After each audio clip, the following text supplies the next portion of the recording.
Chapter 1. Initial check-in system. Graduation means unemployment. I'm truly one of a kind. Lu Yong sighed. Although named Lu Yong, he certainly didn't want to live an ordinary and mediocre life. Now, after failing interviews at several companies, he had become one of the many unemployed youths. Buzz. His phone vibrated. A WeChat message arrived. It was from his girlfriend, Chui Wan. Tomorrow is my birthday. Have you decided what to give me? You won't be disappointed. Lu Yong replied with great confidence, but immediately felt bitterness rising in his heart. There were only 80 yuan left in his wallet. Could he even afford to treat his girlfriend to a bowl of longevity noodles? No way, that would be too embarrassing. As he was lost in thought, suddenly a mechanical voice rang in his mind. Daily check-in system activated. Today's check-in reward. A Piaget Imperador Cushion G0, a 34132 watch. Suddenly, an empty space appeared in his mind, with a silver-white watch quietly lying inside. Lu Yong was stunned. Check-in system? A watch? What the heck were these things? Was he hallucinating? With a thought, the watch materialized in his hand. So it's real, not a dream. Lu Yong muttered, bewildered. Holding the watch, he opened his phone and began searching, soon stunned into disbelief. Piaget Imperador Cushion G0, a 34132 watch. White 18K gold with diamonds. Set with 58 round brilliant cut diamonds and 204 square cut diamonds. Valued at 7,600,000 yuan. Oh my god. Lu Yong's hand trembled, nearly dropping the watch. This single watch was probably worth more than he could earn in his entire lifetime. If I sell it, I'll become rich overnight. No way. Resisting the temptation, Lu Yong returned the watch to the system space. Chui Wan, his girlfriend, was a well-known goddess at Metropolis University. She had stuck with him, a poor guy, enduring countless disdainful glances. She would definitely love this watch. Thinking of his girlfriend, a slight smile unconsciously curved Lu Yong's lips. He returned home in high spirits. Time passed slowly as the clock hands inched toward midnight. At the exact same moment, the mechanical voice resounded in his mind again. Today's check-in reward, a restaurant building named Food First Grand Restaurant. What? Lu Yong froze on the spot. This check-in system could give him a restaurant too? Food First Restaurant. He seemed to have heard of it somewhere before. Quickly opening a mobile app, Lu Yong soon found what he was looking for. The largest restaurant in Metropolis. Average consumption per person, 2,860 yuan.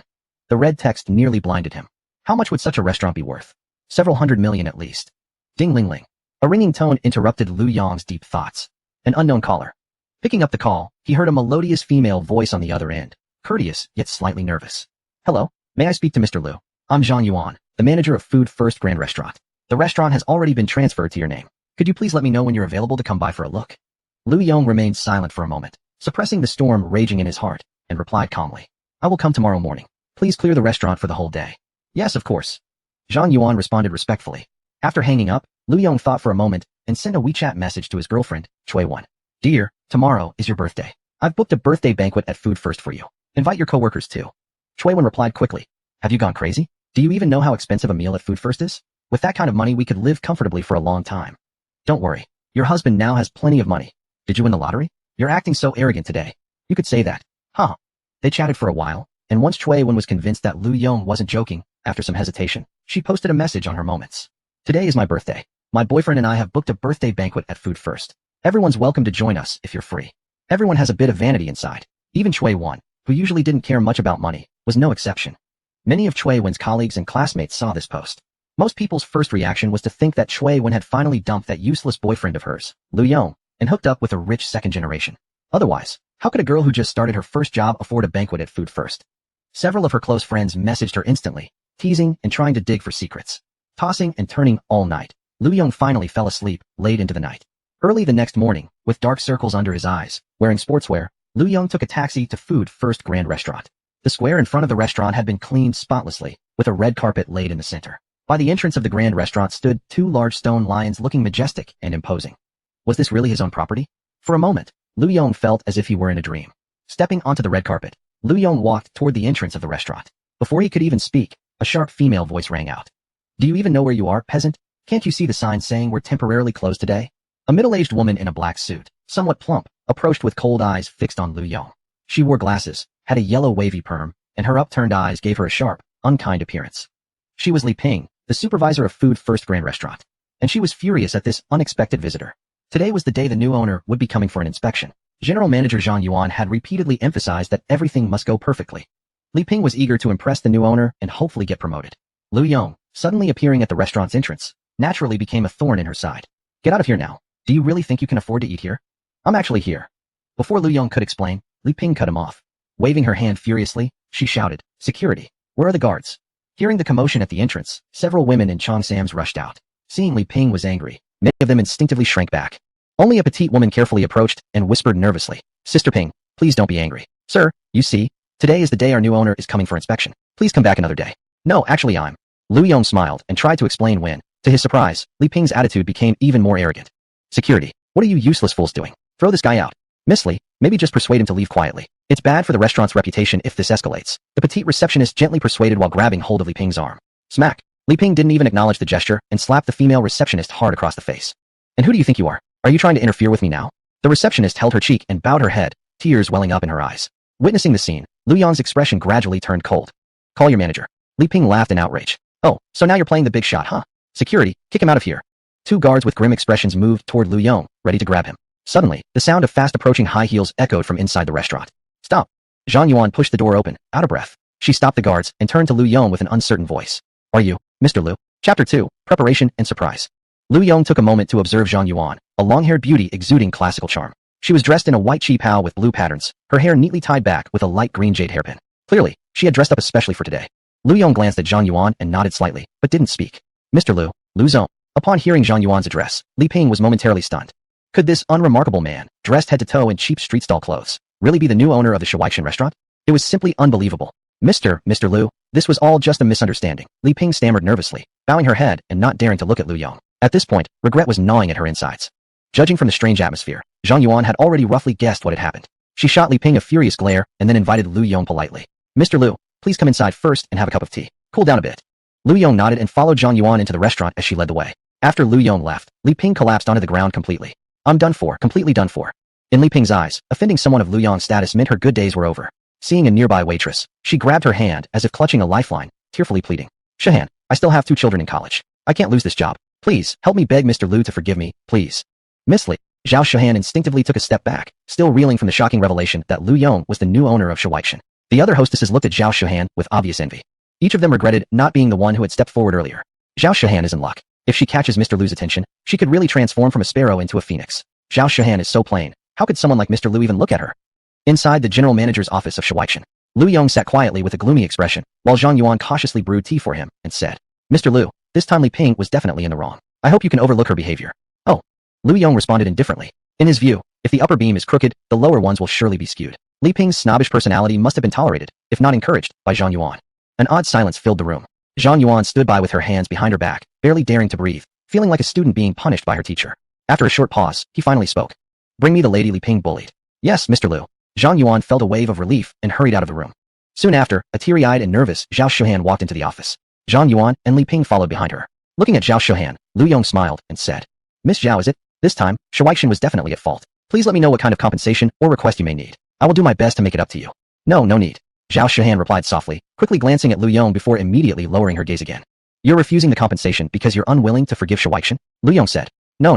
Zhao Shuhan quickly shook her head shaking like a rattled drum. Another awkward silence stretched between them, finally broken when Lu Yong asked, "I'll ask you a few questions. Answer truthfully." Zhao Shuhan nodded quickly. Through their Q&A session, Lu Yong quickly grasped the restaurant's operational structure and gained a basic understanding of the current management.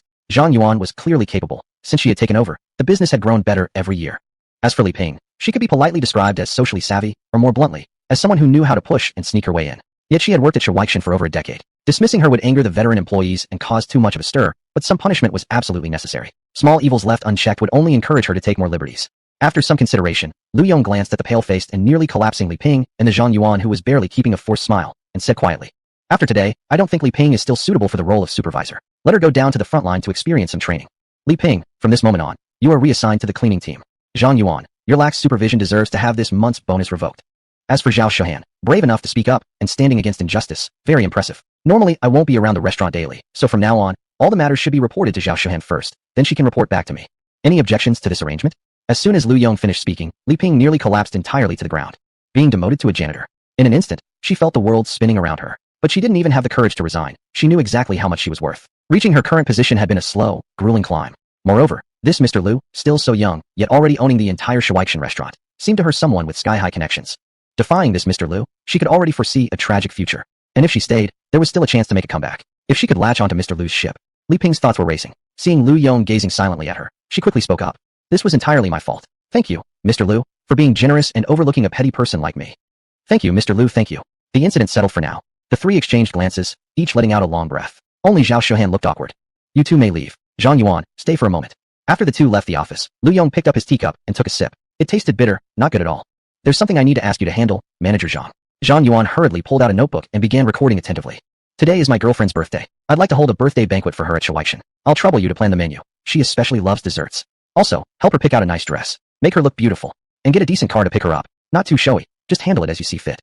There's more. Lu Yong started detailing every little thing. What flowers to buy, what Chui Wen liked and disliked, and so on. He went on for nearly half an hour. Zhang Yuan, who had been writing all along, suddenly felt a twinge of envy for this woman named Chui Wen. Unconsciously, jealousy stirred within her. Mr. Lu, anything else you'd like to instruct me on? After finishing the final note, Zhang Yuan smiled and asked. Yes. Lu Yong raised the teacup in his hand. This tea is too bad to drink. Next time, just bring me plain boiled water. Plain water? Zhang Yuan's lips twitched. Was this the world of the rich? 50,000 yuan per ounce for this famous tea, and it still wasn't as good as plain water? Ugh, what should I wear today? That jerk Lu Yong, choosing to go to Shuaishan. Doesn't he know how troublesome it is for a girl to dress up for events like this? Chui Wen's bed was littered with clothes, nearly overwhelming her. Beside her, her two female friends smiled mischievously at her. Wen, hasn't it only been a few days? TSK, you've gotten even bigger, Lu Xiaoman teased with a grin. In response, she received a soft pillow thrown her way. Chui Wen snapped. Good thing you're a girl. If you were a guy, you'd definitely be a pervert, locked up for sure. Speaking of which, Wen, did you switch boyfriends? Zheng Yinjia, her other friend, asked curiously. Chui Wen rolled her eyes. Dear auntie, that's the 6th time you've asked. My boyfriend is Lu Yong. Lu Yong. I'm not being kept, and I'm not a mistress. I believe you right. Lu Xiaoman chimed in. Lu Yong doesn't even have a job now. He booked Shuaishan today? Wow, a single banquet will easily cost tens of thousands. Do you really think Lu Yong can afford it? Suddenly, Chui Wen felt a bit uneasy. Did Lu Yong do something illegal? Looking at the two of them, she snapped. I don't know. Both of you just shut up then. I'll go by myself and take pictures. You'll be jealous to death. Don't be like that. We're like family, Zheng Yinjia quickly said. Not eating free food when there's such a feast? I'm not crazy. Lu Xiaoman joked. Could it be that Lu Yong is actually a hidden rich second generation pretending to be ordinary to get close to our Wen? Pa, you must have slept through the morning. As the three girls were laughing and playfully fighting, the doorbell suddenly rang. Chapter 3 Who am I and where am I? Who is it? Coming. Lu Xiaoman shouted as she hurried to open the door. After opening the door, she was momentarily stunned. A tall, elegant, and maturely attractive intellectual beauty, carrying a bouquet of flowers, stood at the doorstep. Zhang Yuan looked at the young girl and politely asked, Are you Miss Chui Wen? Chui Wen? Lu Xiaoman hesitated for a moment before starting to imagine what might be going on. Could it be that Wen didn't actually find a boyfriend outside, but instead found a girlfriend? Then wouldn't I be in a bit of danger? Although, maybe that wouldn't be so bad. Wen has such a great figure. Miss. Zhang Yuan's voice brought Lu Xiaoman back from her fantasy. The latter smiled awkwardly. I'll go call her for you right away. Lu Xiaoman quickly ran into the house. Soon after, she returned, pulling a puzzled Chui Wen along. Zhang Yuan subtly examined Chui Wen, a girl with a clean and fresh appearance. Oval face, ponytail, wearing a loose set of loungewear that tightly hugged her upper body, hinting at the generous curves beneath. She had long legs with a great body proportion and skin so tender it looked like it could drip water. Though she wore no makeup and no cosmetics, her beauty remained striking. For some reason, Zhang Yuan felt an unexpected sense of defeat. Still wearing a standard professional smile, she said, Miss Chui, this bouquet is from Mr. Lu. Mr. Lu also asked me to bring you to pick out an outfit. The car is downstairs already. Zhang Yuan carried herself with poised elegance. In front of Chui Wen, she subconsciously did not want to lose out. Mr. Lu, you mean Lu Yong? Before Chui Wen could respond, Lu Xiaoman exclaimed in shock. Zhang Yuan nodded with a smile. Yes. Oh my goodness, so is Lu Yong really a rich second generation? Zheng Yinjia also seemed stunned. Please come in and sit down first. At a loss, Chui Wen hurriedly invited Zhang Yuan into the house, and then ran into the bedroom with the phone. Zhang Yuan sat sideways on the sofa, one leg tucked under, watching Chui Wen's flustered back disappearing into the bedroom, feeling as though she had won another small victory. After closing the bedroom door and connecting the call, Chui Wen whispered furiously into the phone. Lu Yong, you deceitful bastard. How many other things are you hiding from me? Tell me, who is this gorgeous woman, and what's your relationship with her? Have you been seeing someone else? Are you? On the other end of the line, a barrage of accusations left Lu Yong completely speechless. I don't have any relationship with Zhang Yuan. After finally explaining himself, Lu Yong was suddenly asked from the other end of the line. Why did you send this woman to pick me up then? Where have you gone? Out partying somewhere. A secret, Lu Yong chuckled foolishly, which only angered Chui Wen further. After chatting a little longer, Chui Wen ended the call, changed into casual clothes, and walked out of the bedroom. Miss Zhang, Lu Yong already told me about it. I'm sorry that you had to come all this way. When I see Lu Yong, I'll be sure to scold him for sending such a beautiful lady for such an errand. It's simply too impolite. Miss Chui, there's no need to trouble yourself over it. It's simply my duty as Mr. Lu's employee. Zhang Yuan responded with her standard courteous smile. They exchanged words, but beneath their conversation lingered a faint scent of gunpowder. Meanwhile, Lu Xiaoman and Zheng Yinjiao were already cracking sunflower seeds, watching eagerly like spectators. At Chui Wen's strong insistence, the two best friends joined her. Officially, it was so more people could give opinions when selecting clothes. Privately, Chui Wen couldn't admit to herself that she felt slightly insecure being alone with Zhang Yuan. There was something about Zhang Yuan that she lacked, an allure of mature womanhood. They all climbed into a black Rolls Royce, and Lu Xiaoman and Zheng Yinjia gasped excitedly at riding in such a luxury car, behaving like kids. Chui Wen, on the other hand, had grown somewhat numb. Even if Lu Yong suddenly told her he was the long-lost son of the richest man alive, she wouldn't feel surprised anymore. The car slowly drove out of the city and stopped in front of a quiet villa. Here is Mingyi Manor. Lu Xiaoman pointed at the sign in front of the villa, her voice brimming with a mixture of astonishment, joy, and anticipation.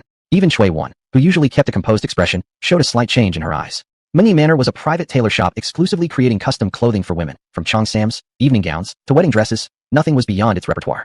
Its designer, Yun, was a world-famous designer, winner of dozens of awards. Every piece she designed was described as the dream every woman desires to possess. Glancing at Cui Wan, whose eyes sparkled with excitement and anticipation, Zhang Yuan felt a pang of envy. A complex mix of emotions swelled within her. To simply book an appointment at Mingyi Manor cost 600,000 yuan, and a custom-made outfit could easily reach over 1,000,000 yuan. When she had asked Lu Yong with a hesitant tone, that man had agreed without the slightest hesitation. If only there was a man who treated her this well, she'd do absolutely anything for him. Shaking her head to clear away those unrealistic thoughts, Zhang Yuan led the three women into Mingyi Manor. Are you Miss Cui with the appointment? Yes. After Zhang Yuan completed the handover, the receptionist led the three women into a spacious room. Directly ahead was a giant floor-to-ceiling window. On both sides stood rows of tall clothing racks, each one hanging with various exquisite outfits. You must be Miss Cui. Although I've seen your photos, you're even more beautiful than I imagined. Yu Yun, the owner of Mingyi Manor, walked toward them with graceful charm. She had a voluptuous figure, was just past 30, an age when a woman's beauty peaks, and exuded a unique aura of mature allure. Hello, Ms. Yu. Cui Wan blushed slightly and bowed her head shyly. She was also studying fashion design. To her, Yu Yun wasn't just a career goal, but a figure of inspiration and belief. Don't be so formal. Just call me Sister Yu. Ah, such a beautiful girl. I wonder which stinky man will end up snatching you away. Today, just leave your body in my hands with full confidence. I promise I'll bring out your purest beauty, every last bit of it. Yu Yun held Cui Wan's hand as if she couldn't bear to let go, speaking with deep affection. To designers like them, beautiful clothes and stunning beauties were the absolute top treasures, irreplaceable and irrevocable. You free can also try on any outfits you like. Clothes that sit on a rack and gather dust are nothing more than lifeless objects. It's only when they're worn that their true value is shown. Yu Yun turned to address the three women again. Lu Xiaoman shyly shook her head. We'll just look, thanks. They're way too expensive. Ugh. What a funny girl. Yu Yun chuckled while shaking her head and gestured with her hand. Go ahead and pick anything you like. Letting you wear them for a day is no big deal. Then that would be. In that case, we'll accept your generous offer with gratitude. In the end, Lu Xiaoman couldn't resist the temptation and joyfully accepted. Zheng Yinjia and Zhang Yuan quietly followed behind. How could they possibly refuse? Chapter 4. Always ready to offer a beating. Night slowly fell, stars scattered across the sky, reflecting off the neon lights of the city. Inside the Food First Grand Restaurant, Lu Yong nervously paced around the lounge, his mouth dry as he gulped down several large glasses of water. In front of the restaurant entrance, many guests had already arrived. Most were Cui Wan's colleagues and classmates. Only a small number of Lu Yong's friends showed up. He had never been a sociable person to begin with. Truthfully, he had never quite understood how Cui Wan had fallen for him. Wow, this. Did they rent the entire restaurant? A beautiful girl dressed in an expensive black tuxedo and lightly made up exclaimed in surprise. Gathered behind her were several other girls who paled in comparison, as well as several men serving as their escorts.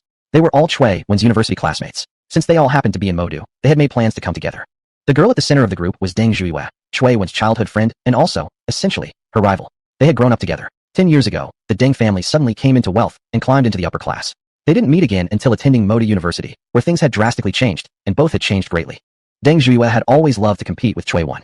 When they were kids, they had been fairly evenly matched in every aspect, often trading victories back and forth. However, at Modu University, Deng Zhuiyue realized she was constantly falling behind. Her grades weren't as good as Cui Wan's. Appearance-wise, they were more or less equal. Her boyfriend was more handsome and talented than Lu Yong. But, Deng Zhuiyue gestured slightly in front of her chest. Still, the gap is huge, a complete loss. Honey, why so gloomy? A man with a bronze-colored complexion and a model-like physique wrapped an arm around Deng Zhuiyue's waist and smiled as he asked. Deng Zhuiyue was no longer hung up on the size issue. She turned to look at the man beside her, her tone deadly serious. I'm telling you, today I brought you here to show off my status. Under absolutely no circumstances can you be outdone by Lu Yong. Moreover, who knows, maybe Cui Wan has changed boyfriends by now. Well then, whatever it takes, I want you to take that guy down. Deng Zhuiyue stepped into the restaurant. She was very familiar with Food First, having always been the place where her father entertained important guests. Renting the entire Food First would cost at least millions. What's more, even if you had money, you might still not be able to book it. Maybe Cui Wan has finally come to her senses and decided to dump that peasant, Lu Yong? It's about time. No way can a beautiful flower be stuck in cow dung. Guided by a group of receptionists, the group entered the VIP ballroom of Food First. The grand hall occupied the entire third floor, its floor entirely made from jade materials imported from old Burma. The 8 golden threaded Nanmu pillars in the hall were carved with various rare and exotic beasts, each one a masterpiece crafted by master hands. The interior layout was designed by a famous feng shui master, with chairs and potted plants placed in perfect harmony, each with its own subtle meaning. In Deng Zhuiyue's father's words, this place, Food First, may not be refined, but it's definitely extravagant. A Mercedes-Benz slowly pulled up by the restaurant entrance. A young man dressed in a blue suit and with delicate features stepped out of the car. Zhu Bin took a deep breath, holding a bouquet of flowers as he walked into the restaurant. Today, he would make Cui Wan understand. Only he, Zhu Bin, could give her happiness. Lu Yong? Absolutely not. Not long after Zhu Bin walked into the restaurant, a Ferrari sports car slowly came to a stop. A middle-aged man in a white suit, with a rose pinned to his chest, stepped out. Looks like Chui Wen's boyfriend has a bit of money after all. Gao Zhen smiled. He was the general manager of Chui Wen's company, worth millions, and highly favored by the boss. Among the female employees in the company, quite a few had some sort of special relationship with him. Except for Chui Wen, who had always ignored his advances. But it was precisely because of that kind of woman that the chase was exciting. Gao Zhen pulled out an exquisite jewelry box and smiled meaningfully. Beautiful women are meant only for the strong. Inside the box was a watch worth 800,000 yuan. Chui Wen, a girl from a humble background. How long could she possibly resist his financial seduction? He already considered her his possession. A Rolls-Royce slowly came to a stop in the underground parking lot of Food First Grand Restaurant. Four exceptionally eye-catching figures stepped out one after another. Clothes make the man, and the golden touch elevates the Buddha. The four beautiful women, already stunning, became even more captivating dressed in their four exquisite evening gowns. Wen, why do we have to go in through the back door? It feels like we're sneaking in. Lu Xiaoman complained. This dress could only be worn for a single day, so she naturally wanted as many people as possible to see it. I just feel like it. Chui Wen replied bluntly. Of course, she wouldn't admit that she was just feeling shy. She looked down at the ample white curve in front of her chest. Ugh, no. This dress is too revealing, too bold. What was I thinking when I listened to Yu Jie's suggestion? The four women took the elevator upstairs. In the lounge, they met Lu Yong. Upon seeing the four beauties, Lu Yong immediately turned into a drooling fool, prompting Chui Wen to roll her eyes in disgust. Men, without exception, were all pigs. Chui Wen stayed behind while Zhang Yuan took Lu Xiaoman ahead to the ballroom. After the three left, Chui Wen stormed over to Lu Yong, pinching his waist hinting ly. Did you enjoy the view just now? Eyes practically popped out. Disgusting. Because they really are all so beautiful. Huh? Chui Wen arched an eyebrow and pretended to hit him. Lu Yong gently grabbed his girlfriend's wrist and whispered. Of course, none of them compare to you.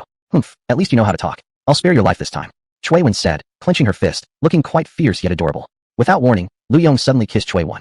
They both froze, motionless. So fragrant. After a long moment, Lu Yong stepped back. Chui Wen's face had turned bright red. Dirty Lumong. Suddenly, the third floor of Food First grew lively. As Zhang Yuan and the other two entered, the hall fell silent for a moment, then erupted into murmurs. Lu Xiaoman wore a red gown that burned like fire, like a dancing flame fairy. Zheng Yinzhao wore a blue crystal dress, resembling a snow lotus blooming on a frozen mountain. Zhang Yuan wore a purple gown, boldly revealing the smooth curve of her back, graceful and tempting, like an alluring demon. As the three entered one after another, Deng Zhiyue's head lowered more and more. She couldn't help asking herself, why? Why were they all so big? The female guests collectively fell silent, some even regretting attending this birthday banquet. The female guests with boyfriends looked especially displeased. Who could tolerate their men openly staring at other women? One glance wasn't enough, they kept looking again and again. Cough. Zhang Yuan picked up the microphone and coughed lightly, beginning the introduction. Welcome everyone. I'm sure you all know, today is Miss Chui Wen's 23rd birthday. Mr. Lu Yong has carefully arranged this birthday banquet. Beautiful moments pass, but cherished memories last forever. Let us welcome Mr. Lu Yong and Miss Chui Wen into the ballroom. Melodic music began to play. The grand doors slowly opened, and Chui Wen, arm in arm with Lu Yong, stepped into the hall. She wore a flowing watercolored gown, outlining her graceful and captivating curves. Her pair of perfectly proportioned long legs appeared faintly beneath the fabric. Her upper body was adorned with a circle of precious diamonds, subtly highlighting the delicate rise and fall of her fair skin with each breath, heart-stopping, blood-rushing. Like a blazing flame encased within eternal ice. A vision that stirred the desire to embrace and keep her forever in one's heart. Chapter 5. If you offer your face, I will hit it. After the protagonist made his appearance and briefly spoke a few words, the banquet officially began. Course after course of exquisite delicacies were served, but despite the delicious food in front of them, no one had the mood to enjoy it. Regardless of gender, everyone was captivated by Chui Wen's beauty. I always thought the saying, a beautiful sight is better than food, was somewhat exaggerated. But now, seeing Chui Wen, I realize it's an understatement. I'll drink to you, Chui Wen. Gao Zhen smiled gracefully as he raised his wine glass. Chui Wen shyly smiled back, her face slightly flushed. She hadn't truly heard what Gao Zhen had said. Her mind was a mess right now. Just before entering, Lu Yong had been pawing at her everywhere, making her incredibly nervous, and she still hadn't fully recovered.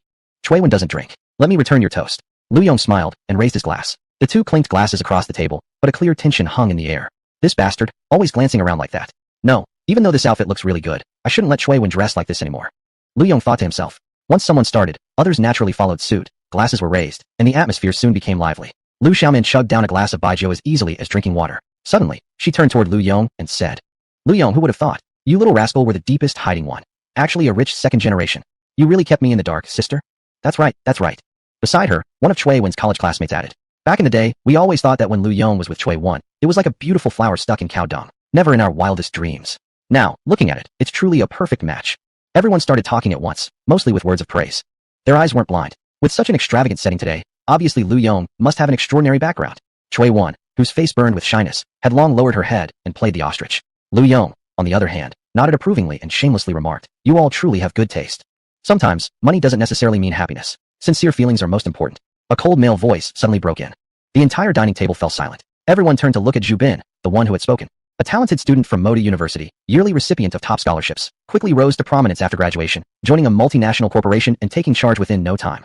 Chui Wen's classmates recalled the information about Zhu Bin in their minds, instantly sensing some drama about to unfold. It was almost public knowledge that Zhu Bin had long been secretly in love with Chui Wen. Many had even thought that back then, Chui Wen should have ended up with Zhu Bin. Oh really? Lu Yong replied indifferently. Looking at Lu Yong's expression, Zhu Bin inexplicably felt anger rise within him. He took out an exquisite gift box and extended it toward Chui Wen. Chui Wen, happy birthday. This is a birthday present I specially prepared for you. Open it and see what it is, Chui Wen. A group of onlookers, thrilled to witness drama, started chanting. Eyes darted continuously between the three of them. Sighing, Chui Wen glanced toward Lu Yong beside her. Only after he nodded did she accept the gift box and open it. Inside lay a diamond ring, the shining diamond on top emitting a dazzling glow. Wow, isn't this the limited edition love ring set? It must be worth several 100,000 yuan. Beside her, a female classmate couldn't help but exclaim. Everyone inhaled sharply, their gazes full of envy toward Chui Wen. Lu Yong raised his eyebrows slightly and cast a sidelong glance at Zhu Bin. Giving another man's girlfriend a diamond ring? Asking for a beating? Zhu Bin slightly raised the corner of his lips and softly said, Chui Wen, do you like it? This diamond is like my love for you, eternal and unchanging. Chui Wen, I'm sorry, this gift is too valuable. Please keep it for someone who truly loves you. Quietly, she pushed the gift box back. Chui Wen, As Zhu Bin tried to speak again, Gao Zhen directly pressed down on his shoulder and interrupted coolly, don't force a woman. Making ladies uncomfortable is against the most basic principles of being a true gentleman, don't you think? Lu Yong raised his eyebrows. Oh, he didn't expect he had misjudged this guy. Turns out he's actually a good guy. But the next moment, he realized how naive he had been. Lu Yong twitched his lips. Why are they all trying to steal his girlfriend? Because he, Lu Yong, has a cold appearance but is soft-hearted? Just then, Gao Zhen smiled like a gentleman and also pulled out a gift box. I, Gao Zhen, have built everything from scratch over 15 years and now remain alone. I'm tired, and I want to settle down.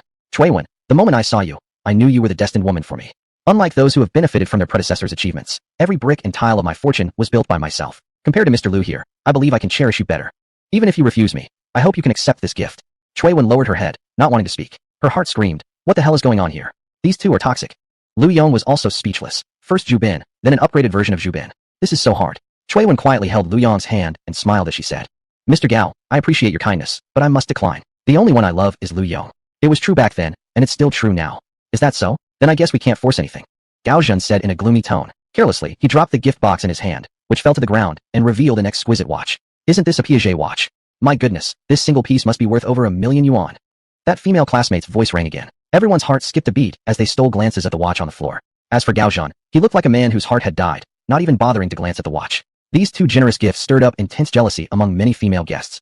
Suddenly, someone spoke up. The admirers of Chui Wen have already presented their gifts. Lu Yong, as the official boyfriend, you surely have something to show as well, right? That's right, that's right. Many people began shouting, eager to watch the drama unfold. Even if Lu Yong was a rich second generation, his parents probably wouldn't just hand him millions to spend on gifts. Gao Zhen's watch was over 1,000,000. Could Lu Yong's gift possibly surpass that? Of course I do. Lu Yong smiled, also taking out a gift box and handing it to Chui Wen. Chui Wen accepted it with a smile and immediately stuffed it into her bag. Why put it away? Open it and let everyone take a look, a female classmate laughed. Chui Wen shook her head and said, why should I show everyone things given to me by my boyfriend? Oh come on, just satisfy our curiosity. A group began to chant. Gao Zhen himself began to feel amused. Could it be something he was too embarrassed to reveal, fearing embarrassment for Lu Yong? Thinking, he smiled and said, Mr. Lu's sincere gesture, nothing to hide from people. Isn't the deep bond between you two more important than that? Exactly, everyone echoed. Chui Wen looked at Lu Yong, who gently held her hand. It's fine, go ahead and open it. Hesitating slightly, Chui Wen slowly lifted the lid of the gift box. As it opened, a smirk slowly appeared on Gao Zhen's lips. Wah! The exclamation of that female classmate rang again. Brilliant light representing the jewelry dazzled everyone. A watch even more exquisite than the one Gao Zhen gave appeared before everyone's eyes. Gasp! Isn't this from Piaget's rare collection? My god, I've seen this model before. It must be worth over 7,000,000 yuan. 7,000,000. Everyone was stunned. Even Gao Zhen was somewhat in shock. This single watch equaled almost his entire net worth. Lu Yong then smiled apologetically at Chui Wen. Picked and chose. I could only settle for something as common as this. Chui Wen smiled, leaning close to Lu Yong's ear in a tender manner, her right hand fiercely pinching his thigh, whispering, show off, keep showing off. How many more things are you hiding from me, you naughty guy?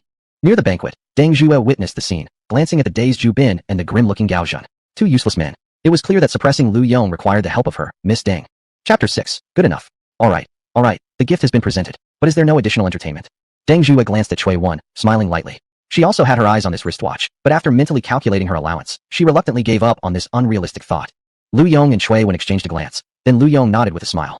He had, of course, made preparations. If the birthday banquet was just a casual dinner, it would be far too dull. Lu Yong looked toward Zhang Yuan and gave a slight nod. Zhang Yuan picked up the microphone and spoke softly. When talking about a banquet, how can we do without music and dance to liven things up? She clapped her hands. The curtain slowly parted at the back of the stage, revealing a symphony orchestra. Tonight is a rare occasion to be joyful. Why not invite your beloved to dance together? The mellow notes of the orchestra began to play.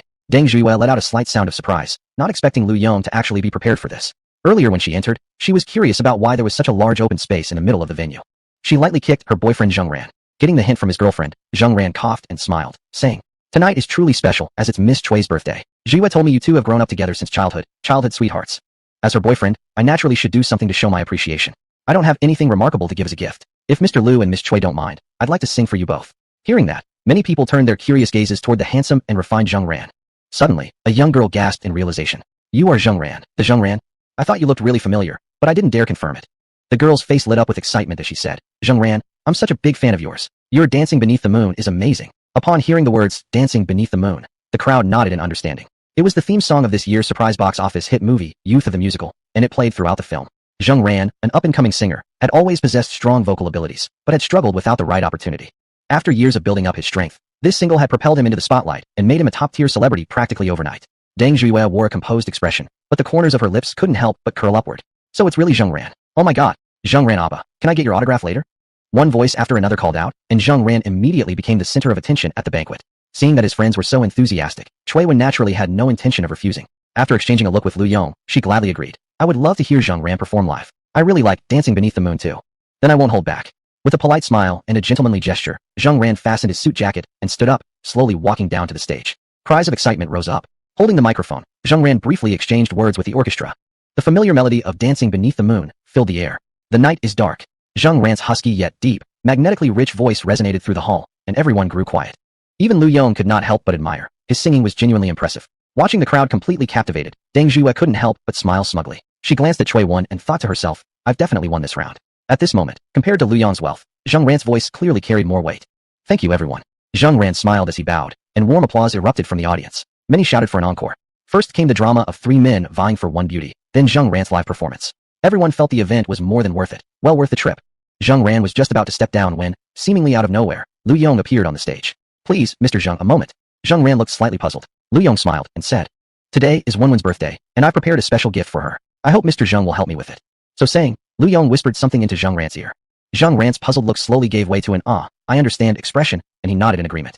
Zheng Ran took the microphone again and walked to the edge of the stage. Lu Yong stepped down from the stage and approached Chui Wen. He extended his right hand and invited her. "Chui Wen, do you still remember the day we met? I wonder if I would be so fortunate to share a dance with you tonight." Chui Wen was taken aback, somewhat dazed. She recalled the day they first met. It was a university-organized dance. Disliking the noise, she had left early and was walking along a path to relax. She had drunk a little and was feeling lightheaded when she tripped and sprained her ankle. At that moment, Lu Yong suddenly appeared, carrying her for 5 kilometers all the way to the hospital. Grateful but also amused, she remembered thinking, what an idiot, couldn't he just call a taxi? One way or another, they got to know each other. Later, that guy secretly signed up for the same dance class as Chui Wen and launched a strong pursuit campaign. Eventually, the two officially started dating. Well then, I wonder if you've improved over these years. Chui Wen took Lu Yong's hand, and the two walked onto the stage. The lights suddenly dimmed. Zheng Ran's singing began with a melody. A beam of light shone down, revealing a girl dressed in a white long gown, looking like a moonlight fairy emerging into view. Accompanied by the melancholic notes of a violin, Chui Wen began to dance gracefully. From her movements, one could feel her sorrow and subtle emotions. The lone girl wandered across the stage, as if searching for and waiting for something. The audience was quickly captivated. Their eyes never left her, following her dance movements intently. After a slow turn, she knelt halfway down, expressing sadness. "Oh my beloved," a rich, deep voice sang out, and the crowd's hearts suddenly skipped a beat. Another light turned on. Under the spotlight, Lu Yong's tall, graceful figure appeared. Dressed in a black tuxedo, a bright red rose was casually held between his lips. He danced around Chui Wen with elegance and tenderness, as if expressing his affection. So that was who she had been waiting for. The music grew quieter, and Zheng Ran's voice became softer. The girl stood up, turned her head, and began to dance anew. She looked a bit angry, upset that the man by her side had arrived late. They chased each other, like a butterfly dancing around a flower. Music and dance blended seamlessly. Finally, the two joined hands and danced together. The dance wasn't extravagant, but the expressive music enhanced the beauty of their embrace, making them appear like a perfect match. As the song ended, lit applause erupted. Everyone was completely stunned. Panting slightly, Lu Yong leaned close to Chui Wen's ear and whispered, "What do you think of this birthday surprise?" "SOSO. Huh." Lu Yong widened his eyes, disbelief showing on his face. He had spent the entire day practicing this dance. Seeing Lu Yong's defeated expression, Chui Wen couldn't help but cover her mouth and laugh. "Your dancing was okay, but I really liked this surprise." Chapter 7. Change clothes for me. After finishing the song, Zheng Ran proudly walked to Deng Zhuye's side and said with a self-satisfied look, "What do you think, baby? Wasn't I great?" "Great? You wish." Deng Zhuye glared at him and gave Zheng Ran a fierce kick. Zheng Ran was somewhat confused. Just then, the dance music started again, and many couples had already entered the dance floor hand in hand. He extended his hand and invited, "Miss Deng, would you honor me with a dance?" Deng Zhuye rolled her eyes, but still took Zheng Ran's hand. As they walked onto the dance floor, Deng Zhuye caught sight of Cui Wen and Lu Yong dancing closely together, instantly feeling a pang of jealousy. Cui Wen, you win this time. Zheng Ran is such a smelly dijik, an idiotic pig. The birthday banquet continued until the early morning. After seeing off all the guests, Lu Yong let out a long sigh. Let's celebrate our next birthday, just the two of us, Cui Wen said. This is just too exhausting. Lu Yong nodded in agreement. Glancing at the time, it was already past 12 o'clock. Lu Yong completed the check-in for the day. Once again, the cold mechanical voice echoed. Daily check-in completed. Received a villa in Shifeng Courtyard. A villa? Looking at the villa key quietly resting in the system space, Lu Yong couldn't help but exclaim inwardly. What timely assistance. He had just been worrying about where to go from here. On such a perfect night, going to a hotel would have ruined the mood entirely. Outside the banquet hall, Lu Yong and Cui Wen got into the car. Lu Yong waved the key in his hand and said, Do you want to see our new home? Who said I agreed to marry you? I know exactly what you're thinking. Cui Wen couldn't help rolling her eyes again. Lu Yong laughed out loud, fastened her seatbelt, and the two disappeared into the night. Watching the car drive away, Zhang Yuan couldn't help but sigh. Yes, she was jealous. Jealous to the point of despair. Setting up navigation, they drove through numerous turns until a high-end villa community with a beautiful view finally appeared before them. Shifeng Courtyard, the top-tier luxury villa estate in the city. Built along the riverside. Even on such precious land where every inch was valuable, a small artificial hill was still constructed at great expense, said to gather feng shui. The houses here were simply unattainable, even for the wealthy. One massive plot of land only housed 10 villas sparsely arranged, each owner undeniably influential tycoons or renowned figures in society. In front of the community gate, the car slowly came to a stop. A muscular security guard quickly came over. The residents here were either rich or powerful. He didn't want to offend anyone important. Excuse me, sir, may I ask who you are looking for? Vehicles aren't allowed inside Shifeng Courtyard for non-residents. The guard said by the window. I'm the homeowner. Homeowner? The guard looked suspiciously at Lu Yong.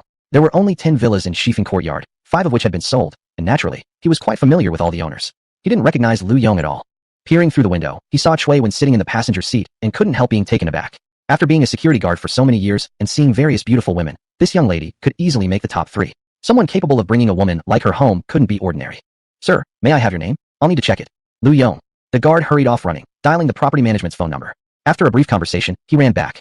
Apologies, Mr. Lu. The owner of Villa number 5 never showed up after purchasing it, and I didn't realize it was you. I'll open the gate for you immediately. The guard quickly signaled, and the gates of Shifeng Courtyard slowly opened. Thanks, brother. Lu Yong smiled, and drove the car slowly through the gate. As the guard watched Lu Yong leave, he couldn't help thinking. If he could spend a romantic night with such a beauty, he wouldn't mind losing 10 years off his life. Using the crescent-shaped key to open the door, Lu Yong turned on the lights. An ancient yet luxurious foyer appeared before them. Cui Wen was momentarily stunned. She felt as if she was dreaming. Too many things had happened in these 2 days, and her brain struggled to catch up. Suddenly recalling something, she shot Lu Yong a glare and questioned him. Quick, confess everything. How many more things are you hiding from me? I didn't do anything. Lu Yong replied foolishly. Cui Wen rolled her eyes. You've always said you're from a regular family, yet you give gifts and buy property like that. You really think I'm dumb? Confess everything now, or else. Lu Yong paused slightly and recited a well-prepared excuse. It's all because of an unexpected incident. It happened very suddenly. I have a great uncle who went out to seek his fortune when he was young and disappeared without a trace. We always thought he was dead. Never thought that not long ago, someone suddenly showed up saying I became the sole heir of my second grandfather. He never married his entire life and left behind a huge inheritance. Listening to Lu Yong's explanation, Cui Wen nodded skeptically. She curiously asked, How much did your second grandfather leave you? Don't know, a number with way too many zeros. I didn't even bother counting. Cui Wen. Lu Yong laughed heartily, suddenly scooping Cui Wen into his arms excitedly. Forget all this nonsense. I definitely didn't do anything illegal. I remember there's a huge private swimming pool in this villa. Let's go skinny dipping like a pair of mandarin ducks. Lu Yong shouted and ran toward the backyard with Cui Wen in his arms. After showering, the two put on bathrobes and sat beside the swimming pool. Cui Wen absent-mindedly stirred the water with her feet, gazing at the watch on her wrist under the moonlight. It was beautiful, yet for some reason, she didn't really like it. What are you thinking about? Lu Yong suddenly leaned close and whispered by Cui Wen's ear. Nothing. If you say you're thinking about nothing, then you must be thinking about something. Here, this is for you.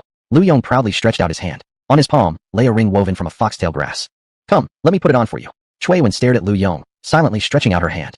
Lu Yong carefully placed the grass ring on her finger and asked, Do you like it? Cui Wen nodded, holding up her hand to examine the grass ring, with the expensive watch still on her wrist. It's in the way.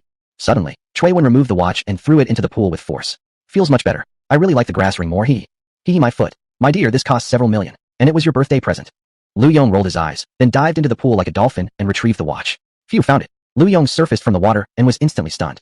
Under the moonlight stood Cui Wen, wearing a simple robe, looking irresistibly delicate. Feeling Lu Yong's intense gaze, Cui Wen's face flushed red, a strange warmth arising in her chest. Who knows why, but suddenly she stood up, speaking with an imperial tone. Master Lu, prepare my change of clothes for me. Lu Yong was taken aback for a moment before realizing what was happening. He dropped the watch and eagerly swam toward Cui Wen, his expression filled with goofy admiration. Coming. Chapter 8, Everything is Fake.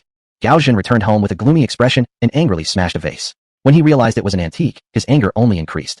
Today, I lost all my dignity. I've become a laughingstock. Many colleagues came today. He already sensed he would become the joke of the company tomorrow. I've always known Shui Wen had a boyfriend. I've investigated this Lu Yong. He should be just an ordinary guy with no special background, right? But how could he afford a banquet and those high-end luxury items? Gao Zhen pondered, growing more suspicious as he thought. Could it be a fraud? After thinking for a while, he dialed a number. It was a private detective, a resourceful one, who could gather any intelligence for the right price. The phone was quickly answered, the voice distorted by electronic disguise.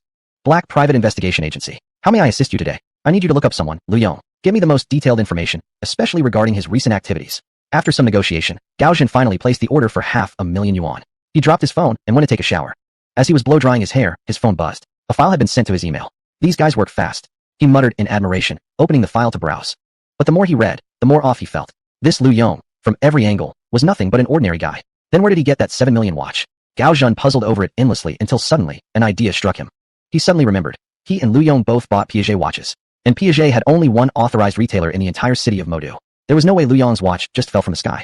I remember the boutique is on Qilin Road. He opened the intelligence report he'd received, scanning through it carefully, and a grin gradually spread across his face. Good one, Lu Yong. Never thought you were a fraud. I knew it. 7 million? You think anyone can just casually buy that kind of thing? The intelligence report detailed Lu Yong's movements over the past 6 months, and not once had he gone to Qilin Road, where the Piaget boutique was located. So that means the watch must be counterfeit. I remember an expert appraiser is visiting our company the day after tomorrow. I'll show everyone the truth about you then. Gao Zhen sneered coldly. The next morning, an alarm clock woke Lu Yong from his sleep. Opening his bleary eyes, Lu Yong saw Shui Wen preparing herself in front of her vanity. Why are you up so early? Why don't you sleep a bit longer? Shui Wen replied while brushing her hair. You think I'm a big sloth like you? I have to go to work today. What's the point of working anyway? Lu Yong paused, then said, what if you just quit? I can support you from now on. Shui Wen's hand holding the brush hesitated for a moment. She put the brush down, turned around, and looked at Lu Yong seriously. Lu Yong, I don't want to be a decorative vase, and I'm not one either. You know what yesterday felt like? Like a dream. A beautiful way to live. But I want to be a woman worthy of you, and I don't want to lose my sense of self. If I rely on your support, I won't be myself anymore. And maybe then, you won't love me anymore either. Shui Wen's words left Lu Yong silent. All right. If you're tired or someone bullies you, tell me. I'll take care of him for you. Shui Wen giggled, rolling her eyes. With those skinny arms and legs of yours. What if they're skinny? Who was yelling amazing yesterday, huh? TSK Yulvamong. After seeing Shui Wen off to work, Lu Yong aimlessly drove around for a bit. Eventually, he ended up at Shawaikshan restaurant for lunch, then laid in the restroom, lost in thought. Shui Wen wants to strive. Am I being too lazy lately? Lu Yong was lost in deep self-doubt. Do I need to study how to start a business? But with the system at my disposal, why would I still bother to earn money the hard way? Am I out of my mind? As dusk fell, Lu Yong hadn't found any answers through his thinking all day. Forget it, I'll go with the flow. Later, he met up with Shui Wen to have dinner together, then went to her old place to pack some belongings. Although Shui Wen refused to be supported by Lu Yong, she agreed to his request to live together after he persistently pleaded. They'd been together for 4 years already, so it wouldn't really be that different. That night, after their lovemaking. The next morning, a completely exhausted Lu Yong couldn't wake up, and when he finally did, Shui Wen was already gone. Wonder what the daily check-in reward is today. After checking in, the familiar robotic voice sounded again. Daily check-in complete. Reward. A commercial building in Taiyuan Mansion. Blimey. Lu Yong couldn't help but spit out the water he was drinking. What the hell? Was this building being given away like cabbage? This is insane. What the hell am I working so hard for?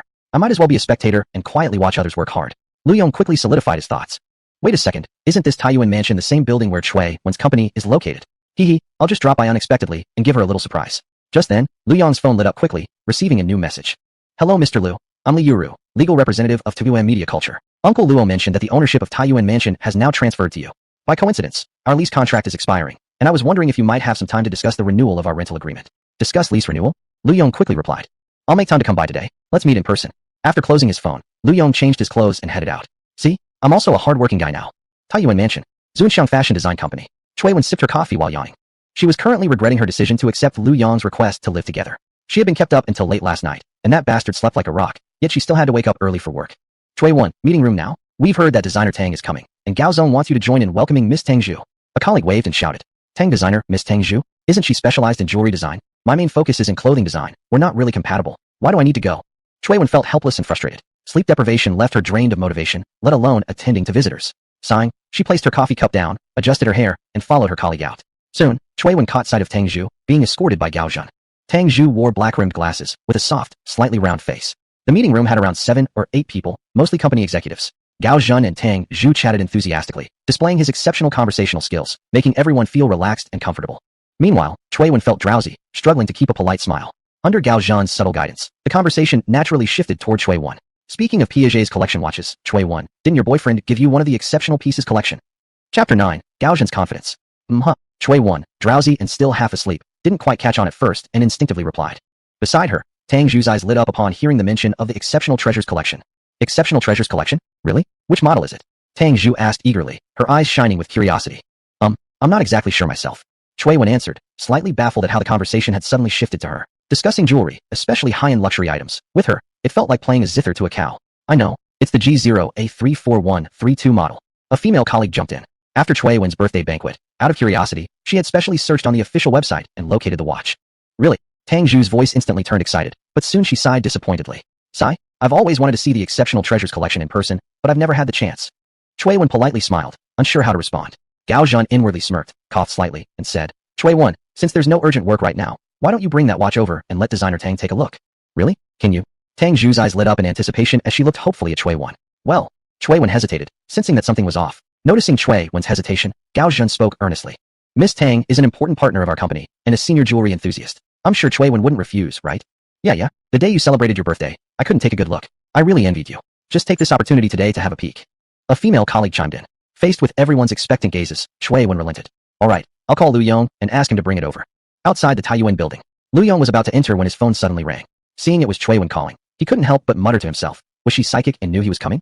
He answered the call, and her voice came through. Hey, Lu Yong. There's a partner from our company here, Tang Zhu, who's a jewelry expert. You remember you gave me that watch. She wants to take a look at it. Could you bring it over? Lu Yong. But I'm already at the entrance of the Taiyuan building. Cui Wen, huh? What are you doing at the Taiyuan building? Lu Yong. It's a secret, hee. Lu Yong. Well then, I'll ask someone to bring it for me. Which floor is your company on? I'll come up to find you first. Cui Wen hung up and looked at the group. Lu Yong says he's already at Taiyuan building and is coming up. He's asked someone to bring the watch. Instantly excited, Gao Zhan said.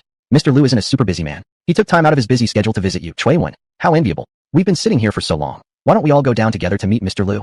After hanging up, Lu Yong thought for a moment before dialing Zhao Shihan's number. Secretary Zhao, I'm giving you the first assignment for becoming my secretary. What can I do for you, Mr. Lu? Help me pick something up at. After giving instructions, Lu Yong took the elevator. The elevator ascended slowly and soon came to a stop. As the doors opened, Lu Yong was startled. Gao Zhan, leading a group from the company, stood waiting at the elevator entrance. As soon as he saw Lu Yong, Gao Zhan greeted him with an enthusiastic smile. Mr. Lu, what an honor. Please this way. Not at all. Lu Yong smiled back, puzzled and glancing toward Cui Wen. She gave him a helpless look, clearly just as confused. So this is Cui Wen's boyfriend? He looks ordinary enough, nothing special. I didn't attend Cui Wen's birthday party, but I heard he was a rich tycoon. Those clothes look like they're from a street stall. Where does he look like a rich man? He looks more like a delivery guy. The VIP employees began whispering among themselves. Hearing the murmurs, Gao Zhan grew even more delighted. Looking at Lu Yong, who appeared completely unperturbed, Gao Zhan thought inwardly. Once I expose your fraud, let's see if you can stay this calm. Once Cui Wen sees your true colors, then. Gao Zhan smirked to himself, taking the lead to show Lu Yong toward the office area. Pretending to chat casually, he asked. Mr. Lu, can I satisfy my curiosity? May I ask where you usually work? Work? Does hanging around randomly count as working? Lu Yong replied uncertainly, the answer causing Gao Zhan to pause briefly. Mr. Lu, you're really humorous. The conversation was within earshot of everyone. Upon hearing Lu Yong's response, the VIP employees again began murmuring quietly among themselves. Wandering around everywhere. Is he a homeless person or an unemployed drifter?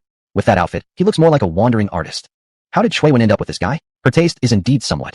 Gao Zhan smiled apologetically and continued. The birthday gift Mr. Lu gave to Cui Wen that day was truly remarkable. I chose the same brand of watch as Mr. Lu did, which now makes me look ridiculous and overstepping my bounds.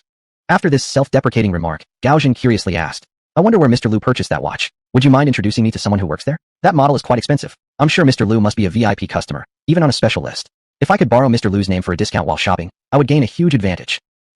Lu Yong chuckled awkwardly and said, that watch wasn't bought by me. I really can't answer that question. Oh, was it purchased by a friend of Mr. Lu then? Well, why not introduce me? Not a friend either. Oh, so someone gave it to you? How generous of that friend of yours. Lu Yong found his tone annoying and sarcastic and was tempted to punch him. But considering he was Cui Wen's superior, Lu Yong simply smiled and replied dismissively. Yeah. Gao Zhan felt a great weight lifted from his heart. In his eyes, Lu Yong's every action seemed to be a sign of guilt. A fraud confirmed. Just wait until I expose your true face. Then you must be careful, Mr. Lu. Gao Zhan exaggerated dramatically. These days, there are so many frauds around who love using counterfeits to deceive people. You must be cautious about the people you associate with. Gao Zhan especially emphasized the words frauds, counterfeits, and choose friends carefully, and shot a meaningful glance in Cui Wen's direction. Lu Yong shot back in annoyance. Who I associate with is my own business, Mr. Gao. You don't need to worry about it. You're right. I did overthink it. Oh, by the way, coincidentally, designer Tang is here today, so why not have her authenticate the watch for Mr. Lu, to prevent being deceived by the wrong person? With that, Gao Zhan whispered lower, since Mr. Lu mentioned sending someone to fetch it, I hope it wasn't accidentally misplaced. Lu Yong was fuming inside, but considering this was Cui Wen's workplace, he didn't dare to show his anger. He could only politely answer with a pleasant smile. Don't worry, it will definitely arrive. Chapter 10. This is a genuine tycoon. The verbal exchange between the two quickly caught everyone else's attention. Someone who knows nothing and answers nothing must have something suspicious going on. My God, thinking deeply about it is terrifying. Could it be that Yong is a fraud? I never thought much about it before, but now that I think about it, it's very possible. After all, the manner of a rich person can be seen at first glance. Speaking of which, I heard her college classmates talking on Wen's birthday. They said that Yong was always mediocre in college, came from a very ordinary background, and ate at the cafeteria every day. So he became successful after graduation? You expect someone to earn over 7 million within a year after graduating from college. Maybe he hit the lottery. Why don't you say he suddenly inherited a fortune and became rich overnight? You guys are just speculating. Honestly, I feel like he's a fraud. You know what? I've seen that watch somewhere. The counterfeit is really well done. Sigh, I wonder where he bought it. I want to buy one too to satisfy my vanity. Poor Wen, meeting the wrong person. The murmurs continued to rise, and Wen's face turned darker. She knew social workplaces were full of backstabbing, but this was simply. She felt like all these people were idiots. Forget anything else. If they knew Yong owned a villa at Chiefing Court, they'd be scared to death. At this moment, Yong had also figured it out. So this Gao Zhan was so enthusiastic, he was just waiting for him here? He had reason to suspect whether Gao Zhan had secretly colluded with this Tang designer to falsely claim genuine items were fake. As everyone continued speculating, Yong's phone suddenly rang. It was the legal representative from 2M Media. Hello Mr. Liu, when do you plan to come by? I'll prepare the materials in advance for our contract discussion. I'm at the Taiyuan mansion at Zunxiang right now. I'm tied up here. Why don't you just come down directly? Okay, please wait a moment. I'll be there shortly. Soon, a young woman wearing a black suit and silver-framed glasses walked in. Seeing such a large group of people gathered together, she even thought she had walked into the wrong place. Everyone at Zunxiang looked at her curiously. Isn't this Li Yiru? Does she know this fraud? Yong. All employees at Zunxiang were quite familiar with her because their companies were on adjacent floors. Zunxiang had entrusted their legal affairs to Li Yiru's law firm. Many employees had consulted her on legal issues, so they weren't unfamiliar. Although it felt strange, dealing with official matters was more important. Li Yiru quickly walked up to Yong and greeted him actively. Are you Mr. Yong? Nice to meet you. Nice to meet you. Seeing you in person surpasses even my expectations. You're truly remarkable looking, Mr. Liu. I heard from Uncle Luo that you have already purchased the entire office building. You're so young yet so capable. Li Yiru's words immediately set off an uproar among the crowd. The Zunxiang employees looked at each other in shock and confusion. Could it be that this Yong really is the authentic one? Ms. Li, you flatter me. It was just a bit of luck. After a few polite exchanges, Li Yiru said, Mr. Liu, do you have time now? Maybe we could go somewhere and discuss the contract. No need for all that trouble. If Ms. Li has no objection, we can proceed directly based on the previous price. Unlike commercial or residential buildings, office buildings generally maintain stable prices. Including some random inflation factors, the rent fluctuation over 3 years only came to tens of thousands. Considering the building was like something blown in by the wind for Yong, he felt no hesitation at all. Seeing that Yong seemed genuine rather than being merely polite, Li Yiru readily agreed. This transaction actually came out 60,000 cheaper than she had expected. Quickly, she had someone fetch the contract documents. Within less than 5 minutes, someone had already rushed them down. After receiving the documents, Li Yiru smiled and said, Mr. Liu, you're such a decisive and generous person. Please look through the contract. A 3-year lease for a total rent of 3.5 million. Feel free to sign it if there's no issue. After Yong finished signing the contract, Li Yiru glanced at the crowd nearby, clearly sensing something unusual had happened, and it was related to Mr. Liu. Could this be a legal dispute? A potential major client like Yong absolutely could not be lost. Thinking thus, she handed him a business card, saying, Mr. Liu, here's my card. If you have any legal issues, please feel free to contact me directly. Looking at the two engaged in friendly conversation, everyone seated was left completely stunned. Could it be that Li Yiru is just an actress Wen hired? Have you lost your mind? What position does Li Yiru hold? Do you really think she can be hired? Even if she really is an actress, the fact that Li Yiru would act out this scene suggests she holds significant status and background. All of you are just babbling nonsense. Yong is a genuine tycoon. Does he need to hire actors? Admit it, you're just jealous of him. The murmurs among the crowd continued when suddenly Yong's phone rang again. Zhao Shahan on the other end of the line was panting. Mr. Liu, I'm at the Taiyuan mansion now. Where can I find you? After Yong told her the exact location, Zhao Shahan soon arrived wearing a professional suit and disheveled hair, panting heavily. After catching her breath, Zhao Shahan handed Yong a box. Mr. Liu, this is what you asked for. Yong took the box and looked toward Gao Zhan's group with a smile. By the way, weren't you all interested in seeing the watch? Gao Zhan managed a forced smile, silently cursing the private investigator's ancestors for 8 generations. Mr. Liu must be a very busy man. We won't keep you any longer. If you have time, I hope you would do me the honor of having a drink together. Reaching this position, Gao Zhan was naturally a person who could both bow and stretch as necessary. He now clearly understood that offending Yong was not an option, and he wanted to move past this incident quickly. At that moment, Tang Zhu's voice rang out, rather inopportunely. The Exceptional Treasures series? I've always wanted to see it in person, but never had the chance. Yong smiled and handed her the box. Tang Zhu carefully took it and opened it. Inside lay a shining wristwatch. Tang Zhu played with it lovingly for quite a while before reluctantly putting it back into the box and handing it to Wen beside her. Absolutely master craftsmanship, from the lines to the cut of every diamond. Everything is taken to the extreme.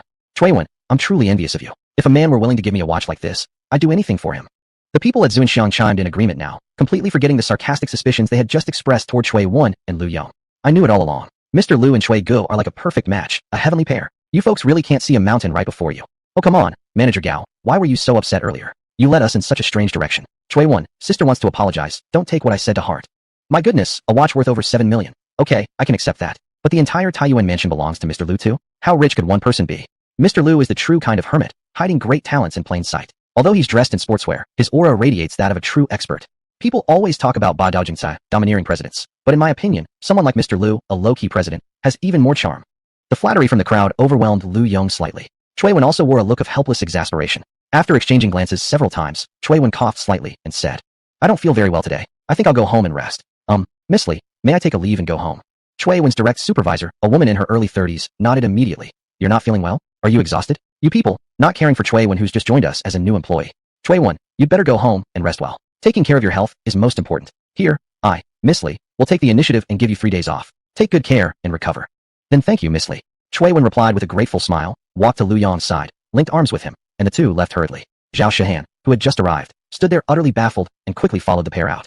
Chapter 11. Sure enough, she's a woman driver. Back at Chiefing Mansion, Cui Wen angrily threw her bag aside and let out a loud groan as she flopped onto the bed. This group of people was just too pretentious. This further solidified her certain resolve. Why are you so angry? Your chest has gotten even bigger from anger. Come on, let me help you rub it. Lu Yong said with a sly chuckle. Pervert. Cui Wen snapped back in a bad mood, directly grabbing a nearby pillow and throwing it at him. Patted the bed, Cui Wen sat upright and said solemnly, Come sit over here, I want to talk to you about something serious. What is it? Lu Yong sat down beside Cui Wen, skillfully holding her foot and gently massaging it. I'm planning to quit my job. You finally came to your senses? Planning to let me support you now? Uft. Cui Wen kicked Lu Yong with one foot and rolled her eyes. Remember Mingy Manor? That's where I bought that dress for my birthday. Yeah, what about it? The shop owner's name is Yun. Do you remember Yun? The sister I told you about before, who's very talented and amazing. Lu Yong tried to recall, finally digging out a relevant memory fragment buried deep in the corners of his mind. The one who won many awards, middle-aged man? Middle-aged man? She's a lady, okay? No, not exactly a sister. She's a beautiful woman, very mature, full of femininity. Cui Wen kept gushing with compliments in a rapid-fire way. Lu Yong surrendered, saying, Got it. This you sister is truly amazing. Let's get to the point. Earlier I talked quite a bit with you sister, and we found out we get along pretty well. You sister invited me to learn fashion design with her. But back then, because I just joined Zuanxiang, it would have been irresponsible to leave right away, so I politely declined. But today's experience left me speechless. I'm planning to meet you sister again tomorrow and talk to her seriously. What do you think? Of course I support you. Behind every successful woman, there's definitely a handsome, dashing, and extraordinary man. That's right, it's me. Go away. They chatted for a while more about casual things. The two decided that this rare half-day break was the perfect opportunity to go out and have some fun. Before, they had time but no money. When they had money, they simply never really had money. After selecting a destination, they had a wild day of fun and didn't return until late at night. Together, they celebrated their love with applause before drifting off to sleep. The next day, Lu Yong woke up extra early. While brushing his teeth, he checked the daily check-in reward. Today's sign-in reward, a Bugatti Veyron. Wow. The Bugatti Veyron, a super sports car that was unaffordable when born, and likely to remain so for the rest of one's life. He retrieved the car from the system space and parked it properly in the garage. Lu Yong quickly ran upstairs and said to Cui Wen who was getting ready, Sweetheart, dress up nicely. Later, I'll take you for a drive. Lu Yong proudly waved the car key in his hand. A car? Where did it come from? I bought it a while ago. It was delivered last night and parked in the garage. Because she wanted to meet her idol, Cui Wen carefully dressed herself up. To leave a good impression on Yu Yun, Lu Yong suffered collateral damage and had to give up his beloved sports outfit. Together, they arrived at the garage. Cui Wen's eyes were immediately drawn to the sleek, red sports car. Supercars were like beautiful people, naturally capturing the attention of onlookers. Glancing at the excited Lu Yong, he looked like a child who just got his favorite toy. Lu Yong, being with you makes me become more and more materialistic. What should I do? Haha, I don't mind. Tisk. They playfully bickered a bit before Cui Wen excitedly got into the car. After all, it was her first time riding in a supercar. She wondered which would be more thrilling, this or riding a roller coaster. Virum. A low, rich engine sound, like a beast roaring, filled the air. Upon hearing the sound, Lu Yong was exhilarated. Let's go. After the Bugatti drove out of the neighborhood, Lu Yong floored the accelerator. The car gave a slight tremble, instantly accelerating to leave behind a red blur. Speeding like lightning all the way, each time they stopped, startled exclamations and camera shutter sounds followed. After entering the suburban area where Mingy Manor was located, the situation finally improved slightly. In front of Mingy Manor, the car slowed and stopped. Cui Wen got out of the car and stretched, thinking to herself that the roller coaster had been more exciting. Yu Yun, having received Cui Wen's call earlier, came downstairs to greet them. Seeing the supercar driven by Lu Yong, her eyes flickered slightly. Internally, she elevated her view of Lu Yong, this young man who seemed like a big boy. Being deeply involved in high society circles, she was extremely familiar with these expensive luxuries. A multi-million supercar. Comparing with her own past, Yu Yun couldn't help but sigh, feeling how lucky Cui Wen was. Having a man like this as her protector allowed a beautiful woman to avoid many unpleasant situations. Of course, she didn't feel jealous. After all, everyone had their own fate, something you couldn't force. Wen, we already discussed most of it over the phone yesterday. I just designed a new dress today, come take a look with me. Sure. Yu Yun warmly welcomed her, then led the two upstairs. The two women quickly disappeared, chatting and laughing energetically, leaving Lu Yong alone downstairs, staring helplessly at the piles of clothes and dresses. After sitting for 10 minutes and finding nothing to do, Lu Yong told Cui Wen he wanted to step out for a walk. Go ahead. Cui Wen waved without even turning around, making Lu Yong shake his head helplessly. He never imagined his biggest romantic rival would actually be a woman. He even started seriously thinking, If Chui Wen and Yu Yun ever had an affair, what would he do? Maybe, perhaps. I'll just have to join them, I guess. Lu Yong sped down the road, engine roaring. The thrill of the supercar's engine made Lu Yong sigh in delight. This was a man's romance. After grabbing lunch at a local tea house, Lu Yong glanced at his watch. It was time to pick up Chui Wen. He slowly drove into the street, keeping his speed low since he was in the city. But an accident still happened. Bang! Just as Lu Yong rounded a corner, a BMW Mini suddenly shot out from a blind spot and slammed directly into the front of his car. Passers-by nearby quickly gathered to watch. Oh my god, a car crash. A Mini hitting a supercar. I feel like this is going to be good. What kind of car is that? Does anyone know? Looks like a Bugatti Veyron, worth over 40 million. Damn, that means each tire alone costs over $1 million. Lu Yong, unharmed due to the low speed, stepped out of the car with a bitter expression. He had already braked in advance, and the Mini driver was in the inner lane. She still hit him, clearly at full fault. Inside the Mini, people seemed to be arguing. Eventually, 4 people got out. A young couple, and 2 older middle-aged women. Sure enough, the driver was a woman. Chapter 12. So what if it's just a crappy car? The female driver was quite attractive, her facial features delicate and refined, with a neat and refreshing single ponytail. She wore a white suit jacket with a pencil skirt that hugged her figure, her pale smooth legs visible, and she wore flat shoes. A typical urban white-collar woman. Standing beside her was a man about 30 years old, handsome and presentable. The couple were likely in a relationship. The 2 middle-aged women who got out of the car with them looked very similar, probably sisters. Xiao Chun, how could you be so careless? How did you even drive like that? You can't be so reckless in the future. You're practically part of our family now. A heavily made-up woman in a fur coat complained. That's right, you really need to be more careful. You're almost getting married, after all. The other Andy chimed in. It seemed these 2 older women were the man's mother and an elder relative. I understand, Andy. Chen Mingxian replied apologetically with a smile, then hurried over to Lu Yong, offering her apologies repeatedly. Sir, I'm really sorry. I didn't get much sleep last night, and just now I wasn't paying attention. I hit the gas pedal instead of the brake. Lu Yong's lips twitched slightly. Brake mistaken for accelerator. He felt incredibly lucky to still be alive. Be more careful when driving next time. This time you were lucky no one got hurt. Next time might not be so fortunate. Lu Yong said earnestly. His girlfriend Chui Wen was also a driver, and the painful memories of that dark period still felt horrifying when recalled. Chen nodded quickly. You're absolutely right, sir. I'm so sorry. We are fully responsible for this accident, and I will definitely take full responsibility. Her tone was extremely sincere. Initially irritated, Lu Yong felt somewhat appeased and decided to let it go easily and handle the matter quickly. Suddenly, a sharp, raspy voice rang out, like a broken gong. Apologize for what? Why are you apologizing? Look at you, groveling and bowing. How disgraceful. It's just a broken car. What's the big deal? Besides, it's not even clear who was at fault yet. Our car was also damaged. It's actually that guy who should be compensating us. The man's mother shouted, casting a stern, disappointed look at Chen Mingxian. Beside her, the man's aunt chimed in. That's right, Mingxian. You're supposed to manage the household in the future. How can you act so weak outside the family? This pitiful, spineless attitude is nothing but a shame to our family. Auntie, I didn't mean to. Chen Mingxian looked white, eyes already reddening as she turned her gaze toward them. Enough, Mom, her boyfriend Li Gang couldn't help exclaiming. There's video evidence. The accident was entirely our fault, so don't blame Mingxian anymore. You ungrateful brat. Upon hearing her son defending his girlfriend, Li Gang's mother immediately flew into a rage and twisted his ear. You brat. That little vixen hasn't even officially become part of our family yet, and you're already siding against your own blood. So what if it's our full responsibility? Do you think we're common people? Are we short of money? Mingxian, you're supposed to be one of us soon, yet you bow down to outsiders like this. Do you spend every day thinking about nothing but seducing my son? The group immediately erupted into loud arguments, their words getting harsher by the second. Clearly, the 2 older women had plenty of objections toward their son's girlfriend. Lu Yong felt a splitting headache coming on. Watching the young white-collar woman nearly in tears, a sudden surge of anger rose in his chest. Ma'am, Lu Yong interjected. You just said earlier that your family will take full responsibility, right? Li Gang's mother raised one eyebrow arrogantly, saying, Of course we'll pay. It's just some old piece of junk car. Do you think we're an ordinary family? She glanced at Lu Yong with disdain. In her mind, the most that car could be worth was about $1 million or so. Repairing it would cost only about 100,000 at most. They had a few million saved up, so fixing a car was a piece of cake. Good then. Lu Yong smiled slightly and nodded. Wait a second. Let me discuss with my mother first. Li Gang suddenly cut in, dragging his mother aside as he whispered. Mom, are you insane? Why are you taking on all the blame? We shouldn't pay. Instantly, Li Gang's mother flared up. Pride wouldn't allow her to back down. She raised her hand threateningly. You brat. Since you started dating that fox, you've become less obedient. Why are you suddenly becoming such a coward? I don't have such a spineless son. Li Gang shouted back. You're just offering to pay without even knowing how expensive this car is.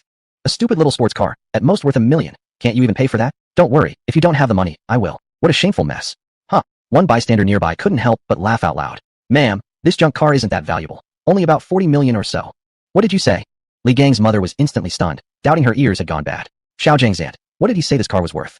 40 million. Auntie Xiao Zhang's wife mumbled, stunned. What did you say? Li Gang's mother let out a shriek, and tried, with her shaky math skills, to calculate. A full 40 million for the car. And they were entirely at fault. Half the headlights were smashed, the wheel was crooked.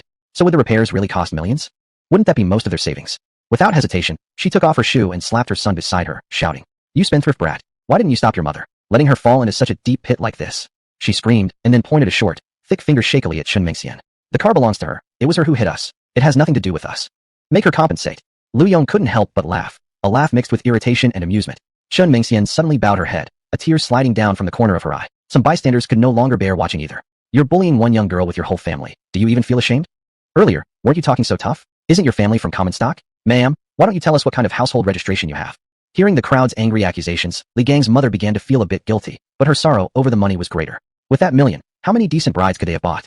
She immediately screeched, Chun Mingxian, the engagement with Li Gang is off effective immediately. You have absolutely nothing to do with our Li family from now on. Chun Mingxian was stunned for a moment, wiped her red eyes, then stared straight at her boyfriend Li Gang.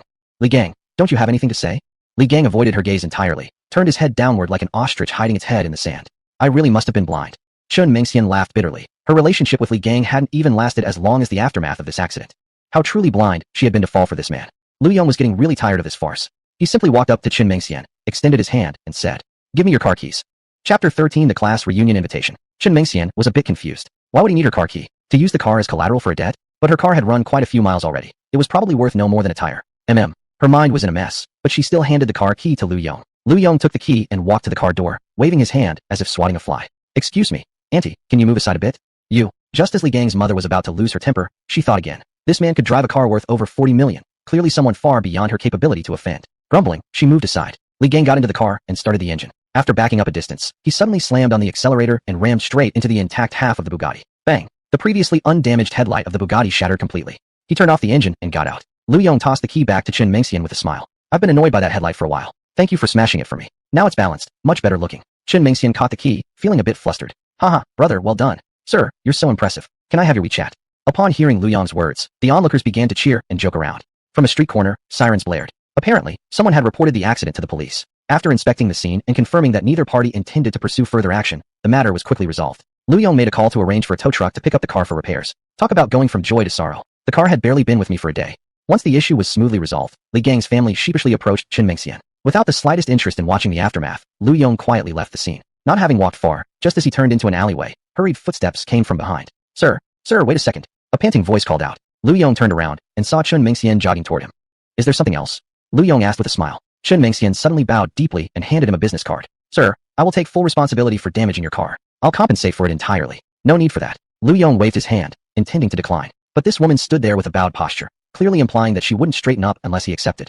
Fine. Helplessly, Lu Yong took the business card. Chun Mingxian straightened herself. Though her eyes were still slightly red, she smiled. By the way, may I know your surname? I'm Mr. Chun, my name is Mingxian. I'm Mr. Lu, my name is Yong. Lu Yong introduced himself as well. Hesitating for a moment, Chun Mingxian asked again. Mr. Lu, may I have your contact information?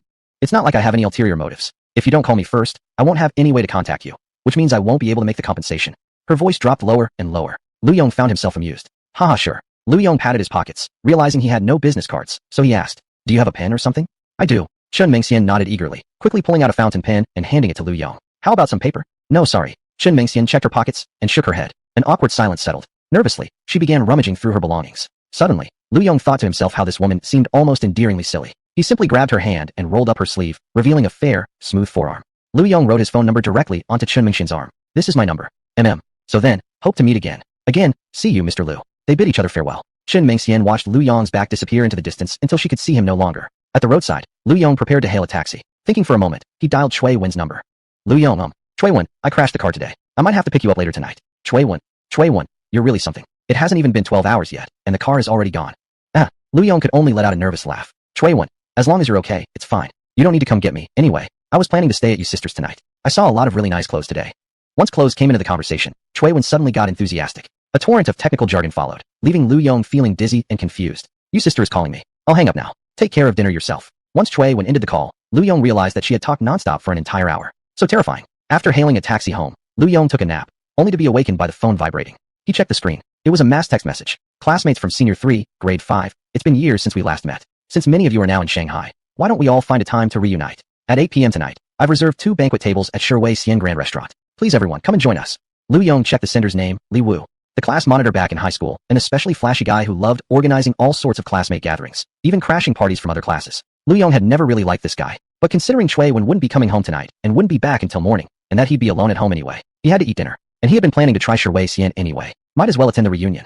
Some of the familiar faces from memory, many hadn't been seen in years. He quickly tidied himself up and put on his favorite tracksuit. Glancing at the time, Lu Yong hailed a taxi and headed for Shiwei Xian Restaurant. Shiwei Xian Restaurant. Inside the grand hall of the restaurant, a group of people were warmly greeting each other. Lu Yong walked in and only vaguely recognized a few faces.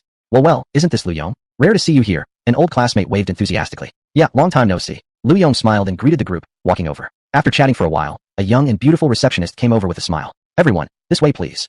Ah, Lu. In the crowd, she suddenly spotted a familiar face. Isn't that Mr. Lu? Just about to greet him, she saw Lu Yong give a slight shake of his head. She could only swallow her words. Please follow this way. After seating everyone, the receptionist smiled and said, please rest a moment. The tea will arrive shortly. The chef for this table will personally come to take your orders later. The receptionist left with a smile, gently closing the door behind her. The room immediately filled with chatter. TSK, this place really is top class. The service is great too, and even the waitresses are this beautiful. I'd believe it if you told me she was a model. Tell me about it. I did a quick check. The per person cost is over 2,000 RMB. Thanks, brotherly, for treating us to this feast. Not at all, not at all. Everyone flatters me too much. At the main seat, Li Wu, dressed sharply in a suit, nodded in polite response. Chapter 14, My Secret Crush Ran Fangxin. Zion Weichen Restaurant. The beautiful waitress who had been attending to Lu Yong's table hurried upstairs after leaving the private room and knocked on Zhang Yuan's office door. She informed Zhang Yuan that Lu Yong and a group of what seemed to be his classmates had come to dine, but he clearly did not wish to reveal his identity. Madam Zhang, what should we do next? Though Lu Vice President had signaled her to act as if she didn't recognize him, how dare she completely ignore him? After all, their former manager Li Ping was currently working as a cleaner wiping tables. Let me think. Zhang Yuan hesitated for a moment. Since Lu Vice President didn't want his identity revealed, she shouldn't overcomplicate things.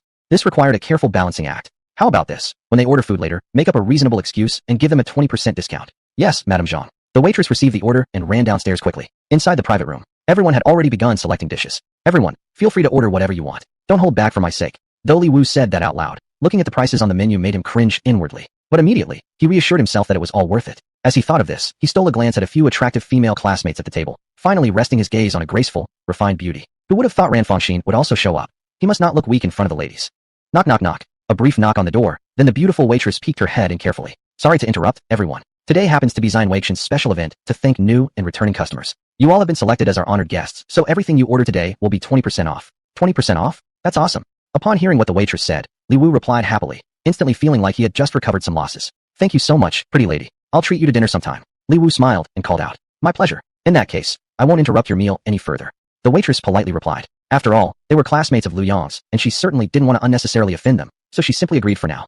After the waitress left, the group once again burst into conversation, loudly praising Li Wu. Not bad, brotherly. You've really got something going on. Yeah, I've heard from our boss about this Zion Weichen restaurant. Its service level is top tier, and the staff are all very well trained. Usually, they won't agree to dine with customers. Could this 20% discount be some sort of secret deal? How come we just happen to be selected? Could she have a thing for you, Li Wu? Nah, you're all joking. What charm do I have anyway? Li Wu modestly replied, although he was secretly feeling ecstatic inside. His mind was already wandering off. Even if he couldn't win Ran Fangxin over today, there was always that beautiful waitress as an alternative. That figure, that aura, far surpassing any of the young models he dated. At the dining table, Lu Yong looked slightly embarrassed and kept quiet, a rare nervous expression on his face. Sitting right beside him was the former class beauty of Class 5, his high school goddess. His desk mate, his secret crush, Ran Fangxin. She was wearing a black sheer skirt, showing off her beautiful legs in a tantalizing way. Her upper body was dressed in a black sweater, and Lu Yong immediately thought of the idiom, bountiful harvest. Back then, Ran Fangxin had been like a rose in bud, but now she seemed more like an elegant orchid growing quietly in a secluded room. Her slightly melancholic demeanor evoked a strong urge to pull her into a warm embrace. Hee, look at our little bookworm prince Lu Yong almost losing his soul. Man, I wish I could sit next to Fangxin too. Li Wu suddenly spoke out, teasing Lu Yong with a glance. Lu Yong, I remember you once drooled over Fangxin's photo. You really need to control yourself today. Another classmate, Zhu Chong, chimed in. Everyone laughed aloud. Lu Yong managed a polite smile amidst his embarrassment. It was true he had been young and immature back then. This was the kind of thing nearly every guy in the class had done, not something unique to him alone. He had wanted to argue back, but seeing the awkward expression on Ran Fangxin's face beside him, he stopped himself just in time. Everyone talked idly, this way and that. Most of the conversations revolved around Ran Fangxin. Obviously, years had passed, yet her charm had only grown stronger for the men in the room. However, Ran Fangxin had no intention of engaging in deep conversations. She simply smiled politely and responded accordingly. Glancing at Lu Yong and Ran Fangxin sitting together, Li Wu suddenly asked, Lu Yong, what have you been doing all these years? You haven't come to a single class reunion. No time. Oh, Li Wu gave a meaningful, oh, before continuing. May I ask where you're currently working, brother Lu? Not much. Haha, I get it. If you don't want to talk about it, that's fine. Li Wu said, seemingly trying to smooth things over. After saying that, he gave an apologetic look, as if deliberately showing consideration for Lu Yong's feelings. Few people who came to the class reunion were genuinely there to reminisce about the past. Some came either to show off or to expand their network. As for Li Wu, his family was relatively wealthy. Back in high school, he went through girlfriends one after another. After college, he joined a state-owned enterprise arranged by his parents. He earned a monthly salary of 50 to 60,000 yuan, making him undeniably the standout star among his classmates, most of whom had just graduated and were still struggling to find their footing in society. A few classmates who were close with Li Wu began chatting with him enthusiastically. After Li Wu accidentally revealed his income, he naturally became the center of attention at the dinner. Many female classmates gleamed with interest as they conversed with him, subtly inching their bodies closer. As for Lu Yong, Once others learned he was now essentially unemployed, their interest in him quickly faded. Of course, Lu Yong himself found this rare moment of peace rather refreshing. The group began enthusiastically toasting one another, while Lu Yong and Ran Fangxin, who remained relatively quiet, felt like an isolated little world. After taking a gentle sip of water, Ran Fangxin suddenly turned her head and softly said to Lu Yong, "There's currently an opening for a marketing director at my company, with a base salary of 8,000. If you're interested, I can give you my contact information." Sure. It would be hard to refuse such a kind offer from his old high school crush. Lu Yong nodded in agreement. The two took out their phones and exchanged contact details. Meanwhile, seeing the two whispering, someone nearby immediately felt uneasy. Zhu Chang suddenly smiled and chimed in. "Fangxin, do you have a boyfriend now? It's about time for men to marry and women to settle down. You're at the prime age now. Don't waste such opportunities. Making the wrong choice in a partner can ruin your whole life." As he spoke, Zhu Chang glanced deliberately at Lu Yong. Back in high school, the two never really got along. They were rivals, both in love with Ran Fangxin. Only back then, Ran Fangxin showed no interest in dating, and none of them managed to win her heart. Zhu Chang had never found the courage to confess his feelings before. After graduating from university, his family happened to receive compensation for relocation. With about $1,000,000 from his parents, he started his own business, a software company, and now enjoyed modest success. Among the guests at the table, he believed his achievements were among the top, which finally gave him the confidence to speak up like this. Chapter 15, Mr. Lu's face. "Hey, isn't this Zhu Chang, President Zhu? Where's your girlfriend? The one I saw last time? Why didn't you bring her along?" Li Wu's teasing voice rang out, and Zhu Chang's expression immediately darkened. "Girlfriend my ass. That was an escort he had paid for. What rotten luck, running into that bastard Li Wu." Glancing at Ran Fangxin, who had turned her head away, Zhu Chang could only remain silent, afraid that Li Wu might expose something else about him. Li Wu sneered inwardly. A demolition-rich nobody, actually daring to compete with him for a woman? Didn't that guy even take a piss and look at himself in the mirror? He coughed lightly and turned to Ran Fangxin. "Fangxin, actually I'm pretty curious. Do you have a boyfriend now?" Yeah, we're all curious." A group of high school classmates began teasing her. Seeing that she couldn't avoid the question, Ran Fangxin smiled and said, "No, I've just been busy with work and haven't had time." "But how can that be? Marriage is a woman's top priority. Don't wait until you're old and faded before panicking. For women, the older we get, the worse our future husbands will be," a female classmate advised earnestly. Ran Fangxin smiled and nodded politely, without further response. "Ah, Fangxin." Li Wu spoke again, half jokingly. "You hear that, everyone? Our Fangxin is so beautiful. I, Li Wu, guarantee that as long as she's willing to marry, I'll marry her anytime." "Haha, you wish you were that lucky." At these words, a chorus of classmates began to jeer. Ran Fangxin could only smile silently, but Lu Yong could see that her smile looked somewhat forced. Li Wu and the others noticed Ran Fangxin's slight discomfort and naturally refrained from making further vulgar remarks. The group shifted the topic to everyone's careers recently, and Li Wu naturally became the center of attention. Hearing all the flattery from his old classmates, he couldn't help but feel a bit intoxicated. Several female classmates who had once looked down on him even proactively asked for his phone number. This pleased him even more secretly. When the meal progressed past several courses and everyone was full, the feast had come to a close. "Waiter, the bill." Rather than pressing the service bell, Li Wu simply shouted loudly. Within a minute, the pretty receptionist from earlier came in with the bill. "Sir, the total is 168,500 yuan. Huh. Li Wu, who was just taking out his card, froze upon hearing this number. "You mean this one meal cost me over 160,000 yuan? He looked suspiciously at the receptionist, asking doubtfully. "Isn't the average per person at Shangwixian only over 2,000? We're over 20 people here. 40 or 50,000 would be the max." The receptionist quietly glanced at Lu Yong and, seeing he had no intention of speaking, could only explain patiently. "The average per person is indeed over 2,000, but you esteemed guests ordered 5 emperor crabs from icy storage and 6 bottles of Woyangye Supreme Baijiu." The receptionist proceeded to detail the bill for Li Wu, who was left speechless. "Oh right, didn't you say you'd give me a 20% discount?" "We already did." The receptionist maintained her smile. But inwardly, she found this rather ridiculous. Mr. Lu's classmates were just too petty. Would Shangwixian, a famous brand near and far, really cheat them? Hey, honestly you guys, why order so much stuff that looks good but isn't worth it, and didn't even finish half of it? Wasting so much on a meal, making Li Wu bear the cost. One female classmate couldn't help but start to grumble on Li Wu's behalf. Yeah, are you all gluttons? Did you really think you were coming to dine at a wealthy man's house? 5 emperor crabs, and there's still a pile left. Why order so much if you weren't even going to finish?" One student who was trying to flatter Li Wu joined in, and some had already started complaining about Shangwixian. How could a few shrimp and crabs be worth so much money? You're just ripping people off. Quickly, the whole group burst into chatter, berating the receptionist. She wanted to reason with them, but seeing Lu Yong still said nothing, she dared not argue, and could only silently endure the accusations. "All right, enough. Why don't I just treat everyone to this meal?" Lu Yong suddenly spoke up. The private room immediately fell silent. Li Wu's face darkened instantly. Wasn't this slapping him in the face? He said solemnly, "Lu Yong, one must act according to one's capacity. You're unemployed now, burning through your parents' savings just to show off your face like this isn't right." "Yeah, Lu Yong, don't inflate your face to pretend you're something you're not. We all know your situation," several classmates chimed in. And Zhu Chang, who had been holding back his anger on the side, finally found someone to vent on. "Lu Yong, you want to pay the bill? But this meal costs over 100,000 yuan. Can you even afford it? You must just be saying this to show off, aren't you?" Lu Yong had no interest in responding, only giving Zhu Chang a sidelong glance. All right, let's just each contribute something and split it." "Huh, that'd be nearly 10,000 per person. Didn't Li Wu say he'd treat us?" Upon hearing this, Li Wu immediately grew somewhat angry. "I did say I'd treat everyone. That's true, but I'm not some idiot or sucker. You ordered this crab, didn't you? And the alcohol too." Seeing that the two were nearly coming to blows, Lu Yong frowned and said, "Fine, stop arguing. I'll pay." Li Wu remained silent with a dark expression, and everyone else fell quiet too. Only Ran Fangxin leaned close to Lu Yong and murmured softly, "Let me cover half then." So saying, she took out her wallet and reached for her bank card. "Don't." Lu Yong quickly stopped her. They had been classmates at the same table, and he knew her inside out. Her family was nothing special. Her father had died early, and it was her mother who had struggled to raise her alone. That's also why she had buried herself in study all through high school and never mingled much with others. She had only recently graduated and started working, so half the meal must have been almost all her savings. Lu Yong turned to the pretty receptionist and said, "Just put it on my tab." The receptionist didn't respond, but Li Wu suddenly laughed first. Hey, Lu Yong, asking to put it on tab? Do you even know what kind of place Shangwixian is? People 10 times wealthier than you have dined here and still couldn't get tab privileges. Who do you think you are? If you're broke, just say it plainly. Why bother putting on this act? Knock knock. A knocking sound interrupted them, and a classical beauty dressed in a form-fitting cheongsam walked into the private room with graceful elegance.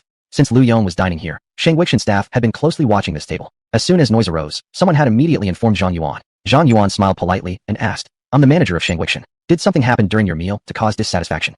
After glancing at Zhang Yuan, Li Wu's tone was no longer so reckless. He pointed at Lu Yong mockingly and said, "My classmate here, Lu Yong, wants to put this dinner on his tab." Haha, absolutely laughable.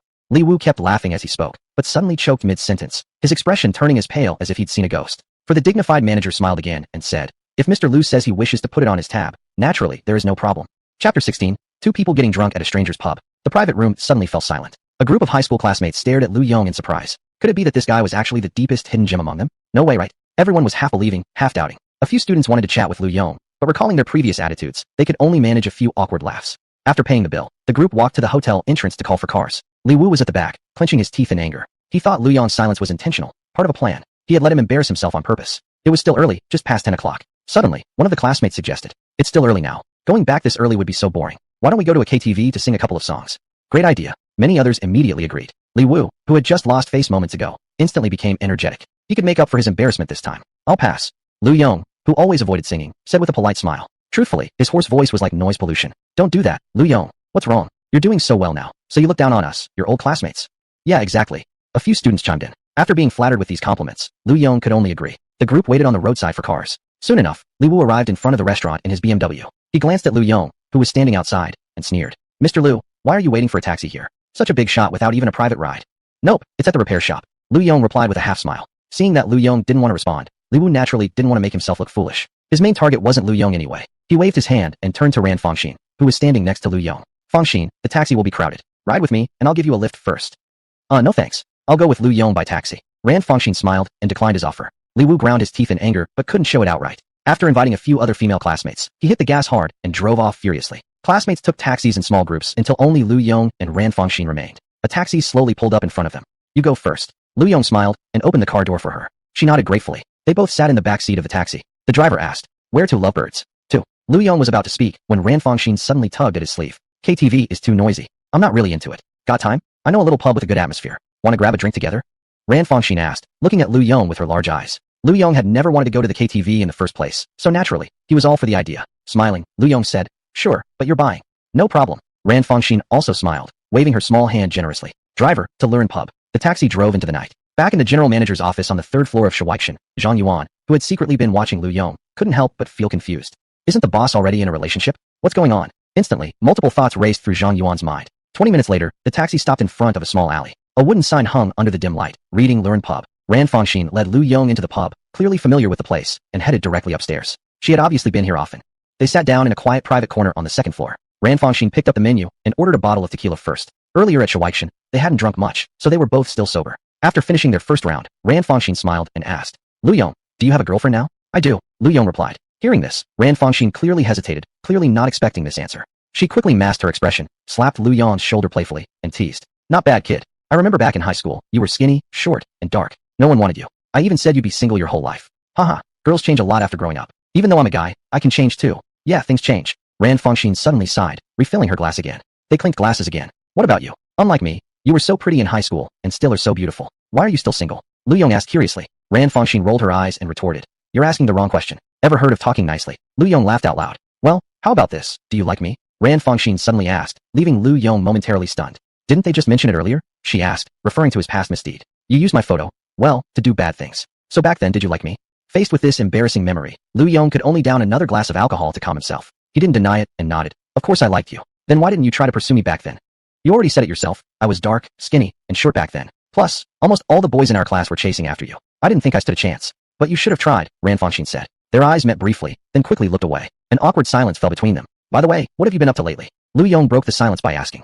Just working like always. Both chose to steer clear of the previous topic and continued chatting casually while sipping their drinks. They talked about the events that happened after graduating from high school. Lu Yong learned from their conversation that Ran Fongxin had never had a romantic relationship in her entire life, from childhood up until now.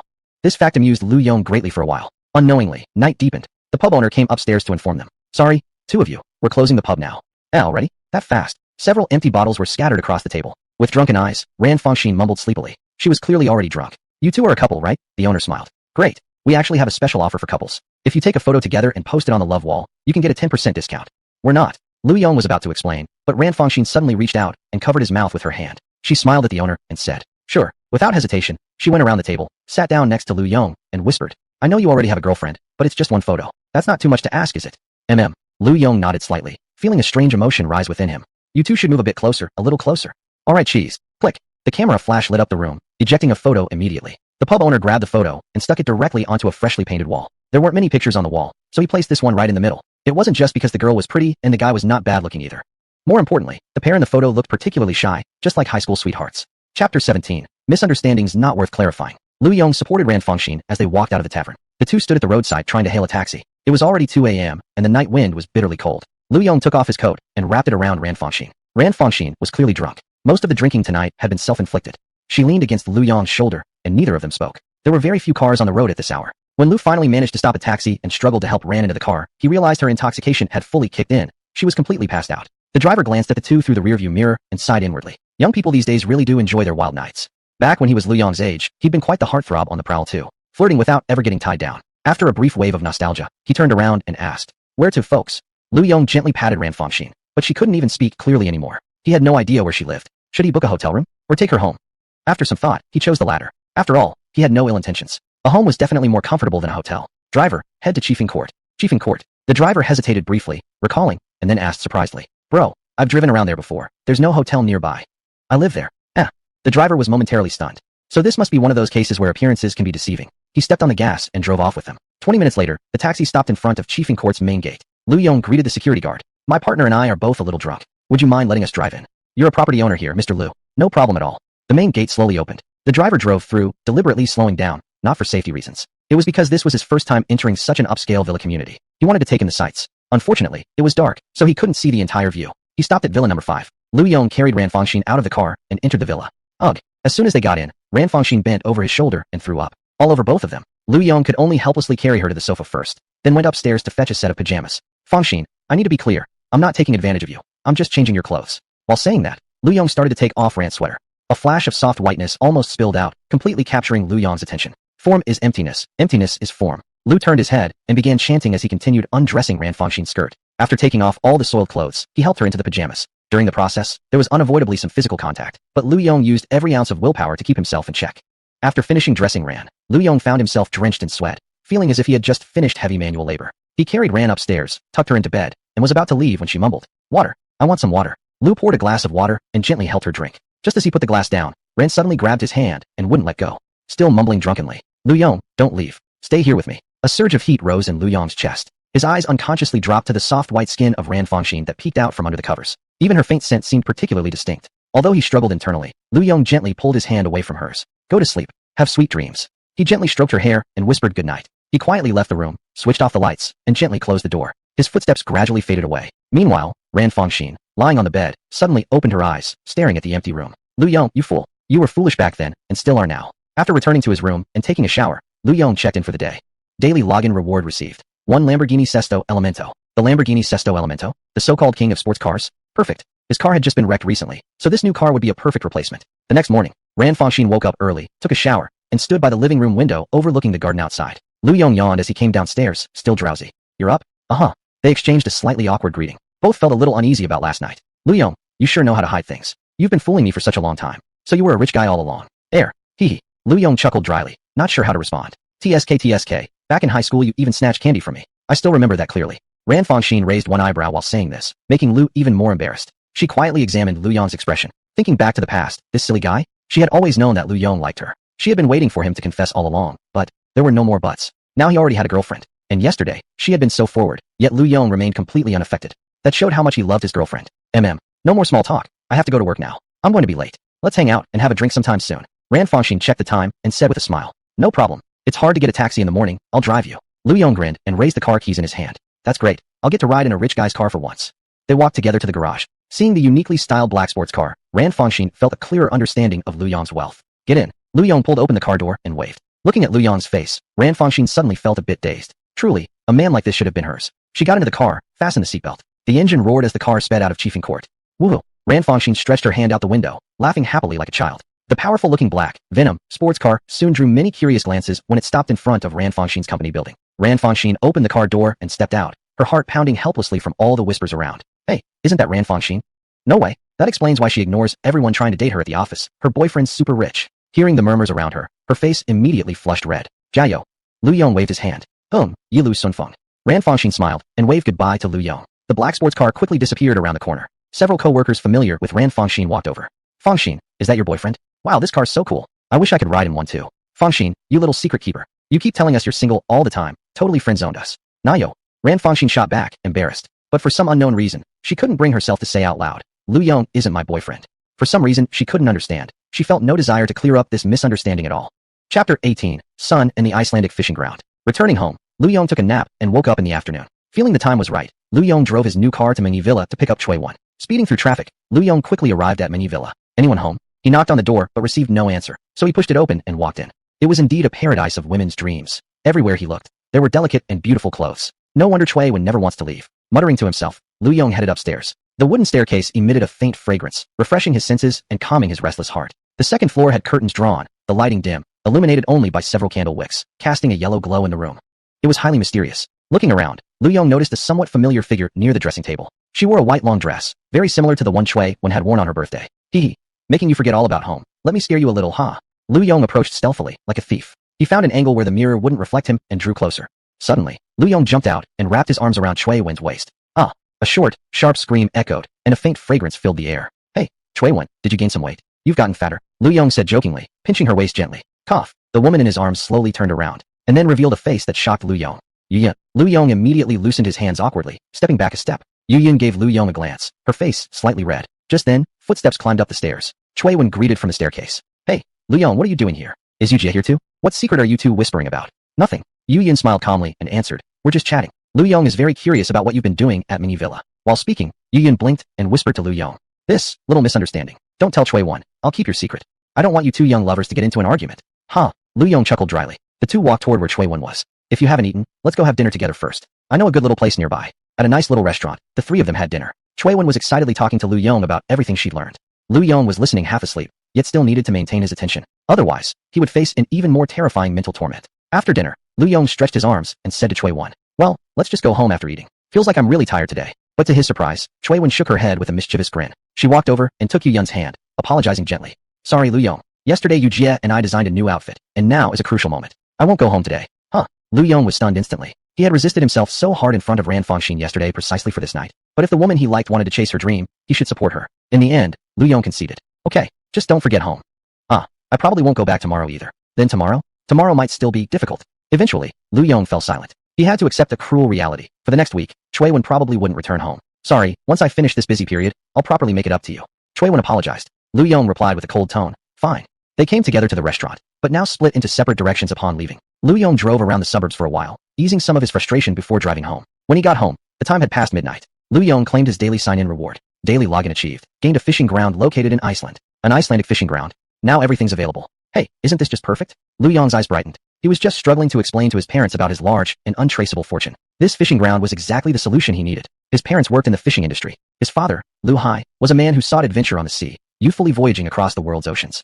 Lu Yong's father was strong and athletic, fluent in 4 languages, a truly admirable figure. It was even rumored that his mother had pursued him first back then. They met in their middle age, got married, and settled down by the sea where they leased a fishing ground. The next year, Lu Yong was born. But even after Lu Yong's birth, during the annual fishing moratorium, the couple often left him in the care of neighbors and traveled together to enjoy their own couple time. Mom loves traveling, and Dad loves the sea. The environment in Iceland is less polluted, so Mom and Dad will definitely like it. Yeah, let me go home and ask for their opinions. Dad Lu Hai had always wanted Lu Yong to come back and take over the fishery so he could go out and enjoy himself. This Icelandic fishing ground should keep his parents busy for a while. As for what to do when they finally get tired of playing, that can be dealt with then. After purchasing a ticket back home, Lu Yong called his mother and told her he'd be coming back tomorrow. "What? Why are you coming back?" "As soon as you come back, I have to cook for you. Your dad will definitely want to prepare a big dinner." I'm the one who ends up being tired. Son, how about we make a deal? Don't come back this time. Lu Yong. Geez, am I even their real son? Mom, I have something serious to discuss with both of you in person. So, Lu Yong repeated the same fabricated story he had used before about his missing second uncle. His mother seemed somewhat skeptical, but said she'd inform his dad and wait for him to return home the next day for a more detailed conversation. After hanging up, Lu Yong called the Icelandic fishing ground and instructed them to go along with the story. Of course, the manager there didn't dare to refuse the new owner's request. He also asked the current manager to prepare convincing documents to avoid any suspicion from his parents. After taking a shower, Lu Yong had a good night's sleep. The next day, Zhao Shihan drove to Chiefing Courtyard, picked up Lu Yong, headed to the airport, and gave a brief report on the recent business operations of Shuaishan. Alright, looks good. Just handle things as you see fit. Got it, President Lu. After seeing Zhao off, Lu Yong boarded the flight. He arrived home at 7 in the evening. Chapter 19, Blind Date. As expected, Dad Lu Hai had prepared a table full of dishes, far too much for the three of them to finish. Lu Yong's father had a strong, upright posture, and despite being over 50, he was still quite the good-looking older man. Mother Lu Yuan also took great care of herself, dressing in stylish, fashionable clothes. If she walked out with Lu Yong, people would actually believe they were siblings. As for Lu Yong himself, he could only be described as ordinary. His parents' excellent genes seemed to have completely skipped him. This was also a long-standing sore spot in his heart. He had always suspected that he might not even be his parents' biological child. At the dinner table, he gave his parents a detailed explanation about the Icelandic fishing grounds. Lu Yong even pulled out his phone and made an overseas video call. Once they confirmed that the Icelandic fishing grounds were real, Lu Yong's parents lit up with joy, as if they were planning to leave tonight. After further discussion, the family finalized everything regarding the Icelandic fishing grounds. Then, his mother spoke with a tone of deep concern. Lulu, people always say when a man comes of age, he should marry, and when a woman grows up, she should wed. Your father and I will be gone for 3 to 5 years once we leave. We just don't feel at ease leaving you alone like this. Oomph. Lu Yong inwardly sneered. Mom, could you at least pretend to be more sincere? Her lips were practically stretched to her ears in that fake smile. Her eyes kept drifting toward the window, toward the direction of Iceland. Mom, didn't I already tell you? I have a girlfriend. His mother immediately looked displeased and retorted sarcastically. That Shui one. How many years have you said you're dating now? We've only seen a photo, never the actual person. And besides, that girl is so pretty, what would she see in you? Son, tell Mom the truth. Was that girl you brought home hired by you? Speechless, Lu Yong could only raise his eyes to the heavens. I must definitely not be their biological child. Mom, I swear I'm not lying. I really do have a girlfriend. There are plenty of girls who like your amazing son. Humph. His mother snorted coldly, clearly showing disdain in her eyes. She pulled out her phone and showed Lu Yong a picture. It was a photo of a rather pretty young woman. Pointing at the image, his mother said, "This girl is the niece of Annie Shun. She's highly educated and has a great personality. Yesterday, when you said you were coming back, Annie Shun and I discussed it and thought since she was free, we could set up a blind date for you." Lu Yong. Mom, can I not go? I really do have a girlfriend. I'm not lying. Fine, Mom knows you do. But what harm is there in meeting her? Who knows, maybe this girl is even more suitable. Annie Shun and I already agreed on it. You'll just handle it as you like. In other words, you either meet her, or you meet her. Right, like that was even a choice? Fine, I'll go. But if I don't like her, don't blame me afterward. His mother responded with a look of pity. Look at our poor son. He's been single for so long he's developed delusions. Meanwhile, his father had no intention of joining the mother-son conversation and was busily focused on his phone. Dad, what are you doing? Not much. His father didn't even look up. Lu Yong silently leaned over, peering to see what his father was doing.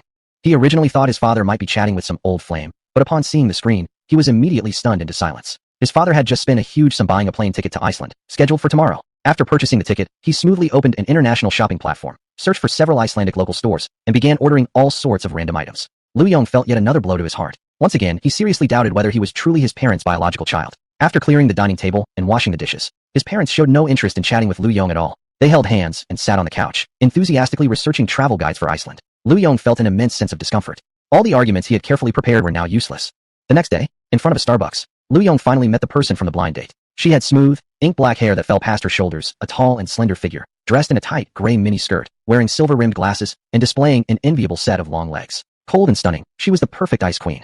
With such an appearance, what kind of man couldn't she find? She didn't even seem like someone here for a blind date. Lu Yong thought to himself, marveling inwardly at how capable his mother truly was. Shin Yashuan was also carefully assessing the man in front of her, and her first impression wasn't good. He wore cheap-looking athletic clothes clearly bought from a market stall. His hair was messy, clearly having been washed and air-dried in a rush before he left home.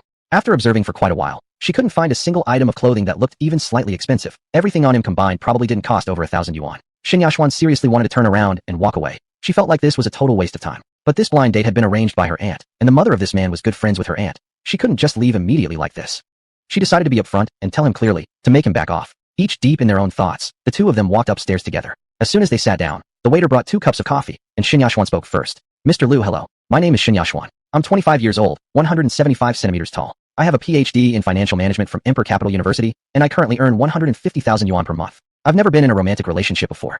I'm hoping to find someone who earns more than me and older than me. She smiled and asked, may I ask about your personal circumstances, Mr. Lu? Fine goods are meant for the noble. After experiencing a major family upheaval, Shin Yashuan had decided from a young age exactly what kind of person she wanted to marry. Appearance? Not important. Talent? Not important. Whether he loved her, also not important, because either she already possessed those things herself, or she simply had no need for them. The only kind of man she wanted to marry was one kind, rich, and very rich indeed. That's also why she had always strictly disciplined herself and avoided excessive contact with the opposite sex. She didn't want stains on her life's resume, such as someone like Lu Yong. Lu Yong smiled awkwardly and replied, "My name is Lu Yong, 24 years old, 182 centimeters tall." Halfway through introducing himself, Lu Yong suddenly found himself unable to continue. There were so many things, he could say them, but this woman might not even believe him. Plus, he hadn't even really come here with the intention of dating. Oh, Shin Yashuan smiled knowingly. Time to follow procedure and get rid of this guy? Mr. Lu, I personally place quite a bit of importance on someone's background. May I ask, do you own a car, a house, and how much money do you have in savings approximately? Lu Yong took a sip of coffee and swallowed with difficulty. This ruthless three-part interrogation made him want to cover his face and run away. Seeing Lu Yong lost for words, Shin Yashuan felt the timing was right and delivered the finishing blow. Mr. Lu, having a slightly lower level of education isn't really a big deal. As long as a person is ambitious, anything is possible. Chapter 20, Another Blind Date. Attitude determines everything. But obviously, Mr. Lu is someone who doesn't put much effort into life, and his attitude is far from serious. Just take today for example. After all, this is supposed to be a blind date. I left for the beauty salon at 2 p.m., spent carefully time getting myself ready, and specifically picked an outfit that highlights my figure. And how about Mr. Lu? From washing up to leaving the house, you probably spent no more than half an hour. Shin Yashuan paused slightly before continuing. Though I don't know what your monthly income is, judging by your appearance, it probably doesn't exceed 3,000 yuan. The vegetable selling Annie downstairs earns more than 10,000 every month. Evidently, you're not a hardworking person. I think we're not a good match. After saying this, Shin Yashuan offered an apologetic smile and left with her handbag. Inside, Lu Yong was cursing like mad. Thousands of expletives rushed through his mind, but after thinking it over, he chose not to argue. After all, he didn't even want to come on this date. Going home to tell his mom that the girl looked down on him was perfect. As Shin Yashuan stepped out of Starbucks, her phone just happened to ring. Manager Sean, do you remember that supercar that was sent for repair recently? Shin Yashuan felt puzzled. There were so many luxury cars being repaired in the shop. How could she know which one they were talking about? What car? The one that got into a collision with a BMW Mini recently. What brand was it again? Oh right, that Bugatti Veyron. At the mention of this car, Shin Yashuan instantly became alert. A sports car worth 40 million yuan. Only a successful man could afford such a vehicle. And only a man like that would qualify under her dating criteria. She replied, I remember now, what's up? That car is almost fixed. When are you coming back? We need to schedule a time to inform the owner to pick it up. This is a major client. Shin Yashuan said, okay, I'll take a morning flight back tomorrow. After ending the call, she turned around and immediately saw Lu Yong hailing a taxi. She couldn't help shaking her head and sighing. Taxis and Bugatti Veyrons. The gap between people could be this big. She took out her phone, found Lu Yong's number, and swiftly blocked and deleted it. Lu Yong took a taxi home and found the apartment completely dark. Were his parents not home? He took out his keys, opened the door, turned on the lights, and saw a note stuck on the refrigerator. By the time you see this note, your father and I should already be on the plane. There's some leftover food from last night. Just heat it up and eat it yourself. Lu Yong. Life is hard. With his parents away, Lu Yong had no intention of staying either. He bought a late flight ticket, locked the door, and ran off. Late at night, Lu Yong returned again to the familiar metropolis. The familiar smog sent strangely nostalgic. After taking a taxi home, he claimed today's check-in reward as usual. Today's check-in reward, a seaside holiday villa in Haya City. A seaside holiday villa seemed kinda useless. Maybe he'd visit someday if he had free time. Back home, Wen still wasn't there, leaving him to another lonely night alone. Lu Yong lay on his bed and fell asleep. The next day, with nothing else to do, Lu Yong drove out for a drive. He visited the park, then roamed until noon before choosing a nearby Starbucks. The coffee here was overpriced, but at least the scenery was nice. He ordered a cup of latte, and soon the arguing voices of a young couple sitting nearby drew his attention. There was a young couple, the woman's back facing him, so he couldn't see her face. Judging from their conversation, they seemed to be meeting for a blind date. Lu Yong couldn't help but wonder, what was so special about Starbucks? Was there some hidden charm he didn't know about, making it a holy place for blind dates? The man was asking, Miss Zhao, I believe you already know my personal information. My name is Shui Hongxia. I'm 30 years old, divorced once, with a master's degree in financial management from the Metropolis University, and my annual income is 600,000 yuan. As Shui Hongxia spoke proudly on, Lu Yong listened with an increasingly strange expression. This sounded extremely familiar. Was this the standard script for financial management graduates on blind dates? Miss Zhao, I already know quite a bit about your background, but excuse my frankness, generally speaking, with your qualifications, you wouldn't normally qualify for me. I'd like to get to know you more deeply. Say, some more detailed personal preferences. Like, for instance, how many men you've been intimate with. The questions kept getting more inappropriate. Even Lu Yong, listening from the side, felt extremely uncomfortable. One could imagine how embarrassing it was for the woman seated directly across from him. True to expectations, the woman didn't hold on much longer before standing up and politely excusing herself. Mr. Shui, I'll go to the restroom for a moment. The woman grabbed her handbag and turned around. The moment Lu Yong caught sight of her face, he swiftly grabbed the nearby menu and hid his face behind it before she could notice. Holy crap, isn't this Zhao Shuhan? Why is she here on a blind date? And with such a questionable guy, he was afraid of being spotted by Zhao Shuhan, which would lead to an awkward encounter later. Taking advantage of the moment, Lu Yong paid his bill and slipped away. He really had bad luck when it came to people. While walking away, Lu Yong shook his head in thought. He felt quite sympathetic toward Zhao Shuhan after recalling his own dating experience. Looking at it from another perspective, maybe this isn't necessarily a bad thing. It's better to see through a man's true nature now rather than after marriage. Lu Yong went to the underground parking lot to pick up his car, planning to drive home. As he passed the entrance of Starbucks, he noticed a young couple tugging at each other on the street. Mr. Shui, please show some respect. I'm not that kind of girl, Zhao Shuhan said. breaking free from Xue Hongjia's grip, visibly upset. Xue Hongjia tightened his grip on Zhao Shihan's hand and sneered. If you're not that kind of girl, then tell me, what kind of woman are you exactly? A waitress at a rundown restaurant. What are you trying to act so pure and innocent for? You need money, don't you? The matchmaker told me about it. Your grandmother's in the hospital, needing a huge sum for medical expenses. How about this? Spend one night with me, and I'll give you 100,000 yuan. That's a generous offer, don't you think? To be honest, I never really came here for a blind date anyway. Zhao Shihan was so furious her face turned pale, yet she held back her refusal when she thought about her grandmother still lying in the hospital. Xue Hongjia smirked proudly and started dragging Zhao Shihan toward a nearby love hotel. Virum. A deep engine roar rang out, followed by a honk from behind them. A black Lamborghini flashed its lights as it pulled up beside them. Lu Yong rolled down his window, peeking his head out in feigned surprise. Why, isn't that Miss Zhao? Who is this guy? Are you being harassed? Should I call the police for help? Seeing Lu Yong, joy flickered across Zhao Shihan's face as she broke free from Xue Hongjia's grip. The latter's face darkened, though he dared not lash out. Because he knew, Lu Yong was someone he couldn't afford to anger. Chapter 21. Me Lu Yong? Suitable for running a bar? Mr. Lu, what are you doing here? Oh, I just had some free time and wanted to walk around. Lu Yong smiled, then continued. Miss Zhao, are you heading home? I happen to be going the same way. Let me give you a ride. Zhao Shihan looked at Lu Yong gratefully and thanked him. Then, I'm afraid I'll trouble you, Mr. Lu. She quickly ran into the car, and the tail lights of the Lamborghini soon vanished around the corner. Xue Hongjia remained standing alone. Watching the duck he thought he had caught fly away. He angrily punched the streetlight beside him. ing slut. The two were chatting casually in the car. After careful consideration, Lu Yong asked, Miss Zhao, is someone in your family in the hospital? Zhao Shihan gave Lu Yong a surprised look, but quickly figured it out. Most likely, everything she had said while struggling with Xue Hongjia on the street had been overheard by Lu Yong. Yes, my grandmother is sick and hospitalized. The two sat in silence for a while. Suddenly, Zhao Shihan's phone vibrated. She secretly pulled out her phone and saw it was a message from the bank. It showed that 2 million yuan had been credited to her account. Her first thought was that it must have been Lu Yong who did it. Such a large sum of money overwhelmed Zhao Shihan. She hurriedly said, Mr. Lu, this is way too much. I haven't done anything to deserve it. What's your bank card number? I'll transfer it back to you immediately. Lu Yong asked, puzzled. Money? What money? I don't understand what you're saying. Mr. Lu, Zhao Shihan sounded somewhat angry. Mr. Lu, I really can't accept this money. I would feel guilty taking it. Realizing he couldn't get away with feigning ignorance, Lu Yong hesitated a moment, then said, aren't you my personal secretary right now? Consider this your early year-end bonus. Mr. Lu, stop kidding. No one gives out 2 million as a year-end bonus. Lu Yong laughed heartily and tapped Zhao Shihan's head. I've got money, and I feel like doing this. Your grandmother urgently needs money for treatment, and as your boss, are you expecting me to just stand by and do nothing? If you really feel guilty and find the money uncomfortable to hold, just work even harder in the future. Mr. Lu, Zhao Shihan wanted to refuse again, but was immediately cut off by Lu Yong.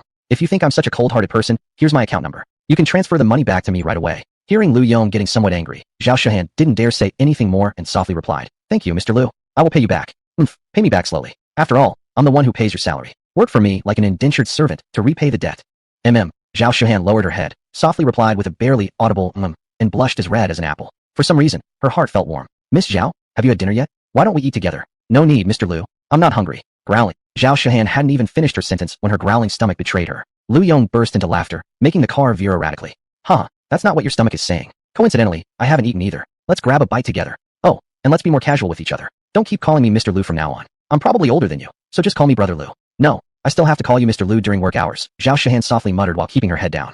Fine, that's up to you during work hours. Zhao Shihan nodded, softly saying. Also, Mr. Lu doesn't have to keep calling me Miss Zhao either. It feels so awkward. So can I just call you Shihan? Zhao Shihan nodded. Lu Yong teased. Then what should you call me? Lu Ji.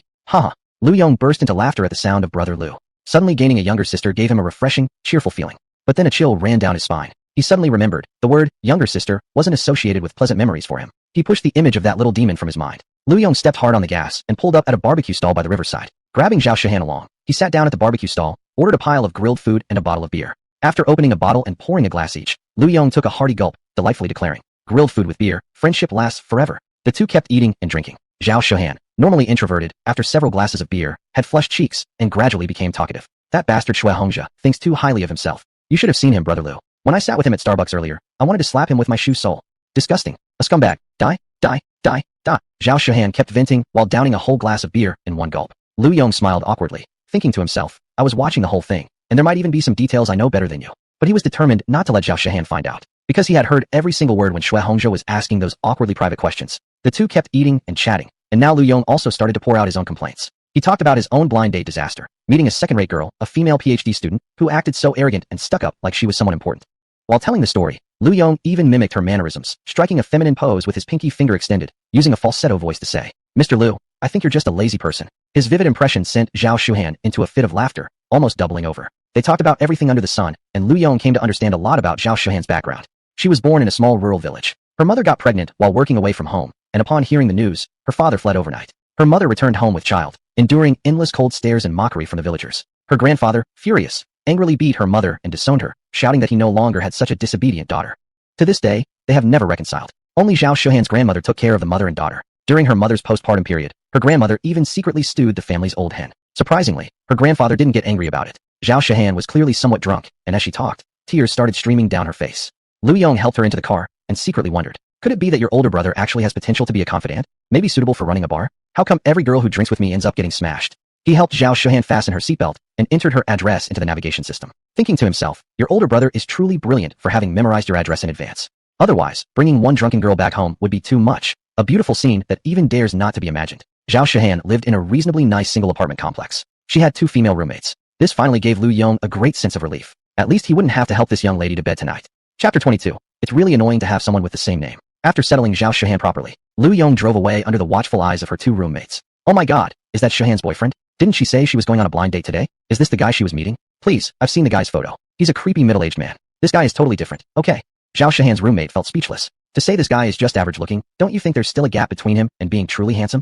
Sweetie, you're young and inexperienced. Don't you know? When he pulled out those Lamborghini car keys and got in the car, he was absolutely bursting with charm. Naturally, Lu Yong had no idea about the intense stares and discussions from Zhao Shuhan's roommates. By the time he arrived home, it was already past 1 o'clock. Lu Yong claimed the check-in reward for the day. Today's check-in reward, 100 million cash. At least it's something. It seems the items given by this check-in system are completely random. The cheapest item appeared to be the wristwatch he received the first time he checked in. After taking a shower, Lu Yong lay on the bed playing with his phone for a while. He found a new friend request, and it was sent to his secondary account. This WeChat account was registered using a new phone number. Since acquiring the check-in system, many things were inconvenient to handle using his personal WeChat account. This account had no moments posted, and the personal information was completely blank. Lu Yong took a glance at the account that added him. The moments weren't publicly visible, but the profile picture showed a rural teenage girl with a ponytail. Instantly, Lu Yong became alert. Could this be the legendary tea-selling girl? Hearing about her was not as good as meeting her in person. This legend circulating in WeChat moments. Today he finally had the chance to encounter it. Thinking to himself, he casually accepted the friend request. Unexpectedly, the owner of this WeChat account was still awake and quickly replied with the 2 words, hello. Lu Yong couldn't help but sigh. It's really not easy making money. Look at her, still sticking to her job as a tea seller even approaching 2 o'clock in the morning. Since he couldn't fall asleep anyway, he decided to tease her a bit and persuade her to abandon her ways. Lu Yong directly replied with 1 sentence. I don't buy tea leaves. Shin Yashuan had just gotten up to use the bathroom. When she saw that mysterious rich guy who brought the car in for repair had accepted her friend request, suddenly she was no longer tired or sleepy. But the message from the other side left her confused. I don't buy tea leaves. Was she mistaken for a tea-selling girl on WeChat moments? Unwilling to be blocked without explanation, Shin Yashuan hurriedly sent a message clarifying. Mr. Lu, hello, I'm not a tea seller. I'm Shin Yashuan, the manager of Reach Hypercar dealership. While replying, Shin Yashuan felt somewhat emotional. Both surnamed Lu, even shared the same name. Yet why is there such a huge difference between people? She recalled her blind date from yesterday, that loser guy. Same name, different destiny indeed. She must seize the opportunity to get close to such a wealthy bachelor with plenty of potential. After receiving the message, Lu Yong felt a bit uninterested. So she wasn't the tea-selling girl. How boring. Plus the name Shin Yashuan left him with a very bad impression. Recalling what she had bombarded him with yesterday, Lu Yong's face darkened. Even though everything she said was the truth. But it really hurt. Lu Yong threw his phone aside, stretched, turned off the lights, and went to sleep. Meanwhile, Shin Yashuan on the other side couldn't fall asleep. Clutching her phone, tossing and turning, she kept waiting for Lu Yong's reply. Waiting and waiting, left and right, but her phone stayed silent. A sudden bitterness welled up in her heart. Previously, it was always others waiting for her reply. When had she ever experienced this kind of treatment before? She waited another 10 minutes, but seeing no intention of response from Lu Yong, she took the initiative and replied. Mr. Lu, the car you left for repair has already been fixed. Would you be able to come pick it up tomorrow? Then Shin Yashuan started waiting again. This waiting lasted more than an hour. Her mindset was slowly collapsing. Isn't it said that chasing a guy is like crossing a paper wall? How come it's become an iron plate for her? She probably couldn't even imagine that the main reason was because of the name, Shin Yashuan, she had typed out. He doesn't know whether I'm a man or woman over the phone, so he chose to ignore me. But tomorrow, when he sees me in person, I will definitely show my best and capture this man's heart. Shin Yashuan clenched her fist tightly, mentally cheering herself up. Meanwhile, she quickly brainstormed what hairstyle to use tomorrow, what clothes to wear, how to introduce herself. The next day, Lu Yong didn't wake up until 10 o'clock. After brushing his teeth and washing up, he glanced at his phone. He saw the message reminding him to pick up the car. Just a few days? Their efficiency is really high. No wonder money is the greatest driving force in human society. After replying with, I'll be right there, a reply came in immediately the moment the message was sent. Instant reply. Alright, Mr. Lu, your car is already ready. You can contact me via WeChat when you arrive, or you can call me directly. What excellent customer service. Lu Yong muttered to himself, picked up the keys, and walked into the garage. But upon second thought, he was going there to pick up his car, so who would drive it back if he took another car there? He tossed the keys aside and headed to the neighborhood entrance to hail a taxi. After providing the destination, the taxi drove toward Reach Hypercar dealership. Reach Hypercar dealership. Shin Yashuan had specially worn a light blue knee-length skirt suit today. Sexy yet reserved, gentle yet subtly cute. Her hair was tied in a neat, refreshing single ponytail. Her light makeup showcased her most natural self. Even her undergarments were hand-picked lucky outfits. For this perfect meeting, she had pre-planned dozens of backup plans, preparing at least 3 different solutions for every possible situation. Today, she absolutely would win over this man. Upon hearing that Yong was on his way, she immediately stood by the dealership entrance, wearing a smile that felt like a warm spring breeze. She must meet Mr. Liu in person as soon as possible and give him an unforgettable first impression. Yashwan kept waiting, like a longing wife gazing into the distance. A taxi pulled up in front of the dealership, instantly straightening her posture as she flashed the smile she had practiced all morning, only to have her smile freeze immediately. Out stepped someone completely unexpected. Isn't that the bumpkin I went on that blind date with? Still won't give up, huh? Didn't I make it crystal clear that there was no way for us? Yet he actually followed me to my workplace. No way I'm letting this disrupt my plan. Good thing she had prepared for emergencies. Yashwan smiled flawlessly at Yong and said, I remember your name is Yong, right? Didn't I already tell you we're not a match? Even if you keep pestering me, I won't change my mind. Yong. Chapter 23 Mr. Liu, nice to meet you. Why did I have to meet this woman? Yong also felt a bit headache, sighing at how small this world could be. He quickly realized that it wasn't a case of same name and surname. The two Yashwans were actually the same person. Seeing Yong just standing there motionless, Yashwan also felt a bit strange. Have men become so thick-skinned these days? Since the original plan for dealing with unexpected admirers didn't work, she had no choice but to try another approach. As for the possibility that Yong and that other Mr. Liu with the same name could actually be the same person, she had considered that before. But the probability was extremely low. If Yong truly owned a Bugatti Veyron, she would willingly kneel and sing Conquest. Yong, this is my workplace. If you really have something to discuss, can't you come after work?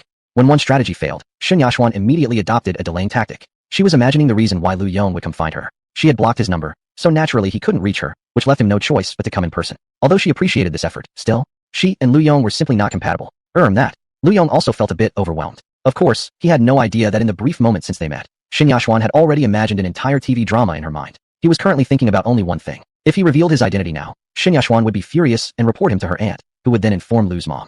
Damn, the consequences would be absolutely unimaginable. His mother would surely believe he intentionally sabotaged the blind date setup. Yong had no doubt that his mom would immediately buy a flight back home to give him a good scolding before flying back the same way. Seeing Yong still standing dumbly in place, Yashwan was also somewhat speechless. Never in her wildest dreams did she expect Yong to have such thick skin. It was time to use her trump card. Yashwan turned cold and said, Yong, both our families know each other. I don't want things to get too ugly between us. But this is my workplace. Making a scene here would create a bad impression. If you continue like this, I'll have no choice but to call security. Yong was also thinking about countermeasures. But leaving wasn't an option. He could hide on the first, but not forever. Even if he abandoned this car, they would just bring it to his doorstep. And this woman clearly hadn't experienced the harshness of life. To prevent her from reporting to his mother, he needed to seize an opportunity to catch her in something. Yong smiled and said, I'm here to look at cars. Is that not allowed? Look at cars? You? Dressed from head to toe for less than 1,000 yuan total? Even Yashwan, with her well-trained composure and excellent mental resilience, struggled to maintain her expression. Yong, can't you stop joking around? Do you even know where you are? Super, sports, car, dealership. Do you even know how much a supercar costs? You probably couldn't afford a single tire even if you worked your entire life. Please don't be difficult, okay? I'm begging you. As compensation, I'll find time to treat you to dinner someday, okay? Yashwan persuaded him earnestly. The other Mr. Liu might show up any minute, and if he saw her with another man.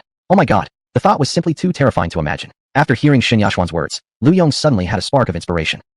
Yong coughed and suddenly said, Miss Shun, what if I really could buy a sports car? What would you say? Yashwan sneered slightly and gave Yong a sidelong glance, smiling with a hint of mockery. If you could really afford a sports car, I, Yashwan, will kneel right here and sing Conquest for you. Great. Yong couldn't help but clap his hand in excitement and challenged. Then how about a bet? What are we betting on? A sports car, whether I can afford it or not. If I can, you kneel and sing Conquest for me. If I lose, I will unconditionally fulfill any request of yours. Yong gazed intently at Yashwan, hoping she wouldn't back down. If he recorded a video of her kneeling and singing Conquest, he could use it to blackmail her, and she wouldn't dare to tattle to his mother anymore. I truly am a genius. Yashwan's eyes also lit up. In her opinion, Yong was just throwing a tantrum. Men were, after all, creatures that valued pride. And if she won, Yong would have to fulfill any request she wanted, which meant she could simply make Yong disappear forever from her life. Their eyes met instantly, and both started secretly calculating in their minds. Fine, it's a deal, Yashwan declared confidently. Not wanting to waste any more time, Yashwan directly led Yong into the store. Standing in front of a silver-white Porsche 911, Yashwan said, This is the cheapest car we have here, 2.65 million. Well then, can you afford it? Yong looked at it for a while, then shook his head. Too cheap. Doesn't match my status. Yashwan smirked coldly. Go ahead, keep pretending. Then I'll show you a more expensive one. She led Yong to a red Ferrari sports car. This one, the Ferrari 488, costs 4.5 million. Surely this matches your status now. Yong continued shaking his head. TSK, still not quite there. Yashwan clenched her teeth in anger but refrained from lashing out, leading Yong forward again. A silver-white, uniquely styled sports car stood ahead. Yashwan folded her arms and said, Reventon, 15 million yuan. This is the most expensive car we have. Surely this meets your standards now. Let me think. Yong hesitated. Yashwan smiled, wearing an expression of confident pride. Now Yong had nowhere to run. Having already wasted so much time, she worried about missing her first meeting with that Mr. Liu. She took out her phone and sent a WeChat message. Buzz. Coincidentally, Yong's phone also vibrated. He glanced at his WeChat and raised an eyebrow. What the hell does this woman want from me now? He glanced at Shen Yashuan, whose odd gaze he felt. The two exchanged glances for a while. Shen Yashuan tapped the screen of her phone again, sending another message. Buzz. Lu Yong's phone vibrated again. Shen Yashuan frowned, sensing something was off. She sent yet another message. Buzz. Lu Yong's phone vibrated again. No way. A sudden realization struck Shen Yashuan, the most unlikely possibility rushing into her mind. Her hands trembling slightly, she initiated a voice call on her phone. Ding dong. Lu Yong's phone rang. He tapped to answer the call. Shen Yashuan's vision blurred, nearly causing her to collapse. Through the phone came Lu Yong's irritatingly smug voice. Hello, Miss Shen. What can I do for you? Shen Yashuan stood in stunned silence, her mind a complete mess. All the lines she'd rehearsed all day came out instinctively. Good day, Mr. Lu. Nice to meet you. I'm Shen Yashuan. Chapter 24, Singing Conquest. As soon as Shen Yashuan spoke, she realized her mistake, but what's done cannot be undone. She instantly felt extremely embarrassed, lowered her head, and dared not look directly at Lu Yong. Fortunately, Lu Yong didn't seem to notice anything unusual, and simply said, then let's go check out together. I'll take this car. All right, Mr. Lu. Shen Yashuan quickly replied, forcing a smile onto her face. A true gentleman. Make that a true heroine, knows how to bend and stretch as needed. Falling down isn't scary. What's truly frightening is falling and losing the courage to stand back up. Smiling the entire time, she led Lu Yong toward the checkout counter. In a highly professional tone, Shen Yashuan explained, Mr. Lu, our dealership currently offers installment services. The down payment only needs to be. No need. I'll pay in full. Shen Yashuan. Hearing such a bad-cheat declaration from Lu Yong, her heart stirred with indescribable complexity and awkwardness. At the same time, a faint regret crept up within her. Once upon a time there was a golden bachelor placed before me, and I didn't cherish it. Only after losing him did I realize my regret. If heaven grants me another chance, I'd like to say to that bachelor, I'm sorry, I was wrong. Please give me one more chance. Unfortunately, time does not flow backward. Smiling through clenched teeth, Shen Yashuan said, Understood, Mr. Lu. I'll handle the process for you right away. As for procedures like insurance and license plate registration, they'll take approximately a week. If you're not in a hurry, Mr. Lu, you can come pick up the car after a week. Of course, if you wish to drive it home now, you may as well. Lu Yong shook his head. Then I'll come back in a week. All right. Shen Yashuan nodded and led Lu Yong toward the back of the dealership. Mr. Lu, the car you brought in for repairs the other day has been completely restored. Allow me to show you around. If anything is unsatisfactory, feel free to point it out. Our dealership will serve you until you are fully satisfied. Good. Lu Yong replied absent-mindedly, his thoughts drifting elsewhere. He must have won their bet. Now how should he ask Shen Yashuan to sing Conquest? Oh, this is difficult. The two walked side by side toward the garage. The sleek and dazzling Bugatti Veyron sat silently inside, gleaming as if brand new, showing no signs of its previous extensive repairs. Seeing this car made Shen Yashuan's heart even heavier. No, when facing difficulties, one must learn to become stronger through setbacks and courageously push forward. Without enduring the 99 trials, how could one ever bring home the rich bachelor? This is just the first hardship. Shen Yashuan silently encouraged herself. Lu Yong briefly inspected the car, then started the engine and took it around the dealership test track. It felt quite satisfying. Meanwhile, he pondered how to make Shen Yashuan fulfill the bet. Shen Yashuan gathered her courage and approached him, saying, Mr. Lu, I sincerely apologize for my earlier behavior. If you have time now, would you allow me to treat you to dinner to make amends? Lu Yong's eyes lit up. Exactly what he needed. Of course, no problem at all. So the two got into the car together and drove toward a restaurant Shen Yashuan recommended. As they dined, they exchanged idle conversation in fits and starts. Though still somewhat awkward, the atmosphere had improved noticeably. Shen Yashuan exhaled deeply in relief. After paying for dinner on her own initiative, the two returned to the car together. Suddenly, and out of the blue, Lu Yong said, Let's get a hotel room. It would be too embarrassing singing on the street. A hotel room with no outsiders around would be perfect. Shen Yashuan. ? This. She was momentarily stunned. Having no real dating experience, she was still in a theoretical stage regarding such matters. For Lu Yong to speak so casually, yet shockingly took her completely off guard. She was dumbfounded for quite some time. Then began an internal struggle. Had today's young people really become so forward? Or, should she accept or refuse? If she agreed, would he think her a promiscuous woman? Yet this was also a rare golden opportunity to skip straight through the 99 trials and reach the Western paradise. In a decisive moment of inner battle, Shen Yashuan said resolutely, Okay, Mr. Lu, you decide where we go. She casually adjusted her collar, inwardly thinking she was lucky to wear that victory lingerie today. She had even prepared for situations just like this. Meanwhile, Lu Yong gained a bit more respect for this woman Shen Yashuan. Not bad. I was worried she'd pretend ignorance to avoid the bet, making her kneel and sing Conquest. Just thinking about it was exciting. Naturally, Lu Yong wasn't that kind of excessive person, kneeling was out of the question, but she still needed to sing Conquest. Together, the two drove toward a luxurious high-end hotel. Lu Yong booked a presidential suite. After all, for a beautiful lady's special performance, a high-quality room was only appropriate. They took the elevator together, both silently lost in thought. Shen Yashuan's heart pounded nervously. She felt this was the most nerve-wracking moment of her life, from childhood until now. Upon entering the room, Lu Yong poured himself a glass of water and also got one for Shen Yashuan. She accepted it and took a small sip. Lu Yong sat on the sofa and smiled. Let's begin. Shen Yashuan. ? No foreplay at all, and they were diving straight into the main act, but she didn't even know where to start. Trying to act calm, she forced a smile and asked, Mr. Lu, may I take a shower first? Even Lu Yong was momentarily stunned. Nowadays, do people really have such high standards? To take a shower before singing? Lu Yong nodded. Okay then. Shen Yashuan hurried into the bedroom, pulled out her phone, and started browsing on Baidu, trying to fill in the gaps in her knowledge. 20 minutes later, dressed in a bathrobe, Shen Yashuan stepped out of the bathroom. Rising heat faintly floated from her body. Lu Yong couldn't help but secretly admire her. This woman actually had some charm. He took out his phone, opened the video recording function, and said, let's start now. Seeing Lu Yong take out his phone to record, Shin Yashuan was stunned too. What a strange hobby. Should she refuse? But they had already come this far. Seeing Shin Yashuan frozen in place, Lu Yong assumed the girl was just shy. Smiling gently, he said, "You can start singing now. Kneeling isn't necessary. Just sing through the chorus, and it'll be done." Huh. Shin Yashuan was stunned again. Sing? Sing what song? Did he really have such a bizarre preference? To make her sing? What song do you want to hear? Taking a deep breath, Shin Yashuan smiled. There was no turning back now. She had to see this through. Conquest. Lu Yong replied with a puzzled expression. Don't you remember the bet we just made? Shin Yashuan. He brought a woman to a hotel room just to hear her sing Conquest? Is this guy out of his mind? But she'd agreed to the bet, and now she had to accept the consequences. Taking a deep breath, Shin Yashuan cleared her throat. Ahem. She looked toward Lu Yong, and a slightly trembling voice began. I have thus been conquered by you, giving up every path of retreat. My heart is already clouded. Lu Yong kept recording while nodding approvingly. Perfect. Now he had solid evidence. Chapter 25. The childhood nightmare returns. The song ended. Lu Yong stopped recording and started clapping. As for Shin Yashuan, her expression was incredibly strange. She didn't know whether to cry or laugh. Should she feel disappointed or relieved? Lu Yong put away his phone and suddenly sneered. Then I'll just come straight to the point. Shin Yashuan's heart dropped again. Could it be that Lu Yong was actually some kind of pervert, singing songs just to set the mood? Was she still unable to escape his clutches today? While lost in a mess of emotions, Shin Yashuan heard Lu Yong coldly say, Miss Shun, I've got no choice but to show my hand now. You've got something on me. We absolutely cannot let my mother know about our blind date. If she asks about you, say that we weren't compatible. If my mother finds out anything she shouldn't know and comes back to beat the crap out of me, I'll have no choice but to upload that video online. Hope you think things through carefully. After Lu Yong finished speaking, he turned around and walked off gracefully. He felt that he'd been incredibly cool just now. A long while after Lu Yong had left, Shin Yashuan finally recovered from her shock. That was it. Damn it, this guy must be out of his mind. She bit back a curse and angrily kicked the sofa. Ow, my foot. The next moment, she sat down on the floor, hugging her ankle. She had sprained it. Feeling awful, today had truly been a day of disaster for her. Coming to a hotel with someone just to hear them sing Conquest and shoot a short video. She felt extremely exhausted, not just physically but emotionally, as if her entire worldview had been shaken. Our mighty master is genuinely happy today, Lu Yong hummed to himself, cheerfully driving back home. Since he hadn't eaten enough, he'd stopped by Shui Xian for another meal. Back home, he chatted a bit with Chui Wen over WeChat. Chui Wen was now immersed in her dream, and even rejected Lu Yong's request for a video call. A man and a dream. You could only choose one. Thinking about being ignored, Lu Yong felt unbearable heartache. So he opened the singing video he had recorded earlier. Watching it for a while, he burst into laughter.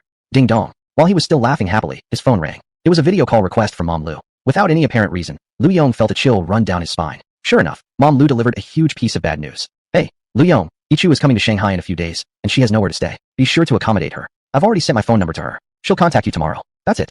Mom, wait. Lu Yong hurriedly replied, trying to make up an excuse to dodge this disaster. But Mom Lu had already hung up first. Han Ichu is coming? Good heavens. Lu Yong couldn't help shivering. Dreadful memories surged into his mind suddenly. Lu Yong almost jumped from the shock and nearly flung his phone away. Han Ichu was the daughter of the neighbor next door. Back then, Lu Yong always received much care from Han's family. After all, his own parents were unreliable and always out having fun. Lu Yong was frequently looked after at Han Ichu's home. This was where his nightmare began. Ichu was 3 years younger than him, but obviously very precocious. She would frequently play pranks on Lu Yong, always managing to look pitiful and innocent afterwards. Mom Lu was deeply fond of Han Ichu, which once made Lu Yong suspect whether the two families had mixed up their children. After Han Ichu once dropped a caterpillar down Lu Yong's pants, he ran to his mother in tears to report it. But as a result, Lu Yong was severely punished. Because Han Ichu had rushed to Mom Lu before him, crying that Lu Yong had scared her with a caterpillar, her tears had touched Mom Lu deeply, causing her to cry out in Xin. Xinten means love and pity, no exact English equivalent. After Lu Yong had been punished, Han Ichu stood behind Mom Lu, almost dying from holding in her laughter. From that day on, Lu Yong had warned himself. This was a woman he could not beat, better to run far, far away. For Lu Yong, though, that was just the beginning of his nightmare. As they grew older, after Han Ichu started school, she officially intervened in Lu Yong's school life. The only refuge he once had from Han Ichu disappeared completely. Because Han Ichu was young, the responsibility for picking her up from and dropping her off at school was assigned by Mom Lu to Lu Yong. From then on, Han Ichu rampaged, completely intruding into Lu Yong's daily life. During high school, besides himself, the biggest reason Lu Yong was unable to date was because of that little devil. She drove away every girl who got close to Lu Yong, or became somewhat friendly with him. Just when he thought he had 4 years of peace and quiet, the devil was coming again. Maybe I should run away? Lu Yong took out his phone and was about to book a ticket to the North Pole. Buzz. His phone rang. Looking at it, it was a message from an unknown number. Trembling, Lu Yong slowly tapped the screen. Dear Gij Lu, did you miss your cute, mischievous, gentle, beautiful, graceful, understanding, and absolutely #1 loving little sister? It was followed by a cute bunny emoji. Lu Yong's hand shook, almost crushing the phone screen. Buzz buzz. The phone vibrated again, a second message arriving. Don't think about running away, Gij. No matter where you go, even to the ends of the earth, I will find you and drag you back. The message was followed by a picture of a bloodstained kitchen knife. Thud. Lu Yong dropped his phone on the ground. That day, Lu Yong, who was supposed to be the older brother but was actually a stinky younger brother, once again remembered the horror of being controlled by, well, his younger sister. My beautiful life is over. Thank you, my parents, family, and friends.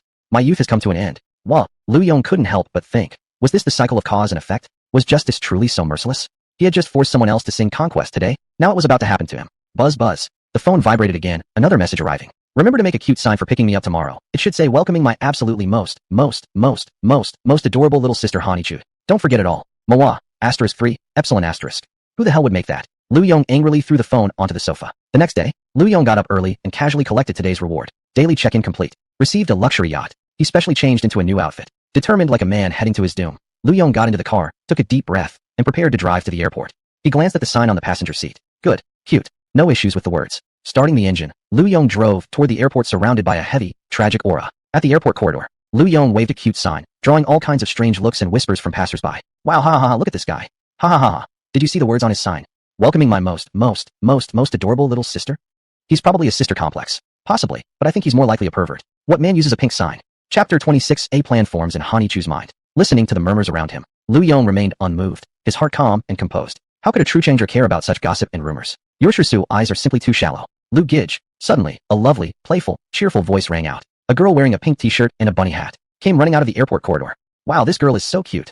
So that pervert is her brother? If I had a sister like her, I'd definitely cherish her the same way. The voices of the onlookers arose once again. Lu Yong couldn't help but sneer inwardly. A bunch of superficial humans. Does appearance really decide everything? How naive. Clack, clack, clack. Hanichu came running like a rolling wheel. Though her steps seemed light and nimble in the eyes of others, in Lu Yong's mind, each one fell like a heavy drumbeat. Like a countdown to doomsday. My youth, the good days I've had recently are over. Her seemingly adorable image, in Lu Yong's view, was like a Godzilla charging straight at him. Ah, Ichu. Long time no see. Lu Yong revealed a bright smile, greeting her.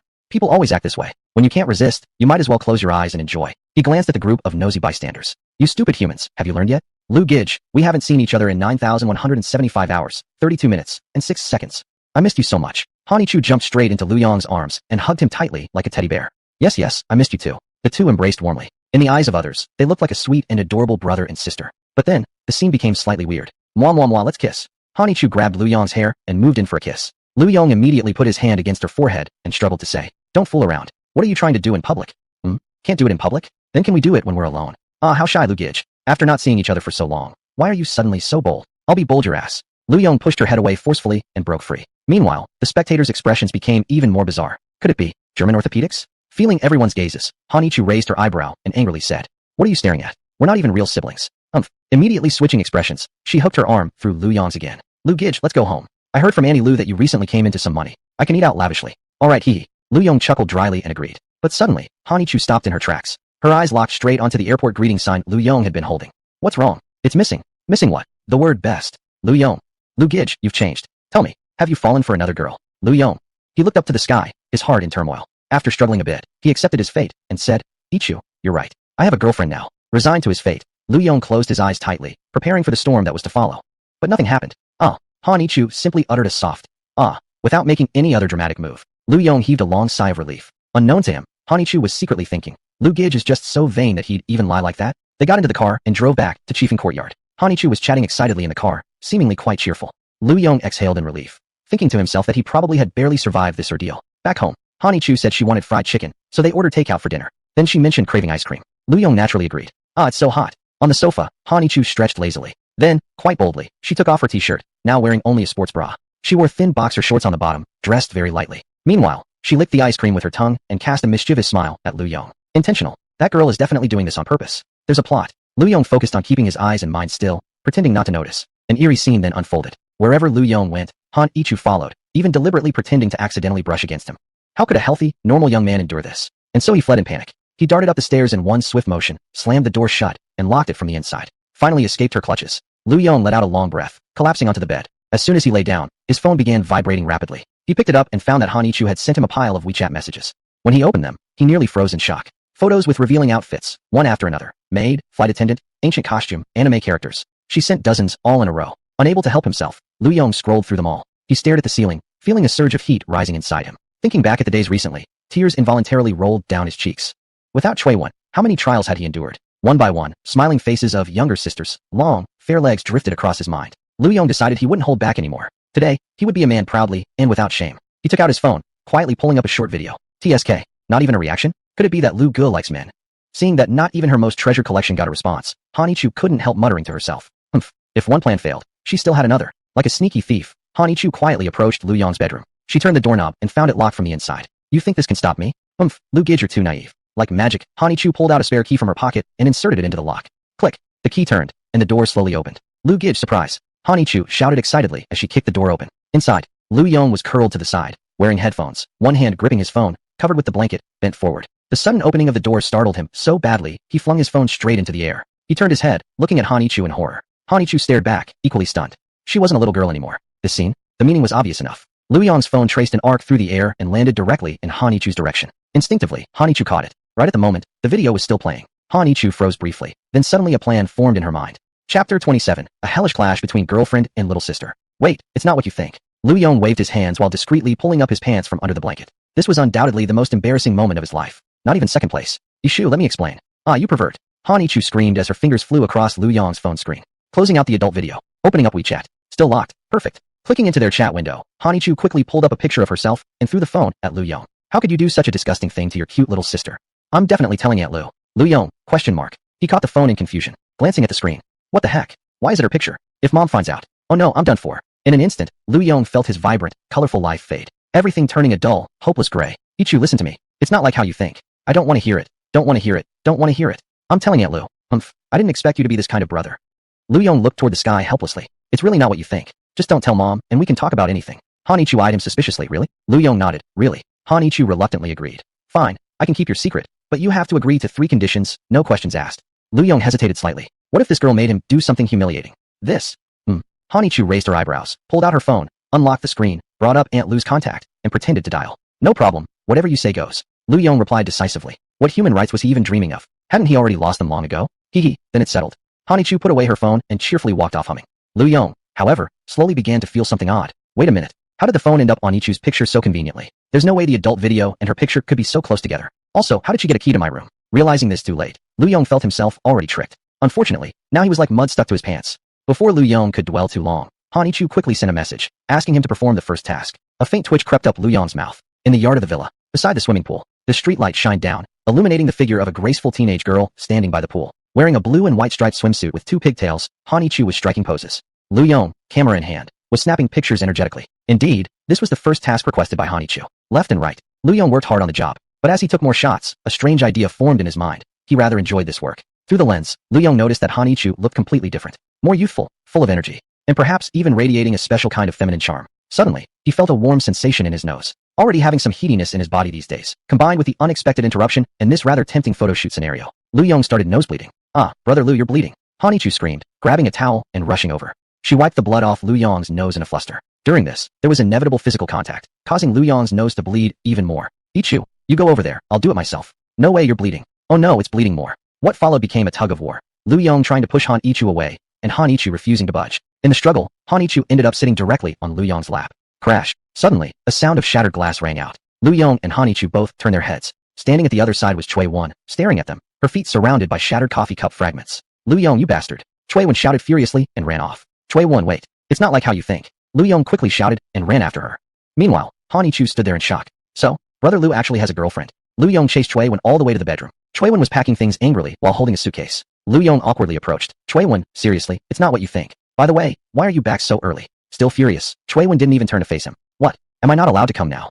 Oh right, this is your house. I guess I don't have the right to say anything. Sorry for interrupting your little fun time. That's my neighbor's little sister. My mom asked me to take care of her. Lu Yong explained. Chui Wan took out a few clothes from the closet and said, oh, so just because she's your sister, it's okay to be hugging her by the pool in a swimsuit. And with a camera too? Lu Yong, you sure know how to have fun. Lu Yong was speechless, not knowing how to explain. After packing, Chui Wan slammed the suitcase shut and said, perfect, I came back today to pack clothes anyway, and I was just planning to tell you that I'm going overseas with big sister you. Didn't expect to see something I shouldn't have. Alright, here's the key to this house. Goodbye. Chui Wan threw the key directly at Lu Yong and dragged her suitcase away. Chui Wan, don't act like this out of spite, okay? Lu Yong was also getting angry. Yuyan, think for yourself, since your birthday, have we even talked about anything other than that?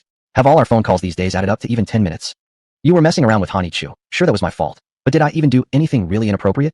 You're rushing to judgment like this, don't you think you're the one being more unreasonable? Chui Wan stopped in her tracks and looked at Lu Yong. The two stood silently for quite a while. Finally, Chui Wan began pulling her suitcase away. I think we both need some time to calm down. Let's not stay in touch for a while. Chui Wan brushed past Lu Yong. Lu Yong wanted to say something to stop her, but couldn't find the words. Meanwhile, not far away, Hanichu watched the entire scene unfold. Seeing Lu Yong standing there with a dazed and heartbroken look, a bitter ache rose in her chest. When she saw Chui Wan push the door open and leave, Hanichu hurriedly put on her clothes and ran out after her. She didn't want Lu Yong to keep feeling sad and hurt because of her, because she'd done far too many things like this back when they were little. It wasn't until Lu Yong disappeared from her daily life over 3 years ago that Hanichu finally realized what Lu Yong meant to her. But because of all the wrong things she had done to him, the cruel pranks and mischief, Hanichu suddenly felt no courage to reach out to Lu Yong again. Only when she heard from her mother that Aunt Lu had set Lu Yong up on a blind date did Hanichu finally gather her courage and see Lu Yong once more. Chapter 28. Facing her heart, Ran Fangxin. Hanichu chased after Cui Wan as he left, but was slightly delayed by changing clothes. By the time she reached the entrance of the chiefing courtyard, she just caught sight of Cui Wan's retreating figure stepping into a taxi. She quickly waved to hail a cab and said to the driver, "Uncle, follow the car in front." The driver solemnly nodded, thinking to himself that after watching countless such scenes in movies and TV shows, this time he finally got to experience it in person. Imagining a big drama in his head, the driver confidently declared, "Young lady, don't worry, my driving skills are well known within 100 miles radius. The person you're chasing isn't getting away." Lu Yong was lying on his bed, sleeping drowsily. His memories of being with Cui Wan flashed through his mind like a flickering slideshow. Cough. When he opened his eyes again, it was already completely dark outside. Feeling troubled, Lu Yong suddenly had a strong urge to drink. He opened his WeChat app and scrolled through his contact list, finally stopping on Ran Fangxin's profile picture. At the same time, Ran Fangxin was lying on the bed, her legs crossed as she hugged a pillow, curling on her side. She couldn't sleep. Or rather, since her last parting with Lu Yong, she hadn't been able to sleep well. I wonder what he's doing now. Should I give him a call to check? A sudden thought startled Ran Fangxin herself. What am I thinking? Am I out of my mind? Lu Yong has a girlfriend, and I had already decided I'd learn to let go after last time. No matter what, I mustn't interfere with Lu Yong's relationship. As long as he is happy, she kept saying to herself, almost like a self-hypnosis. Yet her hand unconsciously pulled out her phone, scrolling across the screen. She opened WeChat and entered Lu Yong's chat. Ever since that day, the two had barely spoken. In the chat window, she typed the 4 characters, "What are you doing?" but lingered over the send button for a long while without pressing it. Buzz. Her phone suddenly vibrated. In the chat window she had just opened, a new message appeared. "Lu Yong, are you free? Let's grab a drink together." Ran Fangxin checked the time, 9:30. She inwardly grumbled, thinking who usually invites someone out for a drink this late? Yet she quickly replied, "Sure. I couldn't sleep anyway." After sending the message, Ran Fangxin lay flat on the bed in a star shape. I really am an idiot. I had already made up my mind, didn't I? But then again, who told me to fall for him? Smiling bitterly to herself, she looked at the meeting location Lu Yong had sent and got up from the bed, carefully selecting her outfit. Women dress for those who please them. Such is life. Standing in front of the dressing mirror choosing her clothes, Ran Fangxin told herself as if under a spell. This is just a gathering between friends. It's normal. No big deal. She changed into a dress and, because of the chill, put on a coat over it. After tying her hair into a quick bun, she hurried out the door in heels, almost sprinting. The ordinary pedestrian bar. Lu Yong had been waiting by the roadside for a while when he finally saw Ran Fangxin step out of a taxi. Seeing Ran Fangxin approach, Lu Yong couldn't help but smile. "Fangxin, did you just wake up?" Ran Fangxin had applied light makeup, but a few strands of hair on her forehead stood up untidily, dancing slightly in the wind. "Screw you." Ran Fangxin kicked Lu Yong's leg slightly and said, "You should be really thankful to me. I was already in bed sleeping when you called me out for drinks. I'm already doing you a big favor by coming here, so don't you dare be picky. You lousy guy." "Thank you," Lu Yong replied suddenly in a completely serious tone, taking Ran Fangxin by surprise. Together, they walked into the ordinary pedestrian bar. The bar owner obviously recognized them too, and warmly came over to greet. On the wall that displayed couple photos since the last time, many more photos had been added. Ran Fangxin paused to look for a moment, and quickly noticed the photo of her and Lu Yong. This seemed to be their only photo together aside from their high school graduation picture. Lu Yong also glanced through the wall of photos, and suddenly chuckled. "Fangxin, after taking a look, I think we make the best-looking couple." "Screw you." Though she felt her innermost thoughts were voiced, she didn't feel happy at all. She gave Lu Yong a light kick and said, "You've already got a girlfriend, right? Come back another day with her, and take another photo." Ran Fangxin waited for Lu Yong's rebuttal, but unexpectedly, he fell silent all of a sudden. They sat in the same spot as last time. Ran Fangxin studied Lu Yong's face closely, finally noticing some clues. Today, Lu Yong somehow felt different to her, somehow sad. Coupling his reaction when she mentioned his girlfriend, a thought began forming in Ran Fangxin's mind. Had Lu Yong argued with his girlfriend? After their drinks arrived, Ran Fangxin poured her glass full and asked curiously, "What's wrong? You look so unhappy. Did you have a fight with your girlfriend?" Lu Yong didn't respond. He simply remained silent, picked up his glass, and took a sip. This only strengthened Ran Fangxin's suspicions further. But she knew, these things couldn't be rushed. They chatted off and on, and under the gradual effects of alcohol and Ran Fangxin's gentle prompting, Lu Yong finally spoke. "I had a fight with Cui Wan." "Cui Wan? So that was the name of Lu Yong's girlfriend?" Ran Fangxin didn't say much in response. She simply looked into Lu Yong's eyes, letting him know she was listening. At times like this, it was enough to just remain a quiet listener. Glass after glass, Lu Yong began slowly opening up. Before long, Ran Fangxin understood the whole story. She didn't know what to say. To be precise, from her current position, she felt like anything she said would be inappropriate. Lu Yong drank moodily, glass after glass. This time, it was Lu Yong who ended up drunk beyond reason. As Ran Fangxin supported Lu Yong out of the bar, she felt a sense of confusion creeping over her again. She had originally wanted to silently bless Lu Yong from behind, believing that as long as he was happy, it would be enough. But was Lu Yong truly happy now? Could that girl named Cui Wan truly bring Lu Yong happiness? From what Lu Yong had said, she could feel how deeply he loved that girl. But how about the other way around? At a moment like this, shouldn't it be his girlfriend who was there to take care of Lu Yong? While waiting for the taxi, Ran Fangxin suddenly felt a little angry. Leaning against a street lamp, Lu Yong swayed unsteadily. Ran Fangxin reached out to hail a taxi. This time, it was her turn to take him home. They took a taxi to Chiefing Courtyard. Ran Fangxin supported Lu Yong upstairs. After helping him take off his shoes, she guided him to the bed. However, Lu Yong weighed far more than her, and the two of them tumbled onto the bed together. Ran Fangxin tried to sit up, but suddenly, Lu Yong unexpectedly wrapped his arms around her. The man beside her murmured as if in a dream, Fangxin, don't leave. What if I had confessed my feelings to you back in high school? Would we be together now? A shiver ran through Fangxin's body. That sentence instantly shattered her last psychological defense. She turned over, facing Lu Yong. She decided to stop running away and confront her own heart honestly. Chapter 29. Han Yichu's Declaration of War. The next day, Lu Yong woke up groggily, feeling a sharp pain in his head. He felt a heavy weight on his chest. Rubbing his eyes, he found Fangxin nestled against his chest, their clothes scattered on the floor. Looking at Fangxin's tear-streaked eyes, Lu Yong understood what he had done. What the hell did I do? As Lu Yong was agonizing and blaming himself, Fangxin opened her eyes and looked at him. Their eyes met, and an eerie silence settled between them.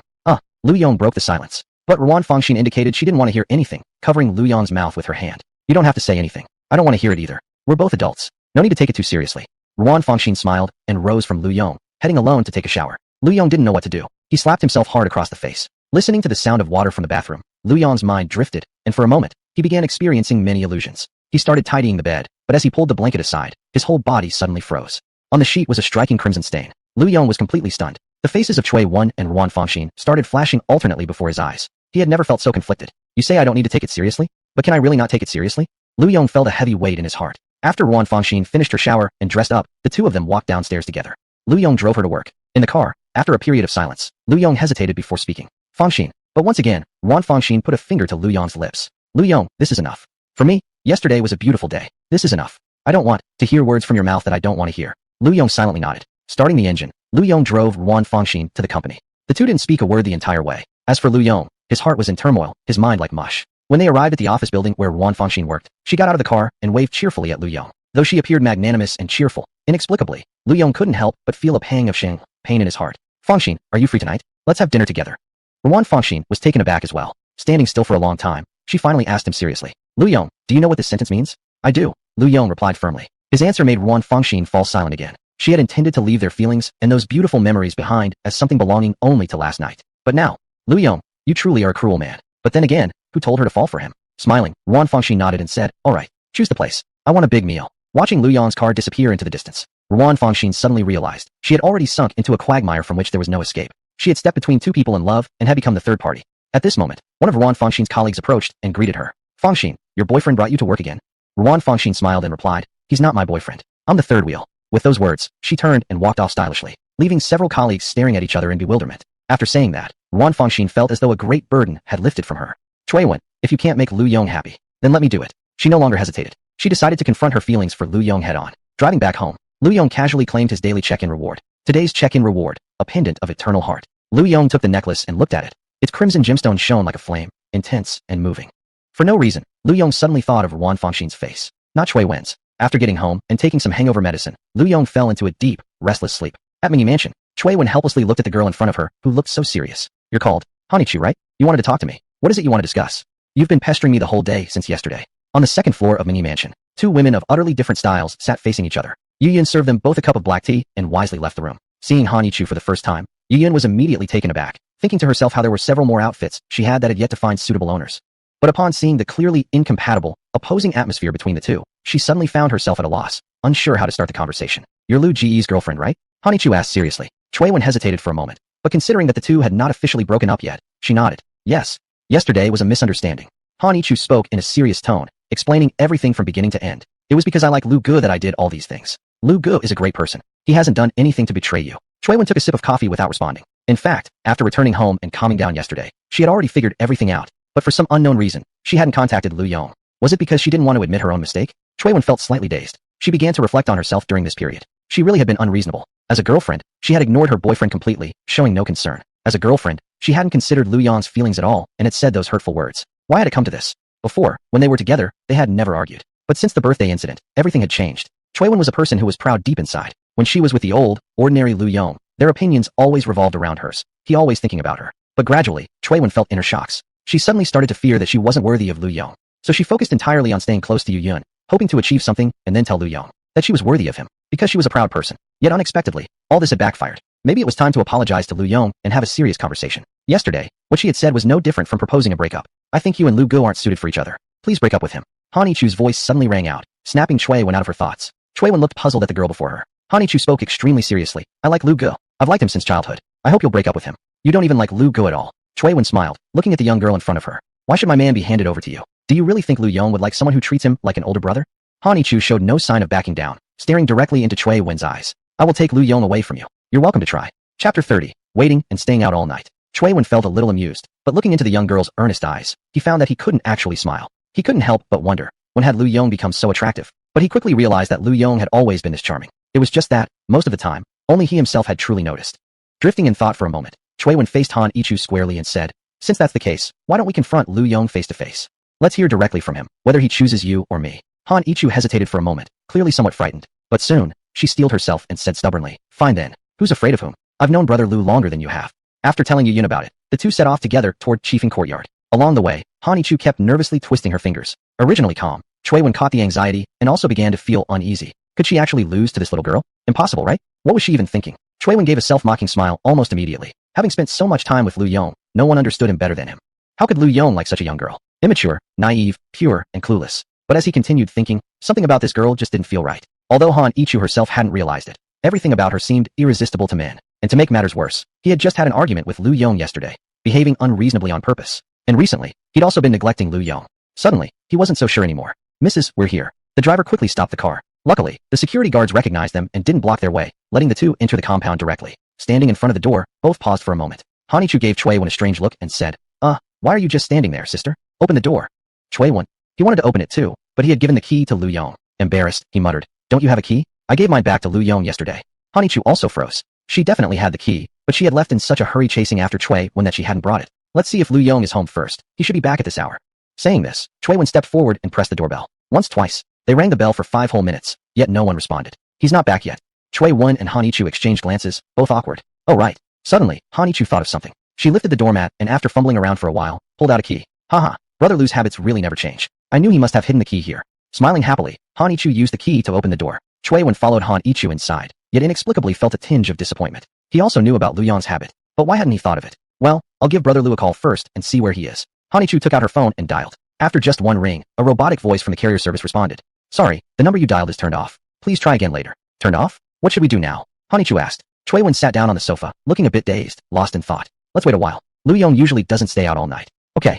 Both girls silently sat down on the sofa. Chui Wen now felt a tightening in his chest. Had his words from yesterday really hurt Lu Yong that much? Lu Yong practically never turned his phone off. Could something have happened to him? Meanwhile, Lu Yong parked his car outside the investment fund company where Ran Fengxin worked. Such bad luck. I forgot to charge my phone. Oh well, good thing I made plans with Fengxin. I'll just wait here. She should be off work soon, right? Not long after, small groups of employees began walking out. Soon enough, Lu Yong spotted Ran Fengxin's figure. After saying goodbye to her colleagues, under the watchful and knowing gazes of others, Ran Fengxin called out. I called you but your phone was off. For a second, I thought you were going to ghost me. How could I? I'm always punctual. It's just that my phone ran out of battery. So, where are we eating today? Somewhere light. I'm not feeling quite well in the stomach. After Ran Fengxin got into the car, they drove off together. They dined at a well-known private kitchen restaurant, ordering a full table of delicately flavored dishes. The food was quite delicious. When they were nearly finished, Ran Fengxin, noticing Lu Yong's distracted look, smiled and asked, still upset about yesterday's matter? Lu Yong shook his head. No, don't imagine things. Ran Fengxin covered her mouth and laughed softly, realizing that everything Lu Yong felt showed clearly on his face. But since she had already decided to get involved in the relationship between Lu Yong and Chui Wen, she wouldn't hesitate or hold back. She could give Lu Yong happiness. Putting down her chopsticks, Ran Fengxin suddenly said, I've taken 3 days off from work today. Do you have time? Let's go out together. You look so troubled, your eyebrows practically knitted into a knot. Let's go somewhere to clear your mind.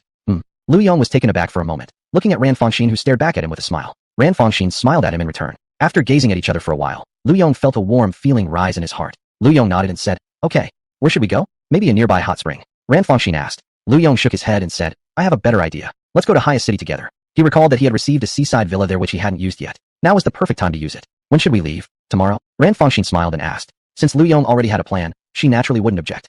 Lu Yong smiled and said, tonight.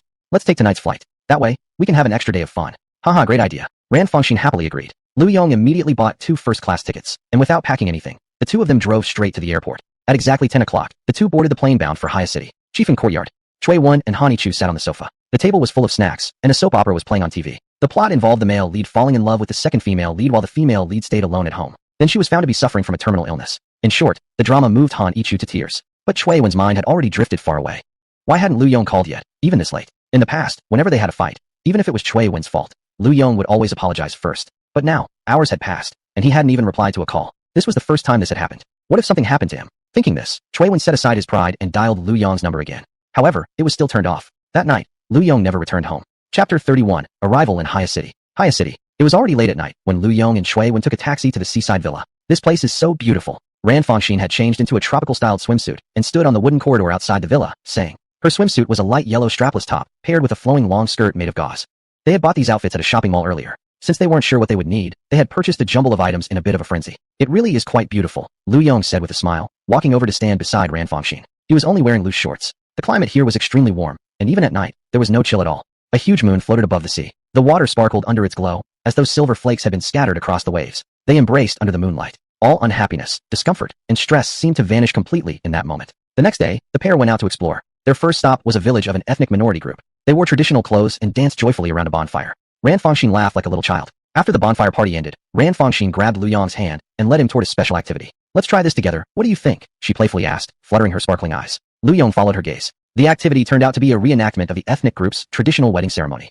Feeling the eagerness in Ran Fangxin's eyes, Lu Yong didn't refuse. It looks pretty interesting. Let's give it a try. Under the guidance of the village chief, they went to change clothes. Lu Yong wore the traditional outfit of the ethnic group, only more elaborately decorated than the typical version. He even wore a floral crown on his head. When Ran Fangxin stepped out of the room, Lu Yong was momentarily mesmerized.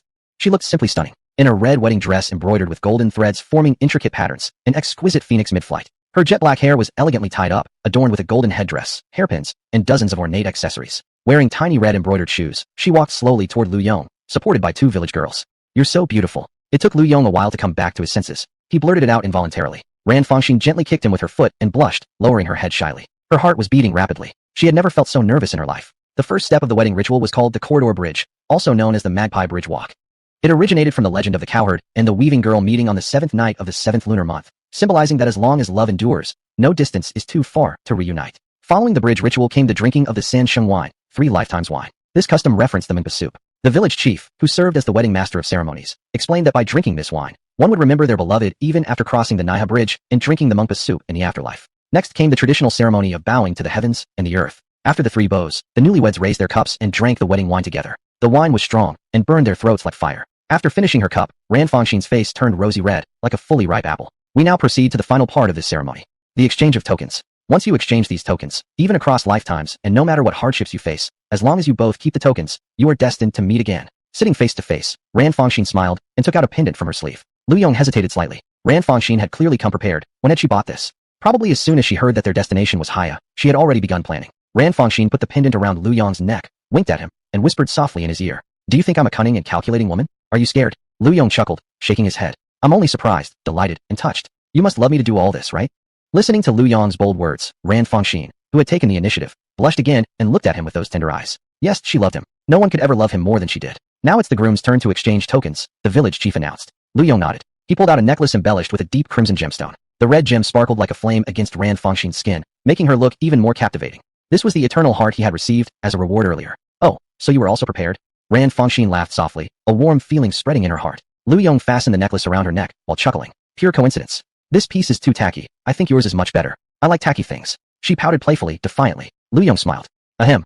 The two of you. The ceremony has already concluded. The village chief interjected awkwardly, interrupting their flirtation. Looking at the pair, the old chief couldn't help but remember his own youth. The experience came to an end. They took off their wedding clothes. Because Ran Fangxin looked so reluctant to part with the dress, Lu Yong secretly bought it from the village. When Lu Yong offered to buy it, the village chief flatly refused at first. Wasn't it obvious which was more important, the fish or the fishing rod? But in the end, the village chief still sold it. No other reason. Lu Yong simply paid far too much money. After paying, Lu Yong left his address and had the village chief arrange delivery. The dress was just too heavy. It took a lot of effort for Lu Yong to lift it alone.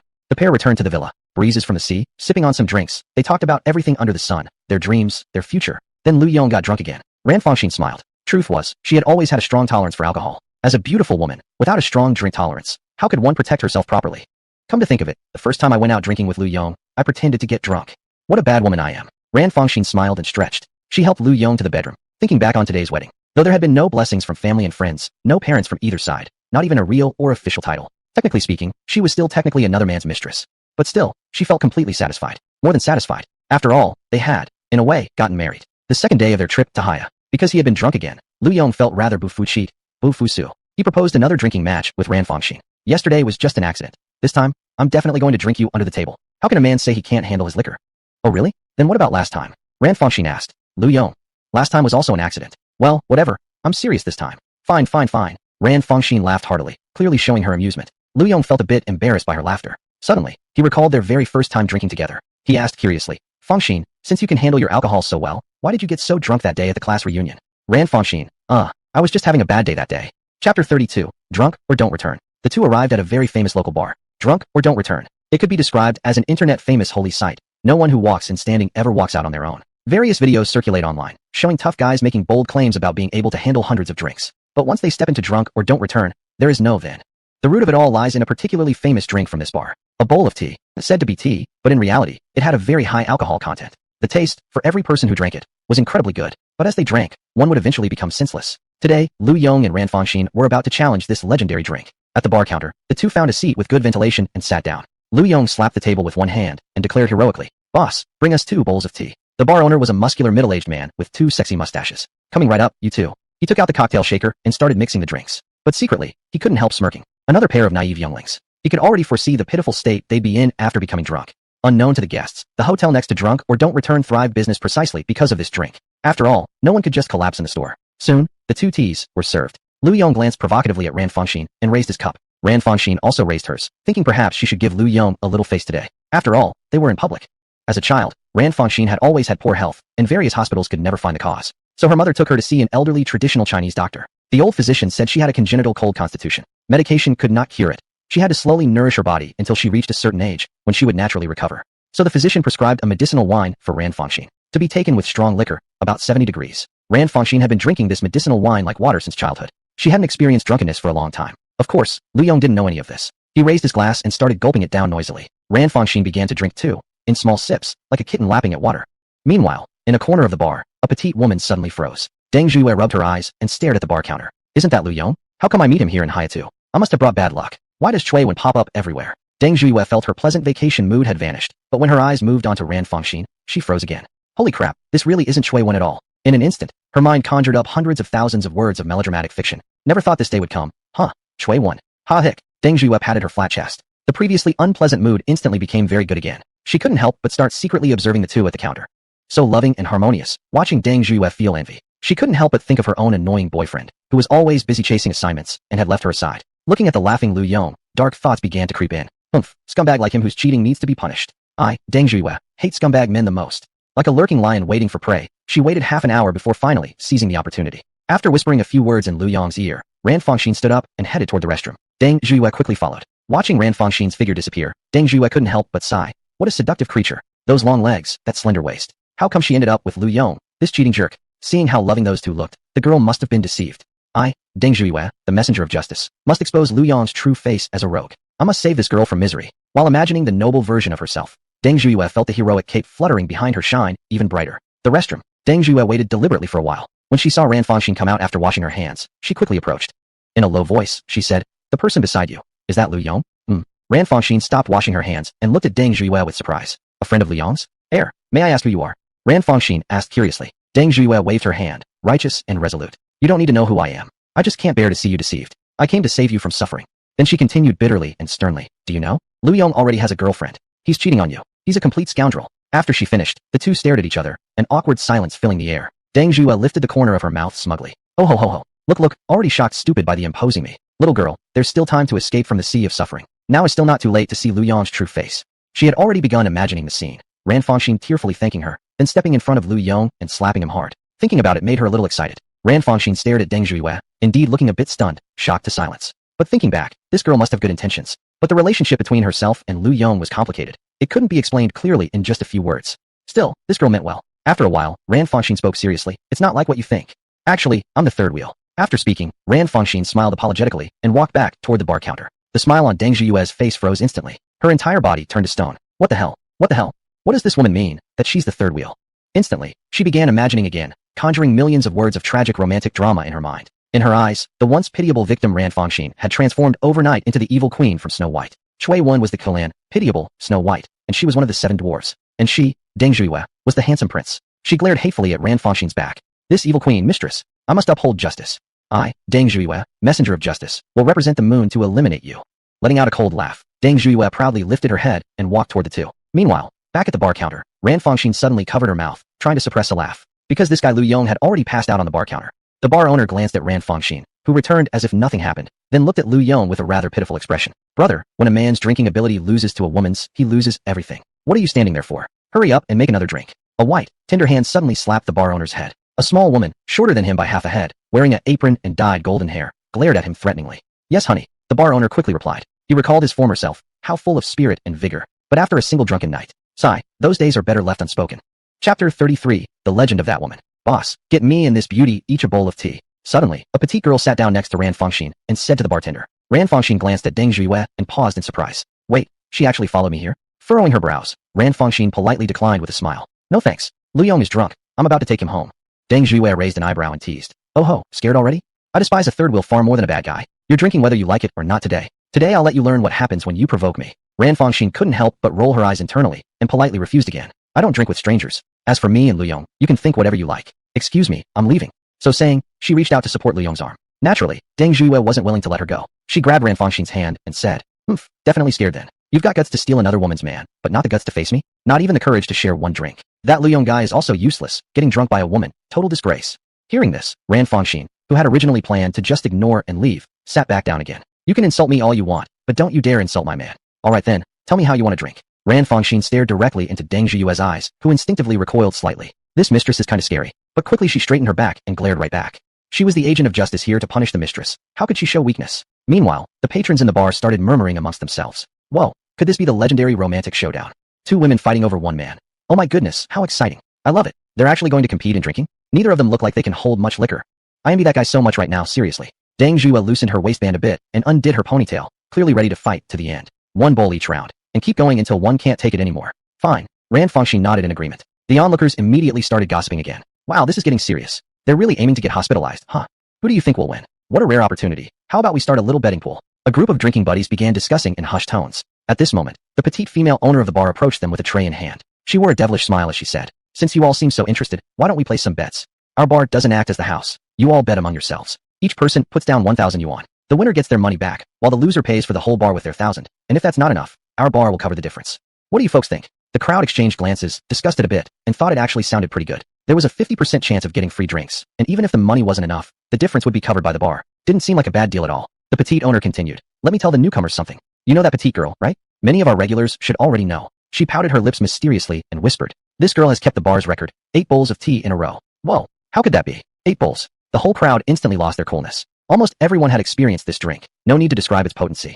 Someone who could walk out of the bar on their feet after 2 bowls was already considered a hero. 8 bowls. That was just inhuman. I'll bet on this girl. I'll bet on her too. Everyone quickly took out their phones to pay, not even noticing the demoniacal smile on the bartender's face. Oh ho ho, I'm going to make a fortune. As she collected the money, the bartender glanced at Ran Fengxin's back, muttering to herself that appearances can be deceiving, and the sea is unpredictable. The same went for drinking ability. Ever since Ran Fengxin and the other entered the bar, the bartender had been secretly observing. That was simply the reaction when sensing a fellow kind. And the subsequent performance of Ran Fengxin confirmed her suspicions. As for Lu Yong's drinking ability, not worth commenting.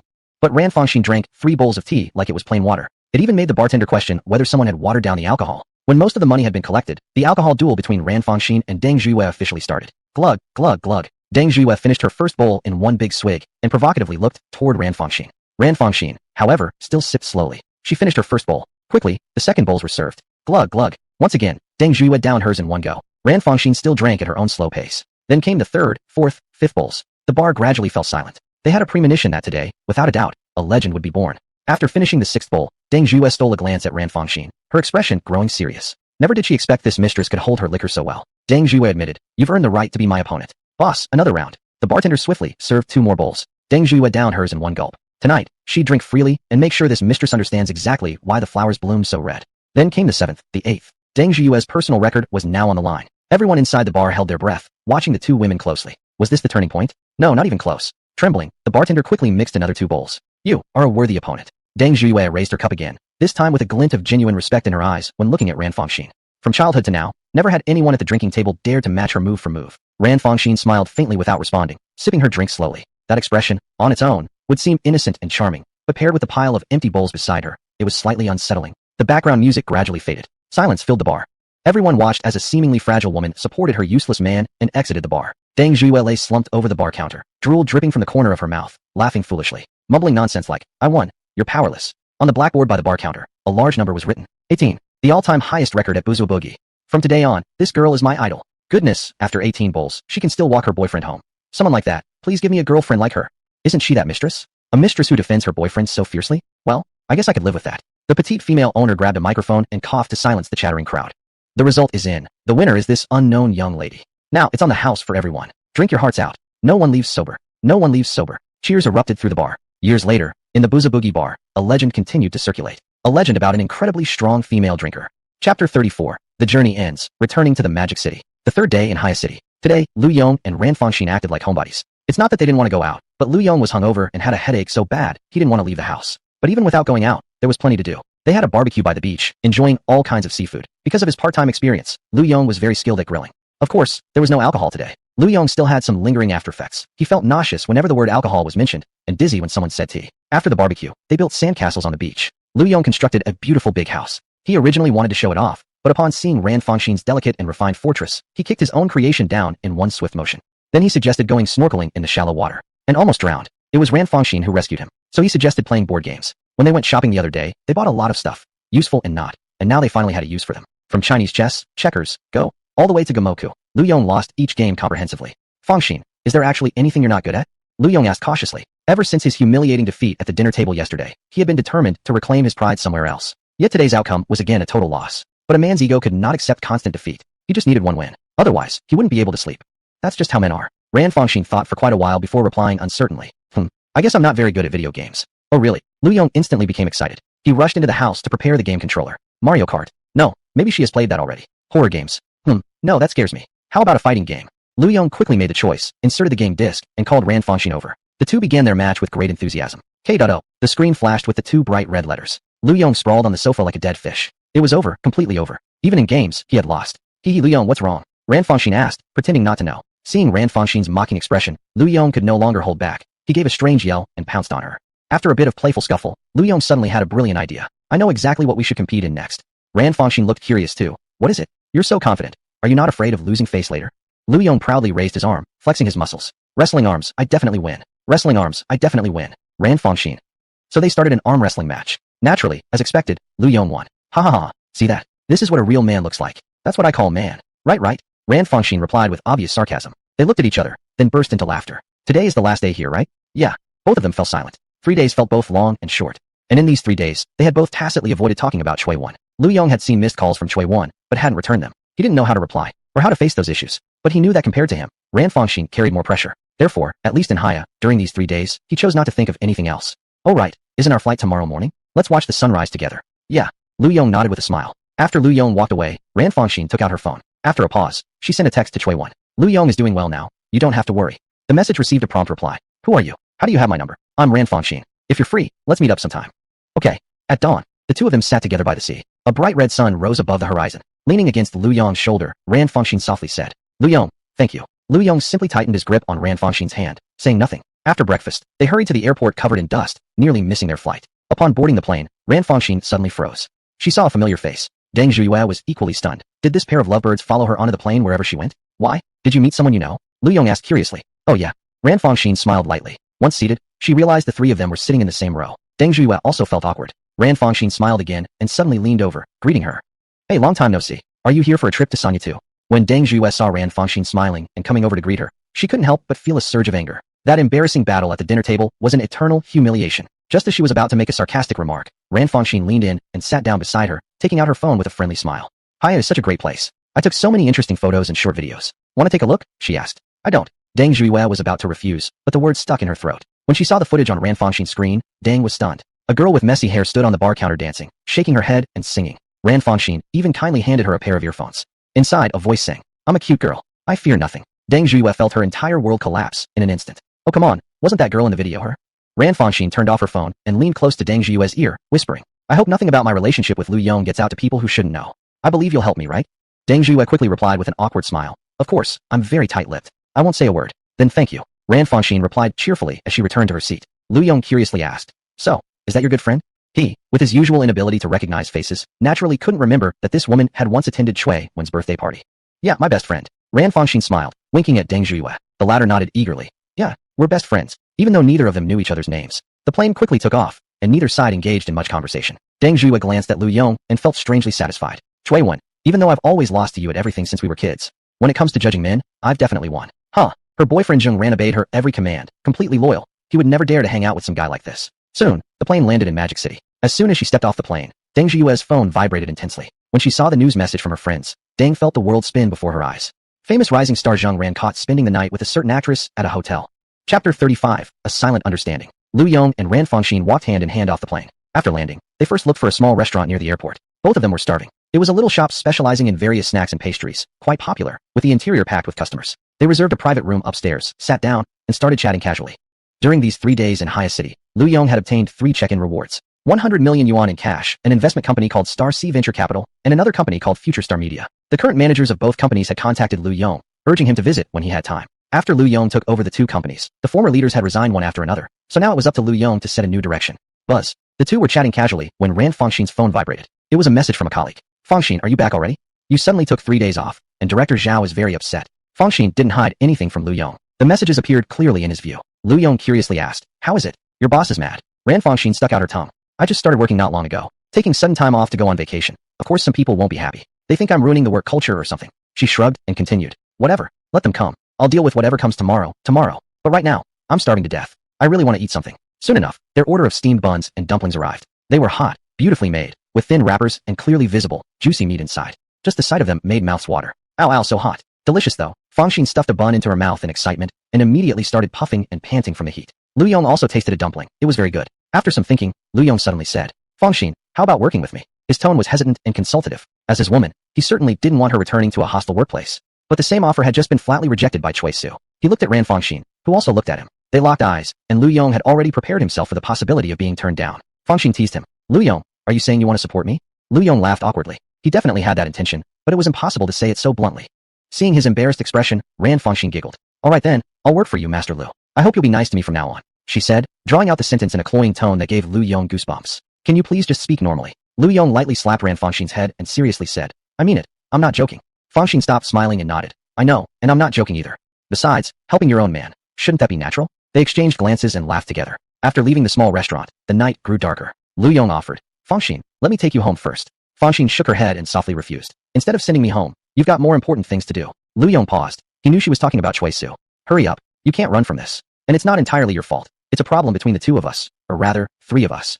After you've talked with her, the 3 of us can sit down together and have a proper talk.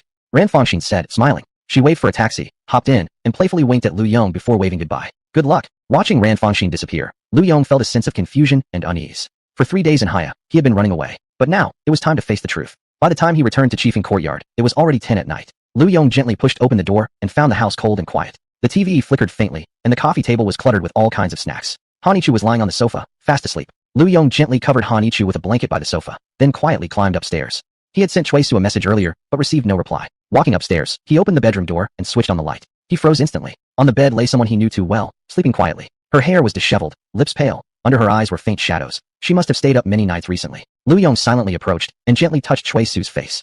It felt cold. A strange feeling of sorrow stirred within him, along with a strong sense of guilt. At this moment, feeling movement beside her, Cui Su opened her eyes with a sense of awareness, immediately seeing Yong by her side. You're back. Cui Su's voice sounded somewhat weary. Yong didn't know how to respond, so he simply nodded. The 2 remained like that, one lying down, the other sitting, staying quietly together. After a long pause, Yong slowly said, Cui Su, I cheated. I'm sorry. Cui Su lowered her head and replied in a whisper so faint it was barely audible. I know. Both fell silent. Outside the bedroom door, Hanichu, who had been eavesdropping, froze. Brother Lu cheated? For a moment, she felt stunned. To her, matters of the heart were still in unfamiliar territory. She silently walked away, returned to her bedroom, and closed the door. The space the 2 of them currently occupied was beyond her reach. And for her feelings toward Yong, she decided to keep them hidden. Because she understood, some words, once spoken aloud, could never be taken back. And if she confessed to Yong and was rejected, then everything would be over, with no chance for a second beginning. There's only one chance, just one. Hanichu realized that right now, she was indeed, as Cui Su had said, still just a little girl. Inside the bedroom, the 2 remained quietly silent. Cui Su's heart was in turmoil. When she received that phone call from Ran Fongxin, she had already had some vague suspicions, and now those suspicions had turned into reality. Reality had unfolded exactly as she imagined. She should be furious, should slap Yong hard across the face, should scream hysterically. But now, she couldn't bring herself to do any of it. Instead, she felt an overwhelming sense of helplessness rising from within. Did Yong still love her? She considered herself not to be the type of person who would cling to someone unwilling. If Yong truly loved another woman more, then stepping aside would be the best decision, for both of them. She looked at Yong, at that familiar face that now caused her so much pain, and softly said, let's all meet, face to face. Yong nodded. Chapter 36. I choose to walk away. The next day, a quiet sushi restaurant. 1 man and 2 women sat across from each other. Yong sat at the far end, feeling like he was sitting on pins and needles. He couldn't deny that he bore inescapable responsibility for everything that had happened. And the truth was, he was a greedy man. He didn't want to give up either Cui Wan or Ran Fongxin, not even one of them. Losing either would haunt him for the rest of his life. The two women exchanged glances. Chui Wen extended her right hand and introduced herself. Hello, I'm Chui Wen, Lu Yong's girlfriend. Ran Fangxin smiled, shook her hand, and introduced herself in turn. Hello, I'm Ran Fangxin, Lu Yong's woman. Nice to meet you. Nice to meet you. As the two women shook hands, an air of tension filled the space between them. Lu Yong had to admit it. He was scared. The dishes they had ordered arrived quickly, covering the table. Ran Fangxin asked first. I wonder how long Chui Miss has known Lu Yong. Chui Wen smiled and replied. Let me think. Probably almost 4 years now. Oh, then it seems I actually met Lu Yong earlier. Ran Fangxin said lightly as she took a sip of sake. Chui Wen raised her eyebrows slightly and glanced at the woman beside her. Was this a declaration of war? She responded without backing down. Really? If you've known Lu Yong for so long, why didn't you get together earlier? Or did you used to be together? No. Ran Fangxin answered. This time, it was her who fell silent. Chui Wen smiled again and asked curiously. I have a question. Please don't mind. How long has it been since the two of you officially became a couple? Ran Fangxin counted on her fingers. Their official start date. About 5 days. 5 days. Chui Wen shot Lu Yong a sidelong glance. Wasn't that the day the two of them had argued? That bastard. No wonder he hadn't come home at night. Turns out he had gone off to find another woman. So between the two of you, who made the first move? Or had both of you wanted this all along? Chui Wen also picked up her cup and took a sip of alcohol. She said faintly. Oh, then I've been in an official relationship with him longer. The atmosphere between the two women suddenly turned strange. Meanwhile, Lu Yong could only drink cup after cup, too nervous to even look at either of them. He felt so pathetic right now. Their words had started calmly, but gradually, their conversation had shifted, as if they were competing to see who loved Lu Yong more. Both women now realized one thing clearly. The other wasn't going to back down from this relationship. And the only one who could make that decision was Lu Yong himself. So who would Lu Yong choose? Chui Wen paused, then suddenly looked at Lu Yong and asked, Lu Yong, between the two of us, who will you choose? Ran Fangxin also put down her chopsticks, curious and watching closely. Under the gaze of both women, Lu Yong fell silent. He didn't know how to answer. He remained silent for a long time. Then he spoke. To me, both of you are very important. He admitted, that sounds shamelessly arrogant. I know it's the classic playboy response. To me, both of you are irreplaceable parts of my life. I can't give up one of you just to choose the other. Upon hearing Lu Yong's words, Chui Wen and Ran Fangxin both fell silent. Chui Wen poured herself another cup of wine and asked Ran Fangxin, can you accept a result like this? Ran Fangxin looked at Lu Yong, then at Chui Wen. She nodded lightly. Her tone relaxed. I expected this outcome from the moment you asked that question, didn't you? I want Lu Yong to be happy. If that happiness requires 3 people to maintain, then I will accept it.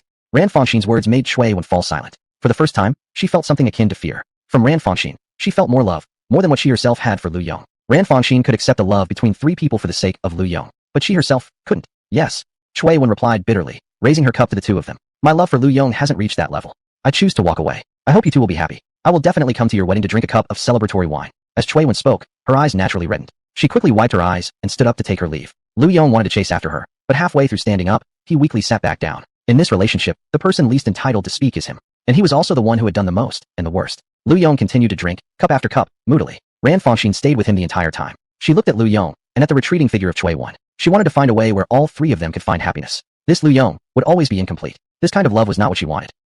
Chiefeng Courtyard. It was already late at night when she brought the drunken Lu Yong back home. Then, Lu Yong is in your hands now. After helping Lu Yong into the bedroom together with Han Yichu, Ran Fangxin said. Han Yichu had been secretly observing Ran Fangxin the entire time. When she heard the words, she quickly snapped back and replied, of course, I will take good care of brother Lu. Then I leave him to you, Lu, younger sister? Ran Fangxin looked slightly troubled, unsure whether that form of address was appropriate. Han Yichu hurriedly replied, Lu isn't my real brother. I'm Han Yichu. You can just call me Yichu. Then I leave him to you, Yichu's sister. Han Yichu walked Ran Fangxin to the gate of the villa, and they waved goodbye. After closing the door, Han Yichu suddenly felt her heart pounding rapidly. I've been completely outmatched. Han Yichu collapsed onto the sofa, messily ruffling her own hair. When she had first arrived in Shanghai, she originally thought Lu Yong would definitely fall into her hands. But reality was harsh and merciless. Back then, when facing Chui Wen, she had already sensed her chances were slim. But now facing Ran Fangxin, who had taken Lu Yong away from Chui Wen, she felt completely overwhelmed from every direction. Dazed and dispirited, she walked upstairs, looking at Lu Yong from a distance. Maybe, I should turn raw rice into cooked rice. An odd thought passed through Han Yichu's mind, but she quickly rejected it. No, I must win Lu's recognition in a fair and honorable way. Just like what Chui Wen said, right now, she was still just a girl. There was still a huge gap between her and a mature woman, a qualified wife. As another woman, she thought Chui Wen and Ran Fangxin both possessed far more charm than she did. I will learn how to be a good wife, then return to find Lu again. Declare war on them. After giving herself some encouragement, Han Yichu gently closed the bedroom door. The next day, Han Yichu took the initiative to bid farewell, stating she wanted to pursue something very important for her future life. Chapter 37 Rao Fangxin's Little Trap. After seeing off Han Yichu, Lu Yong lay on the sofa, staring blankly at the ceiling. He didn't know what he should do now. To be precise, he didn't want to do anything at all. He took a bottle of alcohol from the liquor cabinet and drank himself into a stupor. In the following days, Lu Yong drowned himself in alcohol and became a drunkard. He had wronged Chui Wen. He had wronged Ran Fangxin. He hurt those who loved him deeply, and who he loved deeply as well. Actually, I never deserved them in the first place. I already hurt Chui Wen, and I will hurt Fangxin too. Lu Yong muttered softly. For several days straight, Lu Yong had completely turned into a drunkard. Ran Fangxin came to see him multiple times, but Lu Yong avoided her directly, afraid to face her. After leaving Lu Yong's house, Ran Fongxin took out her phone and dialed Chui Wen's number. Chui Wen, do you have time? There's something I want to tell you. It's about Lu Yong. It's important. In a small tavern, the haggard Chui Wen glanced at Ran Fongxin and asked, "What is it? You sounded so tense over the phone." Ran Fongxin didn't rush to answer. Instead, she quietly studied Chui Wen. Compared to their last meeting, Chui Wen had become much thinner, her face pale and bloodless. It seemed that the breakup with Lu Yong was not only a blow to Lu Yong, but also a huge impact on Chui Wen. Ran Fongxin felt a bit speechless as well. Truly, only those from the same family would end up in the same house. Both of them were overly sentimental, deeply caring for each other, yet excessively preoccupied with each other. When viewed like this, apparently the bigger problem was the one stuck in the middle, Ran Fongxin. Let the two of them face their true feelings. Actually, as long as they're happy, wouldn't a love among three people be even more interesting? Thinking of this, Ran Fongxin looked at Chui Wen. Suddenly, her tone became quite heavy as she said, "Lu Yong always asked me to keep this from you, not to let you know.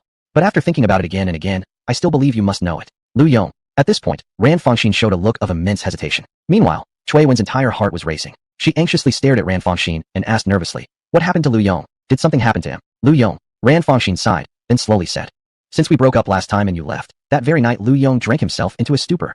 You know his character too. There are certain things he likes to keep bottled up inside himself. From that day onward, Lu Yong has been drowning his sorrows daily, constantly getting so drunk that he never seems sober. I went to see him several times, but he kept avoiding me. And yesterday..." At this point, Ran Fongxin paused. Chui Wen quickly asked anxiously, "What happened yesterday?" "Yesterday, Lu Yong was hospitalized due to alcohol poisoning from excessive drinking." "What? Has Lu Yong gone mad or gone stupid?" Chui Wen instantly became furious and anxious, leaping up from the chair. Ran Fongxin then continued solemnly, "When I saw him, his consciousness was still somewhat blurry, but he kept murmuring things like, 'Chui Wen, I'm sorry to you. I wanted to inform you, but he wouldn't let me tell you no matter what. He said he didn't want to make you sad or worry over someone like him again.'" As Ran Fongxin spoke, her voice became increasingly low until finally, she could only sigh helplessly. Chui Wen, completely unable to sit still anymore, cried out, "That fool, that idiot, doesn't he realize this will make me worry even more?" With red eyes, she asked Ran Fongxin, "Where's Lu Yong now? I'm going to visit him." Ran Fongxin inwardly thought to herself that it was done. She quickly responded, "He is at the central hospital in Mosdu. He should still be lying in the hospital room now."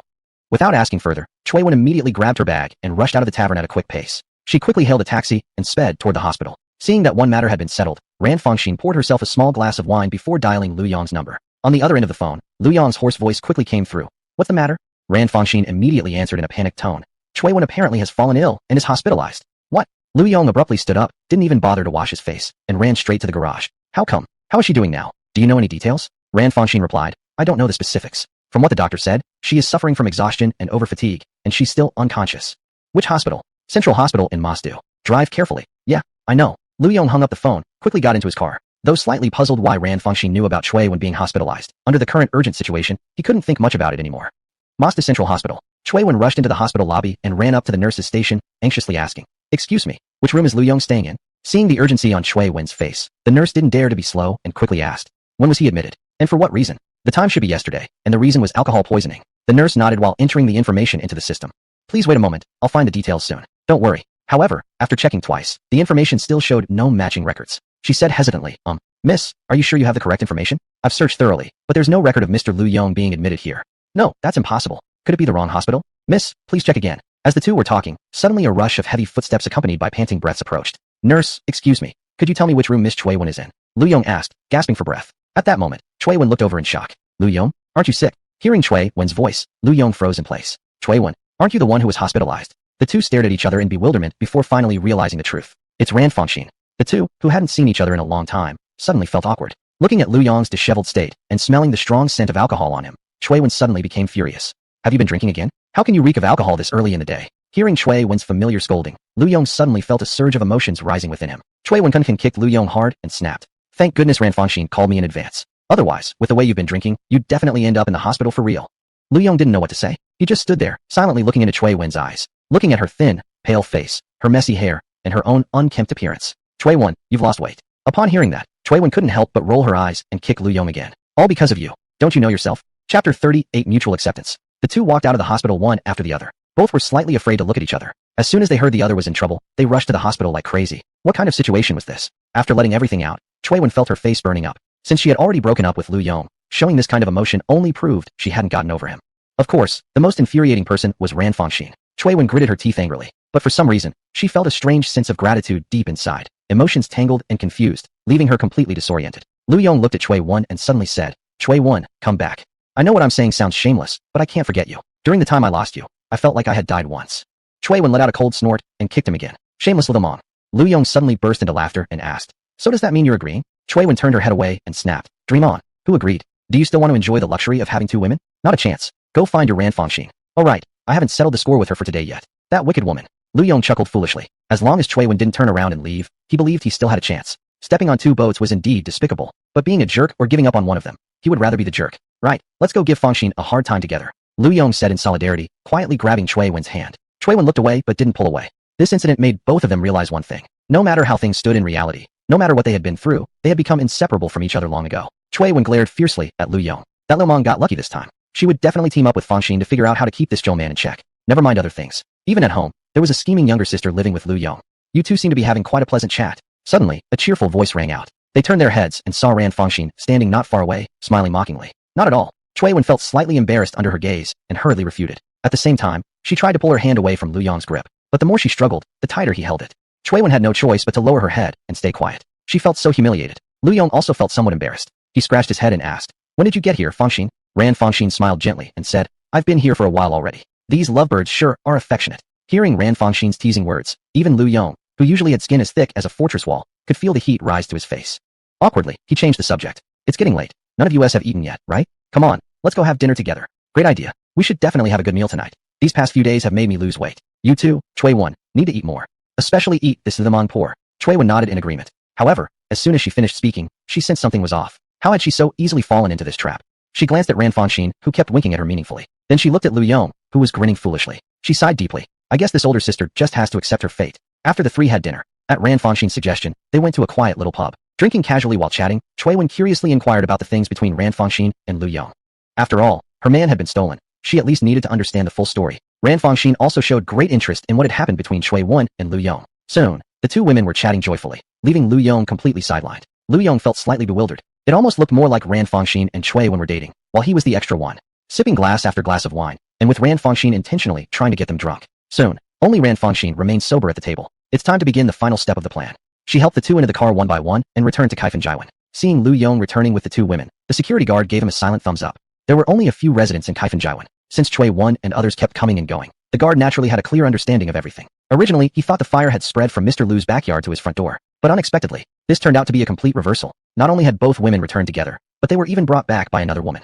Thinking of his own wife at home, the guard couldn't help but sigh. Mr. Lu is impressive. I wonder if I could get some advice from him. It took a great amount of effort to get the two women into bed. Ran Fangxin quickly stripped both of them and tossed them into bed together, covering them with the quilt. Humming a little tune, Ran Fangxin left with a cheerful laugh.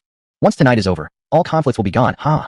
Sister really is brilliant. It looks like the future position of Madame Lu is definitely mine. As she spoke, Ran Fangxin became lost in her own admiration. The night passed quietly. Curious, Ran Fangxin tried eavesdropping by the wall, but because the soundproofing was too good, she moved directly to the door to listen. As she listened, she couldn't help but grin wickedly. The next day, Lu Yong and Cui Wen woke up feeling exhausted. They looked at each other for a moment before silently closing their eyes again. Damn it, we've been tricked by Ran Fangxin again. Cui Wen sighed helplessly, slapping her forehead. It felt like Ran Fangxin was destined to be her nemesis. As for Lu Yong, his feelings were complicated beyond words. Although it was a good thing overall, but he couldn't shake the strange feeling that somehow he'd been sold out by Ran Fangxin. Knock knock knock. After a few knocks on the door, Ran Fangxin opened it with a mischievous grin, carrying 2 glasses of milk. Drink this to cure the hangover. Come down for breakfast together later. Okay. Lu Yong laughed awkwardly, feeling as though he'd just been caught in the act. But when he thought about it again, something seemed off. The situation now almost felt like a madam sending out her male escorts for business, and then coming back the next day to inspect the results. Meanwhile, the moment Cui Wen heard the knocking, she pulled the blanket over her head and pretended to be asleep. After a cough, Ran Fangxin remarked with mock innocence. I always thought Cui Wen was pretty reserved, a cold beauty. Never expected her to be so bold. Upon hearing this, and sensing Ran Fangxin might continue, Cui Wen couldn't hide any longer. Annoyed yet amused, she hurled her pillow at her. Ran Fangxin dodged it laughing. After calming herself, Cui Wen looked at Ran Fangxin, and a strange feeling of joy rose in her chest. Lu Yong, you go Lu Meng. You sure have good luck. If Cui Wen imagined herself in Ran Fangxin's place, she didn't think she'd ever be able to do the same. Fangxin, since you're a bit older than me, if you don't mind, can I call you sister from now on? Ran Fangxin blinked, then nodded eagerly, releasing a long breath she'd been holding. She knew she had finally won Cui Wen's acceptance.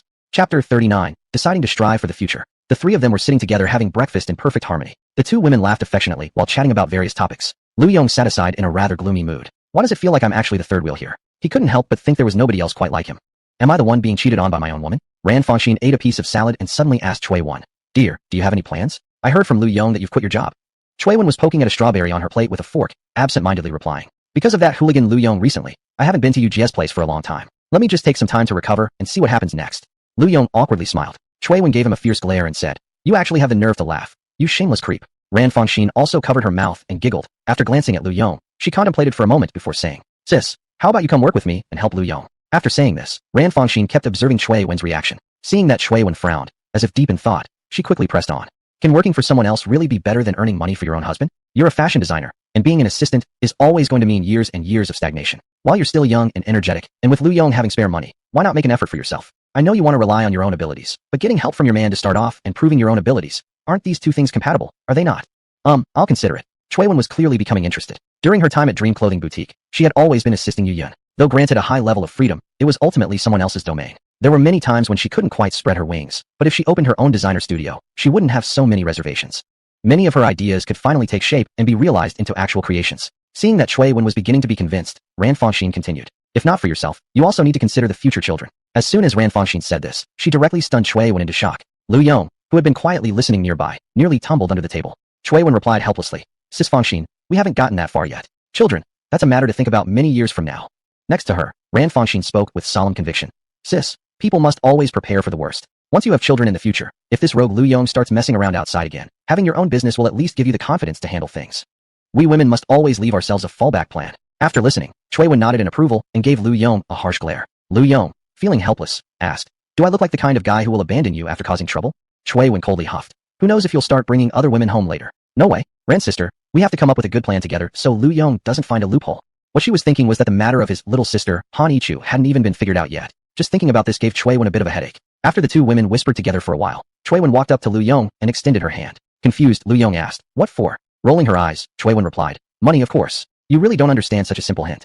Lu Yong, you're asking for money this boldly? Well, I guess I really will just give it to you. He generously transferred the money to Cui Wen. After receiving a bank notification, Cui Wen couldn't help raising her eyebrows. He casually transferred 100 million to her. Curious, she asked, What exactly does your grandfather actually do? Lu Yong thought silently. Who knows anymore? With the playful atmosphere gone, the three started discussing serious matters. Lu Yong also turned earnest. Who knows when that check-in system might disappear one day? Or even worse, what if he had an unexpected accident himself? What Ran Fangxin had said was right. He needed to leave something for the children he would have in the future. Thus, properly managing the businesses he currently held was an absolute necessity. After discussing things thoroughly, Cui Wen used the 100 million yuan initial funding from Lu Yong to establish her own studio. Meanwhile, Ran Fangxin formally took over Shanghai Venture Capital under Lu Yong's name. As for the remaining pile of messy businesses and recent rewards, Lu Yong had yet to find someone capable to manage them. Once done discussing, the two women left energetically. Lu Yong, left alone, began calculating his recent check-in income. 2 luxury cars, 1 Rolls-Royce Phantom and 1 Koenigsegg supercar. A prestigious school district apartment near Shanghai No. 1 Middle School. 100 million yuan in cash. A luminous, transparent jade ruby ornament. And a company called Future Star Media, for which he had yet to find a proper CEO. After considering for a moment, Lu Yong freshened himself up and headed to Shuaichen. Beihai Fund. This was the place where Ran Fangxin worked. When she joined the company, she had gone through a great deal, beating out countless other candidates who had interviewed for the position. In the end, she even went so far as to get the company president, who had been eyeing her greedily, completely drunk before finally securing the job. And today, the moment she walked into the office, all her colleagues turned to look at her. Ran Fangxin naturally knew exactly why. Ever since she had taken an unexpected, unexplained leave of absence some time ago, she had been frequently late due to Lu Yong, which had landed her on her direct supervisor's blacklist. Many people in the office had quietly begun to keep their distance from Ran Fangxin, unwilling to be dragged down by association. But she didn't care. If she had to choose again, she would still do the same. Of course, the man she loved was more important than work. I'll wait until I finish this current case before submitting my resignation. Thinking this, Ran Fangxin began her work. Just as she turned on her computer, a colleague leaned over and whispered, Fangxin, Director Zhao is asking for you. Okay, I know. Ran Fangxin nodded gratefully and stood up, heading toward the director's office. A nearby colleague quietly warned her. Director Zhao is going through menopause, and her temper has been particularly bad lately. Just try to endure it. Thanks, Nana. As she walked toward the director's office, Ran Fangxin felt a mixture of helplessness and exasperation. Zhao Li, her direct superior. Ever since she joined the company, this woman had always been targeting her, and Ran Fangxin had never figured out exactly why. Fortunately, Ran Fangxin's job performance was solid, and she had managed to pass through several crises without serious consequences. Not long ago, she had taken a 3-day trip to Hainan with Lu Yong, and then continued to arrive late for work. This gave Zhao Li yet another opportunity to come down hard on her. After knocking, Ran Fangxin entered the office. A middle-aged woman wearing silver-rimmed glasses sat behind the desk, staring at her coldly. Ran Fangxin, do you even know what you did wrong? Before Ran Fangxin could fully close the door behind her, Director Zhao immediately launched into her scolding. Ran Fangxin wasn't sure how to respond. Indeed, her previous unauthorized leave and repeated tardiness were her fault. She could only remain silent. Seeing Ran Fangxin's silence and apparent submission, Zhao Li couldn't help but smirk slightly. These young people these days just needed to be put in their place. Otherwise, their arrogance would soon skyrocket beyond control. Did she really think that just because she was a bit more attractive, she could act however she pleased? Chapter 40, Liquidated Damages. Beihai Fund. As soon as Ran Fangxin entered the office of her supervisor, Zhao Li, a group of colleagues began to hear loud yelling. Looks like Fangxin is in trouble this time. Who isn't saying that? Zhao Li has always had a grudge against Fangxin. Now that the old hag has found some leverage, she'll definitely make life hard for her.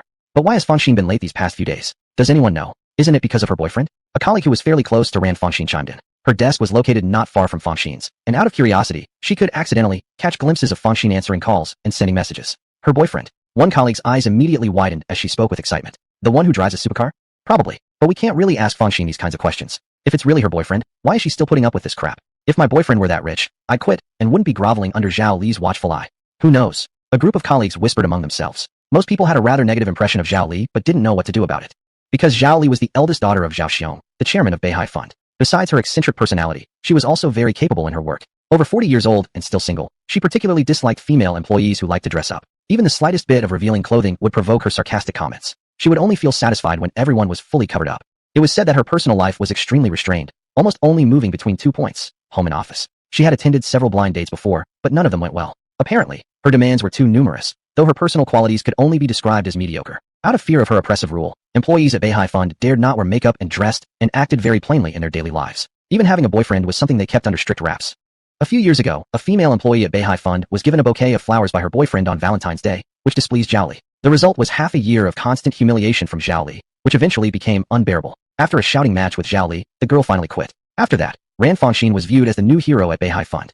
She not only made her boyfriend drive her to work in a high-profile manner, but she also paid no attention to Zhao Li's deadly stare when it came to her clothing and appearance. After a few cold, sarcastic remarks from Zhao, Ran Fangxin once silenced her with the following. A modern woman should be decisive. If we are too afraid to showcase our beauty, how can we impress and earn the trust of clients?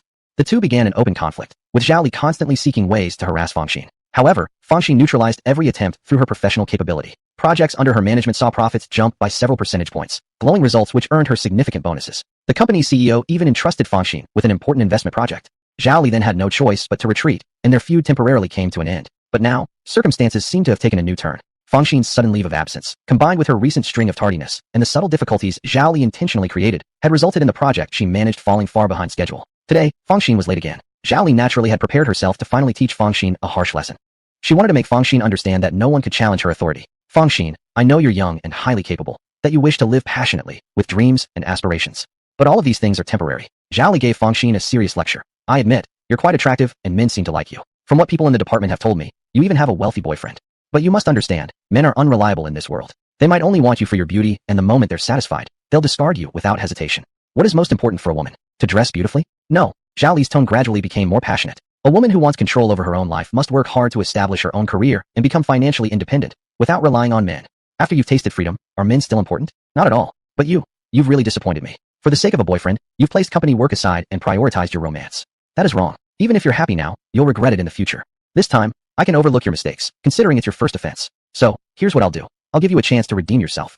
You'll write a 3,000-word self-criticism report for me. Once I've reviewed it, I'll make it public within the company. This kind of unhealthy trend must not be allowed to grow. Also, you should apologize to your colleagues in the department. How could you hold everyone back because of your personal issues? Finally, the 3-day leave you took and your repeated tardiness recently are extremely serious offenses with a very bad impact, causing great losses to the company.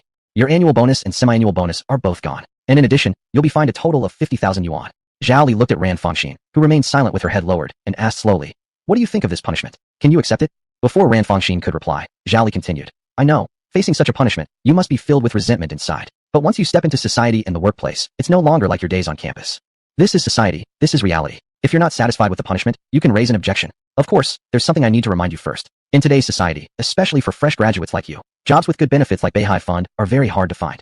And even if you want to resign, you should understand the clauses in the employment contract. No need for me to elaborate. The liquidated damages, I imagine, are probably something you can't afford to pay. After saying this, Zhao Li stared at Ran Fangxin confidently. Once Ran Fangxin, this thorn in her side, was dealt with and properly humbled, who in this department would still dare to resist her? A bunch of young people obsessed only with romance and relationships. How annoying they look to her. She smiled slightly, completely certain of victory, and asked, so, Fangxin, now tell me, what's your decision?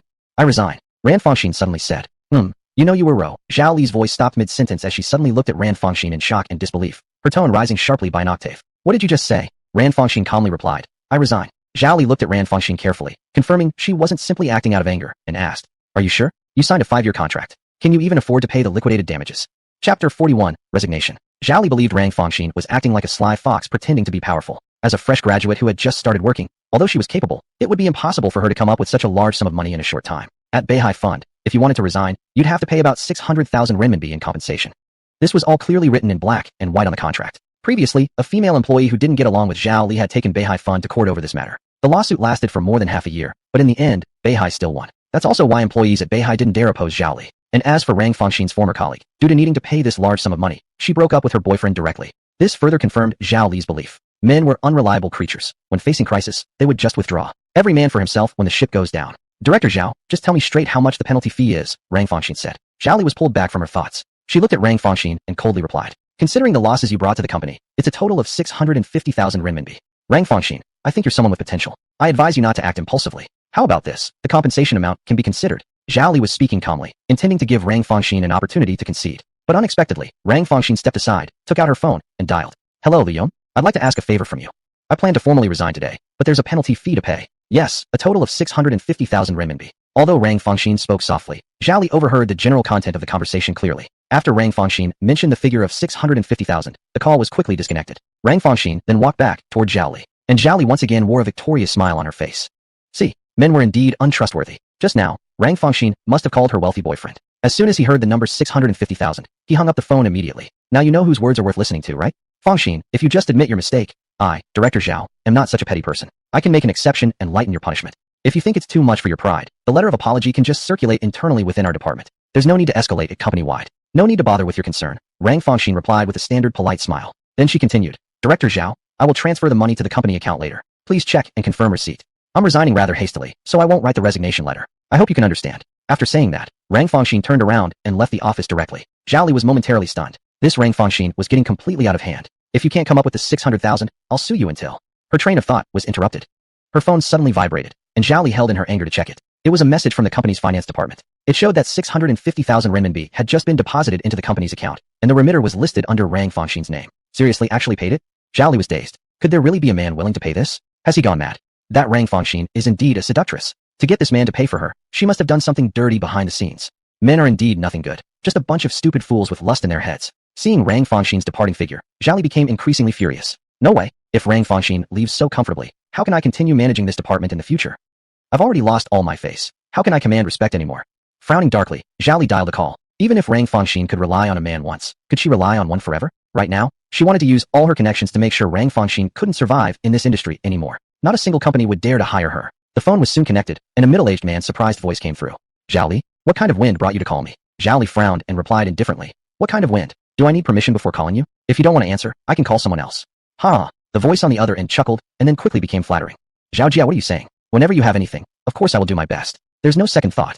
The man answering the call was named Ren Mao, general manager of Nanyang Venture Capital. Nanyang and Beihai were essentially longtime competitors. Their investments overlapped across numerous industries. This wasn't the first time the two had interacted either. Ren Mao knew Zhao Li very well. She had a terrible temper. If it weren't for her father, Zhao Xiong, being so influential in the industry, she probably would have been beaten up in an alley long ago several times over. Ren Mao naturally didn't get along with Zhao Li either. He had been sarcastically mocked by her on countless occasions in various settings. That's exactly why he was so surprised when he picked up her call. And upon realizing this wasn't a call from Zhao Li meant to mock him, he sensed something was off. People don't visit the temple without reason. Zhao Li, who always looked down on men, actually chose to make this call. There must be something she needed, something involving personal interest. As for Ren Mao, or rather, people in their industry, none could resist the allure of money. Before interests, no grudge is insurmountable. To Ren Mao, as long as the price was right, there was nothing he wouldn't sell. Zhao Li steadied herself and whispered, Do you remember that project at Century Garden? Of course I remember. That's Heng Yuan Properties' key project for the next 3 years. Haven't our two companies been fighting over its investment for half a year already? Zhao Li continued. Do you remember Rang Fangxin? Ren Mao became puzzled. Why was Zhao Li asking about this? Still, he honestly replied. How could I forget? That beautiful woman. Gorgeous as she is, she's got quite a pair of hands. Several of our Nanyang employees were completely crushed by her. They practically lost their confidence to live. Zhao Li paused momentarily, then said slowly, I need you to do me a favor. In return, Beihai will withdraw from this project entirely and hand it over to Nanyang. At this, Ren Mao immediately became alert. Securing this project meant a substantial bonus for him. But wasn't this project important to Beihai as well? Had Zhao Li gone mad, handing it over so easily? Or could this be a trap? Ren Mao cautiously said, I'd need to hear exactly what favor you're asking before I can make a decision. Zhao Li didn't beat around the bush and went straight to the point. I really don't like Rang Fangxin. I want her out of this industry for good. She's the project head for Century Garden, but now she's resigned. I'll give you a copy of the materials she was responsible for. If you still can't secure the project with that, then you're simply worthless. And well, what you do after getting those documents. Need I explain further? Chapter 42 Enemies of Heng Yuan Group. Ren Mao finally caught on. So Zhao Li had betrayed the company's interests for her own personal gain? But then again, it was her father's company. He, an outsider, had no right to criticize her for undermining her own family business. Ren Mao immediately understood Zhao Li's implication. A despicable but effective low tactic. Once Rang Fangxin resigned, the Nanyang side would gain access to a large amount of quotation information from the Beihai Fund regarding the Century Garden project. It was essentially opening the map in a game. With the Beihai Fund's quotation details in hand, Nanyang could secure the project at minimal cost. and afterward, if he accidentally leaked some information, hinting that the Beihai Fund had an insider leaking secrets, Zhao Li naturally would find ways to redirect suspicion toward Ran Fangxin. It wasn't a particularly big deal, but neither was it trivial. If Zhao Li pressed hard, Ran might end up facing legal consequences, and if she had really bad luck, she could end up paying fines or even serving time in jail. Such a beautiful girl, what a pity. As expected, Zhao Li was not someone to be trifled with. She held grudges over even the smallest matters. Ren Mao's thoughts raced, and he quickly replied, Sis Zhao, no problem at all. It's not a big deal. I guarantee I'll handle it perfectly for you. Better a Taoist brother than myself. Money was far more important than beauty. Besides, if I rescue such a beautiful woman in her time of crisis, maybe I'll even get to be close to her. The more he thought about it, the happier he became, and after hanging up the phone, he couldn't help bursting into laughter. Beihai Fund. Ran Fangxin silently packed her desk. Knowing she had decided to resign, her colleagues cast various looks her way. Regret, envy, admiration, jealousy. Fangxin, all the best. Keep in touch if you can. One of her closer colleagues offered sincerely. Due to Zhao Li's intimidating power, many colleagues had been too afraid to come say goodbye, afraid of earning Zhao Li's resentment. But once someone took the initiative, following the unspoken principle of the law cannot punish everyone, a small crowd began to gather. Although Ran hadn't been there long, she had always been very well liked among colleagues, especially among the female staff, for whom she was like an idol. Among the male colleagues, however, the looks were far more complex. From now on, the office would lose one of its most beautiful sights, and one nightmare at the dinner table would also disappear. Fangxin, I support your decision. Although you have been a bit late a few times recently, your work output has never dropped. If it weren't for Director Zhao's constant nitpicking, if not for Zhao Li deliberately making things difficult, they would have already secured the Century Garden project. Fangxin, you've got talent. Wherever you go, you'll find your place. If you ever make it big, don't forget us when we come knocking for a bite to eat. Of course not. I'll definitely remember all of you. Ran Fangxin smiled as she replied. Others clearly had different priorities. Fangxin, don't forget to send us wedding invitations when you get married. Yeah. A round of teasing erupted from her colleagues. This time, Ran Fangxin really didn't know how to respond. Marriage? She had thought about it before and never doubted that Yong would marry her. But getting married, holding a wedding ceremony? Would all three of them walk down the aisle together? Just thinking about it made her head hurt. What are you all crowding around here for? Watching a monkey perform? Zhao Li's sharp voice rang out again, and the crowd scattered like frightened birds. In many people's case, working at Beihai Fund wasn't just a job. It was the main source of income for their families, supporting sometimes 2 generations. Sometimes, people simply had no choice but to bow to pressure from society. Zhao Li turned to Ran Fangxin with a mild tone and a smile.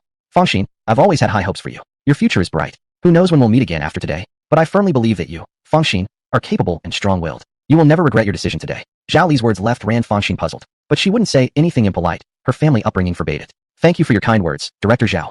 Everyone, goodbye for now. I hope to see you all again someday. Waving goodbye to everyone, she left the office and walked out the front doors of Beihai Fund. After briefly updating Yong on the situation, the three of them agreed to discuss everything over dinner. Yuan real estate. Inside the chairman's office, a middle-aged man with slightly graying temples sat sighing with a worried expression. He was Zhang Jin, the helmsman of Yuan Real Estate. Yuan Real Estate, with net assets worth over 10 billion, had been growing rapidly in recent years and was well on its way to overtaking many established real estate giants. However, lately, the company's situation hadn't been good at all. To be precise, it seemed like they were haunted by some kind of misfortune. Several acquisition projects, which had consumed considerable resources and effort, had failed mysteriously, causing massive financial losses to the company. For example, the acquisition of Shuaishan Restaurant and the acquisition of Taiyuan Mansion. Both projects had resulted in over 200 million yuan in net losses for Yuan, and many projects developed around these two acquisitions had mysteriously failed. The impact of these losses on Yuan was tremendous. Despite Yuan's assets reaching over billions, its loans were also substantial. Coupled with the recent Century Garden project, where 20 billion yuan was spent to secure a prime piece of land, Yuan's current situation was like dancing on a tightrope. The 200 million loss in cash flow had suddenly multiplied Yuan's financial burden several times over. This had also attracted many venture capital firms, like sharks smelling blood in the water, all eager to carve a piece from Yuan's empire. Yong. Jiang Jin clenched his head when he saw this name. This sudden appearance of this guy, whom he had spent great effort trying to investigate, only left him more confused. The information showed this person owned substantial assets, luxury cars. Unbelievably, everything seemed to have appeared out of nowhere, and much of the data couldn't even be found, obviously kept under extreme secrecy. This only reinforced how terrifying Yong's background and resources truly were. After all, the agency Jiang had hired was one of the world's top intelligence firms. And on top of that, 2 acquisition deals that had failed seemingly by coincidence were both linked to Yong. Jiang, always suspicious by nature, couldn't help but wonder. Could it be that Yong is intentionally targeting me? Targeting Yuan Group? Faced with such a mysterious and potentially powerful enemy, Jiang had practically turned gray with worry over the past few weeks. But when confronted with an opponent about whom he knew practically nothing, he had no idea how to make a move, forced only into passive defense. If Yong chose to strike while Yuan was vulnerable, the consequences were too terrible for Jiang to imagine. Knock knock. Just as Jiang was immersed in anxious thoughts, his secretary opened the door and spoke in a grave tone. Chairman Jiang, we have news about Yong. What? Hurry, tell me. Jiang asked urgently. Any intelligence at all? Right now? He just wanted to know more about this man. He has made a reservation at Manhwa Restaurant, one of Yuan's subsidiaries. Chapter 43. A meal at Manhwa Restaurant. Something's wrong. Something's really wrong. This was the only thought flashing through Jiang Jin's mind upon hearing the news. Yong already owned a massive restaurant chain, Shuaishan. In terms of reputation and strength, it was likely that Manhwa Restaurant, under Yuan, couldn't even compare. Yet, he specifically chose Manhwa. This means Yong definitely has a purpose. Is he here to spy on Heng Yuan's operations? But why choose Ming Yuan? Could it be? Jiang Jin's eyes suddenly widened as a troubling thought crossed his mind. Could Lu Yong be planning to attack the periphery by besieging the center? Is he trying to use Heng Yuan's own strategy against us? Heng Yuan's objective in acquiring Shuaishan restaurant was very straightforward. It aimed to integrate all top-tier restaurants throughout the city of Mudu into a chain network, establishing a firm foothold there before expanding nationwide. The purpose in acquiring Taiyuan Mansion was exactly the same: to adopt a strategy of breaking through the periphery from a single point and taking a new path to bypass the monopolies held by traditional corporate giants. The plan had gone quite smoothly until unexpectedly, at the crucial final stage, someone barged in and snatched the fruit away from Heng Yuan. Shuaishan, the most famous restaurant in Mudu, was gone, and Taiyuan Mansion, once the home of many prestigious and successful companies, was lost too. It felt like a bitter defeat before victory was even in sight. This was precisely why Jiang Jin immediately came to regard Lu Yong as his most dangerous enemy. And now, someone like him suddenly decides to go to Ming Yuan restaurant. Could Jiang Jin possibly stay calm? Ming Yuan restaurant was Heng Yuan's flagship brand. If Lu Yong has intentions to unify the high-end restaurants of Mudu, then Ming Yuan would undoubtedly be an unavoidable obstacle. And Heng Yuan would absolutely never consider selling that restaurant. If Lu Yong is determined to achieve his objective, he will surely employ underhanded tactics, just like those two previous lightning-fast acquisitions. No way, I can't shake this uneasiness. I must go check it out in person. Book me a table at Ming Yuan restaurant as well, close to Lu Yong's. I have to see this for myself. Only by personally meeting his enemy could Jiang Jin determine the future direction of Heng Yuan. Ming Yuan restaurant. A luxury car slowly came to a stop, and out stepped three. Well, actually two beautiful figures. Two exceptionally elegant and stunning beauties, wearing only simple casual clothes, their irresistible charm unaffected in the least. Beside these two beautiful women, even the man with ordinary features appeared somewhat more distinguished. Isn't Shuaishan yours? Why are we here at Ming Yuan restaurant? Cui Wen asked curiously. Lu Yong twitched his lips. He wouldn't dare explain his own slight nervousness. Putting Zhang Yuan and Zhao Shihan aside, apart from security guards and kitchen staff, everyone else in Shuaishan was selected with painstaking care, all charming and beautiful women. Before, Cui Wen and Ran Fangxin had no reason to suspect, but now that they know Shuaishan is an asset under Lu Yong's name, the moment they set foot in the restaurant, seeing all those beautiful girls, who knows what kinds of thoughts might occur to them. Not to mention Lu Yong himself also felt a little nervous. He frequently visited Shuaishan for meals, and it was no secret that a part of his motive was for the sight of pretty girls. They always say, when you are upright, your shadow cannot intimidate you, but Lu Yong indeed had something to feel guilty about. He coughed lightly and said, eating at Shuaishan is way too formal and rigid. Everyone treats me like a god, worshipping me like a deity on an altar. I'd rather dine elsewhere where I can relax a bit more. Besides, I've checked the details of Ming Yuan. It also has a great reputation and quite a few special dishes. It would be nice to try something fresh. After explaining himself, the three continued their conversation while stepping into the restaurant. The moment they walked through the door, a beautifully dressed hostess stepped forward to greet them. In this profession, her discerning eye naturally wouldn't fail her. Although Lu Yong wore plain clothes and bore an average appearance, precisely because of this, she dared not underestimate him. A man so unremarkable yet able to bring two such beautiful women to dine with him. Either his material assets or his intangible qualities must be formidable, meaning he should never be judged by ordinary standards. With a warm smile, she greeted, "Have the three of you made a reservation?" "Yes." After Lu Yong gave her his name, she led them up to the second floor and into a refined private room. While heading upstairs, the trio took in the surroundings of Ming Yuan restaurant. It was as impressive, if not more so, than Shuaishan. Its style was that of Jiangnan Gardens, exuding an ancient, uniquely elegant charm. Stepping into the private room, a round table sat in the center, emitting the gentle aroma of fine woodwork. The walls were lined with landscapes paintings, while a partition painted with plum blossoms, orchids, bamboo, and chrysanthemums stood decoratively in one corner. Once they were seated, a graceful, hanfu-clad woman entered, her posture elegant, and began serving them tea. The extraordinary standard of service caused the three to exclaim involuntarily. After taking a sip of tea, Lu Yong couldn't help but feel his mood greatly improved. Curiously, he asked, "Is this the standard of service at Ming Yuan restaurant?" "It's only for guests in private rooms. Of course, we at Ming Yuan restaurant dedicate ourselves to every guest equally. The environment in the main hall is slightly less ideal, but there is still dedicated service." The hanfu-clad beauty said with a smile. Of course, she wasn't telling the whole truth. Usually, only the most distinguished and honored guests would receive the hospitality of tea masters like them, professionally trained individuals, and normally this would require prior arrangements. Today, however, it was reportedly ordered directly by a director of Heng Yuan Group. She cast a subtle glance toward a corner of the room. Her heart suddenly skipped a beat, and she quickly averted her eyes. It wouldn't do to be caught staring by the guests. An hour ago, a team of professionals had come into this room and set up surveillance and eavesdropping equipment from every angle. Even the president of Heng Yuan Group himself had come in person. Everyone at Ming Yuan restaurant was nervous and curious about the man in front of them. What could this man possibly be, such that Jiang Jin, known for his sharp business acumen and grace, had resorted to such despicable tactics as eavesdropping? As she poured tea for the three guests, she also listened to their conversation. At first, her attention was fully focused, but as she listened further, she couldn't help but feel speechless. The content of their conversation had absolutely nothing confidential. It was more like casual conversation between lovers. If there was anything unusual, perhaps it was the fact that it seemed like a conversation between three lovers? Could it be that Mr. Jiang Jin wanted to hear how exactly Mr. Lu Yong managed to keep two stunning beauties in such harmony? Thoughts drifted across her mind, and the tea server's eyes became somewhat distant. Soon, one dish after another of exquisite delicacies was served, each made with carefully selected premium ingredients and crafted with painstaking effort by the chefs. Of course, this had also been Jiang Jin's order. In a dark room, Jiang Jin stood with his arms crossed, watching the trio on the monitor and listening to their utterly meaningless chatter. For a moment, he felt his life lacked purpose. Lu Yong was the owner of Shuaixian. He was the owner of Minuan restaurant, and he had always wanted to give his rival a clear warning, so naturally, he had gone all out. But after eavesdropping for so long, were these three really just here for a meal?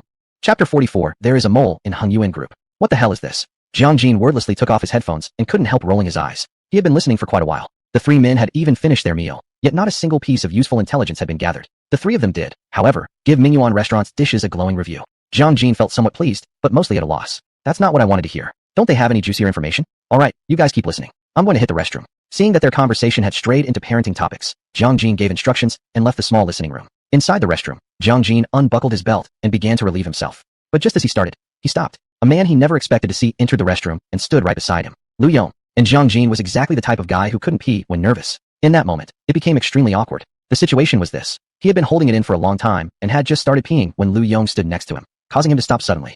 Jiang Jin pretended to look calm, staring forward with an expressionless face. Inwardly, he muttered to himself, "Relax, just let it out. PSSSH. I absolutely cannot let Lu Yong detect anything suspicious." Finally, under Lu Yong's seemingly strong psychological composure, Jiang Jin was able to start again, although somewhat hesitantly. Meanwhile, Lu Yong just happened to finish urinating. As he passed Jiang Jin, he glanced at him and smiled. As soon as Lu Yong left, Jiang Jin immediately relaxed and finished quickly. Stepping out, he just happened to see Lu Yong washing his hands. Side by side, they started washing hands. In front of them was a large mirror where both could see each other's faces. And what made it awkward was that while Jiang Jin was stealing glances at Lu Yong, he found Lu Yong was also watching him. Their eyes met through the mirror, making it even more awkward. There was a bit of silence. Lu Yong finished washing his hands first and suddenly said while leaving, "Brother, everyone has their own difficulties. I understand. It's nothing to be ashamed of." Looking at Lu Yong's stylish back disappearing in the distance, Jiang Jin suddenly froze in place. Has my identity been exposed? What exactly was he hinting at? Yes, at least in Metro City, I, Jiang Jin, am somebody. I'm not someone whose identity would escape Lu Yong's attention. If Lu Yong wanted to investigate me, what information wouldn't be accessible to him? Lu Yong must know who I am. But why would he pretend not to recognize me? And what did he mean by those last words? Everyone has their own difficulties? Could it be that he's found out about Hung Yuan's current cash flow issues? But that's impossible. Within the company, fewer than 10 people know about this matter. Why did Lu Yong just happen to follow me here the moment I left the monitoring room? Could the timing really be that coincidental? Even more suspicious is that, at a dining spot belonging to our competitor, they only talked about trivial daily matters. I get it now. A cold glint flashed in Jiang Jin's eyes. Lu Yong must have figured out about our surveillance. Considering his earlier hints, there must be a mole inside Hung Yuan Group working for Lu Yong. So today's meeting wasn't completely fruitless after all. Lu Yong, you probably never expected that a single careless act of yours would expose the mole you've embedded inside my Hung Yuan Group. Once I identify this mole, I can turn the situation around. A complete plan gradually took shape in his mind, and Jiang Jin couldn't help but smile, a heavy stone lifting from his heart. He didn't return to the monitoring room. Since Lu Yong now knew about the surveillance, there was nothing more to be gained by wasting time. He got into his car and headed back to Hung Yuan Tower. He needed to resolve Hung Yuan's biggest problem before Lu Yong made his move, the cash flow crunch. It looks like it's time I meet with those companies I've been stalling recently. With Hung Yuan's own resources, we won't make it through this tough patch. What an impressive strategy from you, Lu Yong. Quietly planting a mole right beside me, and it must be someone in a high position too. He took out several reports from companies that had expressed interest in cooperation and started to read through them carefully. Attracting external funding is akin to cutting your own flesh to feed eagles. It needed to be handled with great caution. Jiang Jin's hands abruptly paused, his eyes suddenly filled with suspicion. He was reading a financing report submitted by a company called Beihai Fund. The proposal was extremely well written and had caught Jiang Jin's interest.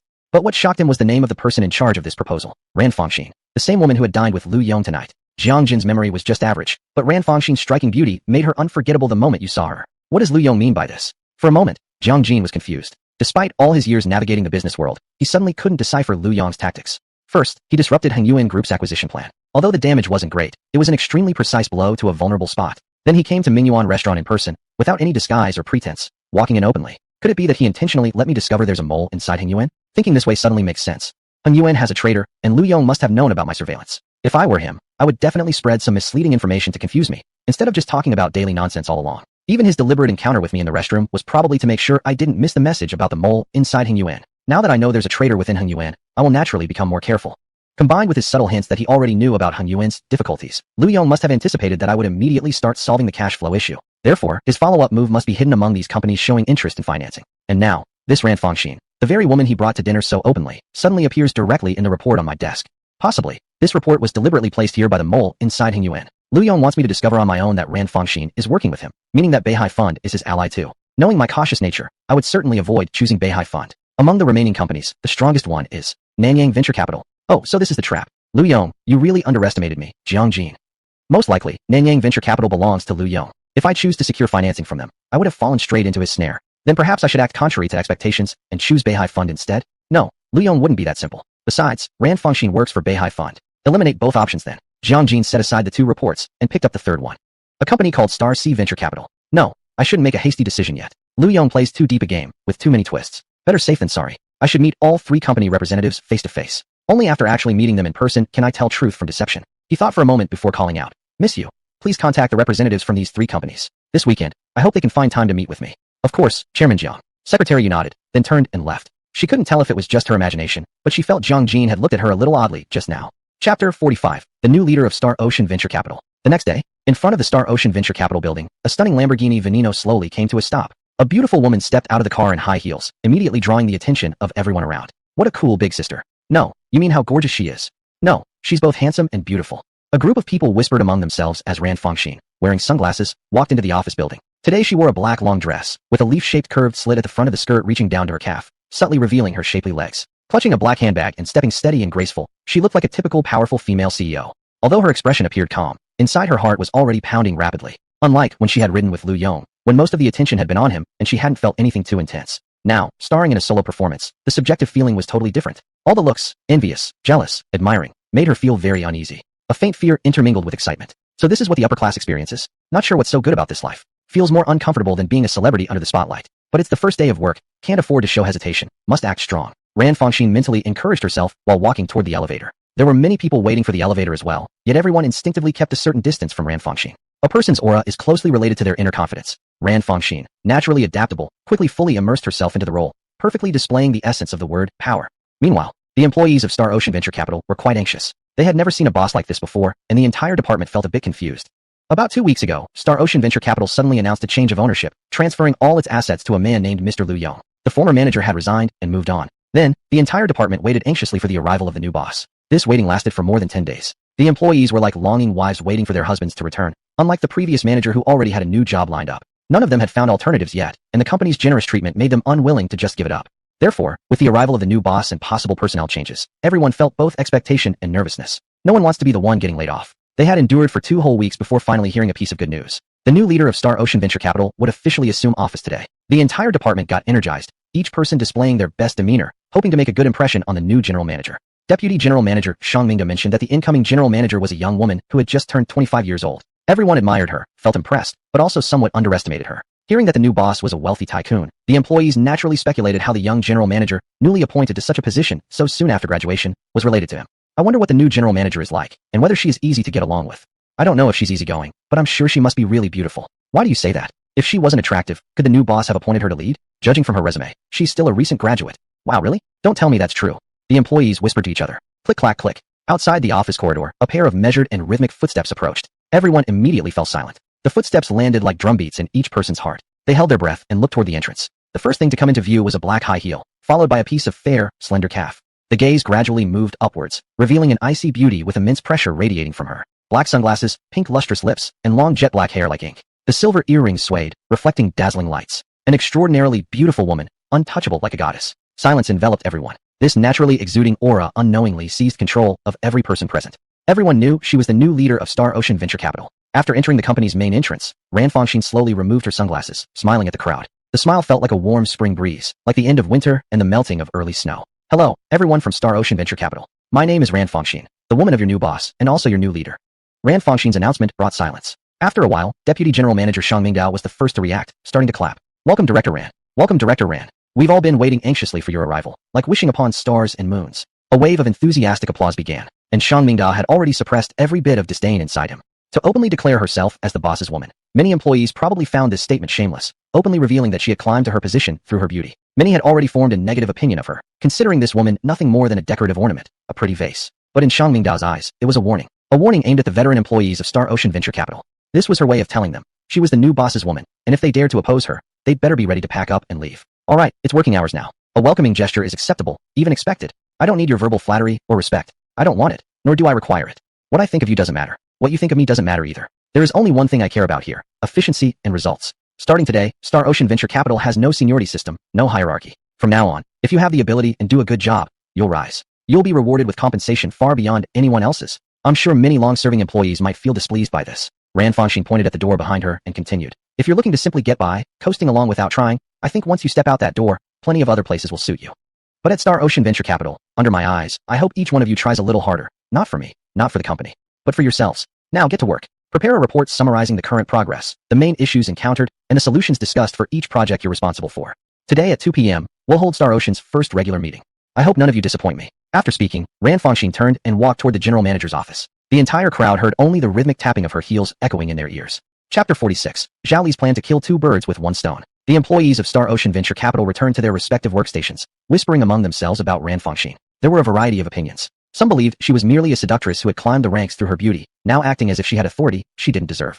Others thought Ran Fangxin was efficient and decisive, definitely not just a pretty face. And some employees saw Ran Fangxin as a stepping stone to their own promotions, feeling that under the new system she was establishing, they would have a chance to shine quickly. As for the veteran employees of Star Ocean Venture Capital, they couldn't help but feel resentment. In their eyes, they had been working for Star Ocean for so many years. Even if there were no merits, there were certainly years of hard work. Now being lumped into the same category as new hires made their years of struggle seem meaningless. Even though their hearts were full of anger, they still had to do the work assigned by Ran Fangxin, and do it well. Because what Ran had said earlier made one thing very clear to everyone. Her husband was the boss, and Star Ocean Venture Capital was now her kingdom. Anyone who dared to be a show-off bird would be fired without hesitation. Amid this swirl of emotions, people discussed and complained, but soon enough, they returned to their usual work rhythm.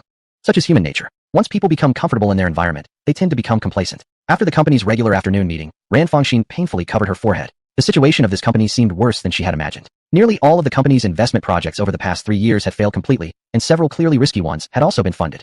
Star Ocean Venture Capital had suffered losses for 3 consecutive years. Of course, all employees had shifted the blame onto the former general manager who had already resigned. After going through one project proposal after another, Ran Fangxin picked out a certain file. On it were the bold words, Everfar Group Financing Plan. How come it's this project again? Ran Fangxin covered her forehead again in exasperation. She had worked on Everfar Group's project and related plans during her time at Beihai Capital. She hadn't expected that as soon as she arrived at Star Ocean Venture Capital, this would be the single most resource-consuming project currently underway. The problem now was, following professional ethics, as the original project director at Beihai Capital, Ran Fangxin shouldn't be directly involved in this project.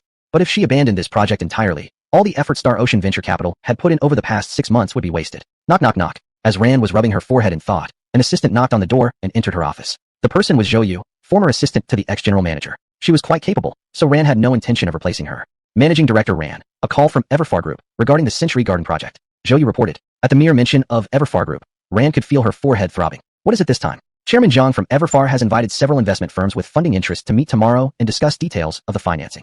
I see. Tell the departments to compile all relevant documents. We've worked on this for half a year. We can't just drop it now. Understood, Director Ran. After receiving instructions, Zhou Yu hurried out. One step at a time. But the fact that I just left Beihai only to become involved here at Star Ocean will surely cause trouble.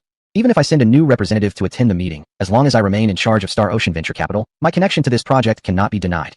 The most logical solution would be to withdraw directly. However, I've just joined Star Ocean Venture Capital, precisely the time when I need to establish my authority. If I give up on a major project that's been in preparation for half a year, it'll spark many criticisms. Just by looking at Star Ocean's proposal, I can tell neither Beihai Capital nor Nanyang Venture would win. Star Ocean seems destined to be at a disadvantage. Ran began brainstorming solutions when suddenly a certain irritating face popped into her mind. That bastard must be off somewhere enjoying himself. Meanwhile, she was killing herself doing all this hard work for him. This trouble needed to be discussed with Yong. Beihai Capital. Zhao Li had just hung up the phone. It was another call from Everfar Real Estate.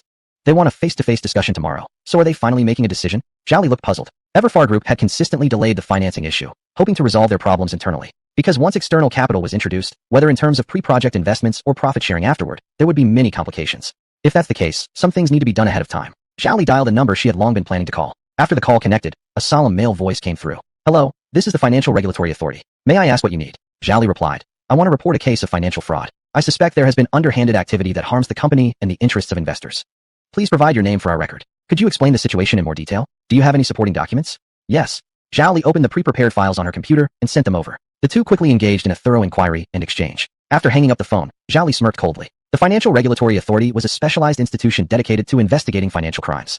To people like them, investors, it was a fearsome beast to be avoided at all costs. But from another perspective, it could also be an excellent ally and weapon. She had spoken with Ren Mao on the phone and provided insider intelligence on Beihai Capital. But of course, Zhao Li wasn't being altruistic. The information she gave was indeed genuine, and her desire for Ren Mao to publicly expose Ran Fangxin was also real. Yet her true intention was to kill two birds with one stone. Let Ren Mao defame Ran Fangxin and get her into legal trouble. Meanwhile, she herself would proactively expose the inside information, dragging Nanyang Venture Capital into the mess. For the sake of safety and reputation, Nanyang Venture Capital would certainly be removed by Everfar Group from the list of potential partners. That way, Beihai Capital could reap the benefits like the proverbial fisherman. She had conducted a deep investigation on Jiang Jin. That man was suspicious by nature and extremely concerned with his reputation. Getting anything out of Jiang Jin would be no easy task. Nanyang Venture Capital. Ren Mao nodded confidently after reviewing the prepared proposal. After receiving the documents sent by Beihai Capital, he immediately recognized them as authentic. And they were extremely well prepared. He couldn't figure out whether Zhao Li had lost her mind to send him such excellent materials. Beihai Capital's proposal covered many points Nanyang Venture Capital had overlooked. Combining the strengths of both sides,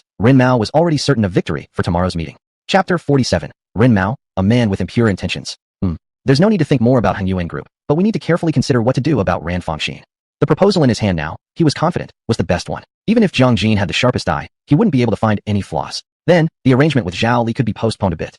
Although Zhao Li provided many seemingly relevant clues that could prove Ran Fangxin betrayed Beihai Fund. Whether to expose this matter was entirely up to Ren Mao. This incident, however, could easily drag Nanyang Venture Capital, and even himself, into the mud. If Ran Fangxin indeed betrayed Beihai Fund, then Nanyang would still face an accusation of stealing business secrets. Ren Mao wasn't stupid. He wouldn't throw himself into such a big pit. Yet, judging from this proposal, Ran Fangxin was definitely a capable woman. Isn't she already resigned from Beihai Fund? If he used the dirt Zhao Li provided to arrange a meeting with her, she's just a young woman fresh out of college. A few words of blackmail, along with an attractive position in Nanyang Venture Capital. Could she really refuse? At the thought of this opportunity for physical closeness, he became instantly excited. He'd even decided where to book a hotel room tonight. Compared to Ran Fangxin, all the women in the company are just common and plain-faced. He had grown tired of them. It was time to taste something new. He opened his phone, scrolled to Ran Fangxin's number, and dialed. The call was quickly answered, and a gentle female voice came through. Hello. Who is this, please? Ran Fangxin's voice made Ren Mao feel as though he were bathing in a warm breeze, strengthening his desire to make this woman his own. He intentionally lowered his voice and said in a deep, charming tone, Hello, this is Ren Mao, General Manager of Nanyang Venture Capital. I wonder if Miss Ran still remembers me? We met once before. Your grace left an unforgettable impression on me. Ran Fangxin searched her memory, finally recalling this man's information from a dusty corner of her mind. Someone from Nanyang Venture Capital? Why would he call me? Could he already know I took the position at Star Ocean Capital? How fast is this Ren Mao's network of information? Thinking to herself, Ran Fangxin politely replied, Oh, it's Mr. Ren. What a pleasure to hear from you. May I ask why you're calling? Ren Mao coughed and got straight to the point. Miss Ran, do you have time tonight? Could I have the honor of sharing dinner with you? Hearing this, Ran Fangxin frowned. There's no such thing as a free lunch. Ren Mao's tone clearly implied hidden motives. Ran Fangxin politely declined. Mr. Ran, I'm sorry, I have some personal matters today, so I'll have to decline your kind invitation. Upon hearing Ran Fangxin's refusal, Ren Mao was displeased. What? Just a moderately pretty woman dared to play hard to get with him. He sneered inwardly and said with a sinister undertone, Miss Ran, I suggest you consider this carefully. Some things are simply beyond your control. Hearing this, Ran Fangxin became angry, suspecting he might just be crazy. She was about to hang up the phone. Ren Mao's voice came through again. Miss Ran, do you still remember Zhao Li? That sentence made Ran Fangxin pause. She asked cautiously, Zhao Director, why did you suddenly bring her up, Mr. Ran? Ren Mao laughed. Miss Ran, Zhao Li gave me a very interesting document. I'm sure after you read it, you definitely won't refuse. I'll send a sample to Miss Ran. I hope even after reading this, you can remain calm. If Miss Ran changes her mind and is willing to have dinner with me, I would be very honored. Having said that, Ren Mao hung up the phone. Soon, Ran Fangxin's phone rang again, notifying her of an email from Ren Mao. She opened it, and her expression immediately turned dark. The file contained only a part of the full content, but it was very familiar to her, related to Han Yuan Group's project she had previously handled at Beihai Fund. At the end of the email, Ren Mao briefly explained the situation. Zhao Li wanted to frame her, and various signs indicated that Ren Mao held something very damaging against Ran Fangxin. Ren Mao further implied that if Ran Fangxin refused to comply, she might soon be summoned by the Financial Regulatory Authority on charges of stealing business secrets. He also noted that at that time, as a young girl with no connections, once inside, she probably wouldn't come out so easily. Zhao Li, Ran Fangxin slammed the table in anger. If she really were helpless and without support, then this move from Zhao Li would truly push her into a corner. She took a deep breath to calm herself down and dialed Lu Yong's number. Lu Yong, I want to talk to you about something. After listening to Ran Fangxin's account, Lu Yong also frowned. A sudden surge of anger welled up inside him. But the top priority now was to find out exactly what Ren Mao had in his possession. Only then could they assess the level of danger and formulate a response strategy. After some discussion, the two decided there was no choice but to let Ran Fangxin reluctantly meet this ill-intentioned man. And the meeting place, naturally, would be Lu Yong's home ground, Shui Xian Grand Restaurant. Nanyang Venture Capital. Ren Mao sat with his legs crossed, holding a teacup, completely at ease. He was confident that Ran Fangxin would take the bait. Sure enough, his phone buzzed. The caller ID was Ran Fangxin. She finally called after spending so much time thinking. This Miss Ran must have already prepared herself mentally. Ren Mao laughed and picked up the call. Ran Fangxin spoke in a low voice. Mr. Run, I agree to meet you. How about we have dinner at Shui Xian Grand Restaurant? Ren Mao raised his eyebrows. As long as Ran Fangxin was willing to come out, in his eyes, it was equivalent to declaring his victory. Where to have dinner was a minor detail. Ren Mao said generously. No problem at all. Everything will follow Miss Ran's arrangement. I, your older brother Run, can definitely afford 1 or 2 meals. He hung up the phone, took a comfortable shower, and even sprayed some expensive cologne he'd recently purchased, fully preparing for tonight's meeting. At 8 p.m., Shui Xian Grand Restaurant. Ren Mao waited at the entrance of the restaurant for a while before spotting Ran Fangxin getting out of a car, wearing a black outfit with light makeup. At the sight of her, Ren Mao was stunned. His eyes became even more intense. He hurriedly approached to greet her. Miss Ran, you're absolutely radiant today. My heart has been pounding so fast, it's almost melting. Ran Fangxin gave an awkward smile and subtly dodged Ren Mao's wandering hand, creating a safe distance between them. Mr. Ran, the table is already reserved. Let's talk over dinner, she replied calmly. Chapter 48. I heard you're looking for the boss. Seeing that his outstretched hand had been dodged and failed to cop a feel, Ren Mao chuckled uncomfortably and generously allowed Ran Fangxin to walk ahead first, though inwardly he had already begun sneering. You little brat, keep pretending to be so high and mighty. Wait till later. I'll make you cry. Miss Ran, right? Your reserved seat is over here. Please follow me. The hostess of the restaurant led the two to an elegant corner table near the window in the main hall. After sitting down, Ren Mao expressed some dissatisfaction. Why sit in the main hall? It's so crowded. Why not book a private room? Ran Fangxin apologetically smiled and said, Mr. Ren, I wanted to as well, but you know how popular Shui Xian is. Private rooms have to be booked at least a week in advance. And your call came quite suddenly today.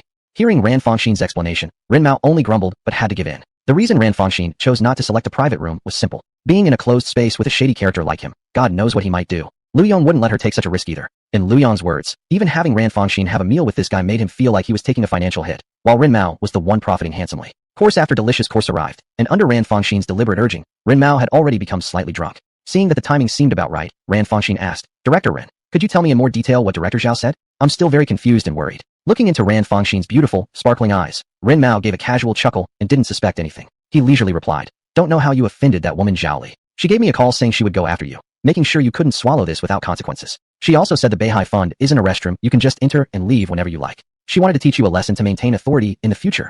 Hearing Ren begin to talk, Ran Fangxin poured him another glass of alcohol. Seeing it was the first time Ran Fangxin personally poured him a drink, Ren Mao became excited and kept talking non-stop. I thought it over. It's your internal struggle at Beihai, which actually benefits us Nanyang Venture Capital, so I agreed. The next day, I met Zhao Li and she handed me a detailed file regarding the Yuan group. That is, the project handled by Miss Ran. The file was extremely thorough and included many handwritten documents. Most importantly, there was your signature on it. Miss Ran, you're smart. You surely understand how damaging that could be, don't you? Just submitting that file to the Financial Regulatory Authority, even if by chance you're proven innocent, your career within the industry would be effectively over. Ren Mao continued his explanation in detail to Ran Fangxin, showing remarkable thoughtfulness in describing the severity of the situation. Naturally, Ran Fangxin's face became darker and darker. After letting out a belch, Ren suddenly stared at Ran Fangxin directly. Miss Ran, let's not waste words. Let's get straight to the point. Miss Ran, I'm unmarried now, and I do have a certain amount of wealth. I believe I'm more than worthy of you. The matter itself isn't that big of a deal, really. All you need to do is offer up something. Be a good girl to your big brother Ran, and I guarantee, I will make all of this go away. Ren Mao finally revealed his true intentions, and naturally Ran Fangxin, having already obtained the needed information, showed him no pleasant expression. Her expression also cooled as she coldly replied, Mr. Ran, this is a public place. Please show some respect. Ren Mao burst out laughing loudly. Public place? Show some respect. Miss Ran, maybe you still don't realize your current situation clearly? Should I explain it to you carefully tonight in bed? Want to drink the polite cup, or will you be forced to drink the punishment cup? Looking at Ran Fangxin ominously, he threatened, Ran Fangxin, do you really want to end up in prison? Your youth doesn't last forever. You better not ruin it. Go to hell. Even with Ran Fangxin's excellent upbringing, she couldn't hold back anymore. She grabbed her wine glass directly and threw its contents straight onto Ren Mao's face. You've got some nerve. Ren Mao was startled for a moment by Ran Fangxin's sudden action. As he came back to his senses, he flew into a rage. A stinking whore, pretending to be so noble. Today I'll show you who's really brave. Apologize to me now while you still can. Roaring furiously, he raised his hand high and swung it thinking toward Ran Fangxin's face. But halfway through the motion, his arm was grabbed and tightly squeezed. You bastard. Lu Yong delivered a direct punch to Ren Mao's face, sending both him and his chair flying several feet away. Ren Mao covered his nose, looking at Lu Yong with horror. He looked at his palm and saw blood all over. As he staggered backward, he frantically shouted loudly, Where are the people from Shui Xian? Where's your manager? Where's the boss? Where are the security guards? Somebody just attacked a guest here. Isn't anyone going to do anything? Is there no justice anymore? Bring your manager out here. I'm going to sue you. Sue you until you're broke. A group of customers curiously turned to look. Upon seeing Ren Mao's battered appearance, they began murmuring among themselves. Hearing Ren Mao's wailing cries, Shui Xian's security guards, along with Zhang Yuan and others, quickly arrived at the scene. Seeing the people from Shui Xian arrive, Ren Mao immediately regained his confidence. Leaning on the table, he stood up and pointed at Lu Yong furiously, shouting, Since when did scumbags like him get allowed into Shui Xian? Did you all see him hitting someone? Is there no justice left anymore? You from Shui Xian, you better give me an explanation right now, immediately. Where is your boss? Call him out right now. This isn't over today. Let me tell you, it's not over. With each word, Ren Mao gained more confidence as he pointed and screamed at the group of Shui Xian employees. Meanwhile, Lu Yong cracked his fingers and slowly stepped toward Ren Mao. Seeing the thug approaching again, clearly intending to hit him, Ren Mao quickly hid behind the guards. He yelled frantically, Why are you just standing there? Why haven't you arrested this little punk yet? Are you guards even doing your job, or just collecting salaries to eat shit? He kept cursing at Lu Yong from behind the guards' backs. However, something unexpected happened. The guards who, in his eyes, should have protected him, immediately grabbed and lifted him up. What are you doing? Do you even know who I am? You've got the wrong person. Go grab that punk instead. Ren Mao screamed hysterically. Lu Yong dragged a stool nearby and slowly approached him. Seeing Lu Yong's menacing expression, Ren Mao's face turned pale, his legs beginning to tremble. Don't come any closer. I'll sue you. Brother, think carefully. Don't do anything rash. Brother, I know I'm wrong. I admit it. Please, just calm down a little. Ren Mao screamed desperately while struggling wildly. Lu Yong lifted the stool high in the air, then swung it down forcefully. Ren Mao closed his eyes in despair, but nothing happened. He carefully opened his eyes and saw exactly how Lu Yong placed the stool down gently and sat on it calmly. You wanted to see the boss of Shui Xian? I am the boss. Chapter 49, Taking the Initiative. That's it. This guy is the owner of Food First. Ren Mao doubted for a moment that he had misheard, but glancing at the guard's expressions, he no longer had any doubts. Now, most of the alcohol had worn off from Ren Mao. Those in the venture capital business were especially skilled at judging the situation, and Lu Yong was definitely someone he couldn't afford to offend. Perhaps Lu Yong himself didn't even realize it, but in Modu City, his reputation was already quite fearsome. Taking over food first, and then Taiyuan Mansion from Jiang Jin of Yuan Group. It was like snatching food from a starving tiger's mouth, and succeeding. Now that he thought about it, Ren Mao had finally figured things out. He must have unknowingly become the villain in a heroic rescue story. This guy must have set his sights on Ran Fangxin's beauty, and he just happened to be the background decoration. Oh, so you're Mr. Lu. It was all a misunderstanding, a misunderstanding. Lu Yong couldn't help but laugh as he asked, misunderstanding? Weren't you threatening to sue me just now? Should I help gather evidence for you? I hit you once. Do you think I need to serve a few days in jail? Ren Mao was extremely embarrassed by Lu Yong's words. He chuckled nervously. Mr. Lu, you're making jokes. I just slipped on my own feet just now. What does that have to do with you? I don't handle alcohol very well. I must have had some hallucinations earlier. As Ren Mao chuckled nervously, Lu Yong laughed again. Giving a glance to the guards, they dragged Ren Mao away. Ren Mao didn't know exactly what they intended to do, but now he didn't dare to speak out. With two guards' batons pressed against his lower back, he had no doubt that any rash words would earn him a painful strike. In the underground parking lot of Food First, Ren Mao curled up like a chick in a corner, while Lu Yong squatted in front of him. The guards formed a circle around the two. After staring at Ren Mao for quite some time, Lu Yong slowly said, I just heard that you have some dirt on Miss Ran. I wonder what it is exactly. Can I take a look? Hearing this, Ren Mao's suspicions were instantly confirmed. What a calamity such beauty brings. Ran Fangxin was truly a calamity. Just sharing a meal with her had landed him in such a disaster.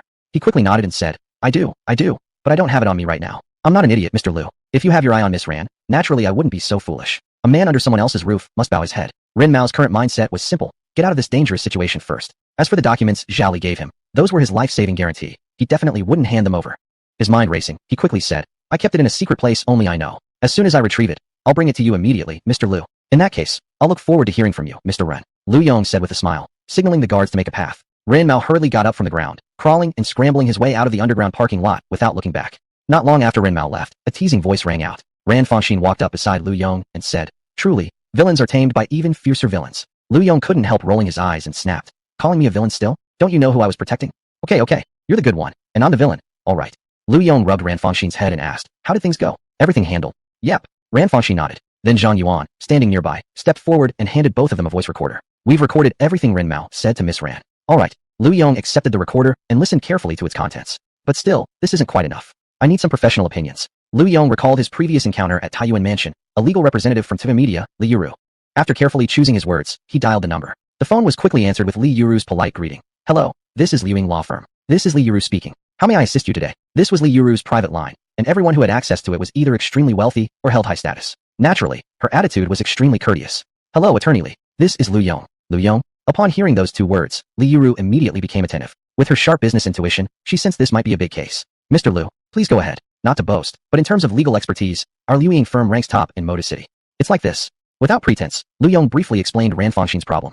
Li Yuru remained silent for a while after listening. This matter might seem simple at first glance, yet could turn complicated if needed. But as long as the fact remains that Ran Fangxin never committed any act of selling commercial secrets, then there's no problem. After all, the difficulty of covering up the truth and proving one's innocence are two completely different matters. I've understood the details already. Mr. Lu, whenever you're available, would you be able to spare a moment to meet in person? How about now? Lu Yong said. Now? So urgent? It seems that Miss Ran must be someone quite close to Mr. Lu. What about Chui Wen? Suddenly, a flood of questions flashed through Li Yuru's mind. But she wasn't a gossip either. Knowing these questions wouldn't bring any real benefit, at best satisfying a little curiosity. Just let me know the location and I'll come right away. Li Yuru smiled and said. Lu Yong quickly told her the location, not bothering to change the venue. Meeting at Food First was just fine. They waited in the meeting room for about 20 minutes. Under Zhang Yuan's guidance, Li Yuru knocked on the door of the meeting room. After a brief exchange of greetings, the three of them briefly outlined the relationships between Yuan Group, Beihai Fund, and several other companies. Miss Ran, you said tomorrow Yuan Group has invited several company heads for a meeting? If I were Zhao Li, I would make my move tomorrow. Miss Ran, it's better if you go in person. At this point, whether you go or not, they'll just turn things around on you anyway. At the very least, we must keep the initiative firmly in our own hands. Li Yuru pointed at the voice recorder on the table and asked, may I make a copy of this to submit to the Financial Management Bureau? Taking the first move and being proactive is always better than being reactive. Lu Yong exchanged a glance with Zhang Yuan and nodded in agreement. After confirming some details with Ran Fangxin, informing her what questions to answer and what to avoid, as well as how to respond if confronted with sharp inquiries, Li Yuru dialed the phone number of the Financial Management Bureau. Hello, is this the Financial Management Bureau? I have some evidence to submit. After finishing the call, Li Yuru also had Ran Fangxin write a letter of authorization, officially appointing her as Ran Fangxin's private legal consultant. Miss Ran, let's go over the details together once more. Tomorrow, you might be invited to spend the whole day at the Financial Management Bureau, so please mentally prepare yourself. Chapter 50. All taken away, Jiang Jin has no choice. Li Yuru and Ran Fangxin talked until late into the night. Lu Yong, meanwhile, was irresponsible enough to fall fast asleep nearby. In the early morning, Ran Fangxin drove to the foot of Yuan Mansion. Inside the meeting room on the 17th floor of Yuan Mansion, Jiang Jin sat in the main seat, while Zhao Li, Rin Mao, and Ran Fangxin occupied the seats below.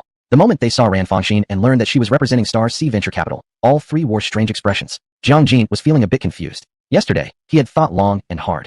If both Nanyang Venture Capital and Beihai Fund were secretly controlled by Yong, then even if Star C wasn't the best option, he had no choice but to choose it. Now, however, the woman intimately linked to Yong had suddenly become the new decision-maker at Star C Venture Capital. That revelation left him utterly bewildered. Could it be that all three companies had Yong behind them? If that were the case, then who was he even making a choice for? Wasn't this just Yong playing games with him? But he quickly discarded this idea. If all three companies were indeed under Yong's control, Yong would have already shown his hand by now. This must be Yong's smoke screen, a way to confuse him, blurring the distinction between traps and genuine opportunities. How deep this Yong scheming really was. Jiang Jin glanced at Ran Fangxin without revealing his thoughts. Because of her connection to Yong, Star C Venture Capital was clearly the first to be ruled out. It was an obvious trap. Next was Nanyang Venture Capital. Rin Mao had a face full of bruises, clear signs of a recent fight. A man with such poor personal conduct was certainly unreliable to work with. Finally, there was Zhao Li, Zhao Xiong's daughter. She had the least likelihood of being one of Yong's pawns. Also, Ran Fangxin had previously worked at Beihai Fund. The entire Yuan project had been under Ran Fangxin's direct supervision. Could it be that Yong and Zhao Xiong were actually in cahoots? Then Yuan's enemies might not be just one after all.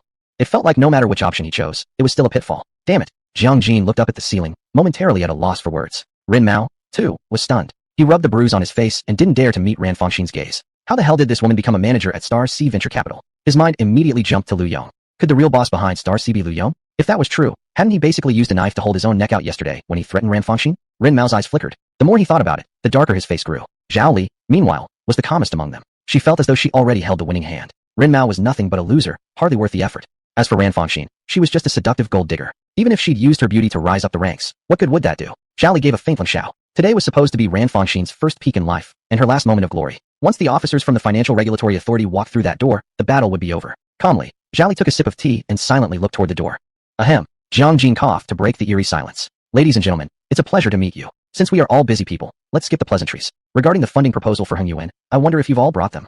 Of course. Rin Mao snapped out of his thoughts and nodded in a hurry. Each handed over their proposal. Jiang Jin took them and started to read carefully. While reviewing, he raised various questions, and the exchanges continued for nearly half an hour. Jiang Jin fell silent in deep thought. Among the three firms, surprisingly, Nanyang Venture Capital had the most satisfactory proposal. It had considered every angle, and its plan was the most suitable for Yuan. Next was Star C Venture Capital, followed by Beihai. Please wait a moment, while I discuss with the leaders of Yuan, and I'll get back to you shortly with a reply.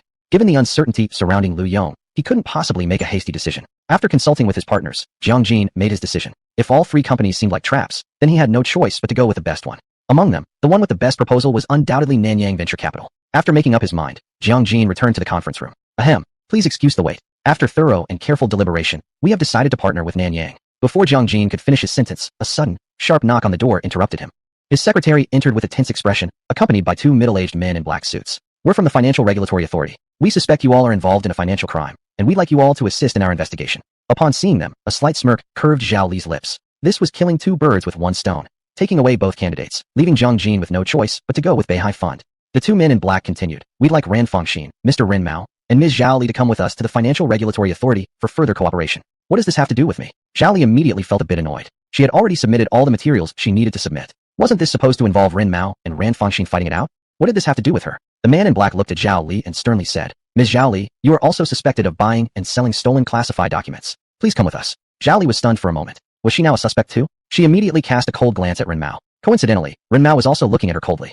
Their first thought was the same. This person across from them had sold them out. Only Ran Fangxin sat quietly on one side. Then, the three of them were taken away together by the officers from the Financial Regulatory Authority. After the three left, Jiang Jin was stunned. So was this all for nothing? They didn't let me choose anyone at all. He was dumbfounded. At that moment, his assistant walked in holding another file. Jiang Jin felt his temples throb, as he had a bad feeling something unpleasant was coming. What's this about? It's a document from the engineering department. Jiang Jin frowned, opened the file, and started reading. The more he read, the tighter his brows furrowed. The engineering payment couldn't be delayed any further.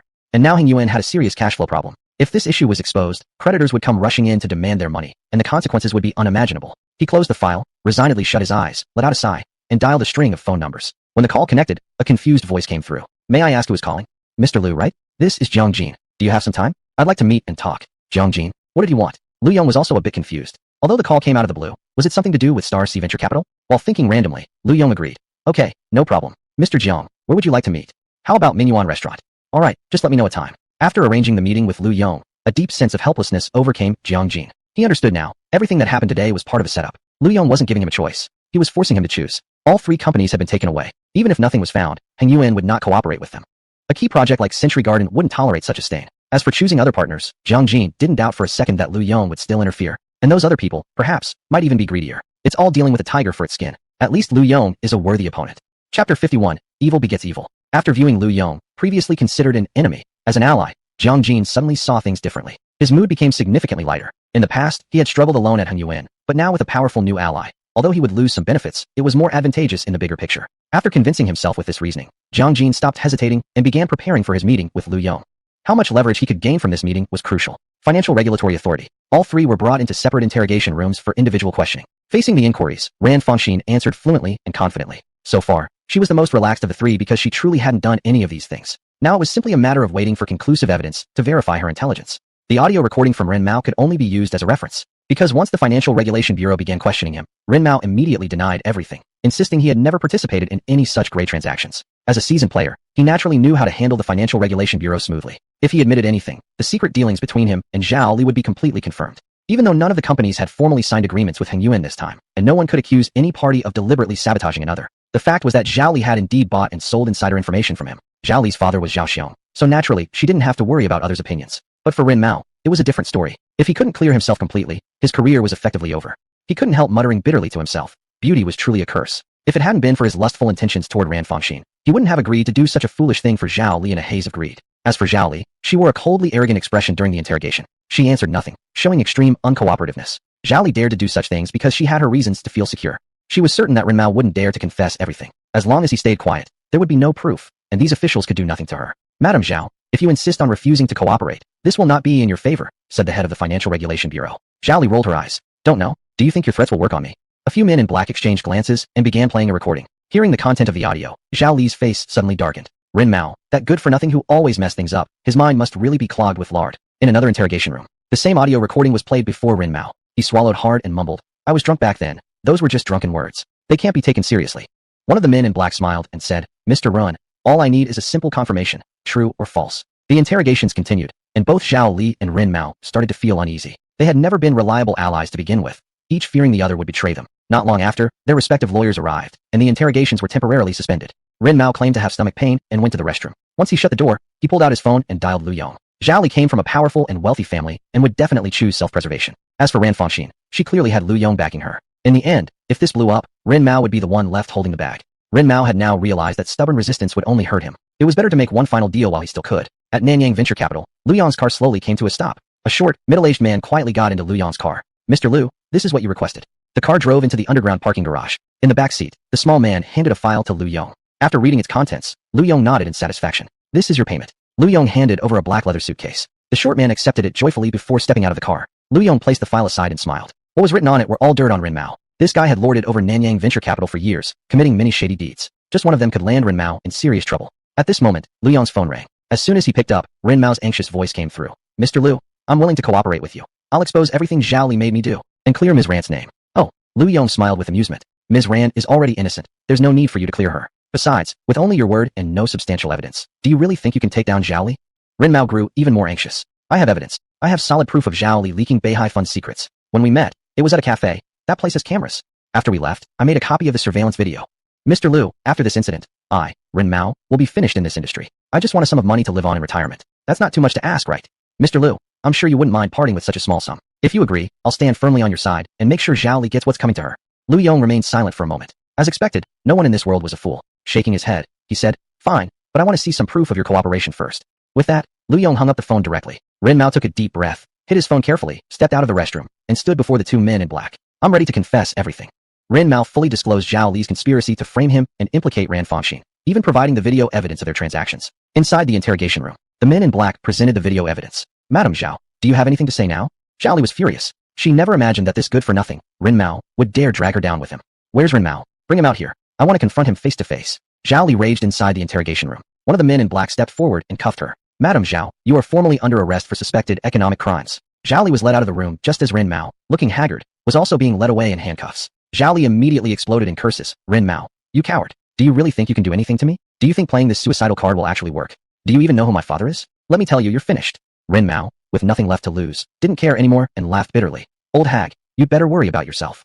You think your father Zhao Xiong can do anything? Do you think I only know about this one dirty thing about your Beihai Fund? Hearing Rin Mao's thinly veiled threats, Zhao Li's expression shifted, and she fell silent. Driving back to Shuaixin, Lu Yong handed the file to Zhang Yuan. Find time to mail this to the Financial Regulatory Authority.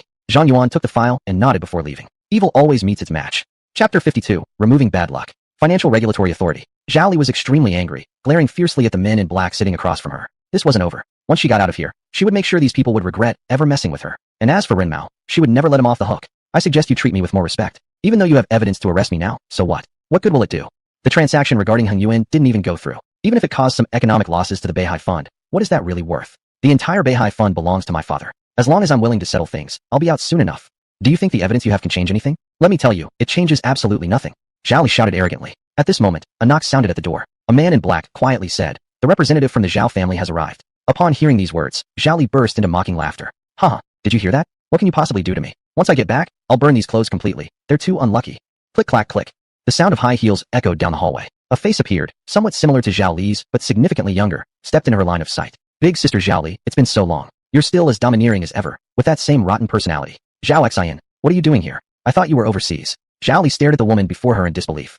Zhao Xian, the daughter of Zhao Xiong's second wife, was, in Zhao Li's eyes, nothing more than a bitch born from another bitch. Zhao Li blamed both women for her mother's death, believing it was their presence that had caused her mother to die so young. And Zhao Xiong had always felt guilty toward Zhao Li, which only made her act more spoiled and arrogant over time, developing her warped personality. Zhao Xian didn't respond, merely sitting down beside Zhao Li. Sister, although I really didn't want to meet you like this in a place like this. This time, I came to inform you that father will not pursue the matter of your collusion with outsiders. However, all your positions within the Beihai Fund, along with every right you held in the Zhao Group, have been revoked. Of course, your share of the company remains unchanged. From now on, you may just quietly live off your dividends. Zhao Xian finished speaking in a flat tone. Zhao Li widened her eyes in disbelief. You're talking nonsense. Impossible. Father would never do this to me. It must be you, you dirty bitch. You and your whore of a mother must have been meddling again. I want to see father. I don't believe it. I don't believe it. Zhao Li screamed hysterically. Zhao Xian stared coldly at her and said, Zhao Li, I suggest you show some respect now. You should understand well how father has treated you over the years. During my time overseas, the overt and covert actions you've taken, you think I don't know about them? You think father doesn't. Now you've gone too far. You even betrayed company interests for personal revenge and oppressed your subordinates.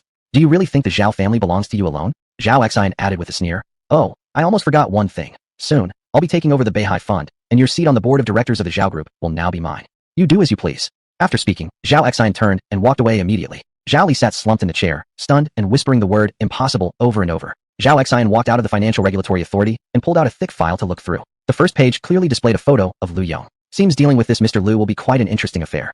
Lu Yong escorted Ran Fangxin back home. Both sighed in relief. Although there hadn't been any real losses, the psychological pressure had been immense. Back at Kaifeng Jiawen, the moment they opened the door, Cui Wen solemnly blocked their entrance. Bad luck. Bad luck. You must purge the bad luck before stepping inside, Cui Wen said seriously, pointing at a burning brazier behind him. According to tradition, both of you need to jump over this brazier, and those clothes on your backs must be discarded as well. Lu Yong and Ran Fangxin exchanged a glance, shook their heads with wry smiles. Yet still, they followed his instructions. They jumped over the brazier, burned the clothes they had worn, changed into new ones, and then the three of them headed together to Shuaixin, intending to take care of dinner first. Shuaixin restaurant. Recently, Li Ping's life had been extremely hard. Downgraded from department supervisor to a janitor. Although she had done this work decades ago, the current situation was completely different. The once flattering and fawning glances had now turned into cold stares, mockery, and contempt. Surprisingly, it was the cleaning staff, whom she had always looked down upon, who showed her continuous support and kindness. She felt deep gratitude, mixed with even deeper guilt. Such is life, unpredictable and merciless. Carrying a bucket and mop, Li Ping began to clean the corridor. Her two daughters were both in college now, and in the future they would need money for jobs, marriages, and everything in between. Even such a lowly job as a janitor, she had to grit her teeth and do. At her age, leaving Shuaixin, who else would hire her? Her skills were merely average. Her only strength was her seniority. As Li Ping was mopping the floor, suddenly a loud argument broke out. You cleaning lady, are you blind? This floor is so slippery, are you out of your mind? A rough male voice shouted, followed by a woman's screech. That's right, don't you know I'm pregnant? The floor is way too slick. Almost made me fall. If something happened to me, do you think you can afford to take responsibility? No, I didn't mean to. A clearly weaker, trembling voice responded. Li Ping immediately recognized the voice. It belonged to Jiang Shui, the youngest girl in the cleaning crew. Since joining the cleaning staff, Jiang Shui had helped Li Ping a great deal. Many tasks that should have fallen to Li Ping, Jiang Shui quietly took on herself. And when Li Ping faced sarcastic remarks from former colleagues, it was also Jiang Shui who stood up for her. In the past, if something like this happened, Li Ping would simply look the other way. But today was different. Without hesitation, she hurried over. A middle-aged couple was shouting furiously at Jiang Shui, who stood with tears brimming in her eyes. Sir, I placed a warning sign before cleaning, advising people to be careful and avoid walking here. Jiang Shui pointed to a sign beside her and tried to explain. This only made the couple angrier. What did you say? Are you blaming us now? So it's our fault, the customer's fault. Chapter 53. Someone wants to stage a collision. Friends, please calm down. It's really not that big of a deal, right? Li Ping quickly stepped in to mediate. Seeing an older woman approaching, the middle-aged man became even more arrogant. You claim this place puts customers first, but in my eyes, it's nothing special. Clearly your service is lacking, yet you blame the customer. He pointed at Jiang Shui and shouted furiously. This matter isn't over. You have to compensate us. Ouch, my stomach hurts. The man's wife suddenly shrieked dramatically and fell to the ground. She grabbed her stomach while wailing loudly. The man immediately yelled out, Murder! Murder! The restaurant killed someone. Wife! Wife! Are you okay? Are you alright? She responded in a pained voice. It must be because I almost slipped earlier. It's disturbed the baby. Witnessing the scene, Jiang Shui panicked and quickly said, Sir, your wife seems to be in a lot of pain. Shouldn't we call an ambulance first? An ambulance? What ambulance? The man raised his eyebrows. What if we leave, and later this restaurant denies everything? No way. Compensate us first. Without money, this issue won't be settled. Jiang Shui wanted to explain further when Li Ping pulled her aside and whispered, Don't get involved. These two are just scammers trying to extort money. The middle-aged man shouted loudly, attracting quite a crowd soon after. People raised their phones to record the scene, whispering among themselves. The couple, noticing the onlookers, performed even more enthusiastically. The woman cried more dramatically while the man continued cursing the restaurant for endangering a pregnant woman. Knowing things were escalating, Li Ping stepped forward and said, Friends, I advise you to stop while you still can. If you want to scam someone, at least pick the right place. You're at Shi Xian. Shi Xian? What about Shi Xian? The man retorted. Because of your careless management, my wife slipped and fell. Can you really walk away without paying? He thought to himself, if it weren't for Shi Xian, we wouldn't have even come here. Such big restaurants value their reputation. Scamming a couple 10,000 from them should be easy enough. As the crowd grew larger, Li Ping frowned and directly said, Sir, I'd still advise you to take your wife and leave before things get worse. Just look at the security cameras above. And judging from how hard your wife cries, she doesn't seem like someone genuinely in trouble. If you refuse to leave, then I have no choice but to call the police. Saying that, Li Ping pulled out her phone and dialed it right in front of the man. Upon hearing her phone connect, the man began to show signs of panic. He roared, We can leave, but you have to pay up, maybe 10 or 20,000. Then this matter can end peacefully. But Li Ping was unmoved. After reporting the situation, she called security. That lady over there apparently isn't feeling well. She ordered the security. Bring over a few folding screens to shield her from the wind, and call for an ambulance as well. Heaven forbid, if anything actually happens to her, we'd be blamed. Also, the floor can make her worse. Bring a blanket over. If she really feels unwell, she deserves to rest properly.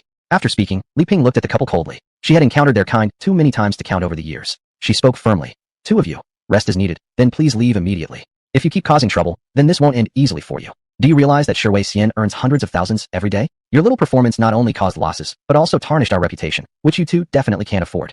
And once you're locked in a police station, we won't be as polite. Hearing Li Ping's dark warning, the middle-aged couple exchanged glances and muttered curses. These days, scamming money's getting harder and harder, they thought. His wife suddenly stopped pretending to feel pain, sprang up from the floor, and fled with her husband as fast as she could. The onlookers gradually realized what had happened, that the couple had been scheming to extort money. 666. The older sister is awesome. Huh, Shi Xian really is top-notch. Even the cleaning lady handles problems professionally. After dispersing the crowd, Jiang Shui wiped away a few tears and walked to Li Ping's side. Big sister Li Ping, I can't thank you enough. I really didn't know what to do. No big deal at all, Li Ping replied. I've been through worse storms. One little scammer like that. Back in my day, I would have punched him out. Hearing Li Ping speak, Jiang Shui covered her mouth and laughed softly. Li Ping laughed too. Jiang Shui was about the same age as her two daughters. After spending this much time together, Li Ping had truly come to see her as her own daughter. The two finished cleaning the hallway and walked away carrying the mop and bucket. This scene was witnessed entirely by Yong from a distance. So this Li Ping isn't as bad as I imagined. Shaking his head slightly, Yong decided not to bring up the matter for now. Li Ping was the type who easily got carried away. Better to temper her spirit a bit longer.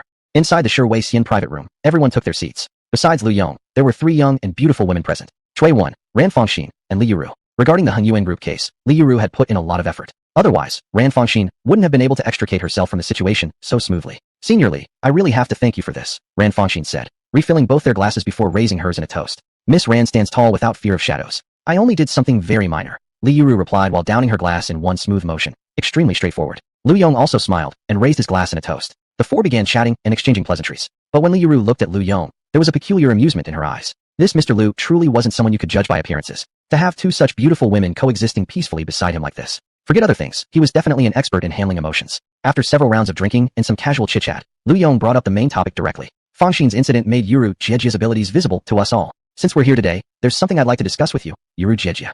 Yong briefly explained his idea. To prevent similar incidents like Ran Fangxin's from happening again, and considering his growing list of future businesses, he formally invited Li Yuru to become the legal advisor for Yong's enterprises. He hoped that under Li Yuru's leadership, a legal department exclusively for Yong's businesses could be formally established. Upon hearing about Yong's numerous businesses and the generous salary he promised, Li Yuru, a straightforward person by nature, immediately agreed. They set a date and decided to talk more in depth about details during their next meeting. Once the main business was settled, the three women dove into a bunch of topics completely bizarre to Yong. Chapter 54. Chi comes to visit. After a long day of hard work, Li Ping was rubbing her waist as she walked home. She lived in Jingshan Community, which was considered a mid-range neighborhood in Modu. To buy this apartment, Li Ping had spent most of her savings. Her husband had passed away early, and now she relied only on her two daughters. Back when she was the manager of Shiweixin, she had earned a decent salary, and life was manageable.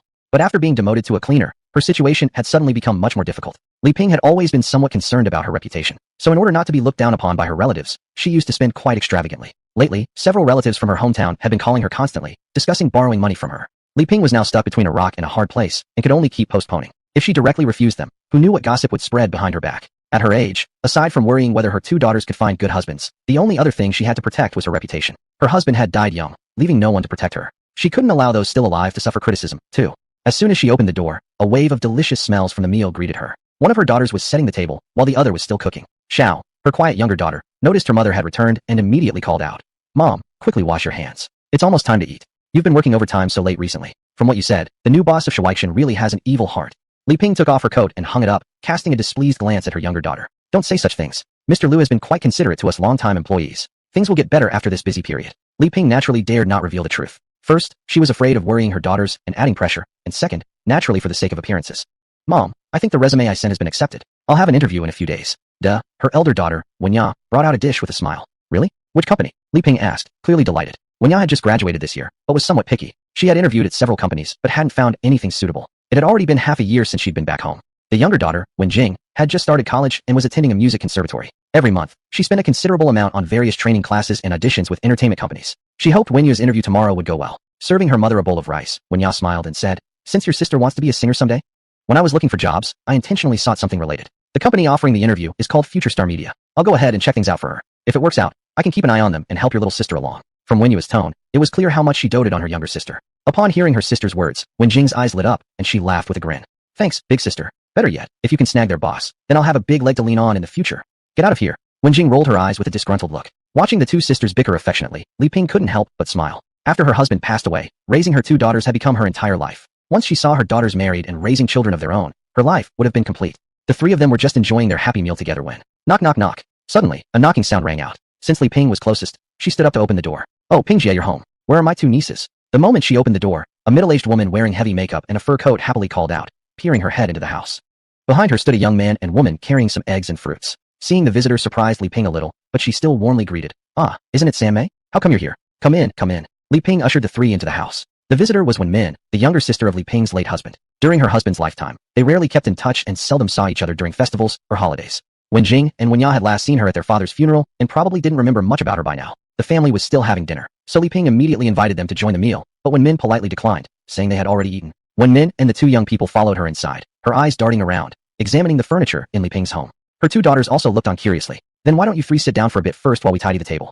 Li Ping hurriedly spoke up, and her two Dingshi daughters quickly started clearing the dishes. Looking at Wen Min, Li Ping thought that this relative really didn't have any consideration, arriving right at mealtime. They had declined eating, but still insisted on sitting there. In that case, how could she possibly leave them waiting like this? Wenya poured 3 cups of tea for the guests while Li Ping took the initiative to ask, "San Mei, we haven't seen each other in more than a decade. I almost forgot what you looked like." Wen Min smiled, withdrawing her gaze from inspecting Li Ping's home decor, and quickly replied, "Yes, these years I've been too busy making money, barely keeping my feet on the ground. This year, finally having some free time, I thought, why not take the opportunity to visit my older sister?" While chatting, Wen Min pointed to the 2 young people beside her. "This is my son, Gu Peng, and this is his fiancée, Gu Ling. Since they're about to get married, I thought it would be nice to bring them along for a family visit." Li Ping quickly figured out the underlying reason. In recent years, Wen Min had practically cut off contact with most of the relatives. Now it must be because her son was getting married, and she was afraid that very few relatives would attend the wedding, which would damage her reputation. That's why she was trying to mend fences and reconnect. "These 2 young people sure make a handsome and pretty couple," Li Ping said with a smile, playing along. Yet in her heart, she knew this sudden visit from distant relatives, who normally never kept in touch, must not be that simple. Sure enough, after chatting a while, Wen Min suddenly said, "Pingjie, actually, I came today because I really need a favor." "What kind of favor is it?" After exchanging glances with the couple, Wen Min said, "Well, Pingjie, I heard from my second brother that you're now the manager of Shuaixin. It's just that these 2 are getting married, and you know how young people value appearances. Hearing that you have connections, they wanted to ask for your help. We heard that a banquet at Shuaixin costs several thousand yuan per table. It's quite expensive. So we came to ask you for a favor, hoping you might be able to get us a discount." Without waiting for Li Ping to respond, Wen Min hurriedly added, "We came all this way, and being such close family, Pingjie surely wouldn't refuse to help with such a small matter, right?" Li Ping gave a bitter smile, unsure how to reply. Anyone wanting to hold a wedding banquet at Shuaixin would definitely need to book the banquet hall. Except for a few special circumstances, a reservation normally had to be made in advance, at least a minimum of 60,000 yuan. And on top of that, the banquet itself had a minimum cost of 2,000 yuan per table. Back when Li Ping was still a manager, even she couldn't make that kind of decision, let alone now when she was just a simple cleaner. Chapter 55. Turns out she's just a janitor. After thinking for a moment, Li Ping apologized sincerely. "Third sister, it's not that I don't want to help you, but this matter is beyond my capabilities. If you really want to use the banquet hall, You usually have to pay a deposit of 600,000 first, and then the cost of the host and the performances during the wedding would be calculated separately. The banquet starts at 2,000 per table, with a minimum of 40 tables. A wedding like this would cost several million. This really isn't something I can decide on my own. Li Ping explained in detail to the three of them, expressing her own difficulties. When Min heard this, she naturally wasn't pleased. Big Sister Ping, are you looking down on us poor relatives, or deliberately making things hard for us? Just a wedding with a few tables of banquet, costing several million, Sister Ping. Even though we're relatives, you can't be this unreasonable. After a pause, when Min continued, I've been working hard outside all these years. My son Peng Peng is doing quite well now. Just give me a definite answer. If I pay 600,000, can the wedding be held here or not? Li Ping looked at the three of them. She thought to herself that they were truly being unreasonable. If it were her temper back then, she would have long driven the three of them out. Third sister, maybe you should try a regular restaurant instead. With a budget of 600,000, you can still make the event lively and grand. It's better to do things within your means. When Min raised her eyebrows and said coldly, what? Sister Ping, are you looking down on us now? At this moment, Gu Peng's fiancée Gu Ling also spoke up. Gu Peng, you promise me, when you marry me, you must give me enough face. I've already told my classmates and female friends that the wedding will be held at Sherwasian. If you can't make this happen, then I won't get married at all. Ling Ling, don't be upset. There must be a way. Gu Peng sought help from his mother Wen Min, who in turn looked at Li Ping. Sister Ping, we haven't seen each other for so many years, and now that I finally come to you for help, look at this situation. If you don't help, this young couple won't even be able to get married. Don't you feel sorry for them? Li Ping thought to herself that this wasn't her problem at all. I really can't help with this. How about this? I'll go and ask around for you tomorrow. Even though the price might be a bit lower, the several million still won't be avoidable. You should prepare accordingly. Wen Min hesitated for a moment before nodding, quickly grabbing Li Ping's hand and saying, Sister Ping, then the wedding of these two kids is in your hands. The family of three bid farewell to Li Ping, repeatedly reminding her how important this matter was, and hoping she could help them lower the cost and get more discounts. After sending off the family of three, Li Ping and her two daughters exchanged glances and felt speechless. What kind of thing is this? Not seeing each other for so many years, and as soon as they come over, they start making all these requests. Are people really this shameless these days? Wen Jing was straightforward and expressed her dissatisfaction directly. Meanwhile, Wen Ya, with her gentle nature, also agreed. Mom, if it's too hard, just refuse. You shouldn't have agreed. Whether they get married or not, in the end, has nothing to do with our family. I know what you mean, but we're all family. Can you just close the door and refuse them? I'll try my best to ask around tomorrow. I'll do what I can do, and whether they appreciate it or not is up to them. Wen Jing said unhappily. The problem is they might not appreciate it at all. When Min's family returned to their hotel, none of the three wore pleasant expressions. When Min asked her daughter-in-law Gu Ling with a conciliatory tone, Gu Ling, maybe we should change to another restaurant? Spending several million on a single banquet, that's enough to buy a good car for you too. Yeah. Gu Peng also chimed in beside her. Gu Ling turned her head stubbornly to the side and snapped. Gu Peng, have you forgotten what you said when you proposed to me? All my girlfriends, none of them didn't hold an extravagant wedding. I just won't be worse than them. You figure it out yourself. Otherwise, I won't get married. Looking at Gu Ling sulking, both Wen Min and her son Gu Peng were left speechless. Wen Min had always spoiled her son, and her son was always obedient to this not yet married daughter-in-law, so Wen Min could only accept it. Now she just hoped that Li Ping could come through somehow, and she would be truly grateful if the cost could be a bit less. The three sat silently. Gu Ling was lying on the couch scrolling through her phone when she suddenly made a light sound. Isn't this that Auntie Li? In this outfit, isn't she supposed to be the manager of Sherwasian? Why is she dressed like a janitor? The more Gu Ling looked, the stranger it felt. She directly handed her phone to Wen Min and Gu Peng. Looking at the screen, the two also felt something was off. On the screen, Li Ping was wearing janitor's uniform, arguing with a middle-aged couple. The video wasn't long, only about a minute or so. I didn't make a mistake, did I? Gu Ling said angrily. I even thought your relatives were so powerful, saying that Auntie Li was a manager at Sherwasian, but turns out she's just a janitor. Gu Peng, I really must have been crazy to believe you. If on our wedding day my relatives and friends come and see that your relative is just a toilet cleaner, where should I put my face? Gu Ling grew angrier as she spoke, kicking Gu Peng hard. Wen Min was also unhappy by now. She complained, who would have known? I hadn't spoken to Li Ping in so many years. I only heard from some relatives that she worked at Sherwasian and was a manager. That's why I thought she could help with this matter. Who knew she was just a janitor? No wonder she kept hesitating and making excuses when we asked for help. If she doesn't have the ability, why didn't she say so earlier? We wasted our time going all the way there for nothing. The two began to grumble about Li Ping. Gu Peng looked at his fiancée, then at his mother, sighing helplessly. Now things had gotten so messy, he almost didn't want to get married anymore. He felt caught between a rock and a hard place. No way, this isn't over. When Min suddenly said angrily, we lost so much face today. I thought for sure Li Ping could handle it. Today she even told us she would go discuss it. A janitor discuss what? No, what she did wasn't right. Gu Ling, tomorrow we'll go together to Sherwasian and expose this fake. Exactly. I'll record a video and post it on my moments. Let your relatives see what kind of person Li Ping really is. Gu Peng tried to calm them down. We're all relatives. Maybe she really has difficulties. Why push it? Relatives? I don't have relatives like this. Wen Min slammed the table, discussing with Gu Ling how they'd definitely make Li Ping pay tomorrow. If she didn't have the skills, she shouldn't have taken the job. How could a janitor speak with such arrogance? Was she deliberately fooling them? Alright, do whatever you want. If we can't book Sherwasian, we should prepare a backup plan. Are you really not getting married over this?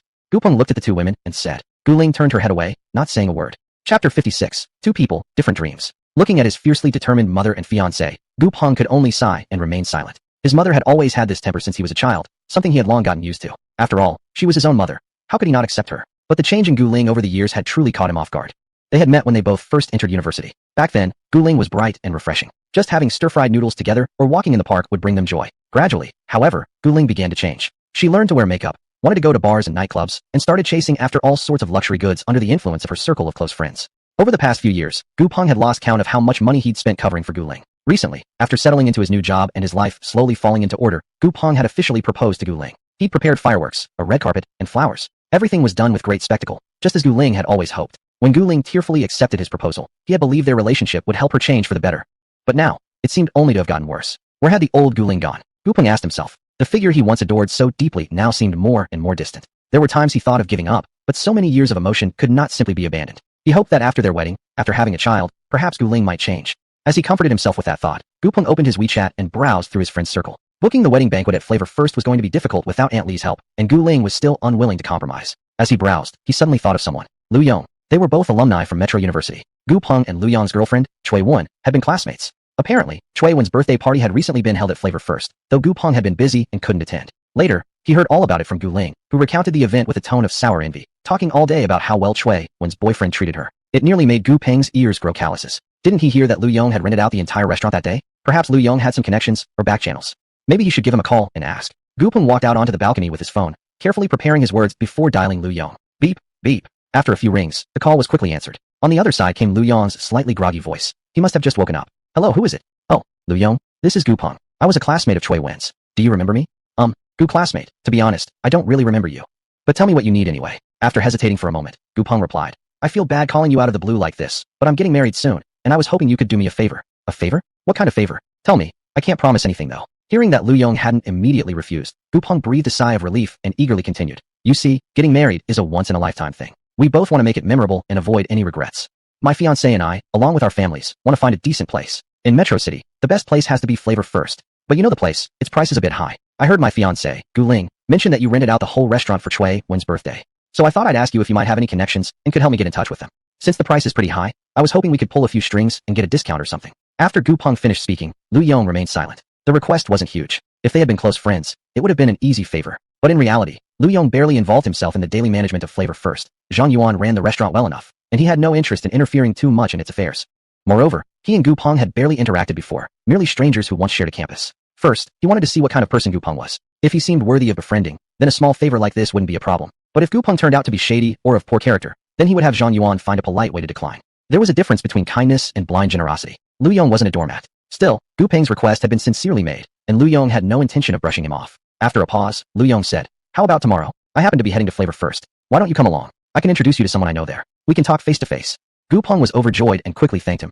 Thank you so much, Brother Lu. No need to thank me. After hanging up the phone, Gu Peng, beaming with joy, said to his mother and Gu Ling. It looks like Aunt Li won't be able to help, but I found a friend. He said he could introduce me to someone he knows at Flavor First. Gu Ling asked curiously, Who is it? You probably know him, Lu Yong. As soon as Gu Peng mentioned those two words, Gu Ling's previously cheerful mood immediately soured. She knew Lu Yong. He was Chui Wen's boyfriend. And Chui Wen was the one girl of Gu Ling's age whom she envied the most. Oh, what did Lu Yong say then? He said we can meet at Flavor First tomorrow. Gu Ling nodded without speaking. She glanced at her boyfriend Gu Peng, recalling the image of Lu Yong in her memory. For a long time, she thought her boyfriend was better than Lu Yong in every way. She had even laughed at Chui Wen for having no taste. But now, why did it feel like Lu Yong was better than her boyfriend in every aspect? Gu Ling felt complicated and suddenly didn't want to get married anymore. She had accepted Gu Peng's proposal during a rather ambiguous period. The rich second-generation guy she'd been in a vague relationship with had suddenly stopped contacting her, and Gu Peng had staged a particularly romantic proposal. She had impulsively agreed, and afterward, both families had met. Thus, the wedding was decided. But as the two families interacted more, she suddenly realized that Gu Peng truly wasn't the man she should marry. Her mind in a mess, Gu Ling took a shower, wrapped herself in the blanket, and went to sleep. Meanwhile, Gu Peng and his mother Wenmin were calculating how much money they needed for this wedding. In Gu Peng's mind, Wenmin had always been stingy, even bargaining for hours over a 2 yuan cabbage. But when it came to her son Gu Peng, she had never hesitated to spend money throughout his life. That was precisely why Gu Peng had never held any resentment toward his mother. Mom, after I get married, I'll buy 2 apartments nearby. You and Dad should move in with us. You've worked so hard for me all these years. It's time you enjoyed life. Wenmin gently stroked her son's head, her eyes slightly red. Foolish son, your mom has enough to eat, wear, and live. The only thing I'm worried about is you. Once you're settled in marriage, your dad and I will finally feel at ease. Given the housing prices in Metro City, even a down payment on a house is tough on you. You and Gu Ling should have a child early. Once we have a grandson to hold, we'll come see you occasionally. That'll be more than enough to satisfy our hearts. Gu Peng nodded without saying a word. In this lifetime, he already owed his mother too much. Chapter 57. The way to Xianwei Restaurant. Li Ping tossed and turned the entire night, falling asleep very late. What troubled her was naturally Wenmin's visit this time. It was manageable before, but now, she truly didn't know how to broach the matter with Zhang Yuan. Yet if she did nothing at all, it would also be difficult for her within the Wen family. Li Ping thought a lot. Misfortunes can strike at any moment. If something happened to her one day and her two daughters were left without support, the only ones who could offer help and serve as their pillar would be these relatives from the Wen family. After dressing up, Li Ping hurried out. At 10 in the morning, Lu Yong got up with a groggy head. He reached beside his bed, finding it empty. Both women had already gone to work hard while he remained a lazy slug. I really should work harder as well. With everything going on, why do I feel like I'm the one living off the women now? Lu Yong smiled sarcastically, then took a shower and changed his clothes. He casually claimed the check-in reward for today. Today's check-in reward, a McLaren P1. Another luxury car? Fine enough, though it didn't take up space in the system dimension anyway. These past few days, his check-in rewards had accumulated a pile of high-end jewelry and large amounts of cash. Those things weren't bad at all. The most troublesome rewards, however, were various business assets. He hadn't even visited the future Starry Sky Media under his name yet, and their staff had called him several times for consultation. I'll head to Xianwei today and handle this at the same time. What Li Ping had done yesterday hadn't escaped Lu Yong's notice. It seemed like a period of grassroots work had significantly tempered her once arrogant attitude, and her interactions with colleagues had become quite harmonious. During this time, Zhao Shihan had been learning from Zhang Yuan, and it was now time to give her some training. Lu Yong had roughly 4 things to take care of at Xianwei today. First, he would have Zhang Yuan hand over the management of Xianwei to Zhao Shihan, allowing Zhao to officially take over as general manager of Xianwei. Second, future Starry Sky Media happened to be in need of a leader. Zhang Yuan possessed excellent abilities in every aspect, and Lu Yong intended to transfer her to future Starry Sky Media as their new general manager. Using such an outstanding talent merely to manage a single restaurant was truly a misuse of talent. Third, he wanted Li Ping to resume her former position as the logistics supervisor. After all, Zhao Shihan was newly appointed and needed someone experienced to assist, so that the subordinates wouldn't take advantage of her inexperience. He believed that after this reminder, Li Ping would devote herself to assisting Zhao Shihan. Fourth, was the meeting with Gu Peng. It was a relatively minor issue, but had potential for either side. Mainly, they wanted to get a sense of his character. If they got along well, it would be easy enough to give him a hand. After changing clothes, Lu Yong got into his car and headed toward the Xianwei restaurant. In the hotel where Gu Peng's family was staying, the 3 of them had also finished getting ready and were preparing to go out. They had 2 things to do today. Firstly, confronting Li Ping. They felt she had deceived them and wanted some answers. Gu Peng tried to dissuade them, but it was in vain. Secondly, meeting with Lu Yong. To avoid being outdone by Cui Wan, Gu Ling had spent the morning getting dressed up, claiming she was not competing for a steamed bun, just for dignity. Gu Peng could only accept it. Still, he couldn't help but feel slightly jealous, as Gu Ling had never dressed up so meticulously for any meal with him. The 3 hailed a cab and headed towards Xianwei restaurant. At Lu Yong's home, Wenya was tidying the kitchen when she suddenly stopped. Mom really is something else, forgetting her medicine. Li Ping had hypertension and needed to take blood pressure medication regularly, but although the pills had been packed, she had forgotten to bring them. Checking the time, it was nearly noon. Wenya immediately grabbed the bottle and headed out to deliver the medicine to her mother. At the Xianwei restaurant, Li Ping and a group of cleaning staff were tidying the premises. The restaurant doors opened, and a sarcastic voice rang out. "Oh, isn't this our supervisor Li from Xianwei restaurant? Why are you cleaning here now?" Wen Min entered the restaurant with Gu Peng and Gu Ling behind her. Seeing the 3 of them, Li Ping felt slightly startled and said awkwardly, "Isn't this Xiaomei? How come you all are here? How could you say that? Isn't this restaurant owned by Supervisor Li? Are you saying we can't come here?" Wen Min pushed aggressively. Beside her, Gu Ling coldly chimed in. "Auntie Li, people all care about appearances, we understand that, but still, there are limits. When something as big as my marriage to Gu Peng came up, if you couldn't do anything, you could have just plainly told us so. Why make such bold claims and take on the matter? See what kind of mess it has become now? Being a cleaner isn't bad, it's honest work using your own hands. But you claiming you were the manager of Xianwei, well, that's where things went wrong." The 2 women stood confronting her fiercely. Li Ping didn't know how to explain the situation, but their tone made her feel somewhat angry. "This matter cannot be clarified quickly, and besides, I never said confidently that I could definitely resolve this matter. I said I would consult about it, and see if I could help. How come the moment we get here, it suddenly becomes my fault for taking full responsibility? Are you saying that just because I'm a supervisor, I can be your relative, but if I'm a cleaner, I can't?" Hearing Li Ping's counter-question, Wen Min and Gu Ling showed not the slightest sense of guilt. Gu Ling immediately turned sour. "What, Auntie Li? Are you saying we're treating people based on their status? Isn't that exactly what you're doing?" Li Ping fired back. Wen Min also lost her temper and shouted, "And aren't you chasing after vanity yourself? It's a good thing we found out early. If we had found out a few days later, who knows how much more humiliating it would have been." Beside them, Li Ping's co-workers could no longer stand idly by. "What exactly are you 2 implying? Is being a cleaner so shameful? Auntie Li hasn't wronged you in any way, so why are you giving her such a hard time? Did she steal your money? What business is this of yours? What? Are you trying to gang up on us?" A group of people started cursing loudly at the entrance. Employees and customers of Xianwei restaurant quickly gathered around. Zhang Yuan pushed her way through the crowd and coldly said, "Everyone, this is Xianwei restaurant. This is a public place. Please take your conflicts somewhere else and don't interfere with our normal business operations."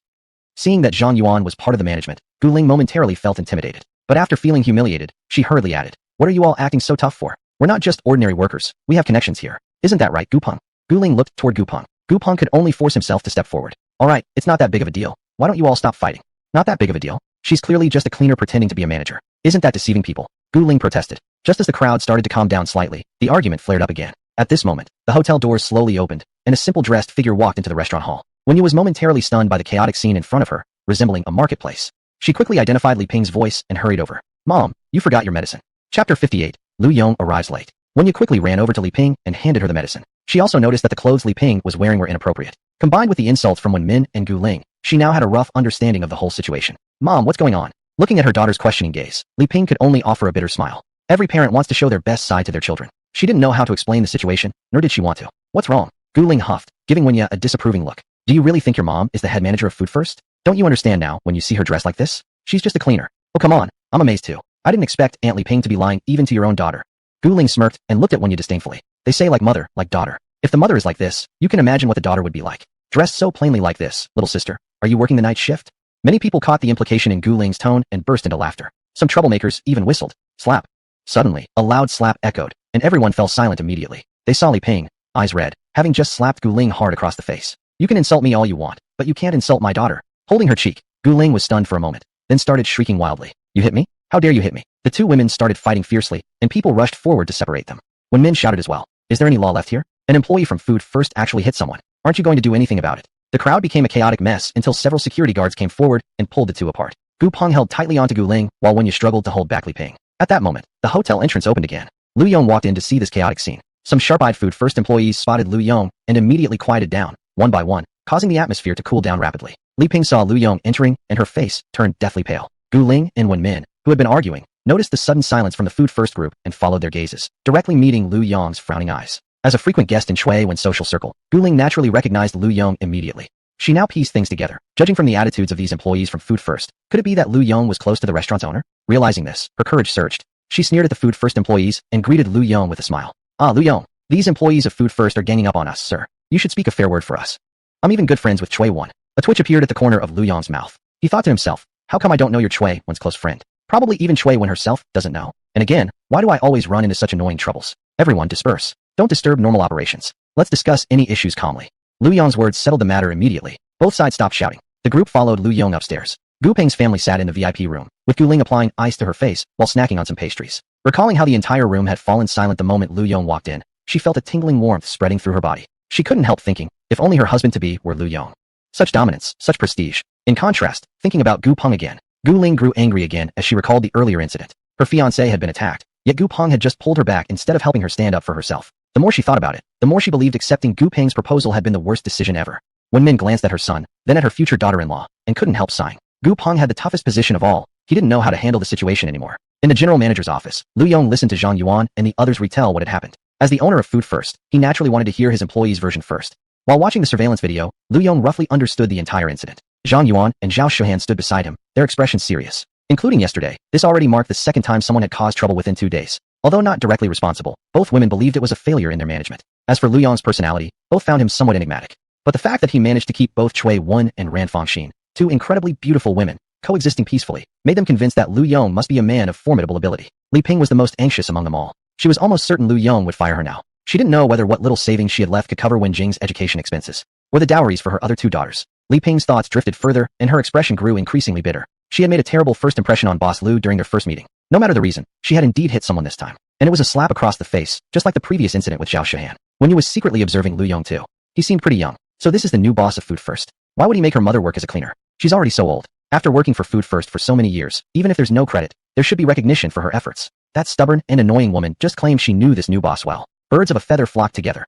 Wenya immediately labeled Lu Yong as a villain. In her eyes, every part of Lu Yong, who was now sitting in the boss's chair, radiated evil vibes. Wenya secretly clenched her fists. If this bad guy dares to bully her mother, she would give him a punch straight in the face and let him see blooming peach flowers. As a black belt in Taekwondo, she thought Lu Yong wouldn't be able to withstand even one of her punches. Of course, Lu Yong had no idea that he had already been mentally vilified by several women. But as he learned more about this incident, he believed that Li Ping had done nothing wrong at all. Putting himself in her shoes, if Chui Wen had been insulted like that, slapping someone would have been relatively mild. Moreover, Li Ping had remained restrained while being insulted herself, and only hit the person to protect her daughter. That greatly improved Lu Yong's impression of her.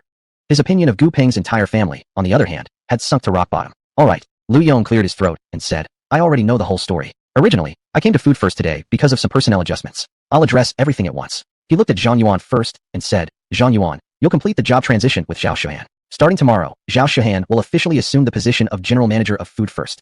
Upon hearing these words, both Zhang Yuan and Zhao Shuhan widened their eyes in shock. Zhao Shuhan looked extremely uneasy. Zhang Yuan felt bitter in her heart. Was she really going to be fired because of such a small matter? Or was it because her subtle feelings for Lu Yong had been discovered by the 2 women by his side? Had they instructed Lu Yong to drive her away? Zhang Yuan's mind was a tangled mess, but the next sentence from Lu Yong lifted her heart from hell back to heaven. As for Zhang Yuan, I have a more important and difficult task for you to take on.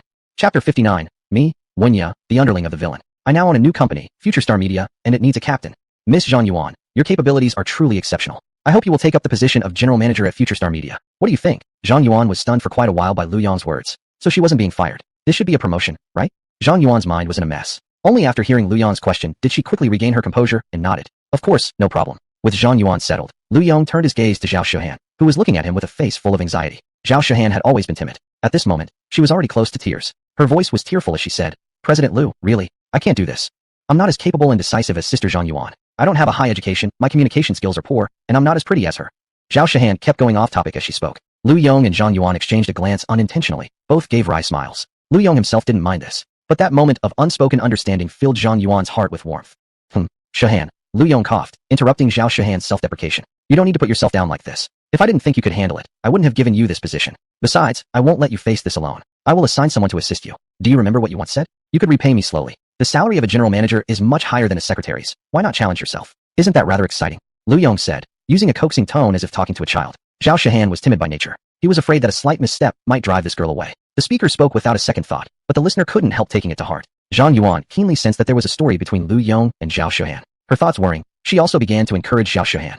Exactly, Shuhan. This is a great opportunity for self-improvement. Talking about degrees and things, those aren't really important. Do you think President Lu is someone who cares about these superficial things?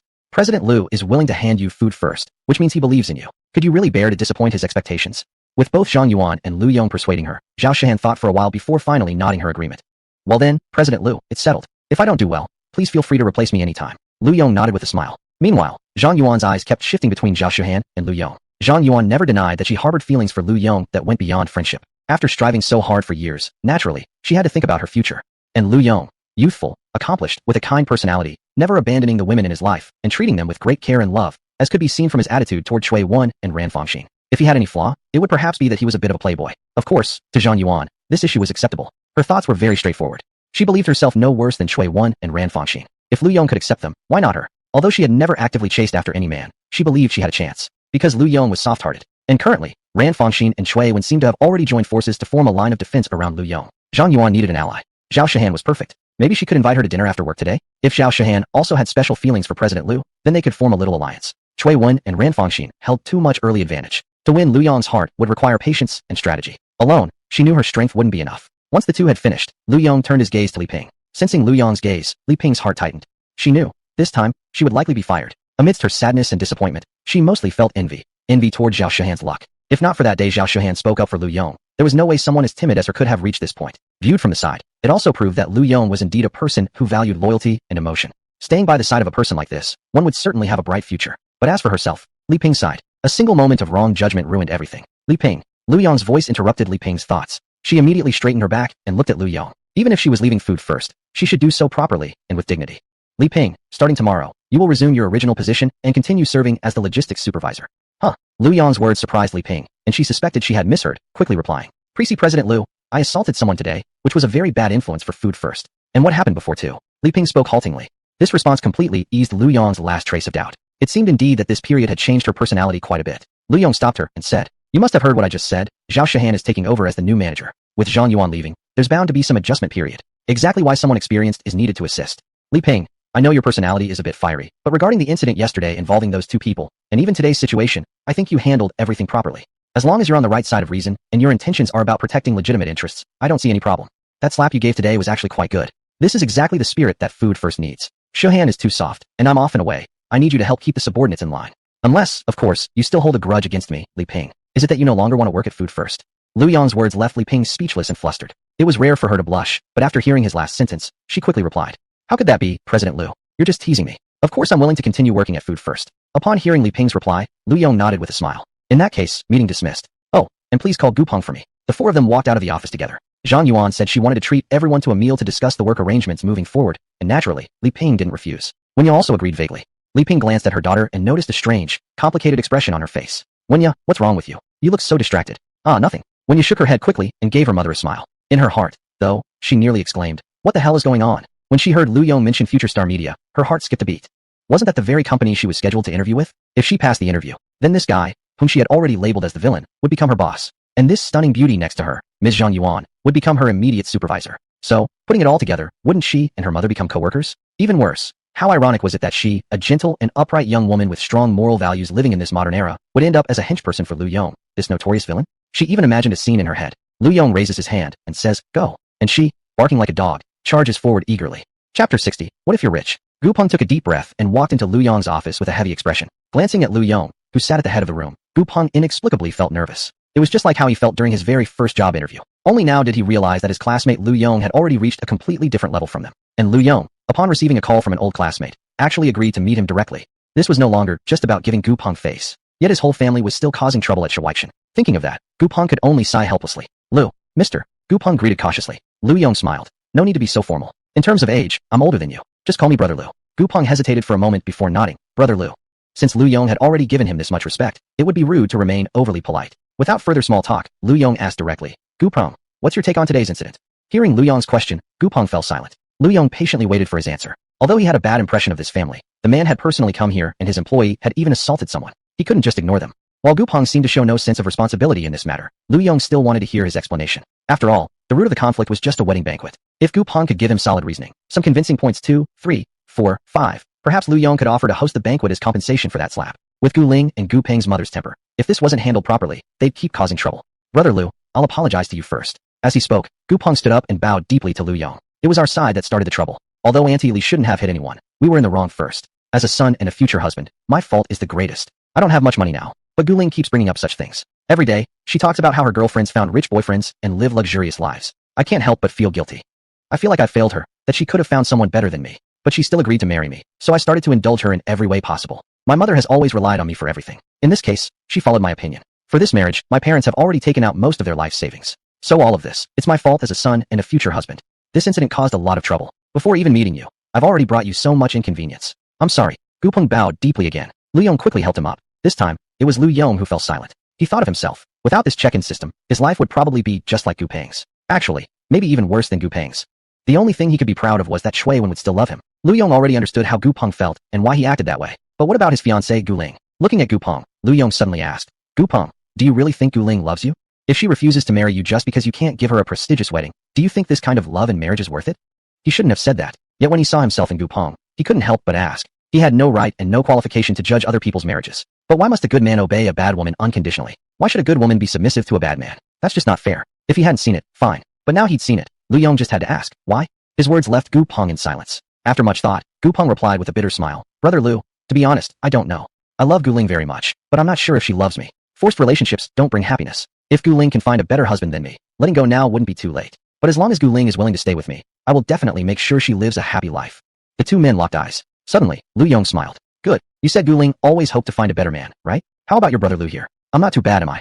How about we test it out? Gu Peng looked at Lu Yong, hesitated briefly, then nodded. Alright, better a short pain than a long one. Lu Yong had Gu Peng hide behind the bookshelf and sent someone to invite Gu Ling over. Not long after, the sound of high heels clicking echoed down the hallway. Gu Ling pushed the door open, glancing at Lu Yong with confusion. What do you want? Where's Gu Peng? Gu Ling glanced around the room, looking puzzled. Lu Yong smiled politely, gesturing for Gu Ling to sit down first before pouring 2 glasses of wine. Gu Peng just had to leave for something. Actually, I wanted to talk to you alone, Miss Gu. Gu Ling, while examining the luxurious interior of the office, picked up the glass and took a gentle sip. The aroma of the wine lingered on her tongue, and Gu Ling closed her eyes in evident pleasure. Top-tier whiskey. This was truly the kind of life she had always desired. Tilting her head slightly, she asked, Lu Yong, what do you want to talk to me about? Where's Shui Wen? Why isn't she here? Why must we talk about Shui Wen? Can't we just talk about the two of us? Lu Yong said as he sat beside Gu Ling with his wine glass, whispering into her ear. Gu Ling's ears turned red immediately, and she subtly shifted her body away. We're both in relationships, you with a girlfriend and me with a fiancé. What could we possibly have to discuss? Lu Yong smiled, then got straight to the point. Alright then, I'll speak directly. From the very first moment I saw you, Miss Gu, I've been captivated. Although you're engaged, and I have a girlfriend too, I believe these are things we can easily resolve. I'm incredibly drawn to you, Miss Gu. Later, why don't you find an excuse to let Gu Peng know? And how about the two of us go out for dinner together? I've rented a suite in the finest hotel in the city. We're both adults, and this is just normal social interaction between friends. Naturally, I won't let you feel taken advantage of either, and I won't ask you to break up with Gu Peng. If we can keep our relationship discreet, I can give you 1 million yuan each month. I can even get you a private car, or a seaside villa if you prefer. Lu Yong spoke persuasively, inching closer and closer to her as he went on. Gu Ling raised her glass and looked at Lu Yong before suddenly asking, so in your eyes, am I the kind of woman who'd become someone's mistress just for money? Why call it that? Well, to show how serious I am, I'm even willing to marry you, Miss Lu. What do you think about that? What does Gu Peng have that's so great? Am I not 100 times better than him? Lu Yong said with a smile, their bodies getting increasingly close, and he could already smell Gu Ling's faint, natural fragrance. Slap. A sudden, sharp slap echoed in the room. Gu Ling, without hesitation, struck Lu Yong across the face with the back of her hand, then grabbed her glass of wine and threw its contents straight onto Lu Yong's face. Go to hell, you dirty pervert. So what if you're richer than Gupeng? Sure, I like money, but I like Gupeng more. Chapter 61 Taking Charge of the Wedding. Lu Yong was somewhat stunned. More accurately, that slap had left him a bit dazed. But he couldn't really do anything about it, because it was indeed his fault. Guling, I didn't mean it like that. Humph. Hearing Lu Yong's words, Guling sneered coldly and shot him another icy glare. To be honest, I always thought Chui Wen was excellent in every way. When I met her, I even felt somewhat inferior. But now, after seeing her, I guess she's just so-so. At least in one aspect, judging man, I'm way better than her. Well then, goodbye. We won't trouble Mr. Lu with the wedding banquet anymore. After saying that, Guling picked up her bag and was about to leave. Lu Yong opened his mouth but couldn't find the words. He felt like a mute swallowing bitter aloes, bitter beyond words. After his initial shock passed, he now felt both annoyed and amused. Realizing this misunderstanding couldn't be cleared up in just a few words, Lu Yong shouted toward the bookcase. Gupeng, you come help me explain. Click. The bookcase door slowly opened, revealing Gupeng, who wore a deeply moved expression mixed with complex emotions. Guling, He looked at Guling, wanting to speak but hesitating, his expression resembling a timid bride. Seeing Gupeng emerging from the bookcase, Guling was momentarily stunned, then slowly pieced things together with dawning realization. So you two were in on this together? She arched her eyebrow, looking at the two of them, clearly somewhat angry. Guling, it's not what you're thinking. Gupeng hurried forward to explain. Lu Yong could only force a smile and apologize. After all, it was his ridiculous idea to begin with. After the two of them explained patiently and emotionally, Guling finally understood the whole story. But clearly, she was still somewhat angry. She silently plopped onto the sofa and fiercely pinched the soft flesh at Gupeng's waist, whispering, I'm saving face for you here, but just wait until we get home. Then I'll deal with you. Lu Yong couldn't help rolling his eyes, thinking she could hear everything anyway. At this point, what face did Gupeng have left? He coughed and steered the conversation back on track. Although this whole matter was Gupeng's agreement originally, ultimately, it's still my mistake. So here's what I'll do. I'll handle your wedding for you. Guling, you always wanted an impressive, prestigious wedding, right? Why not let me arrange it for you? Consider this my apology for doubting the sincerity between you two. Lu Yong spoke with sincerity. Upon hearing this, Gupeng hurriedly waved his hands. Brother Lu, this can't be done. Though we apologized to Guling, Brother Lu did it for my own good, and I approved everything from beginning to end. If you really feel guilty, just come and drink a cup of our wedding wine. That's already more than enough. No way. This time, it was Lu Yong's turn to refuse. After all, these two lovers finally getting married reminded him too much of his younger self. Moreover, he truly felt he hadn't acted honorably in this matter. Gupeng, as you said, marriage only happens once in a lifetime. Naturally, one must be cautious. I'll be frank with you too. I'm actually the owner of Flavor First. In this city, can you find a better place than Flavor First to host your banquet? We have professional masters of ceremony, the perfect venue, and can even connect you with live bands. Hearing Lu Yong's earnest explanation, Guling and Gupeng remained silent. It was clear that Guling's eyes had already shown signs of being moved. Gupeng wanted to speak, but hesitated. Guling glanced at the two men, paused for a moment, then said, all right then. She tugged at Gupeng's sleeve. Lu Yong has already gone this far. If we still refuse, we'll be disrespecting him. Lu Yong, does this work for you? We'll hold our wedding banquet at Flavor First, but give us a bit of a discount, all right? Guling said, looking directly at Lu Yong. The three exchanged glances, and finally Lu Yong nodded. Then Lu Yong called in Zhang Yuan and Gupeng's mother, and together they began carefully discussing the specific details of the wedding.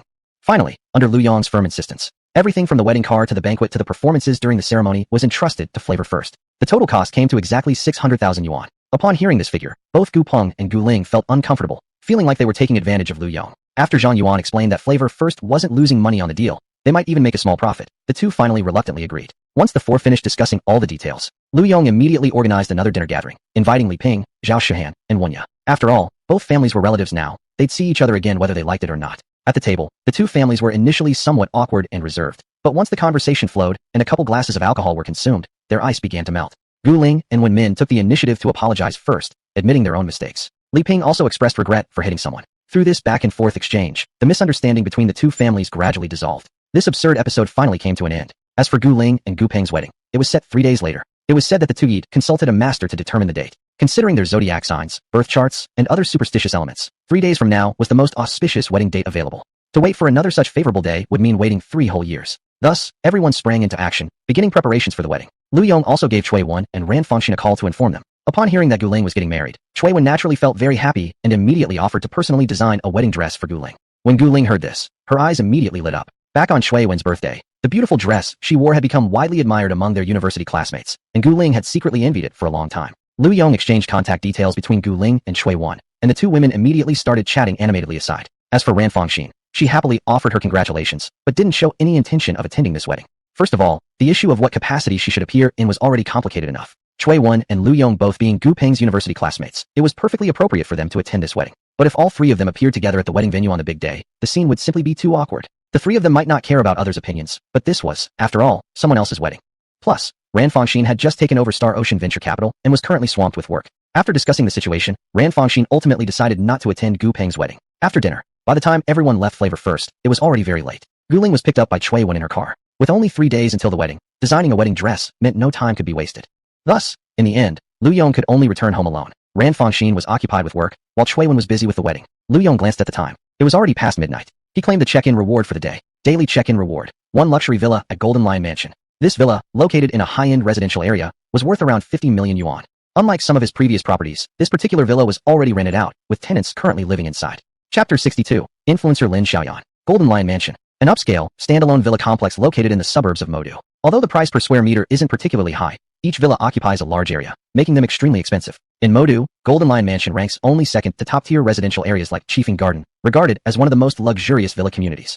The people living here are basically all wealthy tycoons and celebrities. In the past, there were also many high-ranking officials and influential figures, but in recent years regulations have tightened, so no one dares to reside here anymore. Inside an elegantly and tastefully decorated villa, a beautiful woman is applying makeup. Beside her, a thin man with a somewhat effeminate voice anxiously pleads, "My dear, times have changed. Sometimes, man's face can be let go of a little." People always say that a real man can be flexible when necessary. Considering your current situation, you really shouldn't be holding on to your pride anymore. Upon hearing the effeminate man's words, the beauty lets out a cold snort and turns her head away. "No way. Being flexible, that's for you men. I'm a girl, I don't have that ability. Making me serve those lustful among perverts. I'd rather die. I've preserved my chastity all these years. I don't want to lose it at the last moment. I have ability, talent. Why can't I rely on myself? Why should I fawn on someone else?" Loss of chastity. Hearing those words, the effeminate man twitched his lips. Since when was that phrase used like that? He replied earnestly, "Nowadays, there are plenty of capable and beautiful people. But who cares about those things anymore? Do they even matter?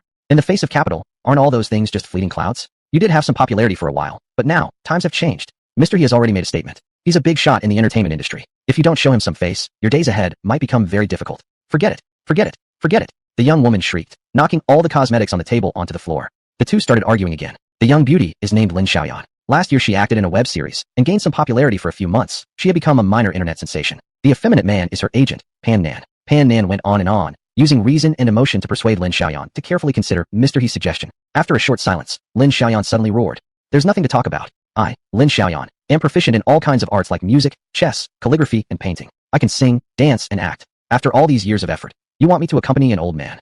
I just can't do it. You." Pan Nan pointed his finger at Lin Xiaoyan's face, instantly furious. "Fine then. When you hit a rough patch and realize your mistake, it'll be too late. Not only that, when that time comes, even if you strip naked and throw yourself at Mr. He probably won't even look at you." Pan Nan stormed. "Also, the lease for this house is nearly up. You figure it out yourself." Lin Xiaoyan momentarily looked stunned. She asked doubtfully, "Isn't that something your job as an agent should handle?" Seeing Lin Xiaoyan eyeing him as though he had embezzled something, Pan Nan snapped, "Oh come on, stop looking at me like that. 6 months, you haven't earned a single penny in half a year. Do you think I wouldn't have sorted it out if I could? If I could solve it, would I even ask you? You know how much money you have left, right?" Lin Xiaoyan hesitated as she asked, "So, how much is left now?" "In total, not more than 200,000. That little." Lin Xiaoyan looked disbelieving. Last year after the web series became popular from paparazzi photos, she had accepted many endorsements. She should have made at least 2 million. How could half a year have left so little? "My dear, look at your wardrobe full of clothes, those designer bags on the shelf, that pile of cosmetics on the floor, the makeup artists and stylists you hire every time you have an event. All of those cost money, you know." Lin Xiaoyan had no words to retort. Shouldn't the organizers provide makeup artists and stylists? Why do I have to pay for that? Pan Nan rolled his eyes. "Miss, it was your idea that you needed to look the part wherever you went, and never look inferior to your peers. Besides, do you even need me to remind you about the quality of makeup artists arranged by the organizers? You could probably do a better job yourself. For your past appearances, I arranged first-rate makeup artists. Those were real cash out of pocket. Also, remember those meals I hosted for directors and producers lately? That was all my money on my credit card. All this time being your agent, I haven't made much money, just lots of frustration." As he spoke, Pan Nan began to pour out his grievances. Lin Xiaoyan scratched her head, beginning to feel somewhat embarrassed. "Brother Pan, big brother Pan, please listen for a moment. It's my mistake. I misunderstood you. Let me apologize. As for the house thing, it's easy to solve. Since we can't afford the rent, then we just move out. Can't we switch to another place?" Upon hearing Lin Xiaoyan's incredibly naive words, Pan Nan couldn't help rolling his eyes again, thinking to himself how he had ended up with such an irresponsible young lady. "My dear young miss, have you already forgotten why we rented a place here in the first place? This Golden Lion Mansion is full of rich people. Given your looks, if some rich tycoon takes an interest in you and decides to invest, that would be a sure win. We finally managed to get ourselves recognized by a few of these wealthy people. If you leave now, all that effort will have been for nothing." Lin Xiaoyan replied dismissively, "So what? I said I won't use those dirty methods. What's the difference between entertaining these rich guys and that pig Mr. He? With such a big city like Modu, surely I can find somewhere else to live." Pan Nan couldn't help but look upward toward the sky. He felt like his life was just too hard. "Young miss, back then, if you had said such things, I wouldn't have objected in the slightest. But now, if we leave this place, we'll truly have no means of survival." "What do you mean by that?" Lin Xiaoyan asked, clearly confused. Pan Nan took a deep breath and explained. "In the past, you insisted on refusing to compromise, and still we managed to get some small jobs, steadily building up popularity and connections. But now, after offending Mr. He, don't you realize, we haven't received a single job offer in 2 months already?" Lin Xiaoyan thought carefully, and indeed, it seemed to be true. Several editions she believed she had secured had mysteriously fallen through, and some previously signed advertising deals had been suddenly cancelled. So many complications lay behind the scenes after all. Indeed, that Mr. He was no good. If she had agreed to his despicable and dirty demands, who knows what fate would have awaited her. Chapter 63, The Rival is Back. Again, Pan Nan said. Do you think all these are coincidences? I just didn't want to tell you before. All of this started after you rejected Mr. He's advances. He's made it clear in the business circle. In this industry, who doesn't owe Mr. He a favor or two? You're still considered a top-tier influencer living here at Golden Line Mansion. But if you move out tomorrow and hit the news, you'll become a washed-up, obscure nobody. With Mr. He's connections, if we work hard enough, we can still land some gigs and get on friendly terms with the wealthy here. Maybe even create some unexpected opportunities. But once you move out, that image is gone. Game over. This villa is our status symbol now. Pan Nan's words left Lin Xiaoyan silent. Only now did she realize how bad her situation had become. After a moment of hesitation, she asked, how much is the monthly rent for this house? 100,000. What? That expensive? Lin Xiaoyan was shocked. If that's the case, then the money she has now is only enough for 2 months' rent? This villa's minimum estimated value is around 80 million. 100,000 per month is actually reasonable. Generally speaking, those who can afford such villas rarely rent them out. Pan Nan had practically worn out his legs trying to find this place. So what do we do now? Lin Xiaoyan was at a loss and looked to Pan Nan for help. Pan Nan's voice turned serious as he answered. We have 2 options now. Option 1. You apologize to Mr. He and fulfill whatever demands he has. After that, you'll definitely rise to fame again. You'll soar to stardom. This is actually my preferred option. In this industry, unless you have some powerful backing, some sacrifices are necessary. I choose option 2. Lin Xiaoyan refused without hesitation. Pan Nan. So all his earnest persuasion had been in vain. Sighing, he said, honestly, the second option isn't fundamentally different from the first. I think the first one might even be better. You find the landlord. Whether it's crying, throwing a tantrum, or threatening suicide, or even acting cute and calling him daddy. Somehow you have to convince the landlord to let you defer 6 months of rent. And more importantly, be careful with this second option. If the media catches wind of it, and some rumors spread, and Mr. He makes a few moves behind the scenes, your acting career will be over. Lin Xiaoyan raised her head toward the sky in frustration. So in the end, it still came down to having to apologize and beg someone. She hoped this landlord wasn't another creep like Mr. He. She looked at Pan Nan and said weakly, give me the landlord's number. Okay, just so you know, the previous landlord apparently sold the house to a new owner. I haven't gotten to know anything about him yet. His personality, temperament, nothing. I only know it's a man. At this, Pan Nan became earnest again. Dear miss, this time, swallow your pride. We're really fighting with our backs against the wall. I just want you to remember one thing. He's a man, and you're a beautiful woman. Learn to use the advantages of being a woman. I know, Lin Xiaoyan muttered. She took the business card Pan Nan handed her. On it was a phone number and the new landlord's name. Lu Yong. Gu Peng's wedding was being prepared smoothly. 3 days passed quickly. At the entrance of Gu Peng's residential complex, 10 black Audi cars and consecutive license plates were parked in a line, looking impressive. A group of people were holding up their phones, clicking photos. Wow, this wedding's got style. If I could have a wedding like this when I get married, I'd be absolutely ecstatic.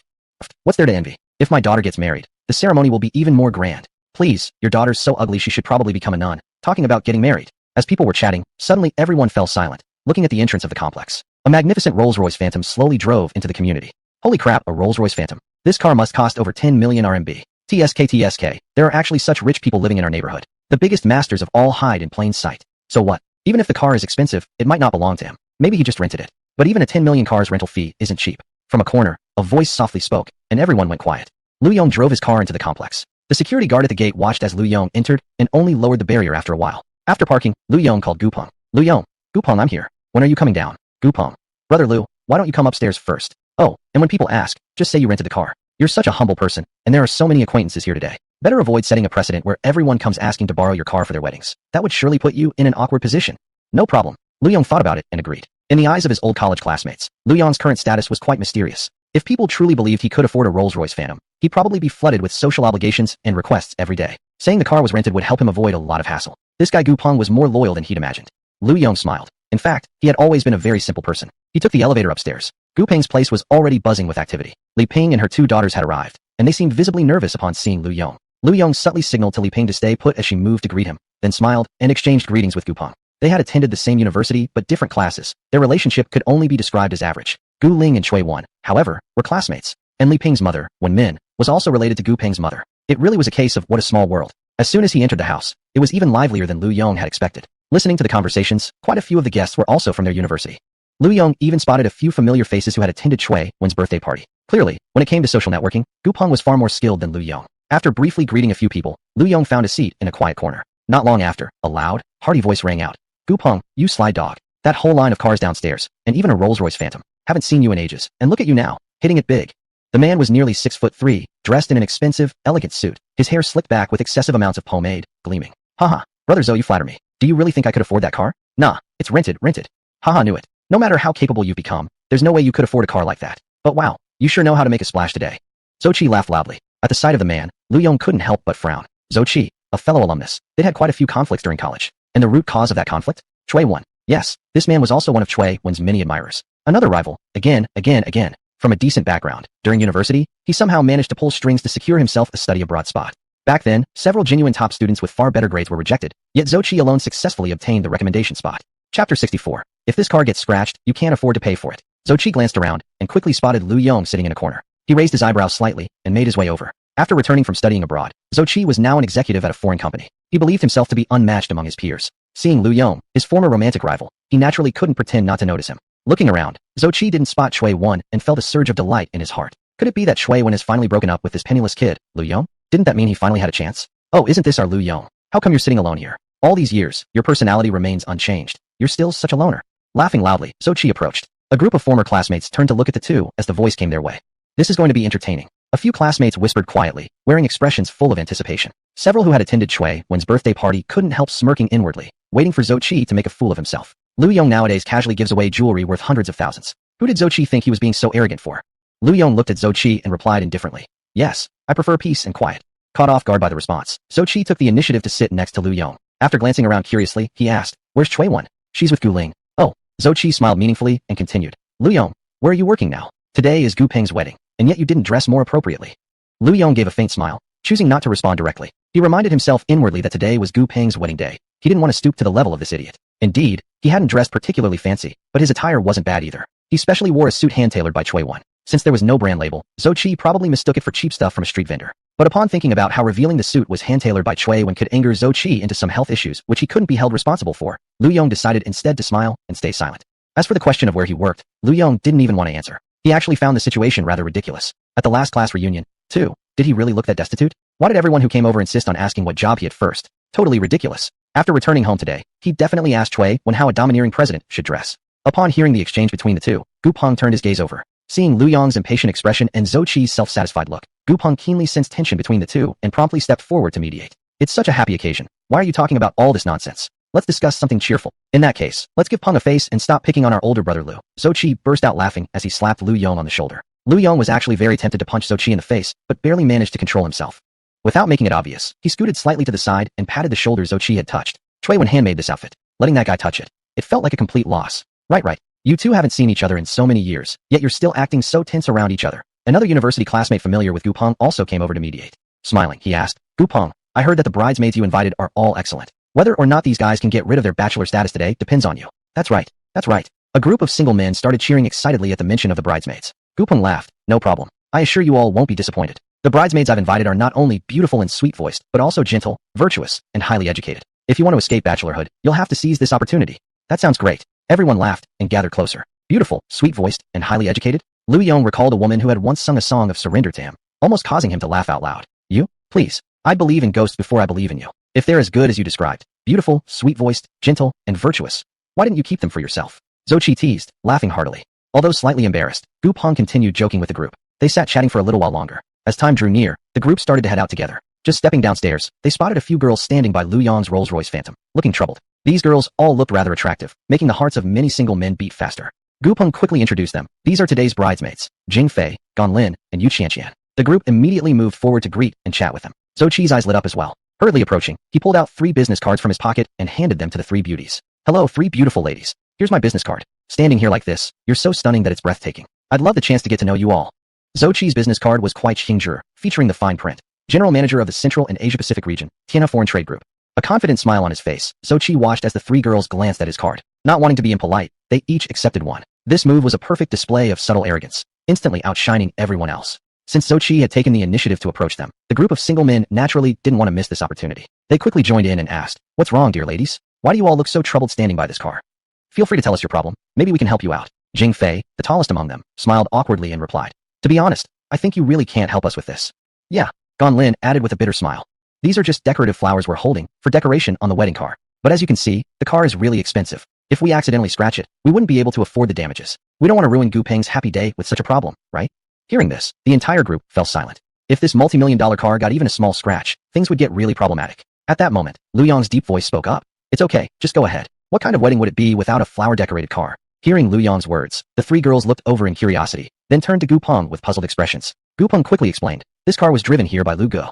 At this, the girls couldn't help but examine Lu Yong more carefully. So quiet and low-key looking. Never would they have guessed he was actually a wealthy tycoon? Seeing Lu Yong draw the attention of the three beauties, Zhou Qi felt a pang of jealousy. He quickly stepped in to undermine him. Lu Yong, don't talk so recklessly. You rented this car, and you're even using Gu Peng's money. It's fine if nothing happens, but if you accidentally scratch it and the owner asks for compensation, won't Gu Peng be ruined financially?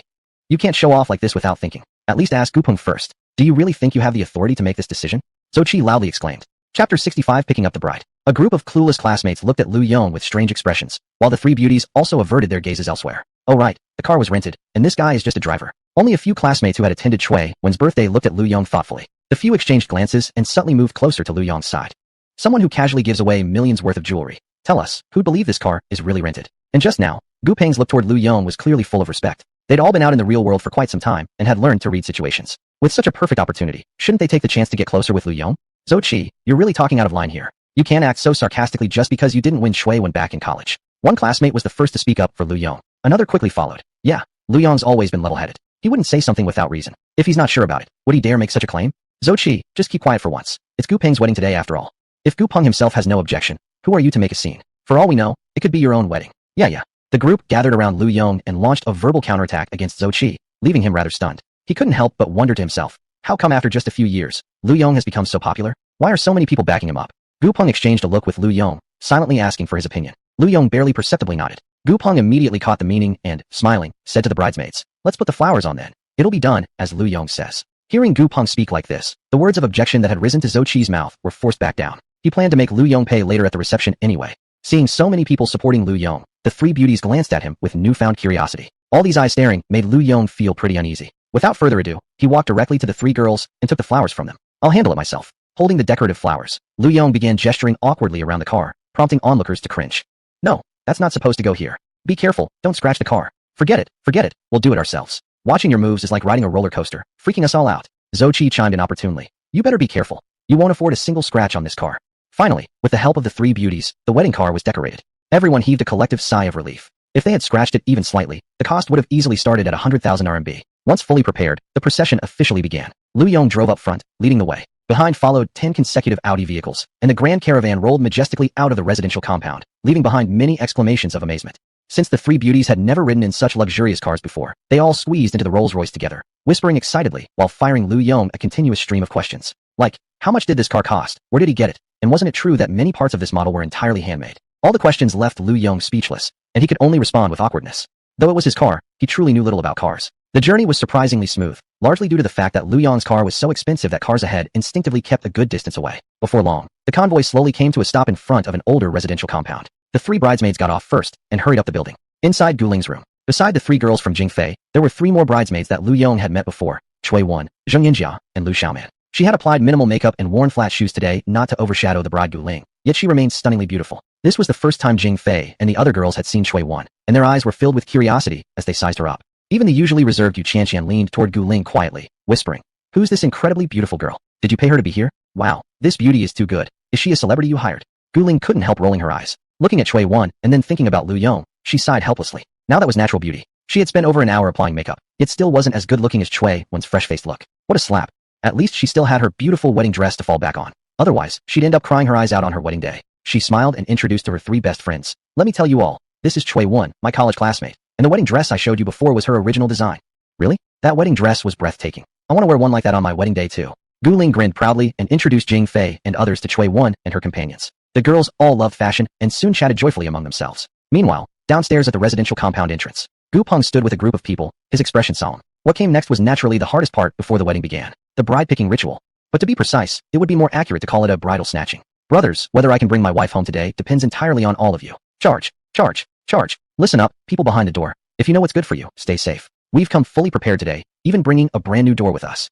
Gu Peng led the charge, heading a rowdy group of young men storming upstairs. They fought their way through one obstacle after another. After paying a mountain of red envelopes and drinking countless bizarre concoctions, they finally reached the bride. As soon as Guling's door opened, the entire group of rowdy groomsmen lost their composure. Besides the three beauties they'd already met earlier, there were three more stunning girls waiting. Instantly, they all silently gave Gu Peng a mental thumbs up. This kid had been telling the truth. The quality of the bridesmaids was indeed off the charts. Among the 6 bridesmaids, Chui Wen naturally drew the most attention. Her figure, looks, and demeanor all stood out above the rest. Zhou Qi looked at Chui Wen and suddenly felt his mouth go dry, nervously licking his lips. After adjusting his slightly disheveled clothes and wiping the non-existent sweat from his forehead, He stepped forward and greeted her with initiative. Hey Chui-won, long time no see. For years now, your image has lingered in my mind. I simply cannot forget you. Zhou Qi spoke with dramatic sentimentality. Chui-won, however, merely wore an expression full of question marks. Who the hell was this tall lump? She responded with an awkward yet polite smile and said, hello. Then she glanced at Lu Yong in the crowd and quickly trotted over. Lu Yong, why are you arriving so late? I came with Gu Peng's group. Isn't it perfectly normal for me to arrive now? Lu Yong replied helplessly. Chui-won chuckled and naturally linked her arm through Lu Yong's. It seems I still need to adjust this suit of yours. It looked so handsome during the design phase. How come it looks so tacky when you wear it? Lu Yong. Chui-won's words left Lu Yong in one eye, but perhaps he really was someone who could make even the fanciest designer brand look like cheap streetwear. Chapter 66. The single-seat car is too crowded. Watching the intimate interactions between Chui-won and Lu Yong, Zhou Qi felt like he had turned into a lemon, sour and jealous. The couple naturally became the center of attention. Lu Yong, whose appearance was quite ordinary, suddenly looked several times more handsome with Chui-won beside him. Jing Fei and a few other girls curiously asked Gu Ling, who are these two? A couple. Gu Ling's answer was concise. The three girls immediately looked at each other in confusion. In their eyes, given Chui-won's condition, she shouldn't end up with someone like Lu Yong. Unless Chui-won was blind. Three pairs of eyes unconsciously turned to Lu Yong. Then it must have been their own mistake, that they had underestimated Lu Yong. Could it be that car is? Jing Fei suddenly became interested, feeling that this ordinary man Lu Yong was becoming increasingly mysterious. Let's all go to the restaurant first. It's too early for wedding pranks. Faced with a group of teasing friends, Gu Peng irritably replied. The group walked down together. Lu Yong naturally became their driver, leaving first with the happy couple to go to the restaurant, where many relatives and guests were already waiting to be received. At the foot of the apartment complex, several bridesmaids stood together, forming a very attractive scene in the community. Coughing lightly, Zhou Qi approached the group. He stopped in front of Chui-won, lifted the car key on his phone, and proactively said, Chui-won, Lu Yong already left with Gu Ling. Why don't you ride with me? This Audi wedding car looks impressive, but it's not as comfortable as my car. As he spoke, Zhou Qi casually showed off the emblem on his key and pointed to his car parked not far away. A manly Hummer. Chui-won politely smiled and declined. Sorry, I drove here myself. Zhou Qi quickly said, your small car? That's so cramped. My car has more space, it's much more comfortable. Chui-won awkwardly smiled again, not knowing how to respond. Seeing that Chui-won refused to ride with him, Zhou Qi once again had an idea. He got into his Hummer, pretended to start the engine briefly, then rushed out, pretending to look anxious and said, today's my bad luck day. It seems like my car's engine is acting up. He approached Chui-won and apologized. I'm really sorry, Chui-won. Since you already have your car here, why don't I ride with you? Afraid of being rejected, he hurriedly added. This area is quite remote. It's unsafe for a girl alone. Since Lu Yong isn't around, let me play the knight in shining armor role for once. Chui-won, you wouldn't refuse me such a small favor, would you? Chui-won hesitated for a moment before replying. I'm really sorry, but I'm going with Xiaoman. There's not enough space for more people. Zhou Qi wore a confused expression, asking, what kind of car? Isn't it just the two of you? Chui-won and Lu Xiaoman. Hearing the conversation for this long, Lu Xiaoman couldn't help but smile and added, Chui-won's car is single-seated. It really only fits two people. Single-seated? Like a motorcycle or scooter? Zhou Qi hurriedly suggested. Then let's just take the wedding car together. It's so degrading for you two beautiful ladies to arrive on a scooter. Chui-won exchanged glances with her two best friends, who immediately smirked while covering their mouths. Chui-won awkwardly smiled again and said, no worries. I'll go get my car first. You guys keep chatting. At this time, Jing Fei and the two other girls curiously approached and asked Lu Xiaoman, you two are really planning to go on a scooter? It's freezing today and you're wearing skirts. Aren't you afraid of catching a cold? Zhou Qi chimed in, right. It's not just about the weather. You girls spent so much time on your hairdo. Once you put on the helmets, and the wind blows, everything's ruined. Lu Xiaoman and Zheng Yinjia looked at each other, embarrassed and not knowing what to say. Just as they hesitated, a low, rumbling engine noise approached. A sleek, stylish Lamborghini pulled up in front of the group. The window rolled down, and Chui-won leaned out to call Lu Xiaoman. Get on, we'll go ahead first. Yinjia, Fei, come later. Okay, Zheng Yinjia smiled and responded. Lu Xiaoman ran up to the car, shut the door behind her, and the black supercar slowly left the complex. Zheng Yinjia uncomfortably moved slightly sideways. Her embarrassment was natural, since the people around her were even more awkward. Everyone naturally noticed when Chui-won drove off in the supercar. Many classmates whispered in low voices. Must cost several million. Chui-won must have hit it rich. Never thought Chui-won is a hidden rich girl. Jing Fei and the other girls stared with obvious envy. Finding a boyfriend who drives a car like that was one of many dreams in their lives. The most awkward one is Zhou Qi, someone whispered again. He even called her moped a little lamb. Immediately another voice followed. Can't blame Zhou Qi though, aren't both supercars and moped single-seaters? A few people spoke softly, but just loud enough for everyone nearby to hear. Zhou Qi felt extremely embarrassed, his face heating up slightly. He glanced at the group, then half-heartedly replied. Lu Yong sure is lucky to be with Chui-won. Zhou Qi trailed off as he spoke, as if holding something back. The group immediately fell silent, many catching the implication in his words. Hooking up with a rich woman was one thing, but this was a young, gorgeous rich woman. The single guys in the crowd immediately felt a pang of jealousy. See, people are born with different fates. Wish I had gathered the courage to pursue Chui-won back in college. Phew, do you really think Chui-won would ever look your way? If Lu Yong can get her attention, why not me? Forgetting Zhou Qi's previous awkwardness, the group shifted their teasing remarks straight toward Lu Yong. Meanwhile, the remaining four bridesmaids rolled their eyes, thinking how pathetic these men were, all dreaming about living off their girlfriends. Sigh. Zhou Qi sighed, his earlier ambition crushed by a cold bucket of water. Chui-won's revealed wealth was already beyond what he could even hope for. He looked toward the bridesmaids, adjusted his clothes, and walked closer. Excuse me, would I be so lucky to accompany such beautiful ladies in your car? Smiling as he approached, The girl's expressions instantly turned cold. Zheng Yinjia smiled politely and declined. We fit perfectly in one car. Big brother, you can just follow behind us. Zheng Yinjia waved her hand as she spoke, and the four bridesmaids left together. Inside the car, Yu Qianqian took the driver's seat since she was the only one among them with a driver's license. Zhang Fei glanced at the rearview mirror, looking at Zhou Qi and grumbling. Does Zhou Qi really think of us as his backup? Does he even look in the mirror and see what he looks like?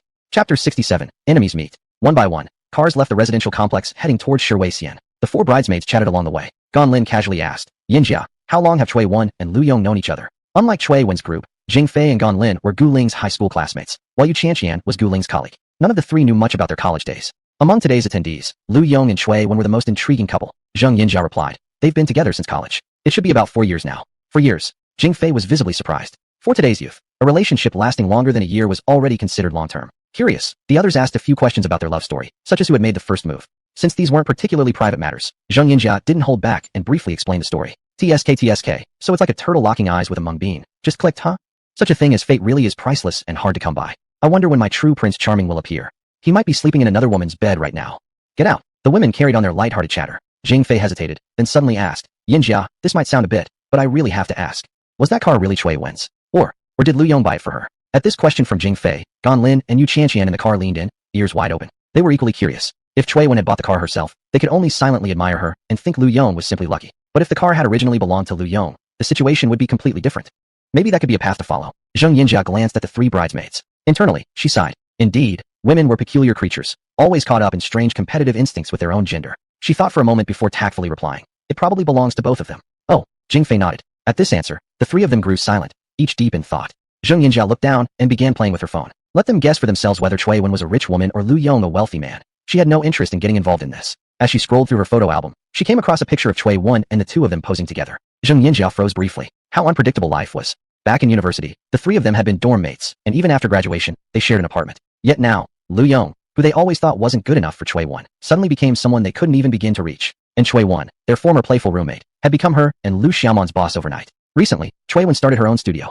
Lu Xiaoman and Zheng Yinjia were the first to join Cui Wen's team. From being friends, they had suddenly become employer and employee. Although the three of them still joked around together, some things could never return to how they once were. The wedding dress they had designed for Gu Ling was probably the first official project of their studio. Zheng Yinjia imagined Gu Ling, delighted but with a complex mix of emotions, wearing that carefully crafted wedding dress. Half an hour later, Lu Yong arrived at the building of Shiwei-Xian with 2 people in his car. Gu Peng and his new wife greeted him before hurrying upstairs. With nothing better to do, Lu Yong randomly chose a seat in the lobby. Not long after, Cui Wen and Lu Xiaoman arrived. The three sat together and talked, with Cui Wen whispering to Lu Xiaoman while gesturing at Lu Yong's sleeves.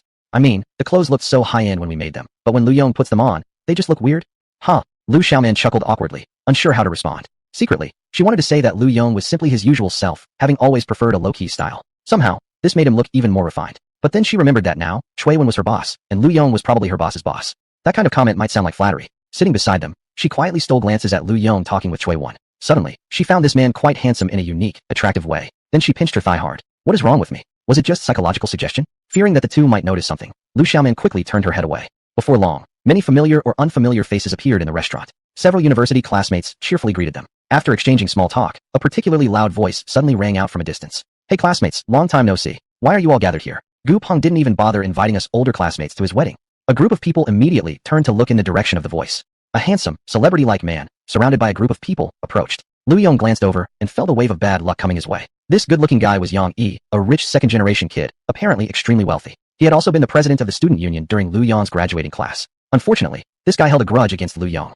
The bad blood between them ran deep. Of course, it all went back to Cui Wen. Lu Yong couldn't help glancing at his girlfriend beside him, suddenly feeling amazed that he had managed to survive until today. Back in university, his romantic rivals could probably have stretched from Shiwei-Xian to the airport. When Yong met Cui Wen, Lu Yong and Cui Wen were already officially in a relationship. But in Yang Yi's eyes, a rich second-generation kid who thought money could buy anything, those weren't obstacles. Or more precisely, another man's girlfriend was even more tempting. So he threw himself into pursuing Cui Wen enthusiastically. After being directly rejected by Cui Wen in person, Yang Yi still persisted, following Cui Wen around relentlessly. Lu Yong had personally approached Yang Yi to talk, but Yang Yi simply looked at Lu Yong with disdain, giving him the middle finger, clearly showing he thought Lu Yong wasn't even worth his attention. That night, Lu Yong found a moonless, windy evening, tracked down Yang Yi, shoved him into a sack, pounded him thoroughly, and then warned Yang Yi not to pursue Cui Wen again. Yang Yi had readily agreed that day, but immediately afterwards, he started seeking revenge on Lu Yong, spreading fabricated dirt about him everywhere. That's also why Lu Yong made very few friends during university. Then Lu Yong beat him up again. Yang Yi resorted to petty tactics, filing false complaints with the school authorities, nearly costing Lu Yong his graduation.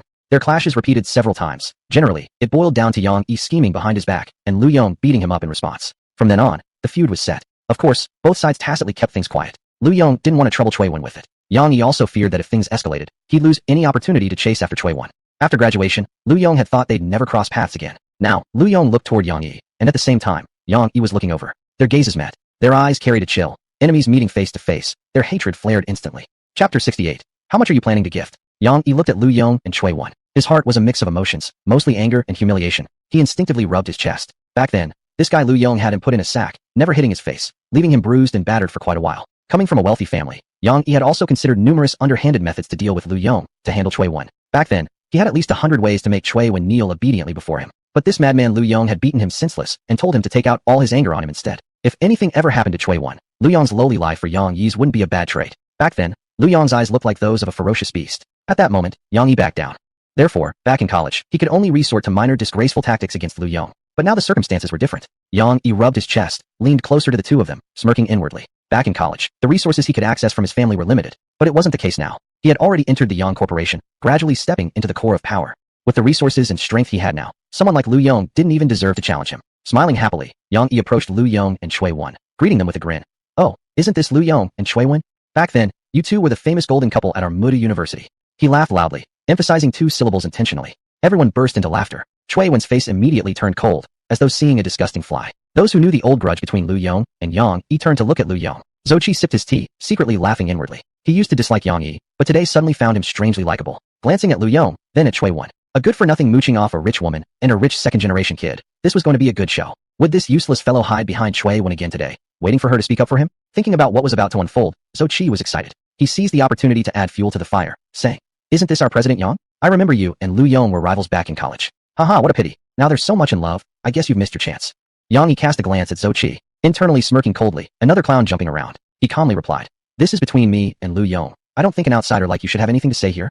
Yang Yi studied Zhou Qi carefully, intentionally asking, "May I ask who you are, sir? Do we know each other?" Zhou Qi suffered a slight humiliation and just grunted coldly, saying nothing more. The atmosphere was tense among the group when a voice interrupted appropriately. "What are you all standing here for? Having a meeting? The wedding banquet is about to start. Let's all find a seat. If someone doesn't know, they might think we came here to cause trouble." Jing Fei, from a distance, noticed the tense situation. She looked at the aggressive Yang Yi and quickly positioned herself between them to block his line of sight. Today was Gu Ling's wedding, and naturally she wouldn't let these people ruin it. Yeah, let's find a seat first." One classmate, who was close to Gu Peng, quickly stepped in to mediate. "Then let's all go up together." Yang Yi smiled slightly, gave a slight nod to Jing Fei, then led the way toward the elevator, already playing the part of a natural leader.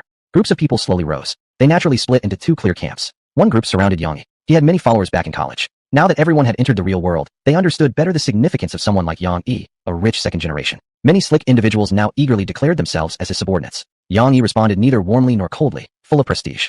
The other group gathered around Chui Wen. After her birthday party and today's appearance driving a Lamborghini, along with the intentional or unintentional misinformation by people like Zhou Qi, in their hearts, they had already started believing Chui Wen was actually a rich woman who had just been low-key back in college, and Lu Yong was merely a pretty boy latching onto a wealthy woman. Listening to these flatteries and compliments from his peers, Chui Wen felt increasingly awkward, but under the circumstances of today, she couldn't afford to appear cold or distant, so she politely responded to everyone. Lu Yong, meanwhile, was being increasingly pushed to the margins. The group divided into two and rode two separate elevators. When they got off, Yang Yi looked at Chui Wen in an expression full of deeper meaning. He naturally noticed the group clustered around her. Some of them had once been his own yes-men. During the elevator ride, inquiries led to many gladly giving all details in full. From Chui Wen's birthday banquet to the luxury car she arrived in today. These were all things he was learning for the first time, because he didn't have Chui Wen's WeChat, and his phone number had been blocked. Chui Wen's group exited the elevator first. Yang Yi subtly studied her from behind as the doors closed. Previously, he had always thought Chui Wen was merely beautiful, the most elegant woman he had ever seen. Never in his wildest dreams had he imagined that she was actually from a wealthy family. Yang Yi started to search his mind, trying to recall any influential Chui families in the city. After searching carefully through his memory without finding any, he began trying to think of several well-known Chui clans he was familiar with. He lost himself in thought momentarily. "Brother Yang, speaking of which, we haven't given our wedding gifts yet. You were our university president, so what do you think is an appropriate amount to give?" A sudden voice from beside him interrupted Yang Yi's thoughts. He followed the direction of the voice and saw that a group of people were already preparing to give their gifts. "Just give whatever you feel comfortable with. After all, it's a gesture of goodwill. You all know Gu Peng's personality. Even if you gave nothing at all, he wouldn't mind. Isn't our best gift simply offering our blessings to the newlyweds?" Yang Yi said with a smile. The group hurriedly chimed in. "Haha, Brother Yang truly speaks well. That's such a comforting thing to hear. But come on, Gu Peng only gets married once. How could we really give nothing?" Exactly. Hearing the group's chatter, Yang Yi paused in thought for a moment, then suddenly glanced at Lu Yong and Chui Wen standing not far away. Thinking for a moment, he suddenly smiled and said, "Lu Yong, I heard that you personally drove the wedding cars for Gu Peng. You must have a really good relationship with him. How about this? As Gu Peng's good friend, all of us know your character. Why don't you decide how much we should give as a group? Of course, no pressure. After all, money can't truly represent one's sincerity. But since I was the student president at Modi University, and not someone who is stingy with money, I'll go ahead and give a little more. I'll just chip in 1 million yuan as a token, and Lu Yong, you contribute as much as you feel comfortable with. Chapter 69, A Little Wager for Fun. Lu Yong shot Yong a sidelong glance, unsure what had gotten into the guy this time. Did he really need to consult him before giving a wedding gift? Had he suffered so many beatings that he'd developed Stockholm Syndrome? Lu Yong smiled slightly and replied, how much I give isn't an issue, but with so many of Gu Peng's friends and classmates here today, I certainly don't want to make anyone uncomfortable. Let's just all discuss it and decide together. In today's society, gift giving was always a tricky matter. It was fine for those with money, but for those who didn't have much, it could be quite awkward. If everyone else gave 3 to 5,000 yuan, then someone who could only give 5 or 600 would naturally feel embarrassed. Neither the Gu nor the Gu family were high-profile wealthy clans. Except for a few individuals among those present, most of the guests only earned about 10,000 yuan per month at best, and several thousand in gifts already represented a large sum for many. As for these younger people, they were accustomed to spending money freely, and were usually stuck paying off credit cards and various other expenses every month. Those with lower incomes would likely have to tighten their belts for the rest of the month if they insisted on giving extravagant gifts. Hearing Lu Yong's words, Yong immediately furrowed his brows. His plan was simple enough. He wanted to make Lu Yong look bad. In this kind of setting, he definitely couldn't ask Chui Wen to cover the cost. As long as Yong pushed the gift amount high enough, watching Lu Yong unable to produce the money or forced to ask Chui Wen for it would be entertaining. But with Lu Yong speaking like this, Yong now found himself looking somewhat pretentious. About this. Zhou Qi coughed lightly, suddenly inserting himself into the conversation from the side. Lu Yong makes sense, but what Yong says isn't wrong either. I think we can do this. Why don't we separate it out? Those of us who are Gu Peng's friends and classmates can handle our share separately. As for you two, Lu Yong and Yong, why don't you two show a bit more generosity? After all, back in college, you two never settled who was better. You could say Yong narrowly lost. Lu Yong, you even came here in a Rolls Royce today? I support you, don't hold back now. After Zhou Qi spoke, a group of people subtly and unobtrusively shifted away, leaving space for the two men. Hearing Zhou Qi's words, Yang Yi's lips curled into a slight smirk as he exchanged glances with him. He inwardly sneered, recognizing that this man shared his same intentions, wanting to see Lu Yong humiliated. Fine then, he'd play along. Yang Yi said, Zhou Qi makes a good point. Lu Yong, back then we both pursued Chui Wen. Though in the end she chose you. I've always held my head high. Today is the perfect opportunity. How about we have a little competition? I heard that the gift you gave on Chui Wen's birthday was worth several million yuan, so surely you wouldn't worry about a little money like this, right? Beside him, Chui Wen, who was standing beside Lu Yong, coldly interjected, Yang Yi, one should know their place. I've already said everything I needed to say about you. Do you really think this kind of behavior is appropriate for today, Gu Peng's wedding day?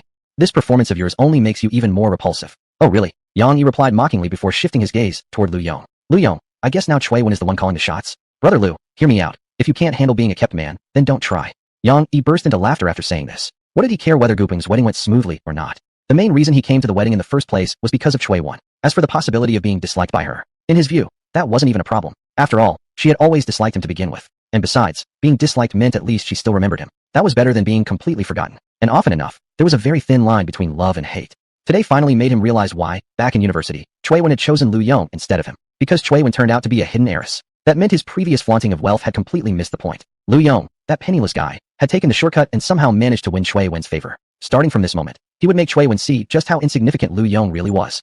A kept man. How could he ever hope to compete with him? Chui Wen was momentarily silenced, feeling quite angry and ready to lash out. Lu Yong gently squeezed her hand, then looked toward Yang Yi. It's just a wedding gift, small matter. Yang Yi, how would you like to do this? How do you want to make this comparison? Upon hearing Lu Yong accept, Yang Yi's face immediately lit up in a smug grin. Today is Gu Peng's wedding day. I'm not so tactless as to ignore that. This little competition between me and Lu Yong will be just a little added excitement for their wedding, a bit of entertainment for everyone else. Here's the idea, we both call out the gift we're giving. Naturally, it has to be something you could actually present. The person who falls behind, something beyond their ability to afford, simply admits defeat, alright? And since it's a competition, naturally we need a bit of a wager or prize to sweeten the deal, right? If I, Yang Yi lose, I'll stand at the hotel entrance and shout out loud. I'm not worthy of Chui Wen. I, Yang Yi, am a toad dreaming of eating swan meat. If you, Lu Yong, lose, you'll repeat those same words, Lu Yong. How about that? Lu Yong nodded and said, agreed. Seeing Lu Yong accept Yang Yi's wager, Zhou Qi suddenly interjected from the side. Lu Yong, since this is just a little act between you and Yang Yi, this may sound a bit harsh, but you've got to use your own money and your own things. No outside help, got it? This applies to Yang Yi as well. Whether you give money or gifts, it must be under your own name. I have no objection. Yang Yi glanced at Zhou Qi and readily agreed, secretly bursting into laughter. With Zhou Qi's words, he could no longer see any possibility of himself losing. I have no objection either. Lu Yong replied in a low voice. He exchanged a glance with Chui Wen, leaned toward her ear and whispered, people always say that beauty is a curse. I never believed it before, but now it seems there's some truth to it. All this happened today because of you. Tonight when we get home, you'll have to reward me properly. Lu Mong. Chui Wen spat, lightly kicking Lu Yong's leg. At that moment, upon hearing the conflict between Yang Yi and Lu Yong, Gu Peng quickly ran over. Brother Lu, Brother Yang, today is my joyful wedding day. Let's just all have a peaceful drink, okay? Don't give others something to laugh at. Gu Peng quickly tried to mediate. Though Lu Yong had said he arranged the wedding at cost, the actual expense was obviously far more. He and Lu Yong had only a superficial relationship to begin with, and Lu Yong didn't even have to come to the wedding. Yet Lu Yong had done so much for him and Gu Ling. He naturally owed him a great debt and couldn't afford to cause him more trouble. Yang Yi had considerable background connections, and Gu Peng didn't want tensions to escalate further at his wedding. Hearing Gu Peng try to play peacekeeper, Yang Yi coldly replied, "Gu Peng, Lu Yong and I only have good intentions. Didn't we just say it's a small entertaining act for your wedding? Are you really going to reject our good intentions?" Chapter 70, I'll put up 100 million. Yeah, Gu Peng, you can't do this. Isn't this just Yang Gu and Lu Yong's goodwill? Anyway, you guys don't lose anything. A group of people around Yang Yi quickly chimed in. Gu Peng could only smile bitterly and pleaded, "Guys, today's occasion. Do me a favor, okay? Let's all have a drink together. Wouldn't that be more interesting than this?" Haha, you talk funny, Gu Peng. Drinking can't compare to this show. Exactly. Two wealthy men are adding prestige to your wedding today. Who else could have such entertaining wedding? This is way better than hiring a big celebrity to sing, right? Everyone. Gu Peng hesitated to speak further when another rush of footsteps approached. Gu Ling had been hiding aside, listening for a while. It seemed the situation couldn't be stopped. A slight sense of jealousy filled her heart. This was supposed to be her wedding. Why didn't anyone come to disrupt it? Or create a fight over love and jealousy? Though she would eventually marry Gu Peng anyway, after Yang Yi and Lu Yong's performance, she felt something was somehow missing today. Alright Gu Peng, Yang Yi already said it. This is just their little gesture. Lu Yong smiled slightly toward Gu Peng and nodded. Yes, Gu Peng, don't be difficult. Yang Yi already explained. It's just a small performance to celebrate your wedding. Everyone can watch and enjoy, but don't forget to eat the wedding feast properly. After Lu Yong spoke, Gu Peng nodded and, holding Gu Ling's hand, stepped aside. God, it's so hot. I'm all sweaty already. I'll go first. Yang Yi smiled, unbuttoning his top 2 buttons, revealing his well-built chest. As I said earlier, I was offering 1 million as gift money. But as entertainment, that sum feels a bit too modest. How about this? I'll double it first, 2 million. What about you, Lu Yong? Want to raise the price? Lu Yong glanced at Yang Yi and said indifferently, "Then I'll add another million." Oh, Yang Yi gave Lu Yong a meaningful look with a half smile. Lu Yong, anyone can say that, but I think you might not actually be able to come up with the money. Beside them, Zhou Qi added, "Right, just saying it out loud. I could also say I'll give 5 million. Lu Yong shrugged helplessly and asked, "So, what exactly are you suggesting?" Yang Yi thought for a moment before saying, "How about this? Today is Gu Peng's wedding after all. Let them give us an account number, and we can make the transfer on the spot. Who's bluffing and exaggerating? Everything will become clear. And since the money's already transferred, we don't need to take it back. It will just be the wedding gift money for the two of you today." Lu Yong looked at the couple Gu Peng and received their approval before nodding. No problem. Frankly speaking, Lu Yong didn't even know exactly how much money he currently had in his bank account. His income from Shiwei Xian, rent from Tai Yuan Mansion, 2 newly acquired companies, and several big sums received through recent check-ins. Even if he really didn't have enough, he could just give a car or a house instead. He had so many fixed assets anyway, and none of them mattered since they were all obtained through check-ins. Just to be safe, he took out his bank card to confirm the balance. 10, 100,000, 10,000, 100,000, 10.57 billion. Lu Yong was momentarily stunned. It was way more than he had imagined. Looking at the long string of numbers on his account, Lu Yong felt much more confident. Gu Ling wrote a bank account number on a piece of paper and handed it to the 2 men. Yang Yi casually transferred 2 million directly. Lu Yong also followed by transferring 3 million. Very quickly, the phone alerts of the incoming large transfers came through. Gu Ling held her phone, swallowing hard. Seeing the actual transfers now, though these 2 men hadn't fought over her love or created jealousy, it still seemed quite wonderful, didn't it? These men's feelings are never as real as a little cash. Well, except Gu Peng. Seeing Lu Yong actually coming up with 3 million, Yang Yi narrowed his eyes thoughtfully, glancing at Chui when standing nearby. This pretty boy Lu Yong actually made this much in such a short time. How did he get it from Chui Wan? He couldn't help feeling a bit envious. He thought to himself how easy it was for women to get money. He had had girlfriends all along, but none of them had managed to get a big sum from him. Some even got nothing and were essentially used. This was exactly how Yang Yi viewed women. Some ordinary man who earns 2 or 3,000 a month would save up to buy her clothes or jewelry costing 10,000 or 2. That couldn't compare with the words from a rich second generation like himself. What's even more ridiculous is those women wearing gifts filled with love from their boyfriends, yet groveling in front of him for more. Sometimes, even the hotel room fees didn't need to come out of his pocket. Judging from this perspective, Lu Yong really was a master at being a kept man. Yang Yi smiled and doubled the amount again. I'll add 6 million more. He immediately transferred 6 million. At the same time, Gu Ling's phone's synchronized alerts rang out. Lu Yong nodded and said, "Then I'll transfer 7 million to make it a round number." Buzz buzz. Gu Ling's phone rang. Another transfer notification. Gu Ling held the phone, feeling a sense of pain. No, she was simply happy. So much money. Meanwhile, the onlookers nearby began to grow restless. This wedding was making them over 100 million already. Some imaginative people even started considering whether they should find someone to have an impromptu wedding right here and invite Lu Yong and Yang Yi to recreate this entire scene. 7 million. After seeing Lu Yong's successful transfer, Yang Yi became somewhat uneasy. This soft boy Lu Yong, how much money did he get from Chui Wan? He glanced at his own bank account balance, still over 50 million left. Stealing his heart, he casually said, "This back and forth of adding hundreds of millions, it's too boring. This time, I'll raise it by 50 million. Yang Yi smiled slightly and said, because of the huge amount, Yang Yi even received a call from the bank, suspecting his account had been hacked. After a small commotion, Gu Ling's phone rang again. It showed another 50 million had been credited. The whole crowd immediately fell silent, staring at Yang Yi and Lu Yong. At this moment, Yang Yi smiled gently, looked calm and collected, even asking a waiter for a glass of champagne, just as if he had only transferred 5 cents moments ago. Many women's eyes sparkled with admiration.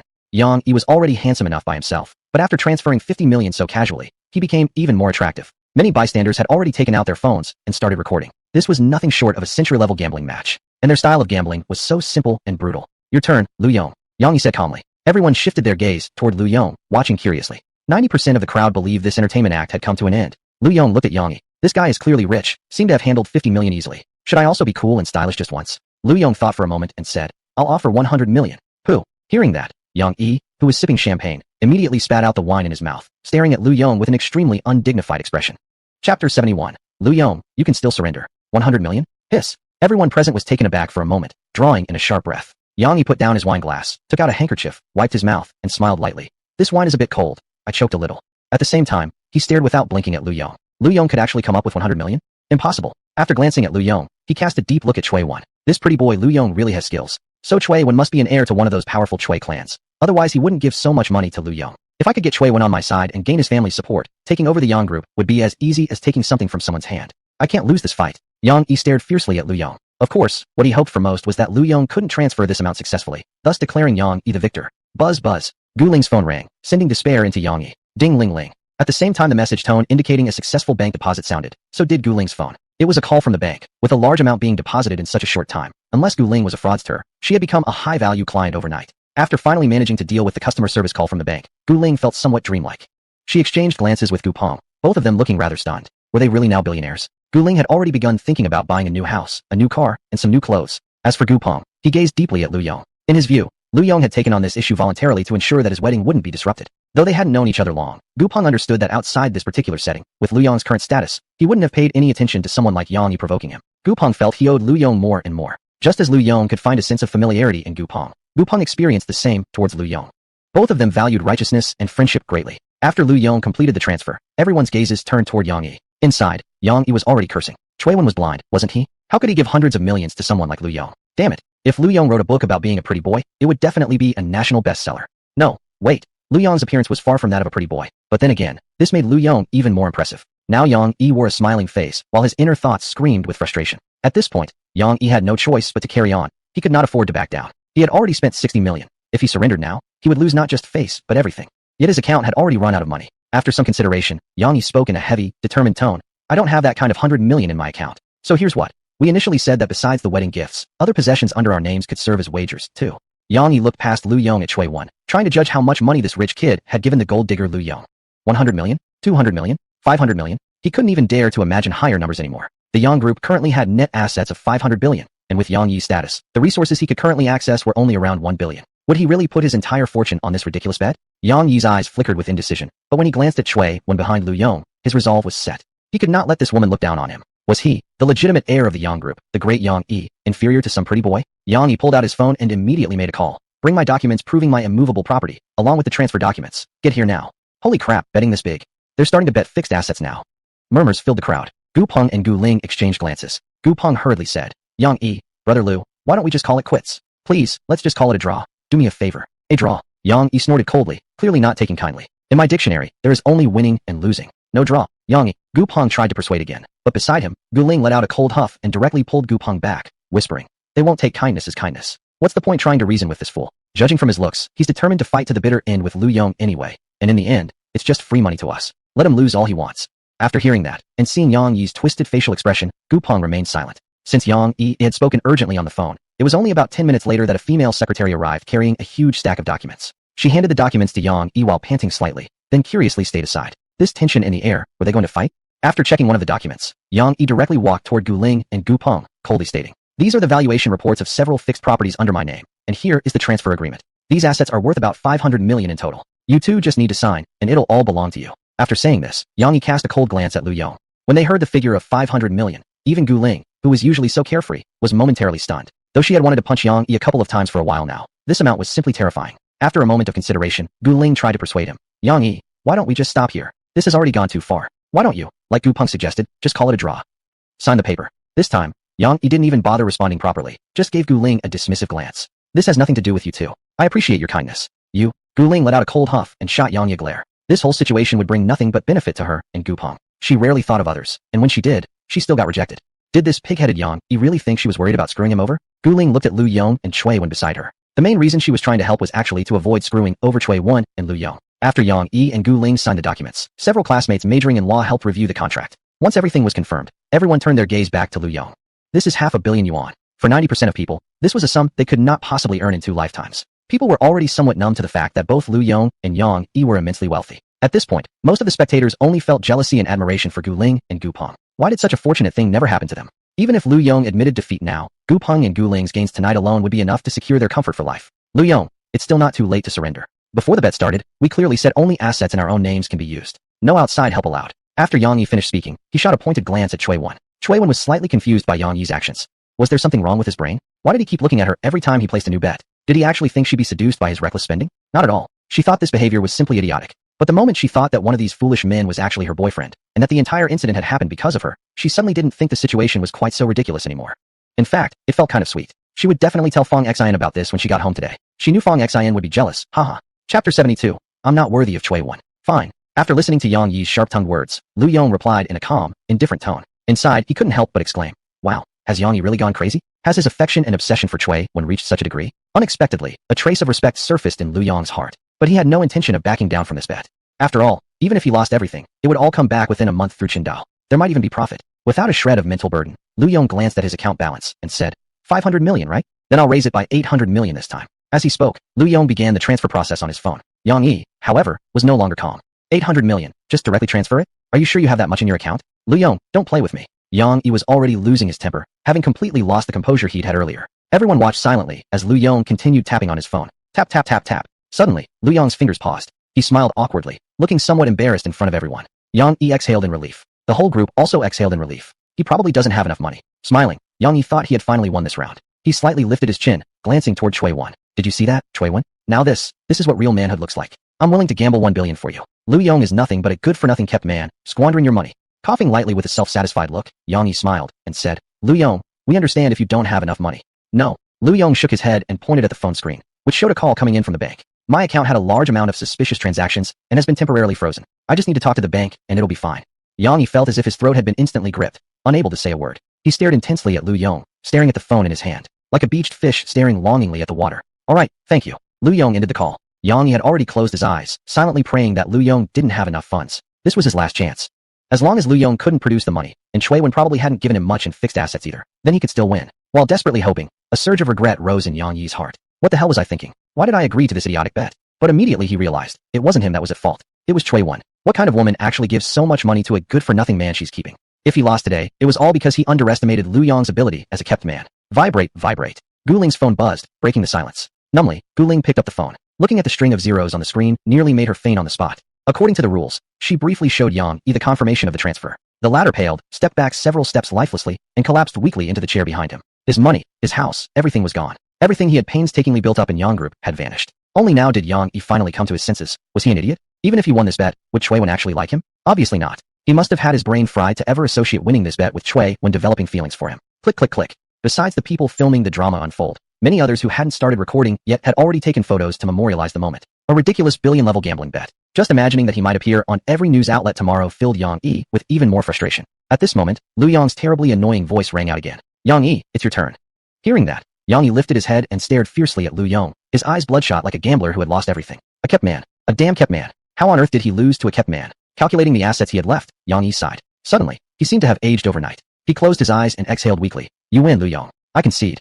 Lu Yong smiled faintly and said nothing. Beside him, Cui Wan felt an immense sense of satisfaction, as if she had reached the peak of happiness. She was naturally reluctant to see so much money lost. Although it was Lu Yong's money, Lu Yong himself was hers. But the moment she thought that Lu Yong was fighting for her, and judging from his expression, that amount of money probably meant nothing to him, her sense of loss immediately faded. Covering her mouth with laughter, she lightly said, Then shall we settle the wager too? Wager? Upon hearing that, Yang Yi, who had already lost all hope, slowly raised his head, his bloodshot eyes locking onto both Lu Yong and Cui Wan. Right, there was still the wager. Never would I, Yang Yi, a brilliant figure all my life, end up defeated by a pair of despicable kept man lovers. Watching Cui Wan laughingly link arms with Lu Yong, Yang Yi felt a sweet taste rise in his throat, followed by a strong metallic, bloody flavor. Could it be? He was so angry he spat blood? Yang Yi almost collapsed, his vision darkening. Forcing himself to swallow the blood in his mouth, Yang Yi drank a large gulp of champagne and shouted loudly, I, Yang Yi, am not worthy of Cui Wan. I'm just a toad trying to eat swan meat.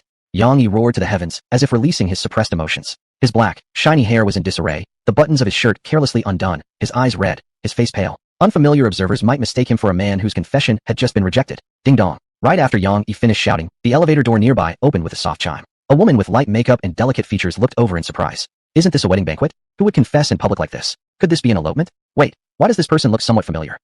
Isn't this Mr. Yong? Zhang Qin glanced at the dejected man and couldn't help letting out a soft exclamation. Mr. Yong, what are you doing here? Hearing the shocked voice, Yong turned his head to look, his eyebrows slightly furrowed. Zhang Qin, what was she doing here? Yong felt confused. Zhang Qin could be considered a first-tier singer in the country, the type whose songs were famous, while she herself remained relatively unknown. In addition to his position at Yong Group, Yong also ran a brokerage and media company. Zhang Qin was one of his contracted artists. They had met a few times and dined together occasionally. She had also been one of Yong's targets, but he hadn't managed to get her yet. Before signing with Yong's agency, Zhang Qin had already gained fame. His plan had been simple. Silently put Zhang Qin on indefinite hold, and once she was desperate for opportunities, he'd make his demands known. Just a subtle hint would do, and naturally, she wouldn't be able to refuse. At present, all of Zhang Qin's commercial collaborations and appearances had been cancelled by Yong under the excuse of focusing on music. How did you get here? Yong asked in return. Zhang Qin's eyes flickered. After a long pause, she muttered, well, I guess I accepted a commercial performance here, to sing a wedding song for the newlyweds. Chapter 73, Lin Xiaoyan's Invitation. Inside, Zhang Qin was actually feeling a bit nervous. What she had done could be considered taking on a private job, and if taken seriously, it was a breach of contract. And today, of all people, she had to run into the boss himself, the head of the agency. Hearing their conversation, the group of people who had just finished enjoying the spectacle became lively again. Isn't this Zhang Qin, the one who sings thousands of miles with a jade goddess? I know. So this is what she looks like. I wouldn't have recognized her if you hadn't pointed it out. You hit the nail on the head. Zhang Qin is a classic case of famous voice, unknown face. Will we get to hear Zhang Qin perform today? That'd be amazing. Several enthusiastic fans even came forward and greeted her. Zhang Qin glanced at Yong, her heart pounding anxiously, and could only respond awkwardly one by one. Yong looked around at everyone and apologetically said, please excuse me, I'm not feeling well today, so I'll go ahead and leave. After speaking, he coughed lightly, grabbed his coat, walked toward the elevator, and looked rather desolate. No one tried to stop him. Staying here any longer would be worse than having him executed alive. My apologies, everyone. I still have to perform later, so I'll go backstage to get ready first. See you all later. Seeing that Yong wasn't planning to investigate further, Zhang Qin exhaled in relief, bid the crowd goodbye, and headed backstage. In fact, she normally wouldn't accept jobs like this. But it had been half a year since signing with a new agency, and she hadn't received a single assignment yet. With major monthly expenses, she was practically in a state of overspending. Gu Ling and Gu Peng's wedding was hastily arranged. By coincidence, a friend mentioned that Star Catering urgently needed a singer to fill in, and seeing the fairly generous pay, Zhang Qin privately agreed. Actually, once today was over and she got paid, everything would be fine. But she hadn't expected to be caught by Yong. Zhang Qin didn't have a good impression of Yong. His eyes were always filled with lust when looking at her. Having had several meals with her, he always dropped subtle hints during the meals. Zhang Qin wasn't stupid. Naturally, she understood the implications in Yong's words. But since her debut, things had been going smoothly, and she couldn't just give in like that. Though she hadn't been in this circle long, she understood its unspoken rules. The more men a woman like her associated with, the smoother the initial phase would be, but the harder the path ahead would become. She had already accepted this reality from the first day she entered the industry. Either not giving in at all, or giving herself to a man powerful enough to propel her straight to stardom. And in Zhang Qin's eyes, Yong simply lacked that kind of potential. Yong put on his suit jacket and used the elevator's reflective door to tidy his hair. Yong silently swore to himself that he would never allow that dazed, helpless look to appear on his face ever again. Lu Yong, Chui Wan, Gu Ling, Gu Peng. One by one their faces flashed through his mind as he coldly snorted. Thinking back to Zhang Qin earlier, Yong pondered for a moment before locating her phone number and sending a text. According to the contract with the company, you breaching the agreement by privately taking a commercial performance. Since this is your first offense, I can choose not to pursue it further, but cancel today's performance. After sending the message, Yong sneered coldly. You took so much of my money. You still want to have a happy wedding? He naturally wouldn't go so far as to publicly embarrass them, but making them feel a bit uncomfortable was still possible. Wouldn't the entire wedding become a laughingstock without someone to sing or perform? Yong exhaled deeply, instantly feeling his mood improve somewhat. Besides ruining Lu Yong's good time, he could also test Zhang Qin's reaction, see whether she would obey or not. If she knew what was good for her, and Chui Wan remained out of reach, Zhang Qin could serve as a decent second choice. Walking out of Star Catering restaurant, the cold wind blew in gusts, making Yong shiver involuntarily. That ing gigolo, Lu Yong. Why should I be the loser? Yong lifted his head and looked at the sky. Dark clouds blanketed it, just like his mood right now. He got into his car, fastened the seatbelt, closed his eyes for a long while, and then gritted his teeth before dialing a call. After 2 rings, the call was quickly answered by a raspy, oily female voice. Isn't this Xiaoyi? Why so sudden with a call to Aunt Lu? Aunt Lu, you say such things. It's just been so long. I've really missed you, you know? Yong forced himself to speak despite his inner discomfort. Aunt Lu was someone he had met at a charity wine party, 60 years old, yet well-preserved, looking more like someone in her early 40s. She was immensely wealthy, currently single, and had no children. Yet, within the elite circles, she had a rather poor reputation. Aunt Lu was known for her obsession with young men. After several not-so-subtle hints from her, Yong immediately began avoiding her like the plague. The two exchanged brief pleasantries. Then Aunt Lu's voice, full of obvious implications, sounded again through the phone. Xiaoyi, have you thought over what I mentioned last time? Since you called today, you must have something heartfelt to tell Aunt Lu, right? Yong took a deep breath and gritted his teeth before replying. Aunt Lu, to be honest, the first time I saw you, I fell for you instantly. I've been troubled by this ever since, unable to sleep at night. But today, I think I've come to terms with it. I want to summon my courage and face my true feelings. That's wonderful, sweetheart. I'm all alone right now. Come over quickly, shall we? Aunt Lu has a lot she wants to say to you too. Aunt Lu replied joyfully. The two talked a bit longer and made plans to meet in person. After hanging up the phone, Yong exhaled deeply. Lu Yong, I refuse to believe I could lose to a gigolo like you. If you, Lu Yong, can eat this soft meal, then I, Yong can eat it too. At Star Catering Restaurant. In the backstage room, Zheng Qin, who had been playing on her phone, suddenly received a message from Yong. After reading the content, Zheng Qin felt both helpless and angry. What a petty bastard. Meanwhile, Lu Yong, who had just sat down in the banquet hall, also received a call from an unfamiliar number. After hesitating briefly, Lu Yong answered. A melodious female voice came through the line. Hello, may I ask if this is Mr. Lu? Yes, that's me. May I know who's calling? Oh, hello. I'm a tenant in one of the villas at Golden Line Mansion. My name is Lin Xiaoyan. My lease period is almost up, you see. Do you have time now? Could you possibly spare a moment to meet in person? Golden Line Mansion? Lu Yong thought for a while before finally recalling he had indeed drawn ownership of such a property. This woman was one of the tenants there? After a brief pause, he replied, I'm currently at a friend's wedding. Can we meet another day? Lin Xiaoyan fell silent immediately. How unlucky. Right at the time of the wedding. Because she had been targeted by that Liu Manghe, she had been unwilling to miss any interview, big or small, lately. Her schedule was packed. Tonight was the only free time she had. Mr. Lu, if you don't mind, I can come find you right now. I'm truly sorry, but after today, I definitely won't have any time left. Chapter 74. You really don't recognize me? Yeah, that works. I'm at the Feast First restaurant. Just call me when you arrive. Though he didn't know why the woman was in such a rush, meeting briefly to discuss lease renewal should only take about 10 or 15 minutes. On stage, Zhang Yuan, who had already resigned from Feast First, made a guest appearance as the host. Everyone was there on the day it happened, and she had volunteered herself.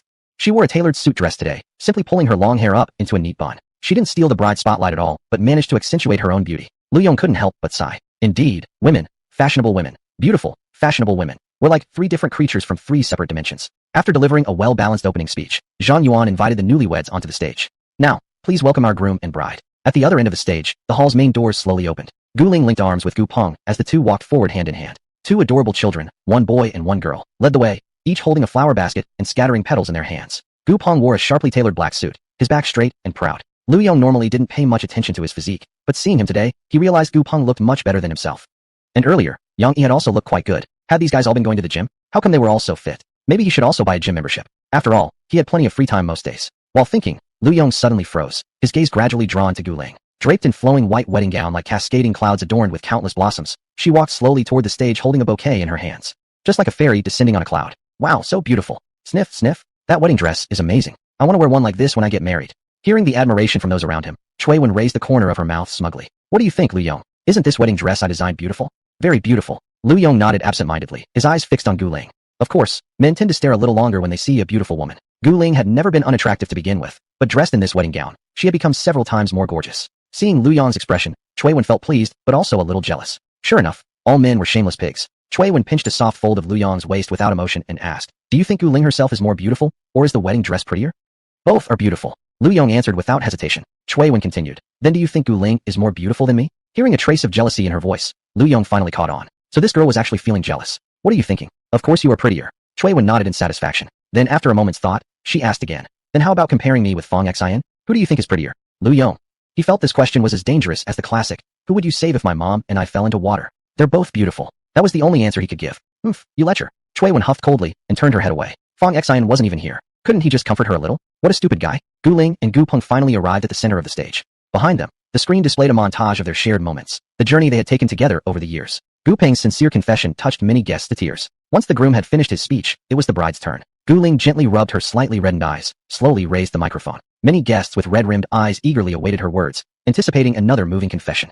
Gu Ling steadied herself emotionally. She looked affectionately at Gu Peng, then turned toward the audience, took a deep breath, and spoke loudly. Haha, girls, you didn't expect me to be the first one to get married, right? Haha. Her sudden words caused laughter to ripple through the crowd. The previously heavy atmosphere instantly became much lighter. After her brief speech, dishes began to be served, and the newlyweds started visiting each table to toast their guests. Brother Lu, thank you. Cui Wen, thank you. When they reached Lu Yong's table, the newlyweds thanked the two of them first. Lu Yong and Cui Wen exchanged a glance, then drank the toasts offered by the couple. They watched them move to the next table. TSK. With all this drinking, Gu Peng might struggle to make it to his wedding night smoothly today. Lu Yong chuckled, earning himself a sharp kick from Cui Wen. After a brief whispered conversation, Lu Yong's phone rang. Looking at the caller ID, it was Lin Xiaoyan calling again. Who is it? Your little lover. Cui Wen glanced at the number curiously. Who has that many lovers? Lu Yong replied impatiently. It's a tenant. She said the lease is up and wants to discuss renewal with me. I'm going to check it out. Cui Wen waved him off while eating. Go quickly and come back quickly. The wedding has just started, and the dishes are just coming out. If you're late, you'll only have dishwater to drink. All right. Lu Yong walked out of the venue and entered the hotel lobby. He saw a woman sitting by the window wearing a mask and a baseball cap. She was peeking around nervously, looking like a thief. Lu Yong guessed it must be her. He called back, and sure enough, her phone rang. Lu Yong walked closer and pointed at his ringing phone. Lin Xiaoyan quickly took off her mask and greeted enthusiastically. You must be Mr. Liu. Hello, my name is Lin Xiaoyan. Hello, I'm Lu Yong. Let's sit and talk. Lu Yong waved his hand, and the two sat facing each other. It was rather impolite to wear a cap indoors, so after sitting down, Lin Xiaoyan quickly took hers off. She was a very beautiful woman, with delicate facial features and a natural celebrity face. Her every move exuded a special charm, each gesture perfectly measured, as if she had been rigorously trained, which struck Lu Yong as quite strange. Were you wearing the mask because you're sick? Lu Yong asked curiously. This question made Lin Xiaoyan a bit uncomfortable. She looked at Lu Yong strangely. Didn't this man recognize her? Last year, her online drama series had gone viral, and she was frequently recognized on the street, constantly being asked for photos and autographs. That's why she now wore a mask and cap when going out. Yet this guy didn't recognize her at all. A homebody? No, a rich homebody. If so, things could get complicated. Pan Nan had specifically instructed her to handle the rent problem no matter what, even using a bit of seduction if necessary. It'd be best if she could get a 6-month grace period. But if he didn't even recognize her, what was the point? Taking a deep breath, Lin Xiaoyan decided to give it her all. She unconsciously struck a slightly seductive pose, her eyes glancing at Lu Yong with an unspoken meaning. Mr. Liu, you really don't recognize me? Lu Yong, ? Did I run into an idiot? Lu Yong looked completely confused. This embarrassed Lin Xiaoyan a great deal. She quickly coughed and said, well, I'm Lin Xiaoyan. Mr. Liu, please think carefully. You really don't know me. Chapter 75. Am I the only one who doesn't know her? Lu Yong stared at Lin Xiaoyan's face for quite a while, making the young woman feel quite embarrassed. Now, Lu Yong couldn't help but feel puzzled. What did this mean? He was sure he had never seen this woman before, but she seemed so confident and certain, as if they must have had some kind of secret past together. But that was impossible. Lu Yong was certain. There were only 2 women he had ever been involved with, Cui Wen and Ran Fangxin. You really don't recognize me? Though visibly embarrassed under Lu Yong's gaze, Lin Xiaoyan still persisted. If she could get recognized by Lu Yong, then later when she tried to delay paying the rent, well, no, when she bargained for a lower rent, she'd at least have more confidence. Lu Yong took another close look at Lin Xiaoyan. The girl blinked at him with her big eyes. Suddenly, Lu Yong felt a little uneasy. Then, a thought popped into his mind, one that sounded utterly ridiculous, yet oddly plausible. With an uncertain tone, Lu Yong murmured, could it be your Lin Xiaoyan immediately widened her eyes with expectation, looking at Lu Yong like a puppy seeing a bowl of dog food. My long-lost younger sister? Lu Yong said resignedly, as if accepting his fate. He was certain he had no relationship with her, so the only possibility left was that his parents had done something again. Lin Xiaoyan. Sister, my foot. This guy must be out of his mind. Internally cursing, Lin Xiaoyan could only answer with an awkward but polite voice. Mr. Liu, you're joking. I'm actually an actress. Do you remember the hit TV drama from last year, Stay With Me While the Morning Sun Rises? I was the lead actress. Oh, Lu Yong nodded as if he suddenly understood everything. Although he had no idea about it, saying he didn't know would probably make this actress feel awkward. So he decided to just pretend he did. Pleased to meet you. Lu Yong greeted with a smile before continuing. Let's get back to business then. That sentence cut Lin Xiaoyan off mid-preparation to introduce herself further. She silently cursed this typical insensitive man inside her heart. But still, she pushed forward. Smiling slightly, she said, actually, I wanted to talk to you today about the rent. Lu Yong replied cheerfully. Rent? That's no problem. Everything stays the same. I'm easy to talk to. I won't raise your rent. Once again, Lin Xiaoyan was taken aback. She forced out a slightly embarrassed smile, finally understanding what people meant when they say money troubles humble the proudest. Actually, Mr. Liu, recently I had some issues with my agency, and I'm a bit short on cash. Lu Yong smiled faintly. This was a minor issue. With a wave of his hand, he said generously, no problem. How much was your rent before? 10,000 per month. Since you're low on cash, I'll give you a 50% discount, 5,000 per month. Lu Yong said with a smile, thinking that should settle things. Lin Xiaoyan fell silent again. Though it was a very generous offer, why did she feel so close to tears? Mr. Liu, why don't you let me finish speaking before agreeing so quickly? Now you've been so nice. How could I possibly ask to delay half a year's rent? But thinking about the balance in her bank account, the last words from Pan Nan before she left, and all the future auditions she had to attend, Lin Xiaoyan forced a laugh and pushed on bravely. Mr. Liu, could I borrow half a year's rent first? Lu Yong. He looked at Lin Xiaoyan in surprise. He felt something was off. Hadn't he already have the rent? Still not enough? An actress who starred in a major hit drama surely couldn't be unable to afford 5,000 a month, could she? Was it because he had given in too easily, and she now thought he was a soft target? Thinking that, Lu Yong's expression became serious. After speaking, Lin Xiaoyan immediately lowered her head and dared not look at Lu Yong. She herself felt her face was getting a bit too thick. Ring ring ring. Just when the two stood in awkward silence, Lu Yong's phone suddenly rang. It was Zhang Yuan calling. Zhang Yuan, isn't she hosting the wedding now? Why is she calling suddenly? Lu Yong answered the call. Didn't you say you were hosting the wedding? What's up, Zhang Yuan? Boss Lu, something came up. Remember we arranged for Miss Xingqin to sing the wedding song? Just now she came to me and said it was a private job she accepted, and her agency found out. She can't sing anymore. I had no choice but to call you and see if you had any idea. Lu Yong. I see. I understand. Lu Yong hung up the phone and just happened to meet eyes with Lin Xiaoyan, who had lifted her head. Lin Xiaoyan, like a startled ostrich, immediately lowered her head again. Looking at Lin Xiaoyan and recalling the problem with the wedding song, a sudden thought flashed in Lu Yong's mind. He asked, by the way, Miss Lin, do you sing? Sing? Hearing Lu Yong's question, Lin Xiaoyan raised her head in confusion. Although puzzled, she honestly replied, yes, I can. Lu Yong asked again, how good are you? Well, I guess I'm not too bad. I even had a company approach me about producing a record. Then it's settled. Lu Yong smacked the table abruptly, startling Lin Xiaoyan. Settled? Settled what? Lu Yong coughed lightly and smiled, explaining. The thing is, today is my friend's wedding, but the person who was supposed to sing the wedding song suddenly can't do it. How about this? You help me out today, and I'll waive 6 months rent for you. Sing a song and get 6 months of rent waived? Lin Xiaoyan's eyes lit up instantly. Although this wasn't exactly the stage she had dreamed of for her singing debut, she had no choice but to go through with it. No problem, Mr. Liu. Singing a wedding song? I'm a pro at that. Great, come with me. Lu Yong led Lin Xiaoyan, quickly climbing the stairs and rushing into the dressing room. Zhang Yuan, Cui Wen, and several bridesmaids were discussing who would sing the wedding song next. Many already knew it was supposed to be Xing Qin, and there was no way any of them could take over now. When they saw Lu Yong walk in with a stunning beauty in tow, Jing Fei and others quickly turned their heads. Could it be that Lu Yong wanted to sneak around at the wedding, and they caught him red-handed? Are rich people really this wild? You wanted a singer, right? I found one. Lu Yong chuckled. Lin Xiaoyan quickly stepped forward and introduced herself. Hello everyone, I'm Lin Xiaoyan. Her tone was somewhat humble. All the women in the room were extremely beautiful, and their overwhelming presence made her feel strangely nervous. Lin Xiaoyan, the female, lead and stay with me while the morning sun rises? Wow, you look even better in person than in the drama. Lu Xiaoman exclaimed. As a diehard fan, she recognized Lin Xiaoyan immediately. Then, a group of women lit up and surrounded Lin Xiaoyan, asking her questions excitedly. You can sing too? You're so multi-talented. In the drama, which of the male actors did you like best? Did anything happen between you? What new dramas have you filmed lately? I can't wait to see them. Would you be interested in modeling? I designed several outfits for you while watching the show. Seeing even Cui Wen enthusiastically joining the conversation, Lu Yong couldn't help but look upward, wondering, was he really the only one who didn't know her? Alright. If you want to chat, leave your contact info and we can talk later. Right now, someone's waiting for us to save the situation. Seeing the group of women getting increasingly animated in their conversation, Lu Yong sighed in resignation. This time, the others stopped talking and exchanged WeChat contacts with Lin Xiaoyan one by one. Lin Xiaoyan let out a long breath of relief. The confidence she had lost the moment she walked into the room had not only returned completely, but even received a boost. The previously somewhat depressed Lin Xiaoyan regained her self-assurance, feeling as if the hazy and dark future had become bright again. Look, so many beautiful women had become her fans. What could that Helamong do to her? She, Lin Xiaoyan, could definitely become famous.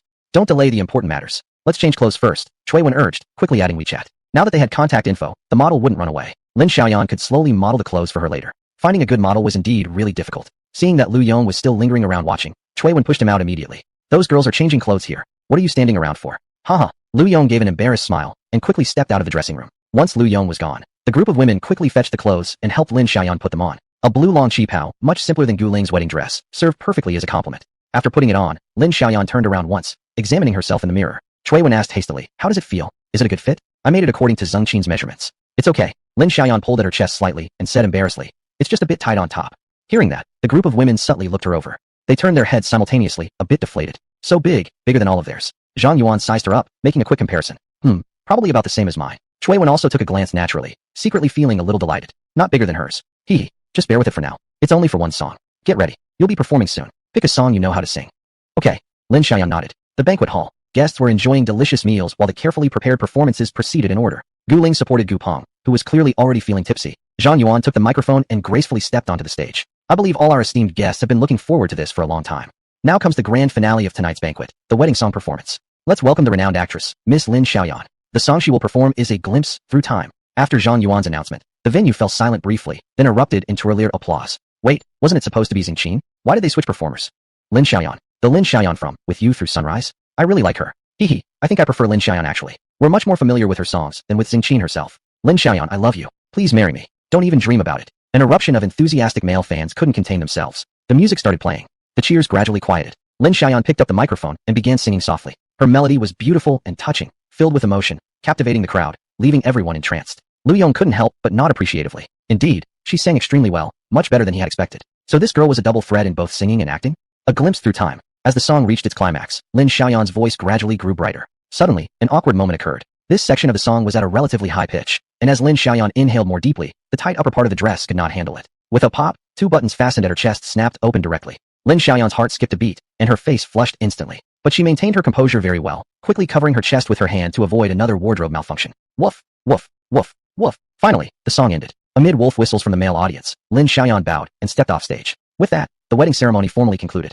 Then Gu Peng's relatives and friends gathered at the newlyweds' new home to continue the traditional, roasting the newlyweds, festivities. It was deep into the night before the crowd finally dispersed. When Lu Yong and the others left, Gu Peng was already completely passed out. Tonight's wedding night was clearly out of the question. Many guests also uploaded short videos taken at the banquet to various short video platforms, instantly causing a big stir online. The next day, Yang, feeling like his whole body had fallen apart, was woken from sleep by a phone call. He immediately broke into a cold sweat as he got up. He had actually dreamed about being with Annie Lu yesterday. It was a terrifying dream indeed. Wait, where am I? Yang glanced at the unfamiliar surroundings and felt a chill in his heart. As stiff as a mechanical doll, he slowly turned his head.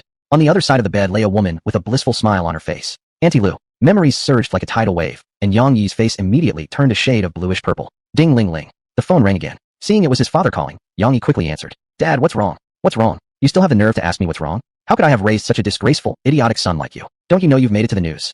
Effective immediately, you are removed from the Yong Group's board of directors. You never have to come back again. His father's furious words ended with a sudden call disconnect. Yong stood in a daze, quickly opening a news app to check. There on the front page's top headline was his face blurred out with mosaic. Even with the pixelation, the image still conveyed a strong sense of despair and powerlessness. Title: Two billionaires go all in, only to win a beauty's favor. Yong clicked inside to take a look, and instantly felt like he had gone through a reincarnation, both enraged and stunned. Okay, the cover photo was blurred, but damn it, why weren't the other images in the article blurred as well? Not only were the other images unblurred, they also made no effort to hide his identity or name. Instead of a vague, Yong Mao, they used his actual name outright.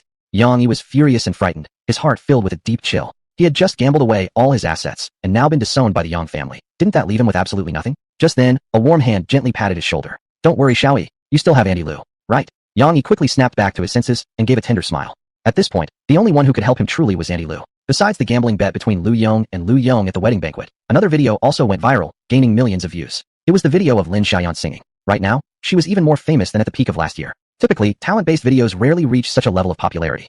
But this time, Lin Xiaoyan seemed to have hit the jackpot in timing, location, and audience sentiment. Yong and Lu Yong's billion-dollar bet had landed on the front page of every entertainment news website, bringing Gu Peng's wedding along into the public's focus. Among all these videos, besides the clip of Lu Yong and his bet, the hottest one by far was the one featuring Lin Xiaoyan singing. Because of course, she had exposed herself during her performance. Chapter 77, Future Star Media. There's a saying that even a pig can fly if it stands at the right funko. Right now, Lin Xiaoyan was that pig at the funko. The moment she woke up, she found her phone blowing up with calls. Pan Nan was also grinning from ear to ear, receiving one notification after another without pause. Now, she even had the luxury to bargain. Unlike before, when she had to beg and plead to get a small job. After browsing major web portals, Lin Xiaoyan understood exactly why she suddenly went viral. Could this be what people call the unpredictability of life? Yesterday, she was worrying about rent and survival. And today, not only was her rent waived, but she had also returned to the spotlight as a top-tier celebrity. She had to seize this opportunity and convert as much traffic as possible into loyal supporters.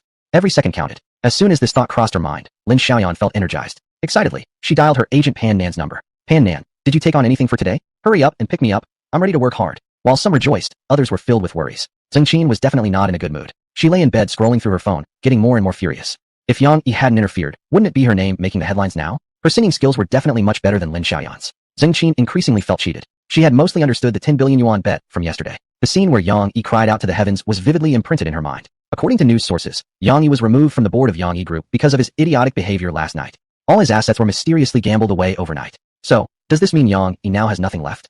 Zheng Qin's mind raced. Then, was it possible for her to terminate her contract with the company now? She checked her bank account balance. There should be enough to cover the penalty fee. Gritting her teeth, Zheng Qin changed her clothes, grabbed her bag, and headed to her agency. Determination etched on her face. This whole incident had proven one thing. Yong was no longer a man worth her devotion. Qingning Media. Inside the office, a middle-aged man with graying hair and a robust build sat on the sofa. Before him, a group of subordinates stood with their heads lowered, too scared to speak. Didn't I tell you to completely black out Lin Xiaoyan? How did all this news about her everywhere happen? Are you all useless? He Quan roared furiously, his subordinates wishing they could just bury their heads in the ground. At 17, He Quan began fighting for his place in Hong Kong. Starting as an extra, he'd worked in this industry for 30 years now. Over the years, he'd built extensive connections, and even those on the shady side respected He Quan. In his middle age, he moved to Shanghai and founded Qingning Media. Within just 5 short years, he'd successfully launched several domestic top-tier film stars, earning him unquestioned authority in China's film and television industry. After Lin Xiaoyan shot to fame in an online drama last year, He Quan immediately saw her star potential. The two agreed to have dinner together. But he never expected that this young girl, fresh in the industry, would dare to defy him. He was even splashed with wine by her on the spot. If it hadn't been for his connections and the large bribe he paid to suppress the scandal, he would have become a laughingstock in the business. After that, Lin Xiaoyan was subjected to He Quan's retaliation. All her gigs were cancelled, leaving her unemployed for a long time. He Quan thought victory was near. Lin Xiaoyan was just about to surrender and kneel before him to apologize. But just as this fish about to die had come back to life, that Yong is really such a damned fool. For 10 billion, couldn't he find any woman? And that Lu Yong who gambled with him. Since when did two such idiots show up in Shanghai? God damn it. The more He Quan thought about it, the angrier he became, smashing his fist on the table. The loud thud startled all the employees. Looking around coldly, He Quan said in a chilling tone, "No matter what method you use, I want Lin Xiaoyan smeared thoroughly. In our business, the line between heaven and hell is extremely thin. If that bitch Lin Xiaoyan can't go to hell, then I'll just have to send all of you there instead." "Yes, Mr. He." The subordinates immediately stood up and responded resolutely. Taiyuan Mansion. Zhang Yuan also felt slightly nervous today. After yesterday's wedding hosting gig, her final day at Shuaixian, today marked her first official day at her new job. I remember Future Star Media is on the 19th floor. Zhang Yuan took a deep breath and stepped into the elevator. Future Star Media hadn't been originally located here. After Lu Yong took over, an old tenant in Taiyuan Mansion had just vacated a whole floor. In the spirit of cost saving, Lu Yong relocated the Future Star Media team there. The employees of Future Star Media had been in a daze for the past few days too. They had suddenly and inexplicably gotten a new boss. Not only hadn't they even seen him yet, but the office had already relocated. Their company had never been big to begin with only a handful of decently known artists, and counting the agents, there were barely 10 employees total. Now, all of a sudden, their new office occupied an entire floor. Everyone at Future Star Media had now walked on eggshells, nervous and cautious. Even the artists who used to constantly complain about the office being too small showed up on time every day, dressing up carefully and waiting obediently in the office. After yesterday's 10 billion yuan gambling incident blew up, the entire Future Star Media team grew even more anxious. Mixed feelings filled the office. On the one hand, they were delighted to have a wealthy new boss, significantly raising their potential ceiling. On the other hand, they worried Future Star wasn't strong enough yet. What if Mr. Liu lost interest and shelved them? After all, despite the many days since the company changed hands, not a single person had even met the mysterious Mr. Liu. And today marked the day the new general manager would officially start. Reportedly, she was someone close to Mr. Liu, and a woman to boot. Everyone dressed formally. The office was spotlessly clean, and the artists no longer dared to dress provocatively. All of them looked unusually plain, like rural village girls. Clack, clack, clack. The sound of high heels echoed in the hallway. Zhang Yuan wore a light yellow skirt suit, slowly pushing open the office door. Whoosh! Dozens of eyes immediately focused on her. Zhang Yuan felt briefly nervous, but quickly steadied her nerves. She'd experienced much scarier scenes back at Shuaishan. Carrying an impeccable smile, she looked at the crowd and introduced herself. Hello everyone, I'm your new manager, Zhang Yuan. I hope we can work together hard in the future. Graceful and confident, the entire Future Star Media team was instantly captivated. Hello, Director Zhang. Meanwhile, outside the entrance of Taiyuan Mansion, Wenya stood in a business suit, extremely nervous. Today was her interview day. The company she applied to, Future Star Media. Chapter 78 Black Detective Agency. Wenya walked upstairs lightly and stood in front of the Future Starry Sky entrance, taking a deep breath. She had met Zhang Yuan a few times, and precisely because of that, she dared not be careless. Through brief interactions, Wenya clearly understood a reality. Although Zhang Yuan appeared to be easygoing, she was, in fact, extremely professional and clearly delineated boundaries. Precisely because she sensed this, Wenya had several times wanted to confess to Zhang Yuan that she had come for an interview at Future Starry Sky. But every time she saw Zhang Yuan's gently smiling face, Wenya found herself unable to utter a word. Knock knock. After knocking on the office door, Wenya entered quite nervously. Whoosh! Dozens of pairs of eyes turned toward her. Startled, Wenya hurriedly stopped in her tracks. May I help you? An employee near the door smiled and asked. Hello. I'm here for the interview today. My name is Wenya. Oh, okay. Please wait a moment. The employee quickly checked the appointment schedule and soon said, I'll go inform President Zhang now. Please wait here a moment. Soon after, the employee led Wenya toward Zhang Yuan's office. But this short walk made Wenya feel oddly uneasy. This company was too big. It occupied an entire floor. Yet so little of it was actually used. And it was eerily quiet. This thought might seem inappropriate, but Wenya felt as if she had just entered a morgue. Upon entering, Wenya quickly greeted, Hello, President Zhang. Stealing a glance upward, she caught Zhang Yuan's half-smiling, half-scowling gaze. Zhang Yuan gestured for Wenya to close the door and teased. So you came here intentionally to give me a surprise? No. Wenya hurriedly shook her head, waving her hands repeatedly. Zhang Yuan burst into laughter without regard for her image. In her eyes, although Wenya's concerns were somewhat justified, she was simply overthinking. Only the incapable worried about vague issues. Wenya possessed excellent looks and strong personal abilities. In any interview, she would easily pass the first round. Moreover, Wenya's mother, Li Ping, had worked with Zhang Yuan for many years, so it was only natural for her to offer some support. That was just human nature. Although modern society advocates fairness, the word itself was relative. Or rather, only when considering a person's family background and connections as part of the equation, could one truly speak of fairness. These external factors were, in fact, part of one's capability. After a simple round of questions, Zhang Yuan was very satisfied with Wenya. Well then, Wenya, starting today, you're my general manager's assistant. How does that sound? Wenya nodded quickly. Good, great, good. On your first day, just take some time to adapt and get familiar with the company and work environment. We're a media company. To be blunt, people are the products we package and sell. Fortunately, we don't have many contracted artists right now. Why don't you gather detailed information on them and report back to me? After receiving her assignment, Wenya hurried away. Yong didn't wake up until noon, aimlessly scrolling through his phone in bed. 10 billion gambit. 1,000 gold for a smile. These clickbait headlines are getting worse. There's no way anyone's that stupid. I don't buy it. But out of curiosity, Yong clicked on the article, only to twitch his mouth in disbelief. Holy hell, was this idiot referring to me? No, wait, it must be referring to Yang. After finishing the article, Yong immediately excused himself. It was definitely foolish for Yang to bet his entire fortune, losing everything. But he, Yong, was different. Though he couldn't quite articulate exactly how. I should probably stay low for a while and avoid going outside. Ding ling ling. Just as he was thinking this, the phone suddenly rang. He checked the caller, his mother. Confused, he thought his parents were supposed to be on their trip and enjoying themselves. Why call him now? Picking up, the first words from his mother caused Yong's heart to skip a beat. Mom, Yong, wasn't Ichu going to your place? How's everything going between you these days? Yong froze, unsure how to respond. His mother awaited his answer. Arranging Han Ichu's visit to Yong had actually been her secret plan all along. Even though Yong's previous blind date had been sabotaged, his mom definitely had her ways. Both families had noticed Han Ichu's feelings for Yong. Everyone could see it, except their oblivious son. The main reason Luma initially asked Yong to go on that blind date was because she thought it would be a pity if Han Ichu ended up marrying her own son. But now Yong was already at this age, and these two young people were just wasting time like this. Better that their elders gave them a little push from behind. That's why Han Ichu came to Magic City this time. Son, if you could understand your mother's painstaking efforts, you would surely be moved to tears. Thinking of this, Luma felt even more that she was a great mother. Yong swallowed hard. This was a death trap. Was he supposed to tell his mom that Han Ichu had already left home and was now missing? He'd definitely be killed for sure. After Hanichu left, Lu Yong had tried contacting her several times, but she never answered his calls or replied to his messages. Although the money he transferred to her was all accepted. Well, at least she wouldn't starve. Smiling faintly, Lu Yong replied. Ichu? She said she wanted to experience life, so she's not at home right now. Don't worry, Mom. I'll definitely take good care of Ichu and won't let her suffer anywhere.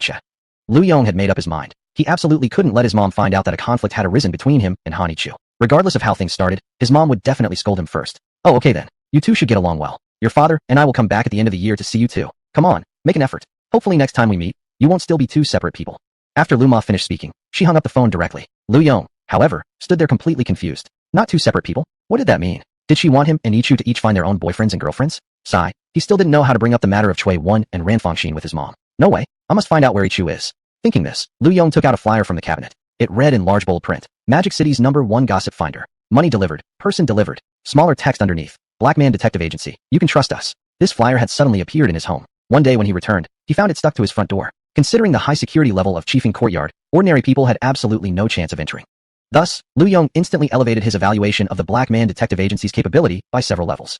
Chapter 79, Where's Hanichu? Inside a shabby rented house located in a remote part of the city. A crooked sign outside bore the words, Black Man Detective Agency, in small characters. Ding ling ling. The telephone inside the rented house began to ring. A dark figure dashed quickly toward the phone. There were only two people in the room. A boy and a girl. Both seemed around 17 or 18 years old. The boy was thin, wearing blue jeans and a white shirt, with pale skin and sunken eyes. The girl was petite, wearing a large cap with a long brim, dressed in oversized clothes, with bright black and white eyes. The girl said excitedly, It's here. Here it comes. The fish has taken the bait. Who is it? Lu Yong. Upon hearing that name, the boy perked up as well.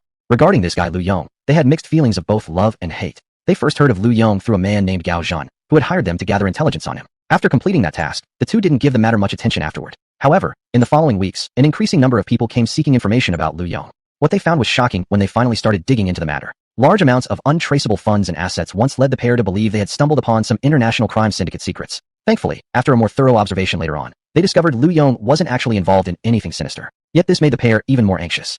More and more customers came to purchase information about Lu Yong, and their collected information was extensive but quickly became outdated. Because after a short while, strange new businesses and properties would mysteriously show up under Lu Yong's name. Many long-term clients had already begun questioning the capabilities of the Black Man Detective Agency.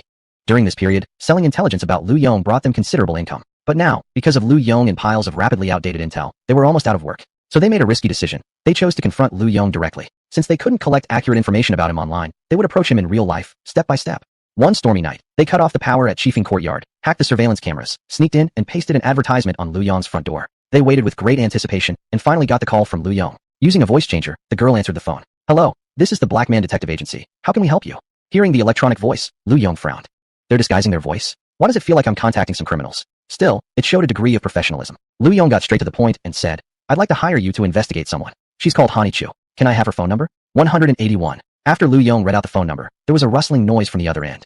May I ask specifically what you'd like to know about? Where is she right now, and what is she doing? Understood. The line was silent for a moment before the voice came again. The intelligence you requested has been compiled. The price is 500,000 yuan. Wow, so fast. 500,000 yuan. Lu Yong was somewhat doubtful and thought he might have encountered a scam. But something about these two didn't seem fake. Compared to 500,000 yuan, his own life mattered more. His mother's face flashed in his mind before he readily made the payment. After hanging up the phone, an email arrived shortly in Lu Yong's inbox. Opening it, Lu Yong instantly became furious. Inside were several photographs taken as screenshots from surveillance footage, and there was also a short video. The location appeared to be a corridor of some underground railway station. Hanichu was hugging a guitar, singing and playing, while a crowd surrounded her, applauding and cheering. Most shockingly, there was even a steel bowl in front of Hanichu, filled with plenty of loose change. Lu Yong? So she's street performing now? Oh my god. Lu Yong felt like 10,000 horses were galloping through his heart. Didn't I just transfer over 2 million to this girl? Has she already spent all of it? That can't be right. Oh no. If my mom finds out, next year's birthday can just be treated as my funeral date. No way. He had to figure out what exactly happened. Thinking this, Lu Yong immediately redialed the number of the Black Man Detective Agency. I need to know her purpose and motives behind this. I want as many details as possible. Money is not an issue. Sure. Hearing those 5 words, money is not an issue, the two teenage detectives immediately got hyped up. After hanging up the phone, the boy finally realized something was off. Wait a minute. Something doesn't feel right. Weren't we supposed to use this chance to investigate Lu Yong himself? How come we've started working for him instead? What's the problem? We can make money while investigating Lu Yong at the same time. We've tried so many methods and got nothing. From his tone, I can tell this Hanichu is important to him. I think this is our breakthrough. The two exchanged a glance and silently nodded. Buzz buzz. The mobile phone on the side suddenly vibrated again. Your account has received a transfer of 5 million yuan. Both nearly stumbled over in shock. After a moment of silence, the girl suddenly spoke seriously. I think we've been going in the wrong direction all along. Wouldn't it have been better if we had gone to find Lu Yong earlier instead of selling information about him? Boy, the two looked up at the sky. Always considering themselves high IQ geniuses, they felt their intelligence was suddenly lacking. but the money had arrived. Now they had to deliver. The two changed into casual clothes and walked toward the subway station. Meanwhile, Yong also put on a set of extremely shabby disguise and drove toward metro station number 5 in Modu. He had to find out exactly what Hanichu was up to. Otherwise, once his mother's chopping block came down, he couldn't help shivering involuntarily and pressed hard on the gas pedal. Metro station number 5 in Modu. In the corridor, a group of onlookers were cheering loudly. Excellent. Ichu Daoxiao, sing another one. You can do it, little sister. I believe you'll definitely succeed. Encouraging shouts rose one after another. A girl with twin braids and extremely cute features wiped sweat from her forehead and bowed in gratitude. This girl was Hanichu. After leaving Yong's home, she had gone through a long period of inner reflection. She started to think, what was the difference between her and Cui Wen and Ran Fangxin? Femininity? Maturity? Or intelligence? The more she thought, the more discouraged Hanichu became. Comparing herself with them, she saw only her disadvantages, so she had to play to her strengths.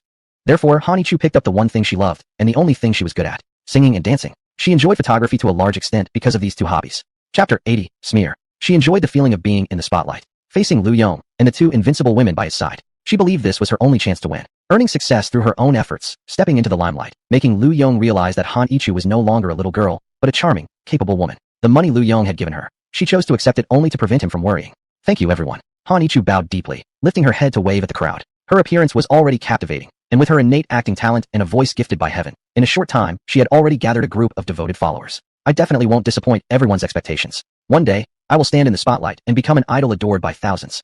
Thank you all for your support. Hanichu spoke with great sincerity. After hearing her somewhat overly dramatic speech, the onlookers erupted in even more enthusiastic applause. No mockery, only support, passionate and fervent support. We support you, Ichu. We believe in you. One day you will step onto the greatest stage in the world. Hanichu's fans shouted loudly. Men and women, young and old, virtually spanning all age groups. In a distant corner, Yong, wearing a black hooded coat, stared blankly at this scene that resembled a cult leader preaching. Hanichu, becoming an idol? Wait, that's not even the issue. Why did she leave his side just to perform on the street? The more Yong thought, the more confused he became. His brain had practically frozen. Could it be that the incident with Cui Wen upset her? Must be. Ichu has always been very strong-willed since childhood. But how does that relate to her desire to become an idol and perform on the street? Why would she do this? The more he thought, the more baffled he became, helplessly looking up at the sky. Well, whatever. Pursuing dreams was a good thing. Compared to himself, a dreamless slacker man, Hanichu was incomparably better. As Ichu's older brother, I can't just sit idly by. But if I directly say I want to help her, that definitely won't work. Ichu is too proud. What if she just runs overseas to chase her dream instead? I can only proceed carefully, step by step. Alright. Yong's eyes lit up as he recalled a company under his name called Future Starlight Media. Why not have Zhang Yuan approach her and sign Hanichu? After some thought, Yong dialed Zhang Yuan's number. Zhang Yuan, I have something for you to do. Do you know the number 5 subway station in Moda City? He briefly explained the situation and emphasized repeatedly that she must not reveal his involvement or his connection to Future Starlight Media before hanging up. Big Sister Ichu was amazing. Keep it up. We'll come support you again tomorrow. Inside the subway station, today's performance came to an end. See you all tomorrow. Hanichu waved goodbye to her fans of all ages before slinging her guitar and leaving. The crowd gradually dispersed, leaving behind two teenagers in black trench coats and wearing baseball caps. Both looked extremely excited. After watching Hanichu leave, the girl suddenly asked, by the way, what were we here for today? Boy, girl. They looked at each other wordlessly, helplessly lifting their eyes to the sky. Today had been the biggest failure of their careers. Returning to their rented room, the pair meticulously edited a high-definition performance video before sending it to Yong. They even included a detailed report. For Yong, who had already understood the entire situation, the intelligence was barely necessary. But the video was edited quite well, so Yong quietly gave it a thumbs up. He then transferred a large sum to the Black Detective Agency, requesting them to continue surveillance closely before aimlessly playing with his phone. A rather sensational piece of news caught his eye. Famous actress Lin Xiaoyan secretly meets numerous unidentified billionaires. Goddess image shattered overnight. A new top idol rising. Behind the scenes are actually powerful wealthy benefactors. The untold story of Lin Xiaoyan and her godfathers. Lin Xiaoyan. Seeing these eye-catching headlines, Yong clicked right in. Inside were all kinds of revealing photos, every single one featuring Lin Xiaoyan, with various pixelated men. The article's content was exaggerated and provocative, making Yong think reading a pornographic novel. He seriously doubted that over 90% of the photos were fake, as many of them showed obvious size inconsistencies. The comment section was also filled with netizens pointing this out, suspecting it was a deliberate smear campaign against Lin Xiaoyan. Scrolling down the page absorbedly, Yong came across the most heatedly discussed article. Title: Who is the biggest benefactor behind Lin Xiaoyan? The mysterious owner of the caged songbird? What the hell? Such a sensational headline. Could it be that a man with a secret relationship with Lin Xiaoyan had finally been exposed? Yong clicked into the news article. As soon as he read the content, he nearly fainted on the spot. The page immediately displayed two pictures. In them, Lin Xiaoyan posed seductively, smiling obsequiously at a man. The scene was the lobby of a certain hotel. Opposite Lin Xiaoyan sat a young man with an unremarkable, ordinary appearance. Under the images was a short caption. This is currently the most credible piece of solid evidence. The man in the photo must be familiar to everyone. He's none other than Yong, the billionaire who was previously the center of that 100 million yuan high-stakes bet. It is said that this billionaire possessed countless assets. In Modu City, he had already become the stuff of legend. No one knew exactly how rich he really was. Every investigation into his background and sources of wealth vanished like stones dropped into the sea. Only a man like this could elevate Lin Xiaoyan. an unknown newcomer with no background whatsoever, into a top-tier internet celebrity. He, Lu Yong, the biggest benefactor behind Lin Xiaoyan, confirmed with solid evidence. According to unconfirmed reports, Mr. Lu maintained impure relationships with multiple women simultaneously. Then came photo after photo taken on the street.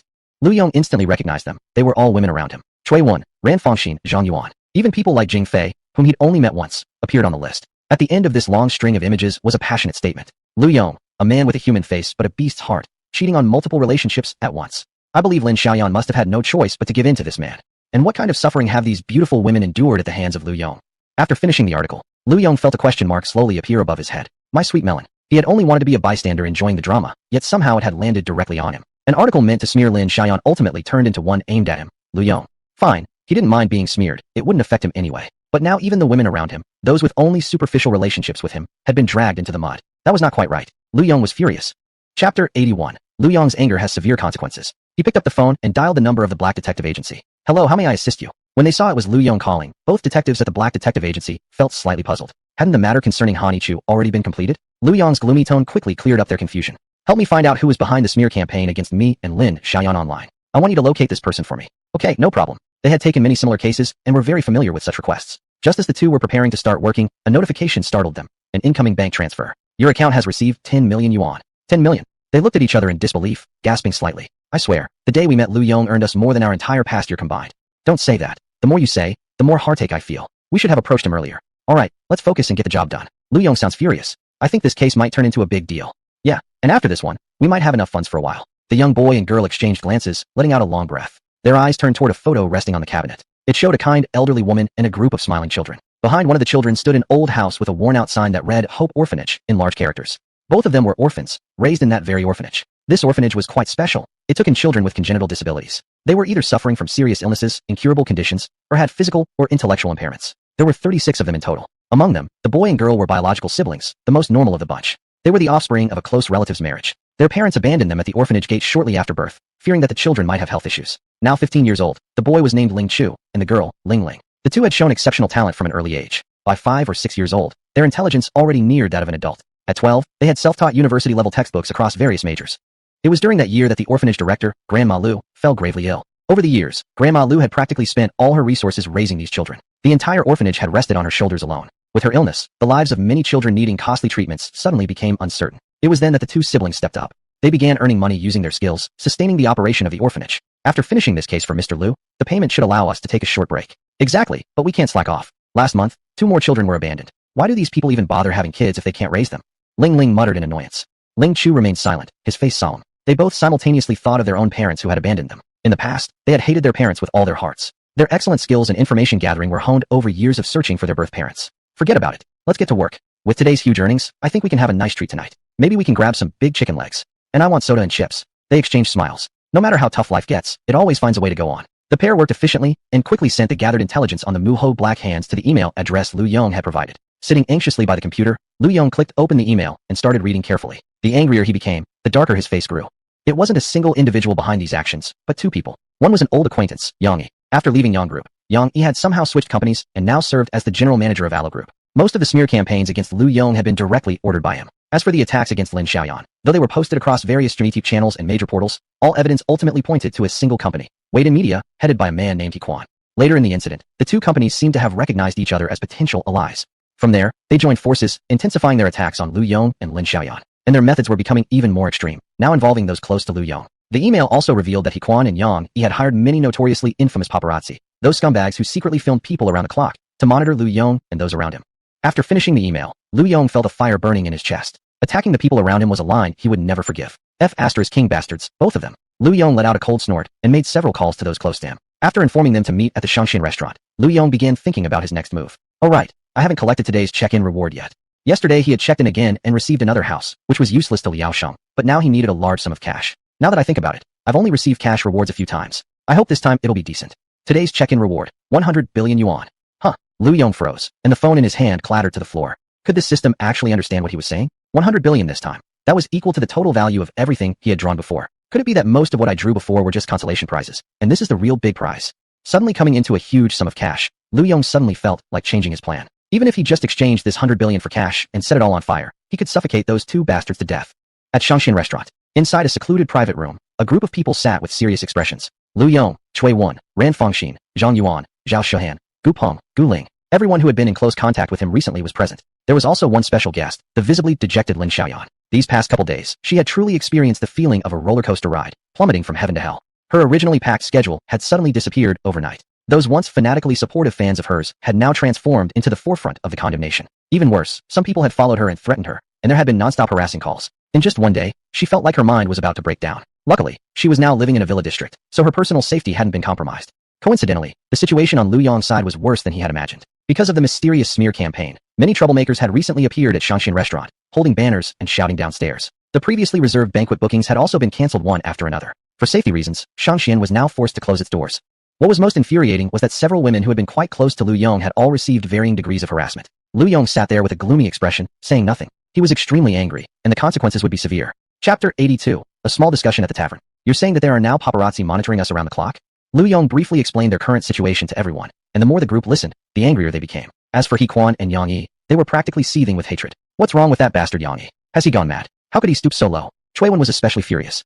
The group started talking all at once. Sigh. A sigh interrupted the chatter. Everyone turned to see a visibly dejected Lin Xiaoyan, her eyes bloodshot, looking at them all. She had suffered a serious psychological blow. She and Lu Yong had only met once before. Speaking more deeply, theirs had only been a landlord-tenant relationship. Now, suddenly, Lu Yong had become her mysterious benefactor. In this current situation, she couldn't even tell anymore whether she had dragged Lu Yong down with her, or if Lu Yong had dragged her into this mess. Lu Yong, what do you plan to do about this? You must have something prepared, or else you wouldn't have called us all here. Ran Fengxin asked first, the group collectively turning to look at Lu Yong. Lu Yong nodded, explaining his plan. It's not just our personal privacy that's been compromised, it's our personal safety as well. I've already contacted a professional security company. They'll be responsible for our daily lives for now. It might be a bit inconvenient, but I hope everyone can endure it for a while. This matter has harmed the interests of every one of us. Passive defense isn't my style, we need to strike back. Lu Yong began explaining the details. Their main enemies currently were two people, He Quan and Yang Yi. The former was the founder of Question Mark Media, a top-tier media company in the country that had launched the careers of several A-list movie stars. With nearly 30 years in the industry, He Quan had an extensive network of contacts and tremendous influence, especially within the media. This was precisely where Lu Yong and the others were at a severe disadvantage. As for Yang Yi, his current situation was somewhat baffling. After losing his entire fortune overnight, he had even been expelled from the Yong Corporation, seemingly leaving him with nothing at all. Yet, within a single night, he had miraculously become the general manager of the Lu Hui Group, and received full support from Lu Hui's chairwoman and major shareholder, Lu Hui. The Lu Hui Group was a top-tier domestic brand for jewelry and luxury goods, mainly dealing in high-end jadeite. The nearly 60-year-old Lu Hui was known in the industry as the Queen of Jadeite. Initially, He Quan had targeted Lin Xiaoyan, while Yang Yi had gone after Lu Yong. But for some unknown reason, the two had suddenly decided to join forces. This is precisely what makes things difficult, Lu Yong said slowly. Individually, neither man could have caused a situation like this. But when combining their resources together, the results were terrifying. He Quan maintained extensive connections with news media and knew the industry rules inside out. Yang Yi had massive funding at his disposal. They made up for each other's weaknesses, and within just a day of uniting forces, the online Ying, public opinion, had already turned completely against Lu Yong and Lin Xiaoyan. The sentiment was overwhelmingly one-sided. When these two join forces and complement each other, their influence goes far beyond a simple sum of two. To deal with them, we'll have to separate and break them apart. The group resumed heated discussion again. But reaching any effective solution was difficult because, compared with He Quan and Yang Yi who had abundant intelligence and resources, all Lu Yong and his team had was money. Let's end today's discussion here for now. The main purpose has been achieved, to remind everyone to stay safe and beware harassment from fanatics. Tomorrow, the experts from the security company will contact you directly. Until these two are dealt with, try to go outside as little as possible. Got it. Everyone nodded, but they looked somewhat demoralized. Because among them, hardly anyone was capable of offering help. This had already gone beyond their abilities. What they could do was simply not cause trouble. Lu Yong looked at the dispirited Lin Xiaoyan and consoled her, saying, Lin Xiaoyan, this isn't something you alone should bear. If you are upright, your shadow won't be crooked. There will be a day when the truth comes out. I've heard about it already, that since your residence was exposed, some extremists have begun threatening you. This morning, Lu Yong had received a call from Golden Line Mansion. The property management had subtly hinted that Lu Yong should ask Lin Xiaoyan to move out. Because ever since yesterday's news broke, a group of violent individuals had forcefully broken into the villa area late at night, leaving everything in chaos. Those living in Golden Line Mansion were either rich or influential, naturally unwilling to tolerate such an insult, so they had started pressuring the villa management. Lin Xiaoyan glanced at Lu Yong and silently nodded. She already understood the unspoken meaning behind his words. Apparently, the villa's owners had started filing complaints. My career has plummeted into ruins, and now I don't even have a safe place to stay. Lin Xiaoyan let out a sigh, a deep sense of helplessness surging in her heart. After exchanging glances with Chui Wan and Ran Fengxin, Lu Yong asked cautiously, the situation is like this. Your address has been exposed. The security at Golden Lion Mansion is far from satisfactory, and there are complaints from the property owners. I have a proposal you might consider. I'm currently living at Chiefing Garden. It's practically a private space with extremely high security clearance. Chui Wan and I have already discussed it. If you don't mind, before all this settles down, why don't you move in with us? Chui Wan added, it's too dangerous for a girl like you to be living alone. Lu Yong won't be coming back often during this period. Living together with us would provide some mutual support. Lin Xiaoyan looked up in surprise, staring at the two. Lu Yong and Shui Wen were also looking directly at her. Her heart ached, and she found herself unable to utter a word. She rubbed her nose, fighting back the tears. Okay, thank you then. Really, thank you both. At this point, Lin Xiaoyan felt like a hunted rat. Stepping outside the door had become a tremendous psychological burden. Lu Yong and Shui Wen's words eased her burden significantly. At least now, she wouldn't have to face this pressure alone. Upon hearing Lin Xiaoyan's acceptance, Shui Wen clapped joyfully. Perfect. Then during this time, you can try on the new clothes I've made. With your looks, a model like you is a 1 in a million. I definitely need to seize this opportunity. Lin Xiaoyan couldn't help but smile, nodding toward Shui Wen. Meanwhile, Ran Fengxin and Lu Yong exchanged a glance, slightly helpless. Ran Fengxin glanced at Shui Wen standing beside her. Was Shui Wen unknowingly inviting a wolf into the house? She glanced at the rest of the people in the treasure chest. Except for Gu Ling and Gu Peng, they were all women, and beautiful ones at that. Being naturally perceptive, she quickly sensed the unusual feelings several of them held toward Lu Yong. It looks like my life won't be too peaceful from now on. She never considered trying to monopolize Lu Yong, but she figured she should secure her position early as a precaution. Chapter 83 Recruiting the Black Man Detective Agency. People left in groups one after another. Lu Yong sat quietly alone, thinking for a while, and finally made a phone call to contact the Black Man Detective Agency. The call was quickly connected, and a familiar hoarse voice came through. Lu Yong got straight to the point. I want to officially hire you both to work for me, not just as clients like before. Because with just a client relationship, my intelligence might still end up being traded by you. I trust your abilities, and you both don't really want to remain mere detectives forever, right?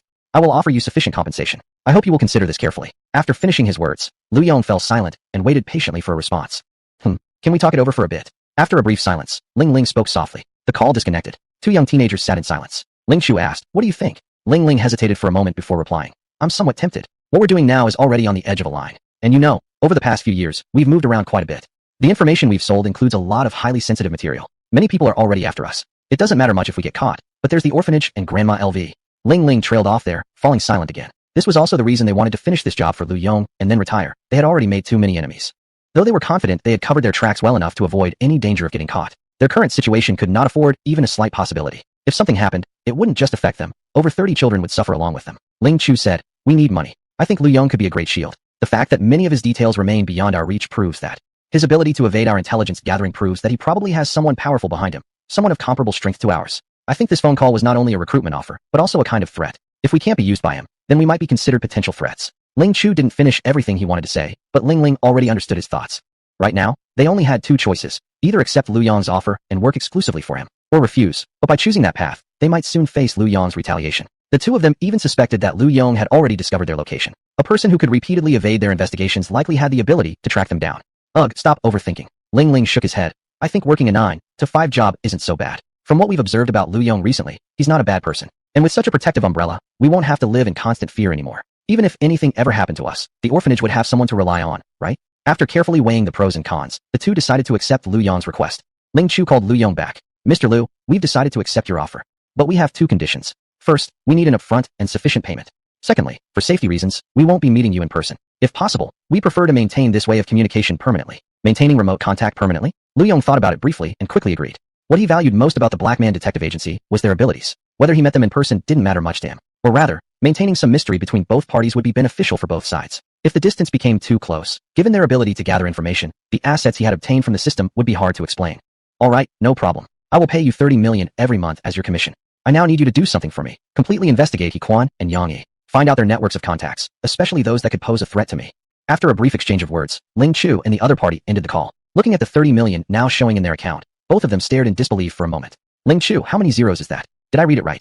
You didn't misread it. Huh. They exchanged glances and began to laugh. With this money, we can move Xiao Tuzi and the others to a better hospital. We can also hire better doctors for Grandma LV. Exactly. We can replace the beds and stuff at the orphanage too. They began to chat excitedly. Alright, let's not get ahead of ourselves. We need to focus on the job first. This is our very first assignment after being hired. We mustn't mess it up. Don't worry. Gathering intelligence is exactly what we're best at. After hanging up the phone, Lu Yong stretched lazily. Now, only him and a few security guards remained at Shiweixian. Most people had already left. Because of this Mingxi Mao Feng Bo mysterious turmoil, Shiweixian would be closing temporarily. Walking all the way to the underground parking lot, Lu Yong started the engine and was about to drive away when suddenly a dark shadow darted out from a corner, startling him. Mr. Lu, please help me. I'm really at the end of my rope now. Lu Yong stopped the car. A woman wearing a black dress suit, sunglasses, and a scarf covering her face appeared before Lu Yong. Who are you? Lu Yong asked, completely confused. Mr. Lu, we met not long ago. I'm Xingqin. Xingqin softly spoke while lowering her head and removed the veil from her face. A bruised slap mark marked her pale face, clearly from a very forceful strike. Lu Yong was even more bewildered. So this matter not only involved Lin Xiaoyan, but had now dragged Xingqin into it too? What happened to you? Lu Yong asked curiously. Xingqin covered her face slightly and began to sob as she explained. It's all that bastard Yang Yi. As Xingqin narrated, Lu Yong gradually understood the whole story. After Yang Yi's scandal was exposed, Zheng Qin felt staying at Yang Yi's agency no longer had any future. Yang Yi had been expelled from the Yang Yi group and lost everything. Zheng Qin quickly calculated her options and thought it was a great opportunity to escape from Yang Yi. She still had some savings, enough, she thought, to pay the penalty and break free from the agency. A woman only has a few prime years, and naturally, she didn't want to waste them. But unexpectedly, the moment she made this request, Yang Yi flew into a rage. He slapped her hard across the face and told her to get lost, and threatened that if she didn't know how to behave herself, Lin Xiaoyan's current fate would become hers. Not only that, Yang Yi also claimed Zheng Qin had seriously breached their contract by taking on private gigs and would now face a hefty compensation fee. Zheng Qin had no choice but to apologize and back down, and Yang Yi took the chance to keep pushing unreasonable demands. Chapter 84. Zheng Qin's plea for help. Zheng Qin still found herself at her wit's end, the recent tragedy involving Lin Xiaoyan fresh in her mind. The only person she could turn to now was Lu Yong. Mr. Lu, I beg you help me. I really have nowhere else to go. Yang Yi said that if I serve him, he would give me another chance. I ran away while he was taking a shower. Now Yang Yi's men are looking for me everywhere. I truly have nowhere else to go. As she spoke, Zheng Qin burst into tears. After listening to her story, Lu Yong remained silent for quite some time. Do you have anywhere to go now? No. Zheng Qin shook her head, sobbing. She could feel that as soon as she returned home, Yang Yi's men would capture her. Sigh, wait a moment while I make a phone call. Lu Yong felt a bit of a headache coming on. But he couldn't just leave a helpless woman alone here. He called Shui Wan and discussed the matter briefly with him and ran Fangxin. All right, whether we're hurting one sheep or two, might as well bring her along. Bring her over. After hearing Shui Wan's response, Lu Yong gestured to Zheng Qin. Come with me. Thank you so much, Mr. Lu. Zheng Qin got into Lu Yong's car, and together they drove toward Chiefing Court. During the drive, Lu Yong felt a bit awkward. Well, it seemed his home was turning into some sort of shelter. Now 4 women were living with him. People always said 3 women could create a theatrical performance. Lu Yong could already foresee the chaos awaiting him once he returned home. There would be absolutely no private space left. Everyone would constantly bump into each other, and the relationship between Shui Wan and Ran Fangxin would also be difficult to explain. The more Lu Yong thought about it, the more his head ached. He grew increasingly angry toward He Quan and Yang Yi, those 2 jerks who had completely ruined his peaceful and pleasant life. As expected, when Lu Yong drove home, it was just as he'd imagined. The presence of 5 people seemed ideal on the surface, but in reality, it was like hell. Everywhere he looked, there were slender legs and faint traces of body fragrance. 4 charming beauties were constantly swaying back and forth in front of him. To avoid suspicion and uncomfortable interactions, Lu Yong could only sleep alone in his own bed. Come on, Xiaoyan, try this on. It's lingerie I designed. I've been unable to find the perfect model until now. Lying on his bed, Lu Yong's mind was filled with fantasies from hearing Shui Wen's words. Ring ring. The telephone rang, interrupting Lu Yong's thoughts. Looking at the screen, it was Jiang Jin calling. Jiang Jin, what did you want? The meeting time they had set hadn't come yet. Could it be about yesterday's news? Thinking, Lu Yong picked up the call. On the other end, Jiang Jin's hearty voice came through. I saw today's news. Mr. Lu truly must be surrounded by beautiful company. Lu Yong replied without enthusiasm. What if we traded places? Ha! Jiang Jin chuckled awkwardly, then got straight to the point. Mr. Lu, I know these days you've been bogged down dealing with all sorts of nonsense. Still, I hope you can spare some time so we can meet face to face. Meet face to face? Now, Lu Yong responded in confusion. Right now definitely wasn't an ideal time for meeting anyone. Jiang Jin spoke calmly. I'm sure these little inconveniences are nothing for you, Mr. Lu, but I imagine you wouldn't mind having a ready-made ally? Jiang Jin sounded quite confident. In his view, this was an excellent opportunity for negotiation, given Lu Yong's current thinking. Since their last investment incident, Lu Yong had risen to an unprecedented level in Jiang Jin's estimation. Better to have another friend than another enemy. Offering help now could bring far greater returns. Okay, that works. After thinking for a moment, Lu Yong agreed. Right now, he had too few available resources, only money. But money needed time to transform into effective resources. Jiang Jin's and Heng Yuan Group's involvement was the perfect complement. Great. How about we meet tomorrow at the Minuan Garden? After setting the time and place, Lu Yong hung up. After taking a shower, Lu Yong finally managed to fall asleep with great difficulty. This is private property. No photography. A group of muscular men dressed in black blocked the path of a luxury car, obstructing a swarm of paparazzi with cameras. Inside the car sat Lu Yong, visibly furious. As soon as he started driving out of Chiefing Court, the paparazzi rushed forward, surrounding his car, pointing their cameras everywhere in a frenzy. The men in black beside him were elite bodyguards he paid handsomely to hire. After Lu Yong's financial push, the team arrived in Shanghai overnight. Now, almost everyone close to Lu Yong was under their protection. What do you care if we take photos? So what? Just because you're strong and muscular, you think you can push people around? Who do you think you are, some lowly security guard? I suggest you step aside and stop blocking our cameras. Hey, back off. A paparazzo shouted defiantly. They had done this many times before and were very familiar with the routine. Either let them take the photos or stir up trouble together. If the other side lost their temper and resorted to violence, even better, they could immediately exaggerate the incident and twist the facts. More buzz meant more traffic, and more traffic meant income for these paparazzi. Please keep your distance. One of the men in black held out his hand to block the group, signaling those behind to hurry and drive Lu Yong away. As soon as they saw Lu Yong about to leave, the entire crowd refused to accept it. This was a huge story, and if he slipped away, the big news would vanish. One paparazzo forcefully threw himself at the black-clad man, crying out in a mournful voice. He hit me. This is injustice. Bullying in broad daylight. While wailing, he professionally slammed his face into the man's arm and then collapsed dramatically to the ground. Click, click, click. A series of camera shutters sounded as the group seized the opportunity. Lu Yong's bodyguards assaulted us. Where is the law and justice? Hurry up and record the evidence. We must expose their evil deeds. Heaven's net is wide, but leaves nothing unchecked. You guys just wait. That's right. What can you do just because you're strong and muscular? Go ahead, hit us if you dare. As the paparazzi took photos, emboldened now with so-called evidence.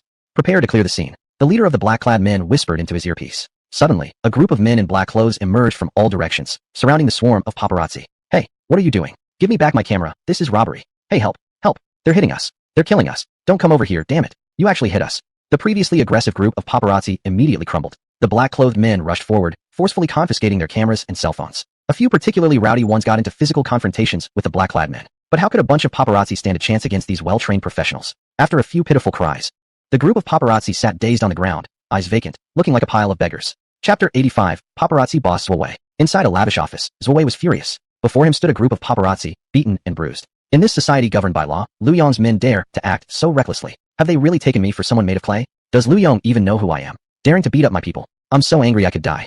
Zwawei grew angrier as he spoke, smashing a teacup in his hand. Yeah, Boss Zwa, our cameras were all destroyed, and the photos we had were deleted. You gotta fight for us. Exactly, Boss Zwa. They even punched me in the mouth, and I lost a tooth.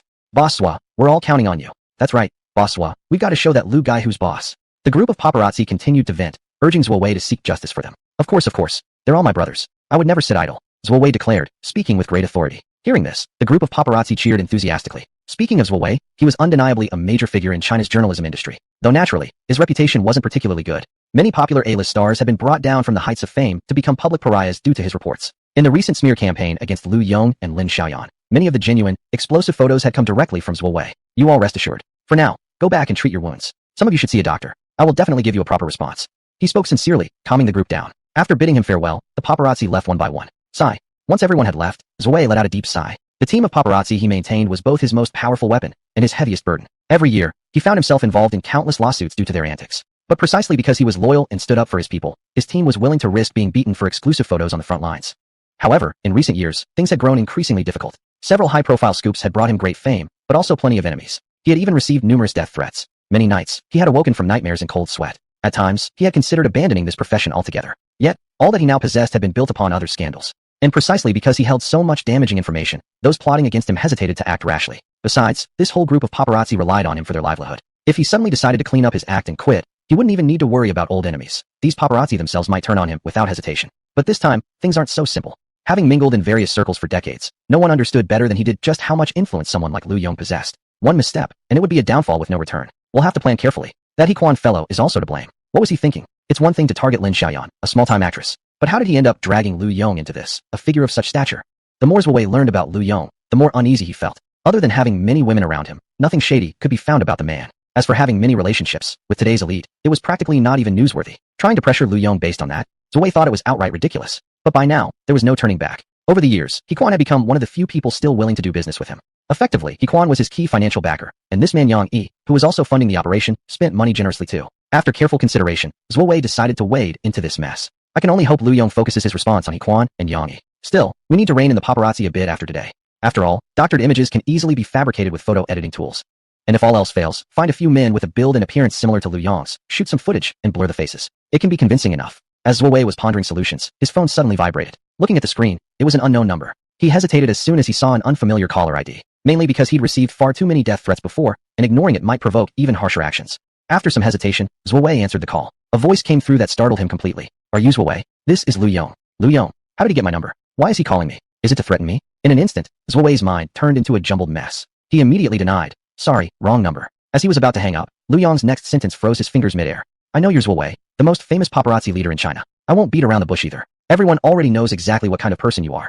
Come work for me, and no matter how much Hequan or others pay you, I'll give you double. You should know that you can't be a paparazzo forever. I can promise you and your men a decent job. You used to be a real journalist. Isn't it better to live a righteous life? Righteously? Zwawei fell silent upon hearing those words. But did he still have a chance to change? Through exposing other scandals, he had indeed gained massive notoriety. But people from all walks of life hated him, and the general public despised him too. Most of his income over the years had come from blackmail, using damaging information. Going clean? That was too difficult for him. Mr. Lu, just like you said, I know exactly what kind of person I am. I'm a media person, but precisely because of that, I understand better than anyone that this industry has already shut me out. I can never fit in with them, and I will never be accepted. I'm truly grateful that Mr. Lu is willing to offer me a way out. Regarding this incident, I was just doing what I was paid for. I hope Mr. Lu won't hold it against me. I'll inform my men to stop harassing you and your friend. But let me remind you, I'm not the only paparazzi operation in the country. I, Zwawei, am already a dog, a paparazzi boss who no longer dreams of any change. As for Hequan, I'll personally go to apologize to him. After saying that, Zwawei felt somewhat relieved. As for what storm would come afterward, he was already mentally prepared.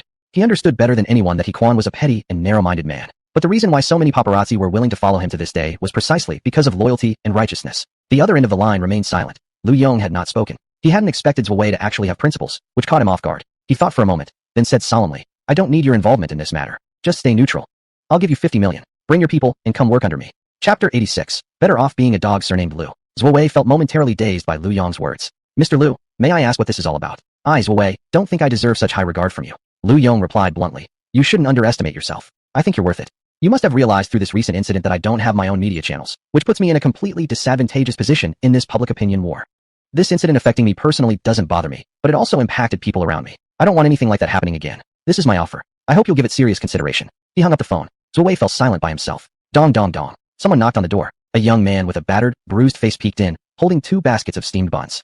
Brother Zhua, you haven't had lunch yet, right? I brought you some buns. Xiao Wu, didn't I tell you to go to the hospital for treatment first? Why bother buying buns? Zhou Wei replied with some irritation. Xiao Wu just grinned foolishly at him. Looking at this silly kid, Zhou Wei couldn't help but feel helpless and beckoned him to come in and sit down. With no tea available, the two drank mineral water while eating buns together. After finishing 2 pork buns, Zhou Wei suddenly asked, Xiao Wu, do you want to be a paparazzo? If you had another job to choose from, what would you pick? Xiao Wu chewed the bun in his mouth and mumbled, Brother Zhua, you know my education background. Besides being a paparazzo, what else can I do? Zhou Wei remained silent for a moment before continuing seriously. I mean it. If there was a better paying job available to you now, but it required compromising certain principles, like betraying your boss, what would you choose?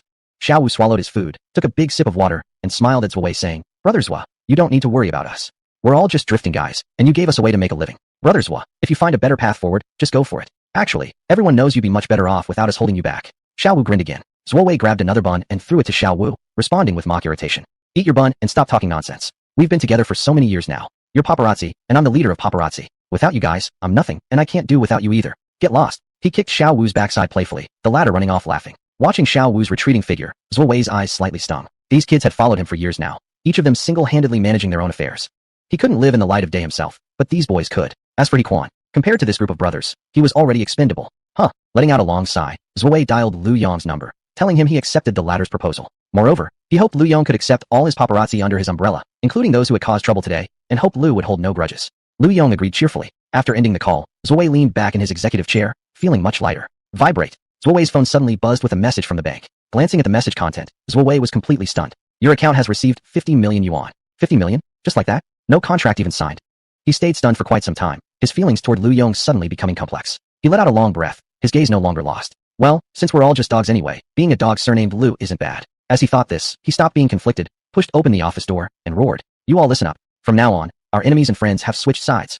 Mr. Lu is our new boss. Come and collect 100,000 each as a settling-in fee. Those who were injured get an additional 5,000 for medical expenses. From now on, our only mission is to drive away all the paparazzi who have been harassing Mr. Lu.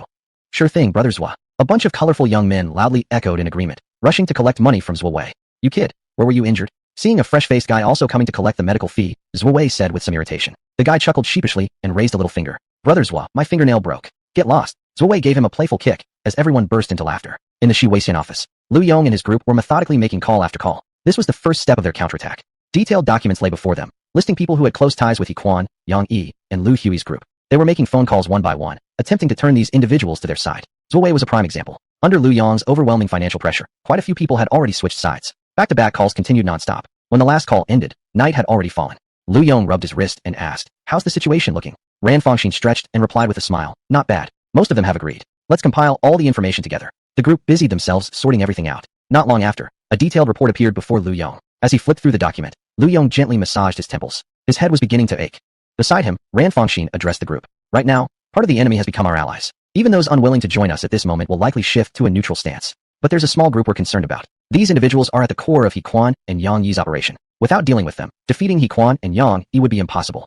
Ran Fangxin passed 3 files to the others. They contain profiles of 3 central figures from Quan and Yong Yi's faction. Su Zhan, Quan's most trusted aide and personal bodyguard. Luo Meng, the chief editor of Oriental Times. Cui Hao, the primary jade supplier for Lu Hui's group. These 3 will be our next main targets. Once we neutralize them, victory will be ours. After Ran Fangxin finished speaking, a heavy silence fell over the room as everyone pondered potential strategies. Closing the file, Lu Yong glanced at the serious expressions around him and smiled. All right, no need to rush. You can't eat hot tofu in a hurry. We've been at this all day. Let's eat something and give our brains a rest.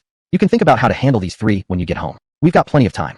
Let's start by treating our stomachs well. Today, the restaurant's executive chef is exclusively serving our small group, and they've brought out many rare ingredients just for us. Let's eat to our heart's content. Eat to our heart's content. The group burst into cheers and raised their hands enthusiastically. Chapter 87 Meeting Jiangjin. The next day, Manhwa restaurant. Two burly men opened the car door for him. After getting off, Yong instinctively glanced behind, then nodded in satisfaction. The paparazzi, who had clung like a leech the day before, had all disappeared. The effect of pacifying Zhou Wei had already shown. Under the gaze of a crowd, he entered the restaurant. Wearing sunglasses, Yong was led by a pretty receptionist into a specially decorated, elegant private room. Jiangjin, dressed in a well-tailored suit, had already been waiting for quite some time. After personally pouring a cup of tea for Yong, Jiangjin smiled and said, "Mr. Liu looks much more worn out." Hearing this, Yong couldn't help rolling his eyes and replied, "If you had encountered such annoying nonsense too, I believe your mood wouldn't be any better, Mr. Jiang." Of course, the real reason for Yong's lack of sleep wasn't due to He and Yang. It was because of the four women in the house. Yesterday, when he went out for a walk, he saw at a glance the vastly different styles of lingerie hanging on the rack. Who could possibly handle that? So he lay awake the whole night, and finally, some Japanese adult movies rescued him. Ha! Jiangjin burst into laughter upon hearing this. At the same time, he subtly observed Yong. He found that Yong didn't seem as terrifying as described. To him, Yong simply looked like a kind young man. Just as this thought appeared, Jiangjin pinched his thigh hard. His gaze toward Yong became even more cautious. They had just entered the private room and exchanged only a few words, and his vigilance toward Yong had nearly vanished involuntarily. Yong truly was as frightening as described. Jiangjin silently elevated Yong's threat level even higher. Someone who is so calculating and yet can make others unconsciously drop their guard is the most terrifying of all. They chatted casually for a while about He and Yang. After a brief silence, Jiangjin said, "To be honest, today I arranged this meeting with Mr. Liu not only to help you deal with the current troubles, but also to discuss a business deal." Jiangjin took a sip of tea, silently organizing his words before continuing. "The Century Garden is currently the flagship project of our Yuan group, and its current valuation is nearing 1.2 billion. Of course, these things I'm sure Mr. Liu knows even better than I. As for the problems currently facing our Yuan group, I'm certain Mr. Liu already fully understands them. I am formally inviting Mr. Liu to participate in the Century Garden project. This time, our Yuan group will firmly stand by Mr. Liu's side and provide full support." Century Garden? The current troubles of Yuan group? As Jiangjin uttered these terms one by one, Yong felt increasingly confused. But the other party appeared to believe Yong understood everything perfectly and needed no further clarification. Yong wasn't sure how to even begin asking. Could it be about raising investment? However, compared to some Century Garden project, resolving the immediate troubles was a higher priority. Thinking aimlessly, Yong said, "Mr. Jiang speaks well. Let's get straight to the point. What kind of help can you provide regarding this current issue, and how much will it cost me?" Jiangjin hesitated briefly at Yong's blunt words. This Yong indeed is a shrewd old fox. Does he already realize that I'm trying to use Yuan Group's connections and resources as bargaining chips to help him resolve his problems, thereby gaining an advantage in the Century Garden project? Is this his way of warning me? By directly linking Yuan Group's assistance with investment terms, Yong was clearly treating this as strictly business, unwilling to accept any appeals to personal sentiment. Jiangjin's mind quickly turned, then he calmly replied, "Do you know much about He, Mr. Liu?" "Not enough." After hearing Yong's response, Jiangjin spoke seriously. To many people, He is a petty man. Many people who have interacted with him or cooperated with him look down on him. But if you truly underestimate him like that, you'll suffer greatly. Jiangjin continued. From a nobody, He has managed to survive in this circle for so many years. Although he does have some abilities, more often than not, he relies on underhanded tactics. "What exactly do you mean?" Yong asked, frowning. He naturally understood the implication in Jiangjin's words. It was also exactly what he feared most. Chui 1, Ran Fangxin. If He were pushed to the edge and resorted to desperate measures, if anything were to happen, Yong would never forgive himself. Therefore, right after deciding to declare war on He, his first action had been to hire a large group of security personnel at great expense. However, one cannot guard against thieves forever. If He and Yang were taken down this time, dealing with their retaliation would become the top priority. You can't possibly have bodyguards follow everyone around every day. Yong sipped his tea and looked at Jiangjin without speaking. Jiangjin, observing Yong's expression, silently exhaled in relief. It seemed he had played the right card. He continued calmly. "Mr. Liu should know that our main business at Yuan Group is real estate. And in real estate, naturally we have dealings with demolition." Jiangjin's words were rather veiled, but Yong immediately understood their implication. He suddenly saw the big picture. Before the meeting, he had hired the Black Detective Agency to investigate Jiangjin's background. Needless to say, this man was a legend. In just over a decade, he had risen from a street thug to become the leader of Yuan Group. And the development of Yuan Group over the years could only be described as meteoric. Many difficult projects had been completed smoothly. From what Jiangjin implied, there must be a hidden force ensuring Yuan Group's safety. Jiangjin saw Yong pondering, felt the timing was about right, and slowly said, "Now that I've come this far, I won't beat around the bush anymore. For this Century Garden project, Yuan Group will hand over 30% ownership to Mr. Liu. In return, Yuan hopes to receive 30 billion in cash from Mr. Liu." Jiangjin spoke confidently, but inside, he was slightly nervous. Although the Century Garden project was worth 120 billion when completed, 30% ownership for 30 billion in cash was already a bit inflated. To Jiangjin's surprise, Yong only paused briefly in thought before nodding in agreement, then spoke words that astonished Jiangjin further. "All right, I'll give you 60 billion in cash, same 30%. But I want your guarantee, and I want you to tell the people behind you. No mishaps involving those around me." Yong emphasized the word mishaps. Looking into Yong's serious eyes, Jiangjin remained silent for quite a while, then nodded gravely. He placed his teacup down and called loudly toward the back. "Bring the wine." Chapter 88, He plan. Inside the treasure chest of Manhwa restaurant, Jiangjin raised his glass and toasted Yong. I'm slightly older, so I'll take the liberty to call you Brother Lu. Brother Lu, you've been so straightforward, so naturally I, Jiang won't let my brothers suffer any loss. I won't make promises about other places, but in this city, people still give me a bit of face. Brother Lu can rest assured, starting from today, in this city, no one dares to touch anyone under you. If anything unexpected happens, I, Jiang will take full responsibility. Cheers. Jiang raised his cup in a toast toward Lu Yong from across the table, and Lu Yong responded with a toast of his own. In that case, I'll be in your hands from now on, Brother Jiang. They exchanged pleasantries for a while, then each called in their legal representatives, finished discussing the finer details of the contract, and officially signed the agreement. After confirming that the contract had no issues, both signed their names on the document. This symbolized the formal alliance between Jiang and Lu Yong. Jiang would now mobilize all his resources to fully support Lu Yong. The next day, inside He Kuan's office at Chining Media, He Kuan listened to his secretary report one disaster after another, and couldn't help but fly into a rage. You bunch of stupid pigs, what the hell are you good for? Is this what I pay you for, to sit here and eat shit? I really misjudged that group of greedy, ungrateful bastards. The more He Kuan thought about it, the angrier he became, and he continued cursing loudly for a while. After venting his anger, he dialed Yang Yi's number and immediately started shouting. I must have been blind and out of my mind to team up with you. You've seen the current situation. Lu Yong has already begun his counterattack. A large portion of our people have been bought out. Now tell me, what do we do? His tone was full of discontent. He had originally only targeted Lin Xiaoyan, and had no intention of targeting Lu Yong. Or perhaps more accurately, he hadn't anticipated that Lu Yong's counterattack would come so quickly and so directly. Several of his former allies openly admitted that Lu Yong had offered them a deal they couldn't refuse. Now, apart from those hardcore allies with whom he shared mutual dirt and couldn't separate easily, He Kuan could be said to have enemies on all sides. The more he thought about it, the more furious he became, convinced that this bastard Yang Yi had dragged him into this mess. Calm down, brother He. After He Kuan finished his outburst, Yang Yi on the other end of the line finally spoke slowly and calmly. What you just said, brother He, isn't quite fair. Did you really believe that if you didn't provoke Lu Yong first, Lu Yong wouldn't be your enemy? He Kuan sneered. If you hadn't messed with Lu Yong, He Kuan would have no reason to conflict with him originally. You, Yang Yi, have treated me shamelessly, using me as your weapon. Yang Yi burst into laughter. Everyone says He Kuan is a ruthless leader, but it seems today that you're actually just an idiot. What did you say? Hearing this, He Kuan immediately became furious.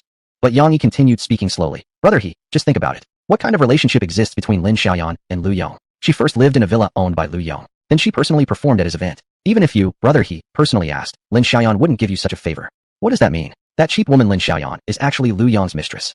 Brother He, tell me, do you think Lu Yong would stand by and do nothing if you hurt his woman? Judging from Lu Yong's strong counterattack, shouldn't you actually be grateful toward me? Yang Yi said with great confidence in his tone. As the old saying goes, the first to act wins, and the one who acts late will suffer. Alone, either of us would be at a disadvantage facing Lu Yong. But now that we've teamed up, having the first mover advantage, isn't this the perfect opportunity for us? As for those who were lured over by Lu Yong, they're just fickle fence-sitters. Most of them are just watching and waiting. Only a small number have genuinely sided with Lu Yong. Moreover, Lu Yong has far more enemies than we imagine. I've already contacted the Zhao group, and they are very interested in targeting Lu Yong. Don't you think, this is exactly our chance? After listening to Yang Yi, He Kuan fell silent. He realized he had actually started to be persuaded by Yang Yi. If he hadn't allied with Yang Yi this time, right now he might be facing Lu Yong alone and might have already fallen behind, or even already lost. Whereas now, although Lu Yong has regained a little ground, the upper hand is still mostly in their favor. He Kuan asked, then tell me, what should we do now? Of course, we need to intensify our smear campaign against Lu Yong. As they say, news only needs to be 90% truth and 10% exaggeration. However, relying solely on these ineffective rumors, we can never bring down Lu Yong. We need some real dirt on him. And to dig that out from Lu Yong's camp, we must rely on brother He's methods. He Kuan nodded slowly. He Kuan remained silent for a moment, then spoke in a deep voice. I'll handle this matter. But what about the funding? Don't worry about the money, brother He. Yang Yi replied. I will fully support Lu Hui Group financially. After hanging up the phone, He Kuan began to think. Just as Yang Yi had said, with only these harmless rumors and scandals, as long as Lu Yong closed his eyes and ignored them, they couldn't hurt him at all. Even if his real life suffered some impact, the moment he shut his eyes and left the country, could they chase after him overseas? But now the conflict with Lu Yong had escalated. Since Lin Xiaoyan was Lu Yong's woman, there was no way Lu Yong would let him off the hook. We must dig up enough dirt to take Lu Yong down. No one is completely clean. After all these years in various circles, He Kuan clearly understood one thing. The more wealth and higher status someone had, the more glamorous they appeared, yet the darker secrets lay behind them. But to find any damaging information on Lu Yong seemed nearly impossible, because Lu Yong had suddenly appeared on the scene, and any background information that could be found was vague and confusing. The only real piece of dirt they had was that Lu Yong surrounded himself with many women. Wait, women. Suddenly, a spark lit in He Kuan's mind, and he immediately saw an opening. Lu Yong had almost no flaws. If they wanted to dig up anything damaging, someone close to him would likely be the key. And conveniently, Lu Yong had a known weakness for beautiful women. This was both Lu Yong's weakness and their opportunity. He picked up the phone and called his trusted subordinate Su Zhan. Su Zhan, go bring Li Hanyan to me. Have her come see me immediately. Outside the office door, a muscular man with dark skin and a scar on his face walked out after receiving the order. After giving a few instructions to his subordinates, not long later, a delicate and graceful beauty wearing a light-colored long dress entered the room. Su Zhan glanced at Li Hanyan and said in a calm tone, he wants to see you. Go in. Li Hanyan quietly looked at Su Zhan. After exchanging a brief, unnoticeable glance, she carefully and lightly stepped forward and knocked on the office door. Come in. He Kuan's calm voice came from inside. Li Hanyan took a deep breath and stepped into the room. Chapter 89 Li Hanyan. He manager, is there anything I can do for you? Li Hanyan carefully entered the room, stealing a glance at He Quan. Seeing the latter's expression was not very pleasant, she asked cautiously. He Quan's eyes were staring up and down at Li Hanyan, his snake-like gaze making her shiver involuntarily. Li Hanyan could only force herself to maintain a smile, not daring to look at He Quan's face. Hanyan, please sit down first. He Quan warmly signaled with a smile. Obediently, Li Hanyan sat down. What a charming woman. Seeing Li Hanyan sitting gracefully, He Quan couldn't help but sigh inwardly. Li Hanyan had been discovered by him 3 years ago, and after painstaking cultivation for 3 years, she was originally the star he had planned to promote for the next phase. He had originally intended to enjoy her himself, but now he had to give her to that guy Lu Yong. But without sacrifice, there's no gain. The few beauties around Lu Yong weren't bad either. If Li Hanyan could dig up some dirt on Lu Yong, wouldn't it be a multi-pronged win? Recalling all the beauties surrounding Lu Yong, He Quan's displeasure quickly faded. Sacrificing just Li Hanyan might lead to the acquisition of a whole group of beauties. This deal was definitely worth it. Thinking of this, He Quan spoke earnestly. Hanyan, you know I've treated you well all these years, right? Li Hanyan brushed her hair back and replied with a smile. As you can see now, I've run into some trouble. After thinking it through, I realized that only you can help me. What do you think, little sister? He Quan asked with a smile, appearing as a kind and affable big brother. Just tell me what you need, he manager. Li Hanyan quickly responded. She wore a smile on her face, but sighed endlessly in her heart. Although he said he was asking, she practically had no choice but to accept. All the artists under Winding Media had signed contracts with the company, and had voluntarily left enough dirt in He Quan's hands. This was also the way He Quan controlled his artists. All these years, the only one who dared to defy him was Lin Xiaoyan, which was also the main reason why He Quan had flown into such a rage. Li Hanyan actually envied Lin Xiaoyan, envied that she hadn't met He Quan before entering the industry, hadn't encountered a company like Winding Media. It's just that Lin Xiaoyan's situation wasn't great now. All of this made Li Hanyan dare not resist He Quan and could only follow his instructions. Hearing Li Hanyan's reply, He Quan nodded in satisfaction. Hanyan, I knew my sister in spirit wouldn't disappoint me. My years of nurturing you haven't been in vain. Unlike those ungrateful ones, once Lu Yong gives them a bit of dirty money, they wag their tails like lapdogs to jump on him. Li Hanyan responded with a forced laugh, without adding much more. After chatting a bit about random topics and feigning concern for her, He Quan finally got to the point. Sister, this favor I'm asking may be a bit difficult. You must have heard something about this person Lu Yong recently. It's hard to find flaws in his personal background, but this man has one big weakness. He likes women. He Quan glanced at Li Hanyan, saw her body slightly tremble, and then calmly continued. You've always been so intelligent, Hanyan. I believe you understand exactly what I mean. I want you to get close to Lu Yong. With your looks, seducing him should be easy. Of course, I wouldn't force you. This is entirely your choice. After speaking, He Quan looked at Li Hanyan with a half smile. Li Hanyan sighed bitterly inside and could only force a smile on her face and nod. You're thinking too much, he manager. I've received so much from you over these years. How could I refuse such a small favor? If she had refused, who knew her fate wouldn't be even worse than Lin Xiaoyan's current situation. Lin Xiaoyan had Lu Yong behind her, but as for her, Li Hanyan, who stood behind her.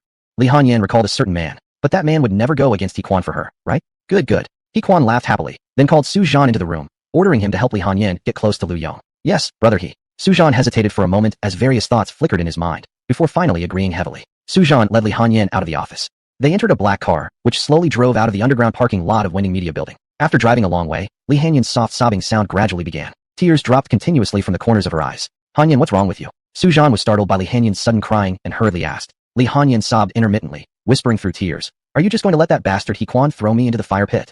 Of all the words you've said to me, was there even one sentence that was true? You told me you would plead with He Quan, that he would let us escape far away for the sake of our brotherhood over the years, right? But what about today? Why didn't you say a single word? Li Hanyan spoke, her voice growing louder as she burst into tears, sobbing uncontrollably. Su Zhan opened his mouth to speak, but couldn't bring himself to say anything in the end. The car was silent. Li Hanyan wiped the tears from the corner of her eyes with her sleeve, and gazed deeply at Su Zhan. Su Zhan, stop the car. The black sedan slowly pulled over to the side of the road. Li Hanyan pushed open the car door and stepped out, leaving behind a cold and despairing sentence. So, between your brother and a woman, you chose your brother, didn't you? You don't even deign to offer a single comforting word to me, right? Su Zhan, I was wrong about you. That's far enough. I'll find Lu Yong myself. From today on, we will have no connection anymore. Hanyan, Su Zhan helplessly called after her. Only Li Hanyan's retreating figure was left behind, walking away quickly. Hanyan, I had no choice either. Su Zhan lowered his head and pounded the steering wheel in helpless frustration. Right now, he felt like a drop of water without a root. He had nothing without He Quan. How could he possibly support Li Hanyan? Would he make her live a poor life with him in the countryside? He couldn't bear to do that. In his eyes, Li Hanyan was meant to be under the spotlight. She would never be willing to live such a life with him. He had wanted to talk to He Quan so many times, but each time the thought arose, he forced himself to suppress it. Su Zhan had followed He Quan for many years, and no one understood He Quan's temperament better than he did. As long as their relationship remained hidden, Su Zhan could quietly protect Li Hanyan with his abilities. But if their secret ever came to light, both he and Li Hanyan would face He Quan's wrath and retaliation. Brother? Su Zhan looked helplessly into the distance. He had taken a blade for He Quan before. He had even saved He Quan's life. Yet, he knew all too well, He Quan was not a man easily moved by such things. Chapter 90 Approaching Lu Yong. Was everything I've done over these years really worth it? Su Zhan felt lost. Why had he done so much, worked so hard for so many years? Yet Su Zhan didn't even have the confidence to protect the woman he loved from He Tsong. I'm truly ridiculous. With a self-deprecating smile, Su Zhan started his car and drove in the direction Li Hanyan had left. Right now, all he could do was silently protect Li Hanyan. Beside Nujiang River, Lu Yong slowly stopped his car. There had been too many troubling things lately, and he just wanted to come to the riverside alone to clear his mind. Not long after Lu Yong got out of the car, a woman wearing a black hooded jacket got out of a taxi. Is this the place?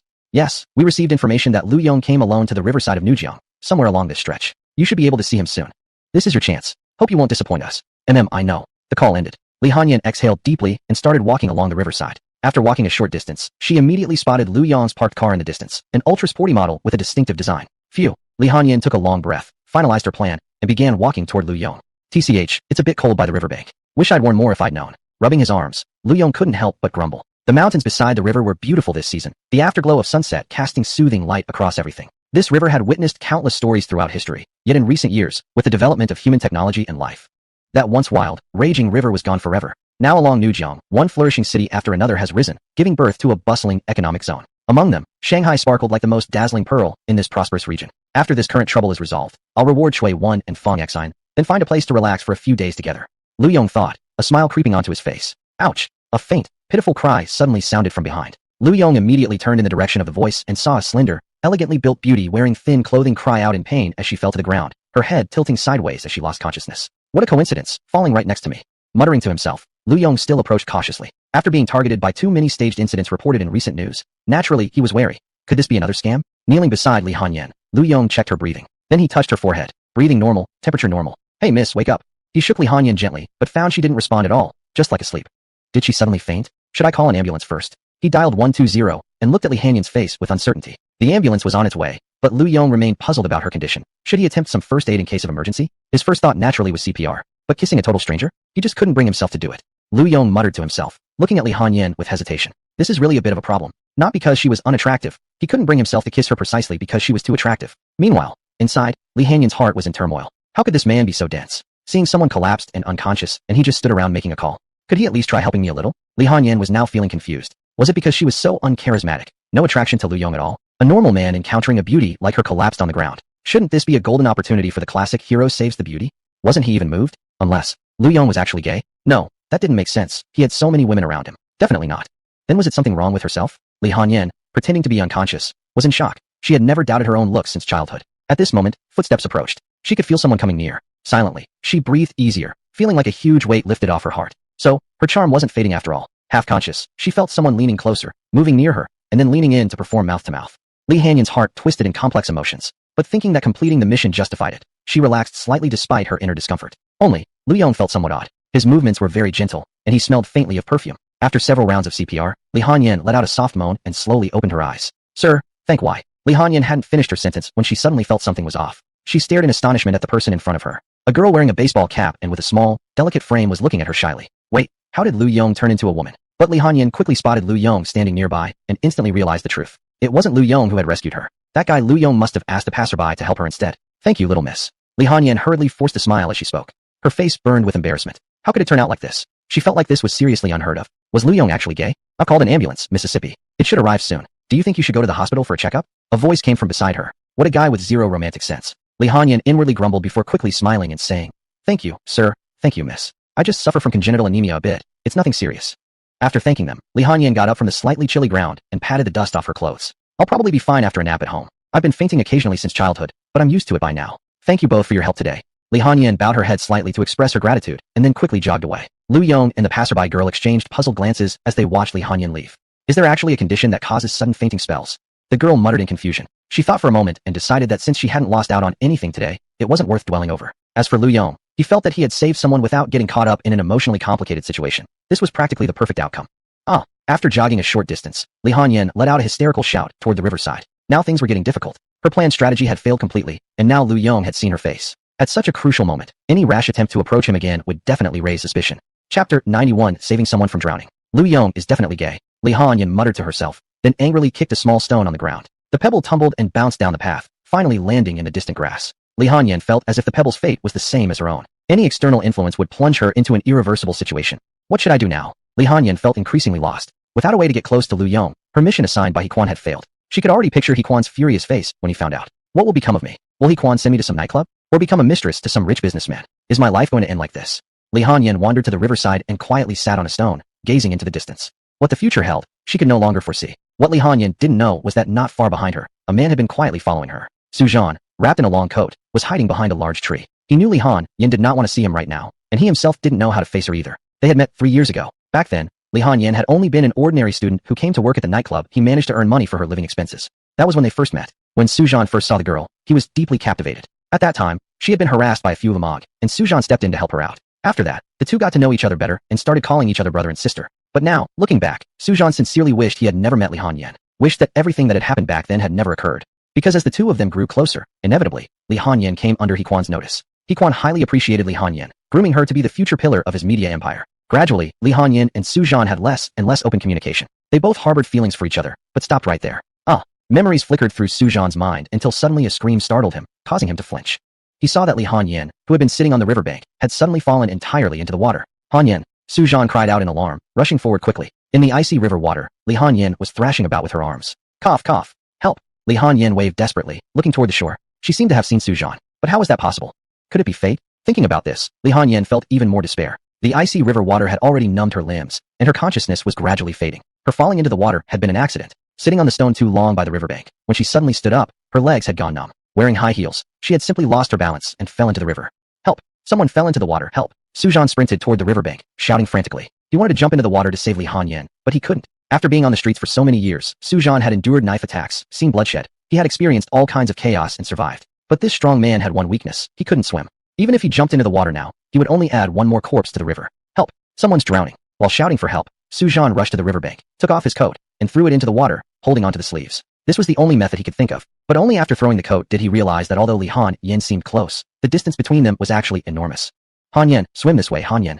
Su Zhan shouted weakly. Eventually, he could only watch helplessly as the woman he deeply loved slowly sank into the river, disappearing from sight. At this moment, he finally realized, compared to Li Hanyan, nothing else in this world mattered to him anymore. Hanyan, Su Zhan roared, rushing into the river. If he couldn't protect you in life, the only thing he could do was to die together with Li Hanyan, so she wouldn't be lonely on her final journey.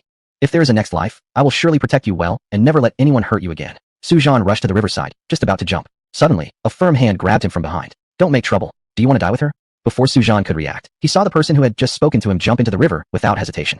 Yong. Seeing this figure, Su Zhan clearly hesitated for a moment. In the river, Yong took a deep breath and dove down swiftly. 1 second, 2 seconds. Su Zhan waited anxiously, each second feeling like an eternity. He paced restlessly along the riverbank when suddenly, a head burst out of the water. It was Li Hanyan, her face pale and bloodless. Yong surfaced, one arm supporting Li Hanyan, while the other kept propelling them forward through the water. Bro, give me a hand. Yong shouted with effort as he neared the shore. As if waking from a dream, Su Zhan quickly rushed forward and grabbed both of them. After pulling them both onto the shore, Su Zhan's face also turned pale. Li Hanyan's body was icy cold, and there was no sign of breathing. Yong knelt on the ground, gasping for breath. Seeing Su Zhan still frozen in place, he yelled angrily. Cough. What the hell are you standing there for? Save her. Save her? How? CPR. Yong roared in frustration. Finally snapping out of his daze, Su Zhan hurried over to Li Hanyan. Hanyan, I'm really sorry. Muttering softly to himself, Su Zhan gently opened her lips and leaned in. Even in a life or death moment, he was still hesitating so much. Yong rolled his eyes in annoyance. The good news was, Su Zhan was surprisingly familiar with the emergency rescue procedures. After 3 rounds of CPR and chest compressions, Li Hanyan coughed out a large mouthful of water and slowly regained consciousness. Brother Su, am I dreaming? Seeing the familiar face before her, Li Hanyan murmured as if in a dream. She wondered if she had already died, and this was just her final vision flashing before her eyes. Hanyan, you're not dreaming. It's me, it's really me. Thank God. Thank God you're finally awake. Overcome with emotion, Su Zhan wrapped his arms around Li Hanyan and wept loudly. A big, strong man was crying like a child. Brother Su, is that really you? Am I really not dreaming? Feeling the warmth from the person beside her, some color returned to Li Hanyan's face. Surviving such a life-threatening experience, the two clung to each other and cried. As the two wept in each other's arms, Yong standing nearby felt increasingly awkward. Even though he was the one who had rescued them, the situation now somehow made him feel completely out of place.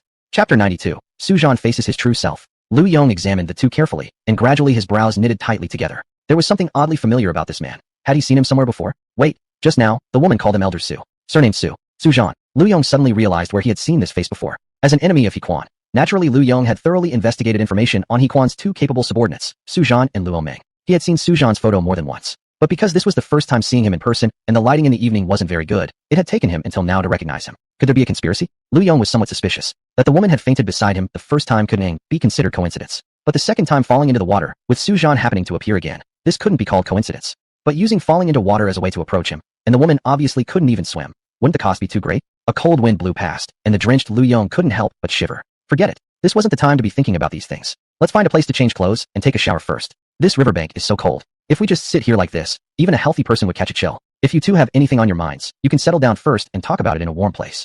Lu Yong gestured toward the pair. Su-Jean quickly nodded belatedly, saying, Mr. Lu is right. But once he said that, the three of them fell into some silence. Lu Yong looked up at the sky, feeling speechless. Was this considered giving himself away? He hadn't even introduced himself yet, and here the man was calling him Mr. Lu directly. Su-Jean also realized his slip of the tongue. After a change in expression, he hurriedly said, Mr. Lu, let's rest somewhere and explain later. Your sweetheart is practically freezing into an ice lolly already. Lu Yong replied in a rather indifferent tone. Li Hanyan immediately lowered her head, embarrassed. Su-Jean smiled awkwardly. Lu Yong started jogging toward his car, while Su-Jean carried Li Hanyan into his black sedan. The two vehicles drove side by side, looking for a nearby hotel, where they checked into a room. After freshening up, the three of them, each wrapped in a towel, sat facing each other. The atmosphere was heavy and awkward. Lu Yong took a sip of the freshly brewed hot tea and quietly observed the pair. Right now, he had no idea what exactly these two were planning, putting on such an elaborate act just to get close to him. What exactly were they plotting? Looking at Lu Yong, Su-Jean exchanged a glance with Li Hanyan. After a wordless communication, Li Hanyan nodded earnestly and gave Su-Jean an encouraging pat on the shoulder. Receiving Li Hanyan's approval, Su-Jean took a deep breath and introduced himself. Mr. Lu, hello. My name is Su-Jean. This time, you've saved Hanyan's life. Su-Jean has no way to repay such a debt. As he spoke, Su-Jean immediately knelt before Lu Yong with a loud thud. Lu Yong swirled the tea in his cup, thinking to himself that he had indeed identified the man correctly. This really was Su-Jean. Gradually, the information about Su-Jean resurfaced in his mind. There wasn't much that Lu Yong could recall about this man, but the strongest impression he had of Su-Jean was his strong sense of loyalty and righteousness. Among the things related to him, the one incident Lu Yong remembered most clearly was this. Roughly 20 years ago, back when Yiquan was just beginning to rise in power, Su-Jean was merely a petty thug trailing behind Yiquan. At that time, Yiquan had angered a gang leader on the streets and was cornered in an alley with his men. Seeing how things were turning out, Yiquan's underlings scattered in all directions. After a violent clash, Yiquan was stabbed through the abdomen. Just as Yiquan was losing hope, Su-Jean stepped forward, slung Yiquan onto his back, and despite being stabbed several times himself, he sprinted for 10 kilometers carrying Yiquan all the way to the hospital. After delivering Yiquan into the operating room, Su-Jean finally collapsed from severe blood loss. Surviving such a near-death calamity often heralded great fortune afterward. After Yiquan pulled through, he rapidly amassed power within just a few short years, and Su-Jean became Yiquan's most trusted subordinate. Many of Yiquan's most sensitive and secret affairs were entrusted solely to Su-Jean.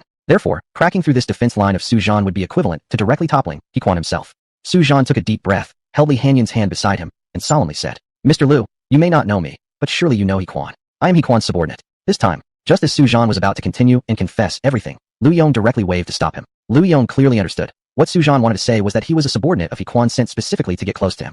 He could have guessed most of that without needing Su-Jean to say it out loud. But once Su-Jean actually said those words, that would be equal to betraying his own brother, Yiquan. Though perhaps a bit naive, Lu Yong disliked such actions. He had loved reading martial arts novels since childhood, admiring those chivalrous heroes. And the impression Su-Jean gave him was precisely that of a loyal and righteous man. What you want to say, I don't want to hear, nor do I wish to know. Let's pretend we've never met today. Lu Yong smiled slightly, drained the tea in his cup in one gulp, grabbed a piece of dried clothing, and walked out the door without looking back. As for defeating Yiquan, Lu Yong had never doubted himself even once. But he didn't want Su-Jean, because of him saving that woman, to feel compelled to betray his own big brother. Wouldn't that make it seem like he, Lu Yong, was pressuring someone out of gratitude for a favor? Su-Jean was a man of loyalty and righteousness. He didn't want such an upright person to be caught between brotherhood and a debt of gratitude. Mr. Lu, Su-Jean wanted to stop him, but all he saw in the end was the gently closed hotel door. He looked at Li Hanyan, and both of them fell silent. Hanyan, this time, we owe Mr. Lu. They held each other's hands, and said nothing more. Let's go see brother he together and tell him everything. After so many years together, I believe he will understand us. Su-Jean paused, then said firmly, having made up his mind. This incident had made him deeply aware of Li Hanyan's place in his heart, and Lu Yong had saved Li Hanyan's life, an act of immense grace. In both emotion and reason, he could no longer assist Yiquan against Lu Yong. It was time to leave, to end everything, and begin a new life. Hanyan, are you willing to go with me? Li Hanyan looked at Su-Jean, her eyes full of relief, even a hint of quiet happiness. They changed clothes. Holding hands, Su-Jean pulled Li Hanyan along as they got into the car and headed toward Winning Media. Winning Media? After announcing their arrival, Su-Jean and Li Hanyan pushed open the office door and saw Yiquan sitting there with a serious expression. Yiquan glanced at Su-Jean's solemn face and Li Hanyan's disheveled hair, frowning in confusion. You two were in such a rush to see me. What's so urgent? Chapter 93, The Beginning of a New Life. I'm sorry, brother he. Su-Jean took a deep breath, suddenly knelt in front of Yiquan, and bowed his head deeply. Li Hanyan knelt down beside him, keeping her head lowered and silent. The scene left Yiquan momentarily stunned. Hurriedly standing up, he reached to help Su-Jean up, confusedly asking, What's going on with you two? Just say what's on your mind. Dropping to your knees like this. It's just making me uncomfortable. Yiquan said, clearly annoyed. Yet, he already had a rough idea in mind, and his expression kept shifting. He changed his tone, hesitantly asking, The way you two are acting, you don't mean that you two? Hearing Yiquan's half-doubtful words, Su-Jean solemnly kowtowed. Brother he, it's all my fault. I've had feelings for Hanyan for a long time, but I've never dared to say them aloud. And when you asked her to get close to Lu Yong this time, I realized I couldn't control myself anymore. Brother he, after all these years I've followed you without complaint and never made a request, but my feelings for Hanyan are sincere. Brother he, I beg you, please let us be together. You, watching Su-Jean bowing repeatedly before him, Yiquan's expression immediately darkened. A deep sense of betrayal surged inside him. All these years, Su Zhan had followed him obediently, never defying him even once. Now, for a woman, he was pleading before him like this. As for Li Hanyan, she was someone he had invested great resources in cultivating. All he had asked of her was a small sacrifice, to get close to Lu Yong. So what exactly was this situation? Was this a challenge to his authority? Glancing at the two of them, He Quan suddenly felt an inexplicable surge of anger. He turned his gaze toward Li Hanyan and coldly asked, Hanyan, do you like Su Zhan too? Li Hanyan lifted her head to look at He Quan and gently nodded. Good, very good. Ha! He Quan stared at the two of them, then suddenly burst into cold laughter. Standing up, he walked in front of them, gazing deeply at the pair. Slap! With a swing of his hand, he delivered a loud slap across Li Hanyan's face. Still unsatisfied with just one slap, he kicked her hard, sending the delicate woman crashing to the ground. Looking at Li Hanyan, He Quan sneered coldly. You shameless, backstabbing bitch. Tell me, was it you who seduced Su Zhan? No, I didn't. Suda and I truly love each other. Li Hanyan, eyes brimming with tears, held her face as she spoke. That only made He Quan angrier. In a rage, he rushed forward, ready to slap her again. Stop! Mid-air, He Quan's hand was suddenly seized. Su Zhan had tightly gripped his wrist. Their eyes met, and there was no trace of retreat in Su Zhan's. Su Zhan, are you trying to defy me? Tell me, was it this woman who seduced you? You've never gone against me in all these years. And today, for a woman, you dare speak to me like this. Tell me, was it her? Was this slut the one who seduced you? Growing angrier by the word, He Quan fiercely kicked toward Li Hanyan again. That's enough. Su Zhan roared, then sent a heavy punch straight into He Quan's face. Staring at Su Zhan burning with anger, He Quan was stunned. Pointing his trembling finger at him, He Quan stuttered. You, this is beyond outrageous. Su Zhan, I'm giving you one last chance. Teach this woman a lesson right here and now. I will forget everything that happened here. Otherwise, don't blame me for showing no mercy between brothers. Su Zhan looked at He Quan and suddenly laughed. Brotherhood? You still dare to speak of brotherhood? All these years I've served you loyally. Was our bond ever more than just a tiny bit of sentiment to you? Hanyan is the only woman I've ever loved in all these years. Today, I begged you as a brother for the first time. One slap, one cruel word calling her a slut. That's all the response I get from you. He Quan, tell me, after all these years, after everything I've done for you, what exactly do I mean to you? Su Zhan's accusations made He Quan hesitate for a moment. Looking at Su Zhan with burning eyes, as wild as a beast, He Quan suddenly felt lost. Brotherhood? He helplessly sank onto the sofa, staring at the two of them. Su Zhan, you're really something. So after all these years, our brotherhood isn't worth as much as a woman. Take this bitch and get out of my sight. Pointing toward the door, He Quan roared in rage. Su Zhan helped Li Hanyan up, bowed respectfully to He Quan, and without turning back, walked outside. They stepped out together into the outside world. Li Hanyan, seeing Su Zhan silent, softly asked, Su Zhan, did I cause you a lot of trouble? Su Zhan glanced at Li Hanyan, tightly clasped her hand, and smiled. No, I just finally see everything clearly today. What I owed He Quan, I actually repaid 10 years ago. Starting today, I want to live for myself and for you. Li Hanyan nodded, and the two walked hand in hand out the door. Where are we going now? To find Lu Yong. Li Hanyan looked at Su Zhan in surprise. Su Zhan smiled, looking as if a heavy burden had finally been lifted from his shoulders.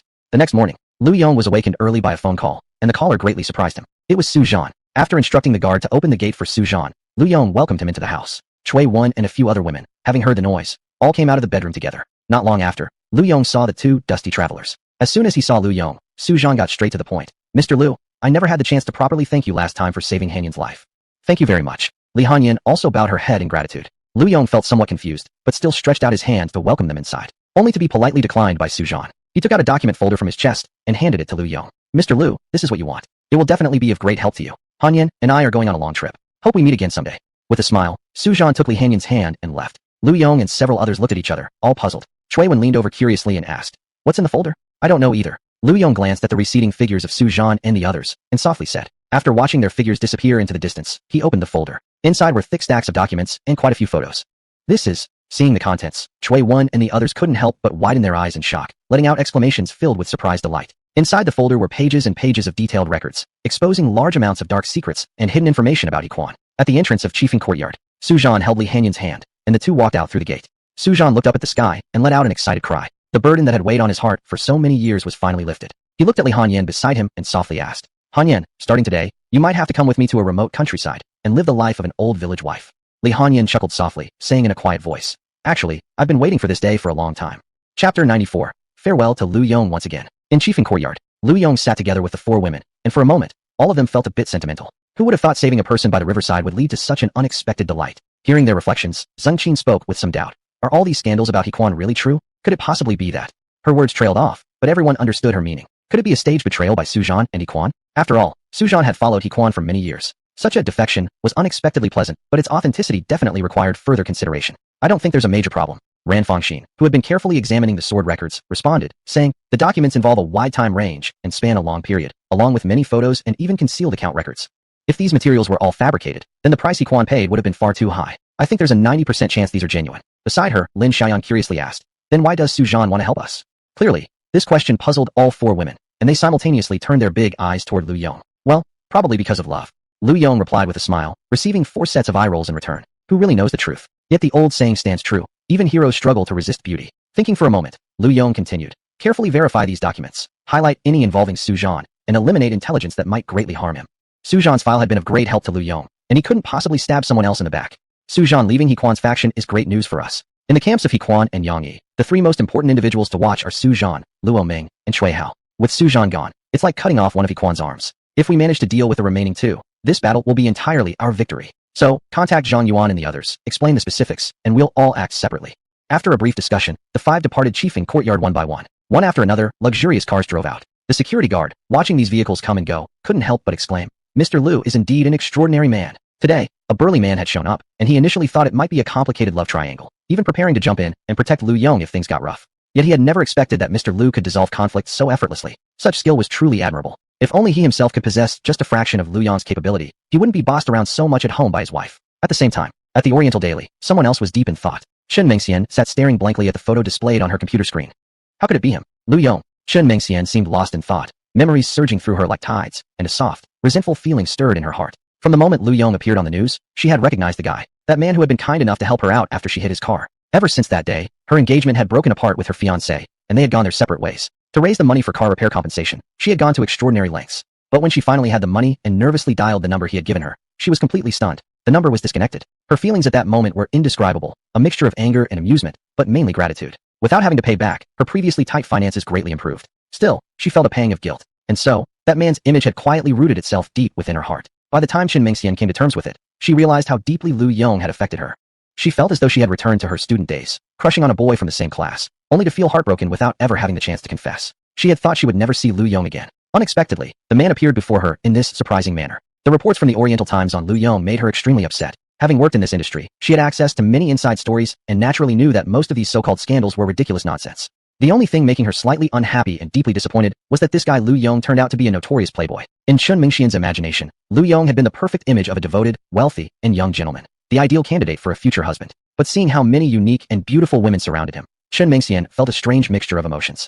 Xiao Chun, enhance these photos prominently. Add sufficient negative material to them. Make them eye-catching and dramatic. Put more emphasis on them. A middle-aged man wearing glasses walked over and placed a thick stack of documents in front of Chen Mengxian. Snapping out of her daze, Chen Mengxian quickly responded, Yes, I understand.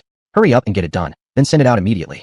After giving the order, the middle-aged man turned and left. I guess I was just born to work hard. Sighing softly, Chen Mengxian opened the documents on the desk. After just a couple of glances, her face immediately darkened. Another request to smear Lu Yong. This time, the scope and intensity of the smear were even greater. The instructions required that photos of Lu Yong, the women around him, and some indecent images be manipulated and combined together. Chen Mengxian raised her head and stared at the ceiling for a long time in silence. She realized she couldn't do it. But if she disobeyed her superior, she would likely lose her job. She had worked in this field for 7 years, striving hard to reach her current position. She didn't want to give up everything she had achieved. Yet, asking her to smear Lu Yong like this, she found that she truly couldn't go through with it. After a long while, Chen Mengxian shut her laptop, grabbed her handbag, and walked out the main gate of Oriental Times. Lu Yong, who told me to owe you anyway. Consider this as paying off the car repair debt. Lifting her head to look at the sunlight above, Chen Mengxian felt much better. The sunlight seemed to chase away the gloom in her heart. Really, he's clearly such a womanizer. Why do I feel like I'm losing more and more the more I think about it? Thinking about this, Chen Mengxian shouted in frustration, drawing glances from pedestrians all around. Somewhat embarrassed, she hurriedly fled the scene. Chen Mengxian waved for a taxi and headed to Shuaichen. I wonder if I'll even get to see that playboy. She knew a lot about Lu Yong's information. As for his private residence, there was no chance. Given the tight security around Lu Yong these days, meeting him in person was practically impossible. After careful consideration, Chen Mengxian felt her best chance of encountering Lu Yong would be at Shuaichen. Sure enough, not long after she arrived, a black luxury sedan slowly pulled into Shuaichen. Chen Mengxian immediately stepped forward, waving to stop the car just as it arrived. Chapter 95. Once again, Chen Mengxian. Could it be a scam? Seeing someone waving near his car, Lu Yong immediately became extremely vigilant and carefully pulled over to a stop. He looked out the window and glanced at the woman who had stopped his car, finding her vaguely familiar. But he quickly thought he was just imagining things. After all, he had seen so many beautiful women lately, so it was normal to think every pretty face looked familiar. At the same time, Chen Mengxian was also observing Lu Yong. Does this fickle guy still remember me? If he doesn't, won't I be extremely embarrassed? With their own thoughts stirring, the two locked eyes, staring at each other silently. In the end, Lu Yong was the first to look away and said, Ma'am, are you trying to scam me? Be careful, my car has a dash cam. Don't suddenly cry out and fall down. I won't take responsibility, you know. Chen Mengxian, you're the scammer. Your whole family is full of scammers. Instantly losing her composure, Chen Mengxian couldn't help but shout out furiously. She had already psychoed herself up so much and decided to quit her job to come help Lu Yong. Who would have thought this fickle guy wouldn't appreciate it and actually suspected her of scamming him? Humph. Chen Mengxian grew even more furious, let out a cold snort. and turned her head away. Haha, sorry. Realizing he had angered a beautiful woman, Lu Yong awkwardly apologized. But thinking for a long time, he couldn't recall where he had met this lady before. After hesitating, he awkwardly asked, "May I ask, who are you? Have we met somewhere before?" "You." Upon hearing that, Chen Mingxian's level of frustration increased by plus 9,999. After taking a deep breath to maintain her expression, Chen Mingxian smiled and said, "Mr. Lu, I'm Chen Mingxian. I think we've met before. Do you remember when we had that car accident not long ago?" Oh, this time, Lu Yong suddenly understood who she was. And now he felt even more embarrassed. Because back then, he had given her a fake contact number. Was she here to confront him over that broken number? But aside from giving a false number, he hadn't done anything else bad. Wait, more importantly, how did she know I'd be at Shirweixian? Did she know because she saw the news? What a couple of bastards, Quan and Yong. Thankfully, his parents had already left the country, or else he wouldn't know how to explain this mess. "Oh, Miss Chun, what an honor to see you again." Lu Yong hurriedly greeted her warmly, trying to ease the tension between them. Chen Mingxian shot him an icy glare and replied impatiently, "Don't waste time joking with me. I get even more angry thinking about it. I work at Oriental Times. This time, I came to talk to you about something important." Seeing that Chen Mingxian was serious, Lu Yong stopped fooling around and drove her into Shirweixian. Conference room of Shirweixian. That's basically the situation. Chen Mingxian took a sip of water and explained everything she knew to everyone present. Everyone fell silent. Initially, they had been pleased to gain an unexpected strong ally like Chen Mingxian, thinking that breaking through Luoming's connection would be easy. However, from what Chen Mingxian described, things weren't nearly as simple as that.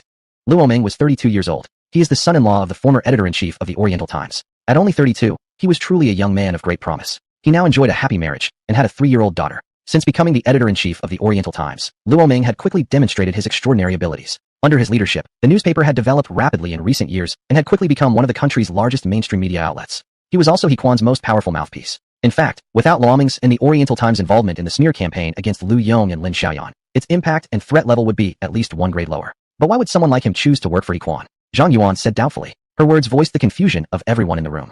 Lu Yong also looked troubled. It was truly illogical. He had even hired the Black Detective Agency to investigate Luoming. They found that the man was nearly perfect, hardly a single mistake in anything he did. Even when supporting and promoting Quan's position, he always managed to cleverly keep himself at a distance. Privately, he lived an orderly, 9-to-5 lifestyle, almost never attending social gatherings. He seemed to be a responsible, family-oriented man.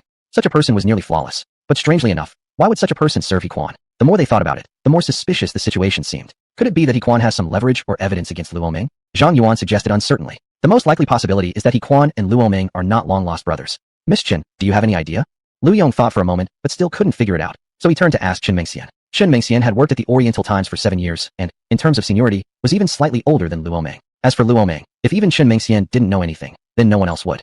Let me think. Upon hearing this, Chen Mingxian also felt something was off. She began recalling whether there was anything strange about Luoming. Where exactly was his connection with Quan? It's hard to reach a conclusion based on just one or two people. We need more help. Lu Yong thought for a moment, and then dialed Su Zhan's number. At this moment, Su Zhan and Li Hanyan had already bought plane tickets to a different city and were planning to start a new life elsewhere. Seeing that it was Lu Yong calling, Su Zhan briefly hesitated before answering. "Mr. Lu, what can I do for you?" Lu Yong quickly told Su Zhan about everyone's confusion and hoped the latter could offer some suggestions. After listening, Su Zhan was also quite puzzled. "I don't know much about these things, but I keep a record of my daily activities. Let me check. I might find some clues." Upon hearing this, Lu Yong immediately invited him. "Mr. Su, are you available now? We're all at Shirweixian. Why don't we meet up?" Su Zhan hesitated briefly, preparing to refuse. But soon, Lu Yong played his trump card, monetary temptation. "Mr. Lu, one thing at a time. I know this might be difficult for you, but wherever you and Miss Li go, money will always be essential. Every man naturally wants the woman he loves to live a good life. And I personally hold you, Mr. Su, in high regard. A wise bird chooses a good tree to perch upon. If you and Miss Li leave like this, maybe you won't regret it now. But what about in 10 or 20 years? Mr. Su, you must know that I, Lu Yong, am no stranger to wealth. I would like to formally invite you and Miss Li to join us. The compensation will be more than satisfactory. If you two have time, please find some time to meet us." After Lu Yong finished speaking, Su Zhan, who was about to refuse, fell silent. Chapter 96 The Flaw in Luoming. Su Zhan looked at Li Hanyan beside him. Although Li Hanyan had told him that being with him was already enough, no matter where they went. If Su Zhan truly believed that, then it would be too selfish. Su Zhan had always felt guilty toward Li Hanyan. After all, unlike himself, a rough countryman, Li Hanyan's future was destined to shine brightly had it not been for this incident.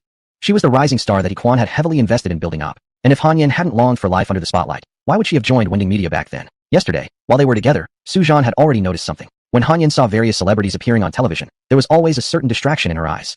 She claimed she had already let go, but after all, this was a dream she had worked hard toward for so long. How easily could she really forget it? Lu Yong's words had undeniably opened a new door for Su Zhan. In terms of power, Lu Yong was definitely no weaker than Quan. And if this time, Su Zhan could demonstrate sufficient value, he could pave the way for Li Hanyan's future. "Hanyan, Mr. Lu wants to meet with us again," Su Zhan suddenly said, looking straight at Li Hanyan. At these words, the latter's body immediately tensed, her eyes slightly lost. Su Zhan understood immediately, confirming his suspicions. He had lived half his life for Quan already, and if now the woman in his life had to sacrifice herself for him, that would be too tragic. It would be sad for both himself and for Li Hanyan. Su Zhan smiled. Hanyan, I suddenly don't want to leave anymore. As you know, your Suge has never been afraid of trouble, running away now like a stray dog, without courage or backbone. I want to meet Mr. Liu one more time. Will you come with me? I wasted my first 20 years serving Hequan. As for the days to come, I want to live them for you. You were born to be in the spotlight. If I were to take you away and settle down in a small village, that would be terribly unfair to you. Even those kinds of days, we can experience them once we grow old together. It wouldn't be too late then. After finishing his words, Su Zhan extended his hand with an inviting gesture. Li Hanyan looked into Su Zhan's eyes, at the smiling man before her. Slowly, she took his hand and smiled too. Su Zhan, you really are an idiot. My entire life, I've fallen into your hands. Seeing the stunned look on Su Zhan's face, Li Hanyan couldn't help but chuckle, pulling him into a gentle embrace and whispering, but meeting you was also the greatest blessing in my life. Haha. Su Zhan scratched his head awkwardly, giving a slightly flustered smile, clearly at a loss. The two decided to postpone their plan for a secluded life by 30 or 50 years, to stay together here, for now. Half an hour later, Su Zhan and Li Hanyan also arrived at Shuaishan. With Su Zhan's arrival, the group's discussion on strategy options instantly expanded. Someone like Luo Meng, unless he had something incriminating under Hequan's possession, would never work so hard for him. If we can find that incriminating evidence, Luo Meng's line would naturally collapse. But Luo Meng is extremely cautious. There's no sign of any weakness on him.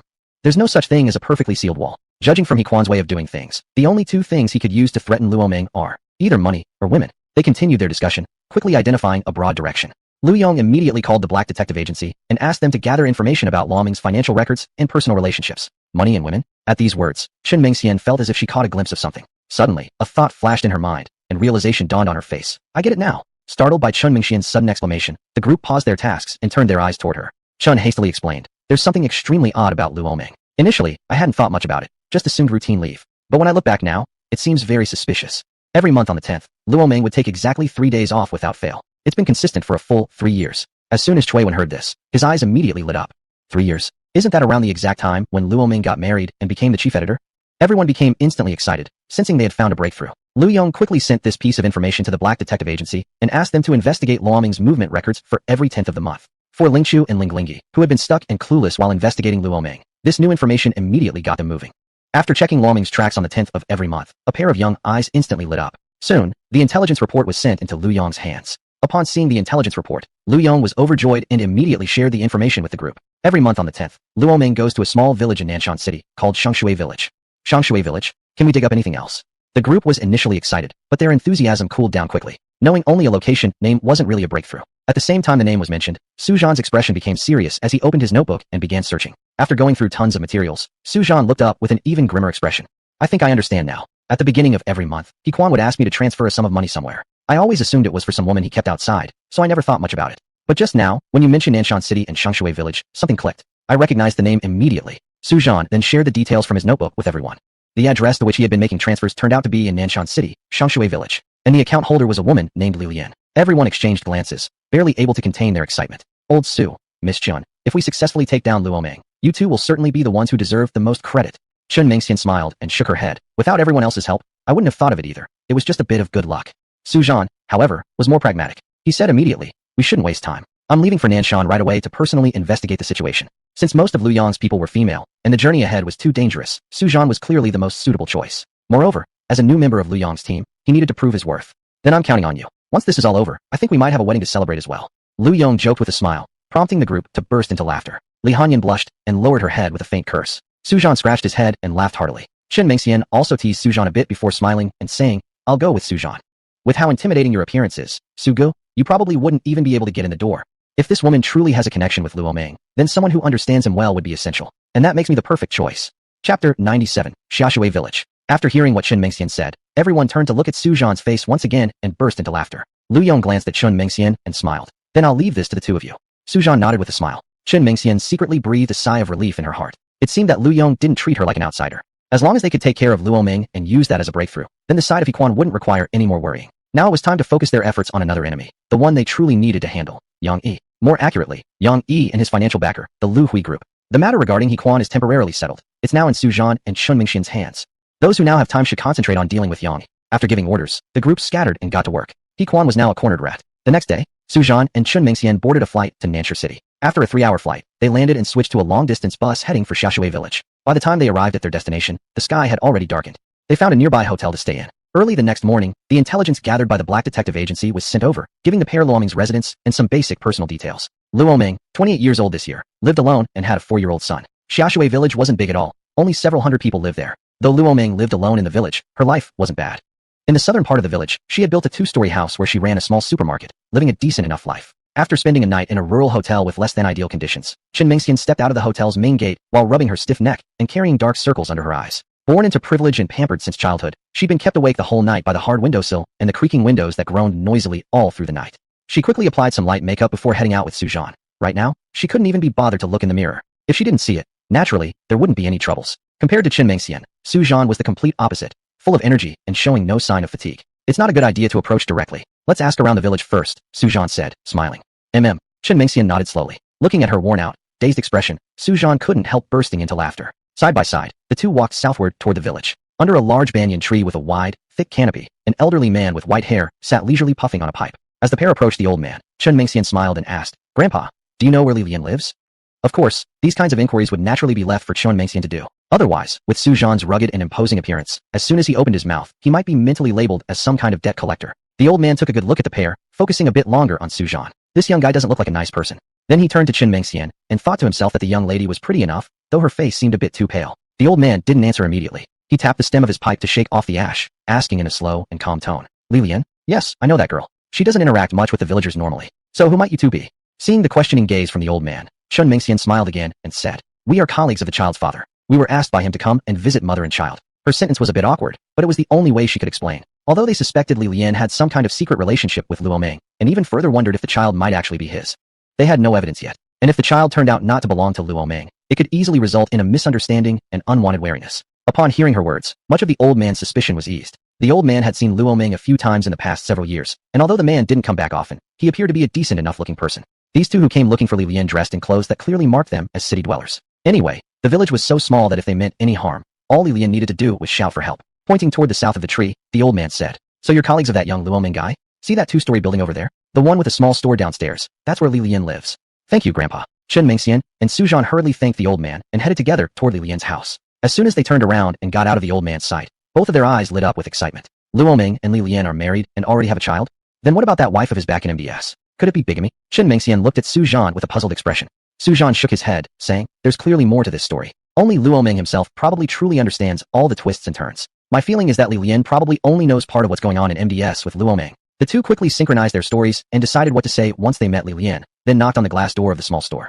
"Is anyone here?" "Coming, just a moment." A gentle female voice called out from the back room of the store upon hearing the knock. Soon after, a young woman in casual clothes and her hair simply tied back stepped out of the room. She was about 27 or 28 years old. It was obvious she took great care of herself. Even without makeup, her features were quite delicate and attractive.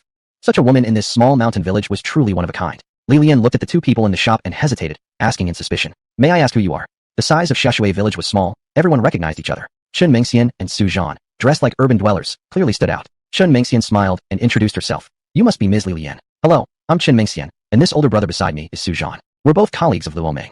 "Luo Meng? Colleagues?" Li Lian gave them a wary look. Although living in this remote mountain village, she still had access to plenty of information in daily life. In places like this, there were often people pretending to be old friends trying to cheat you out of your money. Naturally, Chen Mingxian saw the wariness in Li Lian's eyes. She quickly pulled out her phone, opened up a few photos she had prepared in advance, and briefly described some of Luo Meng's small daily habits. After Chen Mingxian finished speaking, Li Lian looked at the phone screen half believing, half doubtful, and said to the two, "But didn't Luo Meng just leave not long ago? What brings you two here? Did something happen to Luo Meng?" Her voice was filled with concern and urgency. Li Lian didn't know much about Luo Meng's affairs. They only met for a few days every month. She knew only that Luo Meng worked in MDS and had always been very busy. As for other things, Li Lian wasn't entirely clueless. She had asked before, but each time, Luo Meng would brush her off with an answer like, "Even if I told you, you wouldn't understand." And whenever she tried to ask more specifically, Luo Meng would get extremely angry. After so long, naturally, Li Lian stopped asking altogether.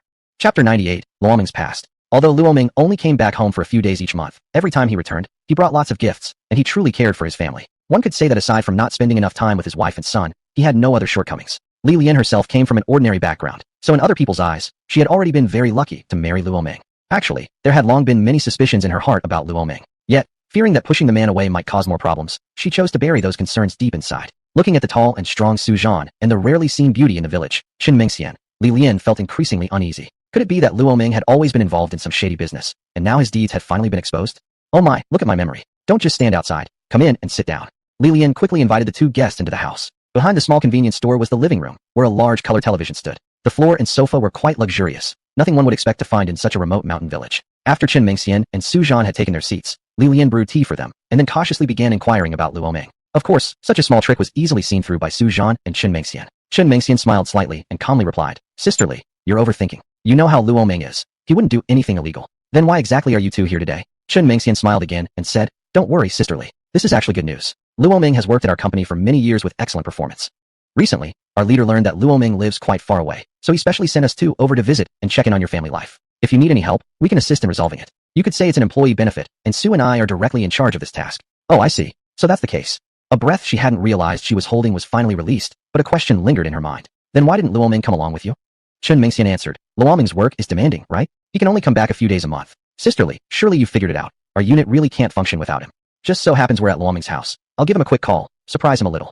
Smiling, Chun Mengxian took out her phone and dialed. Eastern Times. Luo Ming, who was working, suddenly had his phone ring. Seeing the name on the screen, his eyebrows furrowed tightly together and a wave of annoyance surged in his heart. Chun Mengxian had suddenly disappeared without a word, leaving not even a resignation letter behind, along with a mountain of unfinished work. Luo Ming had been searching for someone to vent his anger on, but the moment the call connected, the voice from the other end sent a chilling sensation through his body.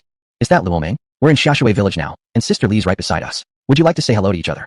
Don't worry, we're just here for a visit, nothing suspicious at all. Hearing the underlying implication in Chun Mengxian's tone, Luo Ming's emotions began to churn. For now, better go along with this performance they've planned. The phone was handed to Li Lian, and the voice that came through was familiar, yet one he rarely cared to face. Luo Ming, your two co-workers came all the way here. Why didn't you tell me beforehand?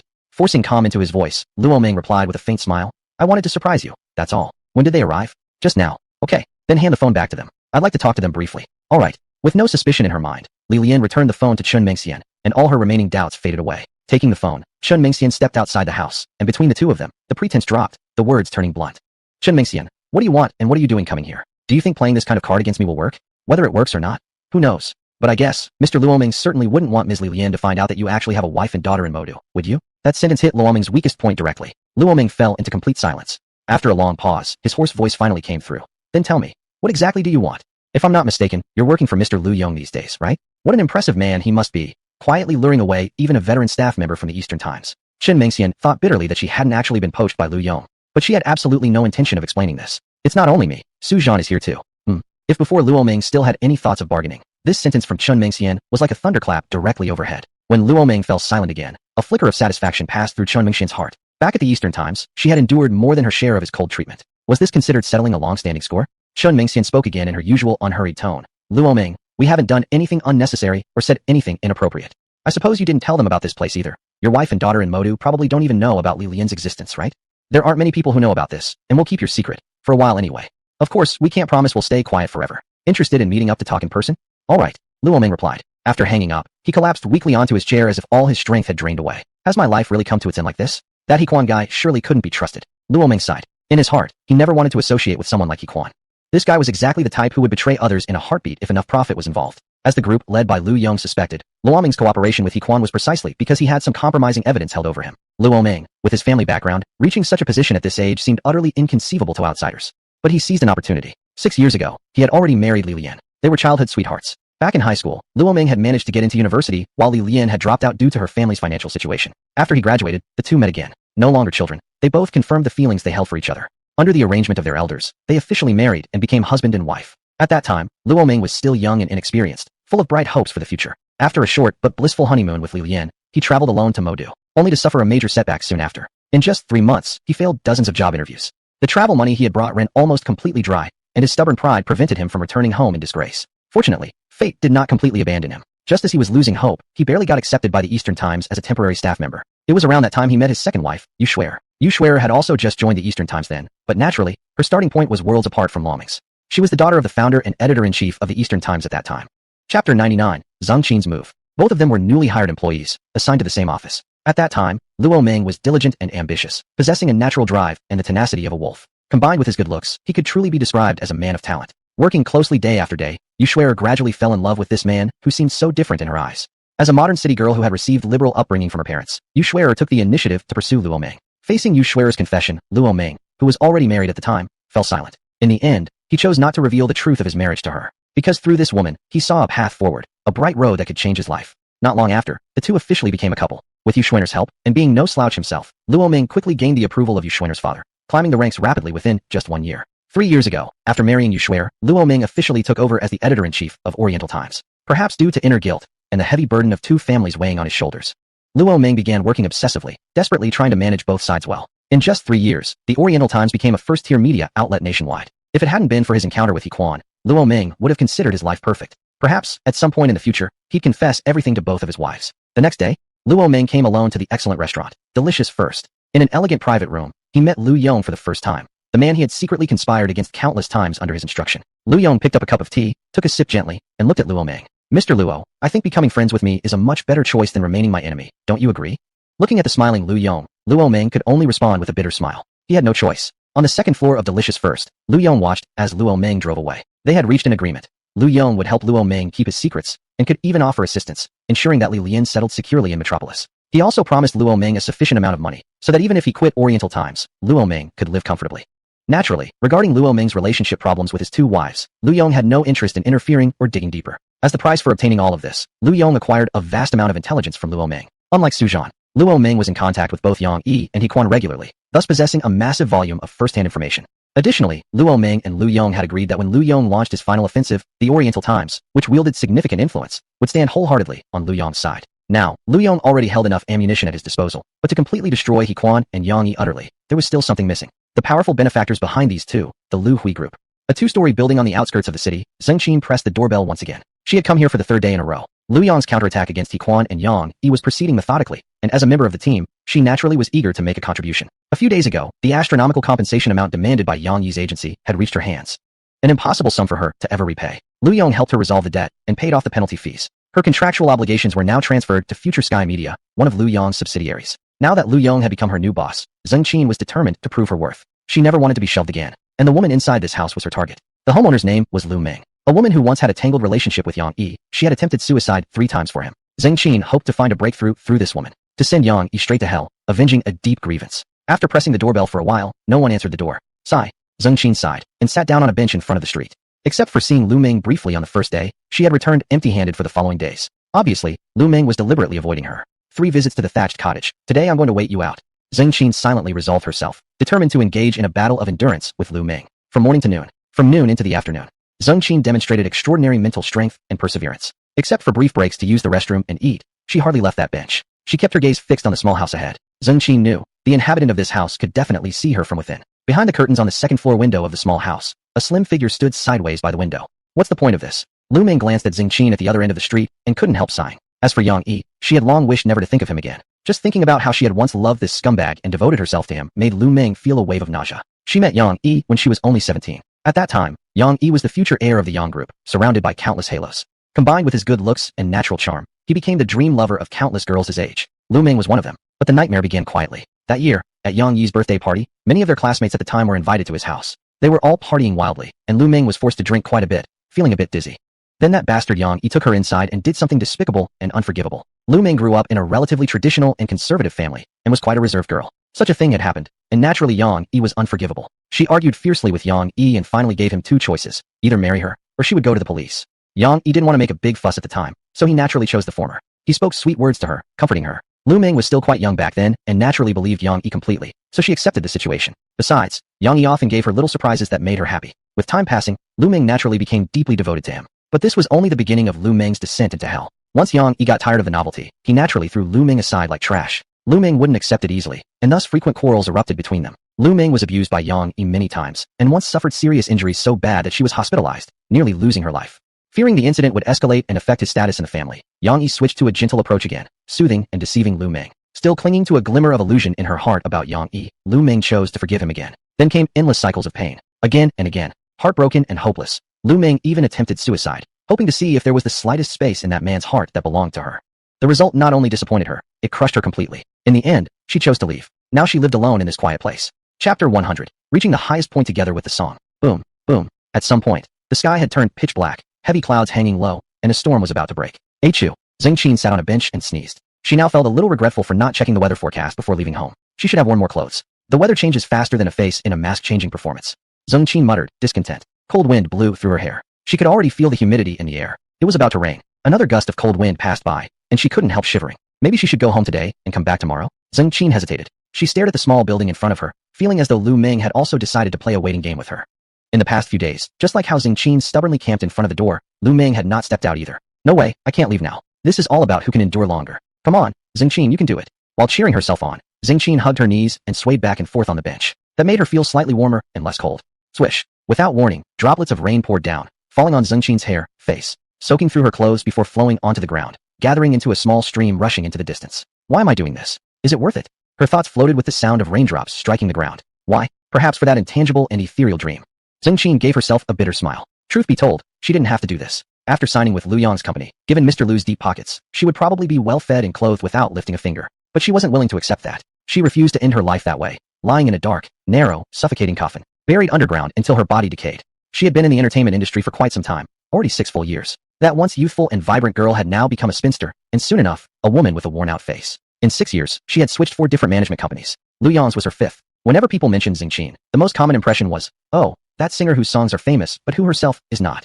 She felt bitter, and now, she believed this was the best opportunity of her life. Her new boss, Lu Yong, was far more powerful than any previous boss she'd ever had, and he valued righteousness. He wouldn't be someone like Yong, that bastard, who always gave her lustful looks and sent constant suggestive signals at the slightest opportunity. If even under Lu Yong she couldn't rise to stardom, be remembered not just for her voice, but also for who she is, then perhaps that was proof that her potential was capped. Then she would accept it and move on. Xingqin glanced at the house shrouded in the rain not far away and thought, I'm not giving up today until we see who breaks first. She wrung out her soaked hair and tied it behind her head. As she swung her legs back and forth, she started to sing, dripping, drizzling softly.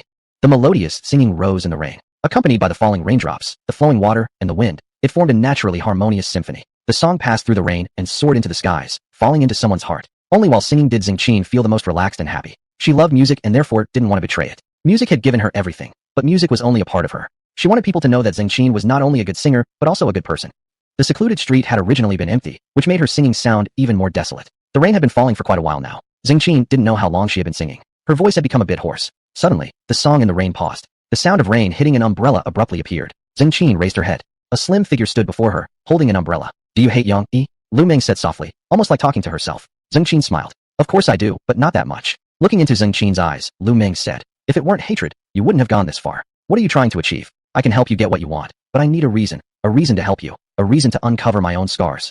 Hearing this question, Xingqin fell silent. Staring into the eyes of the frail girl in front of her, she felt an underlying strength and resilience beneath that delicate appearance. Xingqin felt slightly inferior. Still gazing into Lu Meng's eyes, Xingqin whispered, barely audible, for the dream. An answer that completely surprised Lu Meng. She looked at Xingqin for a long time, then suddenly laughed. She hadn't been this happy in a long while. Slightly embarrassed, Xingqin heard the laughter and joined in, smiling as well. The two women exchanged a glance. From strangers to friends, the transformation happened in an instant. Come with me. Change into some dry clothes and have a cup of hot tea. Lu Meng waved at Xingqin, who smiled and stood up. Xingqin spent the night at Lu Meng's house. The two talked all night long. The next day, Xingqin left with a great deal of information, her weapons against Yong. But at this moment, it seemed she no longer needed any of it. Xingqin took a ride to the Nujiang River and forcefully hurled her voice recorder into the raging waters. I can reach the highest point with my voice alone, without relying on these.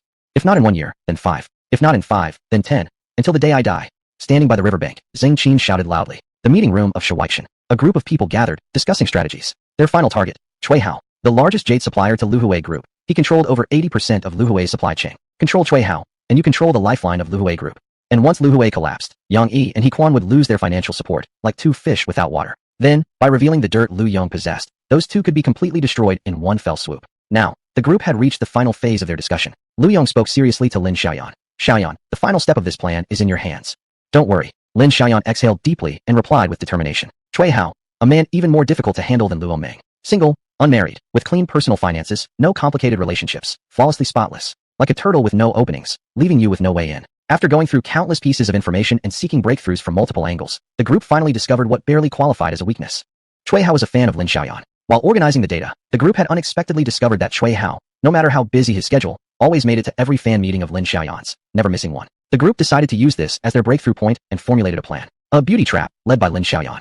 Chapter 101, Cui Hao's Chance. Peach Kernel Tavern. Located at the end of a quiet alley, it was a small bar rarely visited by others. Cui Hao, wearing a black-brimmed hat and slightly stout, pushed open the wooden door of the tavern. Every weekend at this time, he would come here alone for a drink. Cui Hao was nearly 40 years old now. It was kind of ridiculous, really.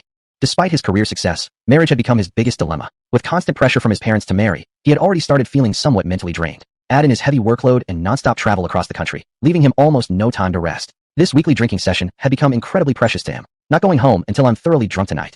Damn it, Grandma Lute doesn't know what she's thinking, suddenly dropping Yang Yi down on me as my boss. What bad luck. Could it be that this Yang Yi is Grandma Lu's new lover? This pretty boy Yang Yi must be something special, to have such a sharp woman like Lu Hui completely wrapped around his finger. Heavily drained a big cup of liquor, Cui Hao muttered gloomily. He had originally planned to work another couple of years before retiring, but now it looked like he'd have to leave by the end of the year. They always say heroes can't pass the gate of beauty, but nowadays it should be said that old bulls can't pass the gate of tender grass. If anyone told him there was nothing between Lu Hui and Yong, Cui Hao wouldn't believe it for a second. Thinking about this again made Cui Hao feel angry. That young Yong must have been trying to wrest power from him openly and covertly, yet there was nothing he could do about it. The irony was that Cui Hao, an old guard of Lu Hui's team, had less connection with her than Yong did. Because he was her pillow companion, Cui Hao downed another large glass. If he were 10 years younger, he would have shown Yong a thing or two. After so many years of hustle, did he look like someone who could be intimidated by a pretty boy freeloader? But now he had already started thinking about gracefully stepping down after getting this last deal done, wanting to find a wife, return to his hometown, and live out the rest of his days peacefully. The money he had earned over the years was more than enough for a lifetime. Sigh marriage. Cui Hao poured himself another glass of wine, letting out a deep sigh. There was nothing worse than this feeling right now. When he was young and poor, ugly too, he used to think once he was rich, women wouldn't be a problem. Yet reality proved how naive that thought had been. Ding dang dang. The wind chimes at the door rang. Cold air swept into the room, followed by a faint, delicate fragrance, then the crisp tapping of high heels. Turning toward the noise, Cui Hao froze when he saw who had just walked in. Before him stood a graceful, beautiful woman wearing a pale purple dress, stepping elegantly in black stilettos, her face half hidden behind a pair of exaggerated oversized sunglasses. Lin Xiaoyan. Though nearly half her face was obscured by those sunglasses, Cui Hao immediately recognized her. After all, he was one of her biggest fans. How many pictures and videos of her had he secretly viewed? Cui Hao was even confident he knew certain things about her better than she knew herself. When the scandalous news about Lin Xiaoyan broke recently, Cui Hao had been deeply upset for a while, drinking non-stop for days, as if his world had collapsed. Later, with Yang Yi and Hequan joining forces, Cui Hao, being a senior member of Lu Hui's group, naturally learned the inside story. Realizing it was actually a baseless smear campaign, his mood immediately turned from gloomy to bright. As a fan, he naturally had thoughts of helping Lin Xiaoyan. Only his way of thinking was somewhat different. If Lin Xiaoyan remained that dazzling superstar under the spotlight, there was no way someone like her would even glance at a rough, unsophisticated guy like him. At every previous fan meeting, Cui Hao had always quietly watched the beautiful woman from the corner. He clearly knew that actively pursuing her would leave him zero chance. But now, Lin Xiaoyan had fallen from the heavens, and the once unreachable goddess seemed to offer a sliver of possibility. The harder Lin Xiaoyan fell, the greater his opportunity grew. Thus, Cui Hao had devoted considerable effort to clearing her name from these malicious rumors. And today, right now, the moment he had waited for so long, that dreamlike chance, had suddenly appeared before him, almost too surreal. Cui Hao took a comb from his inner coat pocket and neatly combed his oily, shining hair. After tidying himself up, with both nervousness and excitement in his heart, he took steps forward toward Lin Xiaoyan. Arriving at her left side, Cui Hao cleared his throat and gallantly asked, "Dear beautiful lady, may I have the honor of offering you a drink?" A faint smile on his face. This scene was one he had privately rehearsed countless times, yet had never had the opportunity to actually perform. Today finally came, facing none other than his dream goddess. Who are you?" Hearing Cui Hao's approach, Lin Xiaoyan felt a bit embarrassed, but as an accomplished actress, she quickly regained her composure. She gently lifted off her sunglasses halfway, revealing a pair of bright, questioning eyes. Dark circles beneath them reflected the immense pressure she had endured recently, while her sleek, jet-black hair was slightly disheveled, clearly only roughly tidied up. Cui Hao gazed carefully at the woman before him, momentarily captivated. His heart fluttered, but more than that, he felt a pang of sympathy. Her pale face, thin lips, weary eyes filled with confusion, and even a trace of fear when looking at him. Fear? Certainly. She must have been harassed frequently lately. Of course, it could also be because he himself looked too ugly. Cui Hao thought with some self-deprecating humor. Taking a deep breath, he steadied himself and introduced. "You must be Miss Lin. My name is Cui Hao. I'm your devoted fan." Though he had originally intended to say adorer, Cui Hao felt the term fan was more fitting, suggesting a closer relationship. Realizing she'd been recognized, Lin Xiaoyan sighed deeply, slowly removing her sunglasses. The tavern was never crowded to begin with, and now that she'd been identified by the sole other guest, hiding was unnecessary. With a wry smile, she asked, "Don't you watch the news? Now that I'm in this state, can you still even be my fan?" Cui Hao replied firmly, "Of course. I've admired Miss Lin for such a long time. I cherish every one of your works. That's exactly why no one believes Miss Lin more than me. In my eyes, those media reports are nothing but outright defamation. No matter how much hostility society throws at you, Miss Lin, I will quietly stand by your side, forever and always." Cui Hao spoke solemnly, the last sentence filled with deep sincerity. His eyes reflected total seriousness. Cui Hao hoped to bridge the distance between them with this moment. Sure enough, as Cui Hao had predicted, upon hearing his words, Lin Xiaoyan's eyes immediately reddened. Chapter 102, A Responsible Man. Woo woo woo. I never imagined that someone would actually understand me. Do you know? I've had such a hard time lately. There were so many times I considered ending it all, just putting an end to everything once and for all. As emotions overwhelmed her, Lin Xiaoyan burst into loud sobs, unable to contain herself any longer. Cui Hao was heartbroken. Helplessly, he sat beside Lin Xiaoyan and hurriedly handed over a box of tissues. Yet beneath his concern, there was a flicker of relief. If not for this incident, how else would Lin Xiaoyan sit beside him and cry her heart out? "I need to push just a bit harder. Happiness is waving at me." Encouraging himself passionately in his mind, Cui Hao started comforting Lin Xiaoyan with genuine sincerity. They talked for a while longer, and Lin Xiaoyan gradually calmed down from her crying. She looked at Cui Hao and sniffled. "Mr. Cui, do you still stand by what you said before? I'm feeling so terrible right now. I want to drink, until I'm thoroughly drunk." Upon hearing this, Cui Hao was even more delighted. Her words couldn't have fallen more perfectly in line with his hopes. "No problem, Xiaoyan. Say whatever you want to drink. Today, Brother Cui will stay by your side till the end, to drink until you're happy and satisfied. Waiter, bring us the menu." Chui Hao waved his hand enthusiastically and shouted. A female waitress in uniform smiled and walked over. Chui Hao took the menu and handed it to Lin Xiaoyan, who proceeded to order a huge quantity of alcohol, fully committed to the not leaving until drunk idea. After finishing the order, Lin Xiaoyan exchanged a brief glance with the waitress. The waitress left with the menu. At the back of the bar, several people had gathered together, speaking softly. Chui Hao's already been hooked. Are the drinks ready? Ready. Xiaoyan's drinks are all watered down, while Chui's have all been spiced up. It won't take long before he's out cold. Okay, proceed according to the plan. The group divided their tasks and quickly got into motion. The Hitailai bar had actually changed owners just today. The new boss was Lu Yong. The three employees at the bar were Su Zhan, Li Hanyan, and Wenyu respectively. Those close to Lu Yong had all appeared in media, in one way or another. Only this trio had managed to remain under the public radar, making them perfect candidates to assist Lin Xiaoyan with her mission.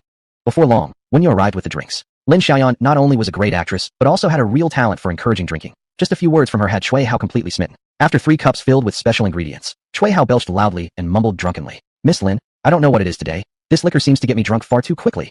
Lin Xiaoyan gave an embarrassed laugh, initially suspecting that Chui Hao might have sensed something amiss, and was just about to explain. Before she could say anything, however, Chui Hao answered himself. Could this be that old saying, liquor doesn't make you drunk, your heart does? The ancients certainly didn't lie. After saying this, Chui Hao how my d, emptied another glass with gusto. With a thud, he slumped face down onto the table. Mr. Chui? Seeing Chui collapse, Lin Xiaoyan hurriedly shook his neck and asked anxiously. She shook him for a long while before managing to elicit from him a nearly unintelligible mumbling. Clearly, he was fully drunk. Lin Xiaoyan immediately waved for the others. Initiate phase 2. Su Zhan, the strongest among them, went first, hoisting the completely inebriated Chui Hao onto his back. The 4 carried him to a car and drove to a nearby hotel. Needless to say, this hotel had also been purchased by Lu Yong. In truth, Lu Yong had invested heavily in order to lure Chui Hao into this trap. Laying Chui Hao on the bed, Su Zhan swiftly stripped him down, then dialed the phone call. 5 minutes later, a voluptuous woman, whose figure and appearance resembled Lin Xiaoyan somewhat, wearing identical clothes, walked into the room. Hello, brother Su.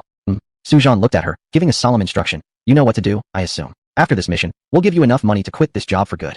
After this matter concludes, forget everything, understand? The voluptuous woman eagerly nodded like a pecking chick. Yes, brother Su, I understand. Then it's up to you now. With that, Su Zhan gave his orders, then left, closing the door behind him. The woman looked at Chui Hao lying on the bed and took a deep breath. After today, a new chapter of life would begin. She took out a damp towel slightly soaked in an awakening remedy, waving it gently beneath Chui Hao's nose. A dozen minutes passed, and Chui Hao, sleeping like a corpse, began to stir.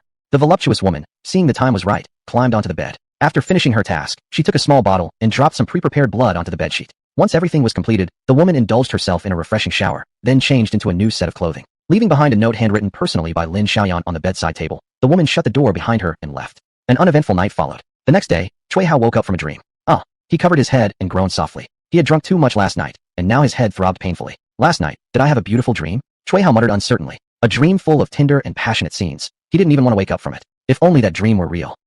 What the hell am I thinking? I must be going crazy. Chui Hao chuckled bitterly at himself and climbed out of bed. Then he immediately turned to stone. Under a water glass on the nightstand was a note, written in elegant, delicate handwriting. About what happened last night, I don't blame you. Thank you. I really had a wonderful time. Perhaps we'll never meet again. Let this memory remain buried deep in our hearts forever. After reading the note, Chui Hao felt like his brain couldn't handle any more information. As a loyal fan of Lin Xiaoyan, he naturally recognized her handwriting very well. Me, he started to stutter. Suddenly, vivid memories of last night flooded his mind with sharp clarity. So, was it not a dream? Did I and Xiaoyan? Chui Hao was filled with both happiness and confusion. The powerful sense of fulfillment almost made him lose his senses. He pulled the blanket aside, stood up, and began to get dressed. Once again, he turned to stone, his expression frozen like a fool. There, on the bedsheet, was a shocking trace of crimson red. Could it be that Xiaoyan? Chui Hao was stunned. He poured himself a big glass of water and gulped it down, then poured another. Eventually, he just put his mouth directly under the tap. After drinking like this for a while, he finally calmed down, but a strange sense of heat still burned inside him. No, I can't let Xiaoyan leave like this. I, Chui Hao, am a man who takes responsibility. Chui Hao pulled the note out of his pocket and looked at it with determined eyes. Golden Lion Mansion. Lin Xiaoyan had moved back in after being away for some time. Now, let's see if Chui Hao will take the bait. She murmured softly to herself. But in truth, she wasn't really worried. Because the plan from last night had been carefully designed by a group of people together. And it was based entirely on someone else's first-hand experience. This carefully constructed combination would bring even the strongest man to his knees. Chapter 103, The Crowd. Golden Lion Villa Estate. To make Lin Xiaoyan's embarrassing situation look more authentic, Lu Yong even spent a large sum to hire a group of extras to stand at the entrance waving banners and hurling curses. As for the villa property management, Lu Yong had also used money to smooth things over in advance, ensuring the guards would turn a blind eye. A group of fierce-looking protesters cursed Lin Xiaoyan mercilessly, shouting for her to get out of the entertainment industry. From the balcony on the second floor of the villa, Lin Xiaoyan watched the scene from afar using binoculars, her heart heavy with complicated emotions. Even though she had known in advance that all of this protest was fake, that these people were all hired actors, she still felt deeply upset. I'm having such a hard time. But these days won't last forever. Once I win over Chui Hao and take down the Lu Hui group, the counterattack will begin. Lin Xiaoyan silently encouraged herself. The more criticism she faced now, The more dramatic the public turnaround would be once the truth was revealed. Golden Lion Villa Estate. Chui Hao parked his car at a distance. Even from far away, he could clearly hear the torrent of abusive language pouring from the crowd. This group of people is just too much. Chui Hao muttered coldly. He remained completely unaware that he himself was also one of the masterminds behind this mess. These people have blocked the gate. This is going to be tough. Looking at the huge crowd blocking the entrance of the villa complex, Chui Hao frowned. The road was jammed tight. It would be difficult to drive through. Even if he did manage to drive to the community gate, he probably wouldn't be able to enter. He didn't have Lin Xiaoyan's contact number. Even if he explained the situation to the security guard, they probably wouldn't believe him. There's only one solution then. With a sigh, Chui Hao reclined his car seat and closed his eyes, pretending to sleep. He could only wait like this, hoping Lin Xiaoyan would eventually come out. He didn't believe those extreme fans would really camp outside the community gate 24 hours a day. Meanwhile, back inside the villa, Lin Xiaoyan received a call immediately after Chui Hao arrived. Chui Hao seems to have already arrived, but he doesn't seem to be trying to come in. To avoid suspicion, let's proceed at night. I understand. After hanging up, Lin Xiaoyan began thinking about how to act when she saw Chui Hao. She was very good at acting, but seducing men was a territory she had no experience in whatsoever. She would have to improvise. All those palace intrigue dramas she had watched weren't a waste after all. Today was the perfect opportunity to put that experience to use. Time passed quickly. Before long, night fell. The extreme fans gathered at the gates of Golden Lion Villa Estate gradually began to disperse. Of course, this was mainly due to the instructions of their financial backers. As long as enough money was paid, these people could easily stay until dawn. The crowd slowly thinned out. Only a few people remained. Unlike the hired actors, these individuals were genuine extreme fans. Normally, they rarely got a chance to get close to the villa. Today, they considered it a rare opportunity. Their faces glowed with excitement, thinking their resistance had finally pressured Lin Xiaoyan's side into submission, so much that they no longer dared to drive them away as usual. But in reality, these people were clearly thinking far too much. Following instructions, a group of stern-faced guards approached wielding batons. The fans instantly became alert, quickly pulling out their phones to start recording. You better not come any closer. We're recording this, you know. If we post this online, you people will surely get into big trouble. That's right. Exactly. You should treat us politely. And also turn up the street lights. This place is way too dark. Hey, Uncle Guard, my phone can pick up a Wi-Fi signal. Is that from your guard booth? Can you give me the password? Do you have some water? Can you give us a little water? The extreme fans became increasingly brazen, raising their voices demandingly. No profit, no action. Those who had truly turned from devoted fans to bitter haters and then showed up at her gate to curse her were actually very few. Nationally, there weren't many such people, and most of the former ones had originally been her most die-hard solo fans.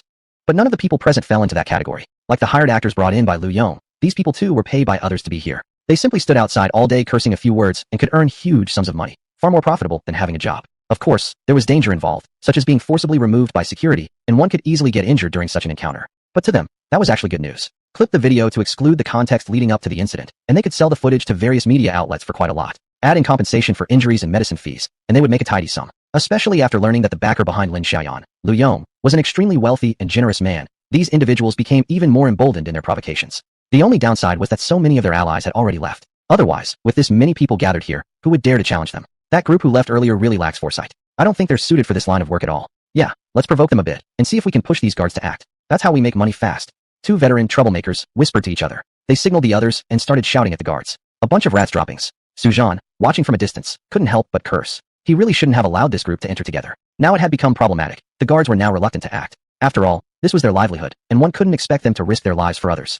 Thus, an extremely awkward scene unfolded at the villa's entrance. A line of guards stood on one side, batons in hand. On the other side stood the group of rioting extreme fans, facing off in confrontation. They stared at each other awkwardly. Damn it, what bad luck. Chui Hao, watching from afar, muttered in frustration. He had dressed up carefully today, originally hoping to leave a good impression on Lin Xiaoyan. Now the cologne he had specially sprayed was mixing with his sweat. He felt like he was about to stink to death. I'll have to take action myself then. Chui Hao glanced at the few remaining extreme fans and stepped out of the car, walking toward the group with a bold and confident posture. What are you all making noise about? Is there no end to this? Scram. Get lost. Stop blocking the entrance. Go somewhere cooler. As Chui Hao shouted loudly, the crowd on both sides turned their eyes toward him. Several experienced ones had already pointed their phone cameras at him. Chui Hao sneered inwardly, but remained unconcerned. He had seen situations like this countless times. Running a jewelry and luxury goods business, over the years he had encountered more than 100 similar disturbances.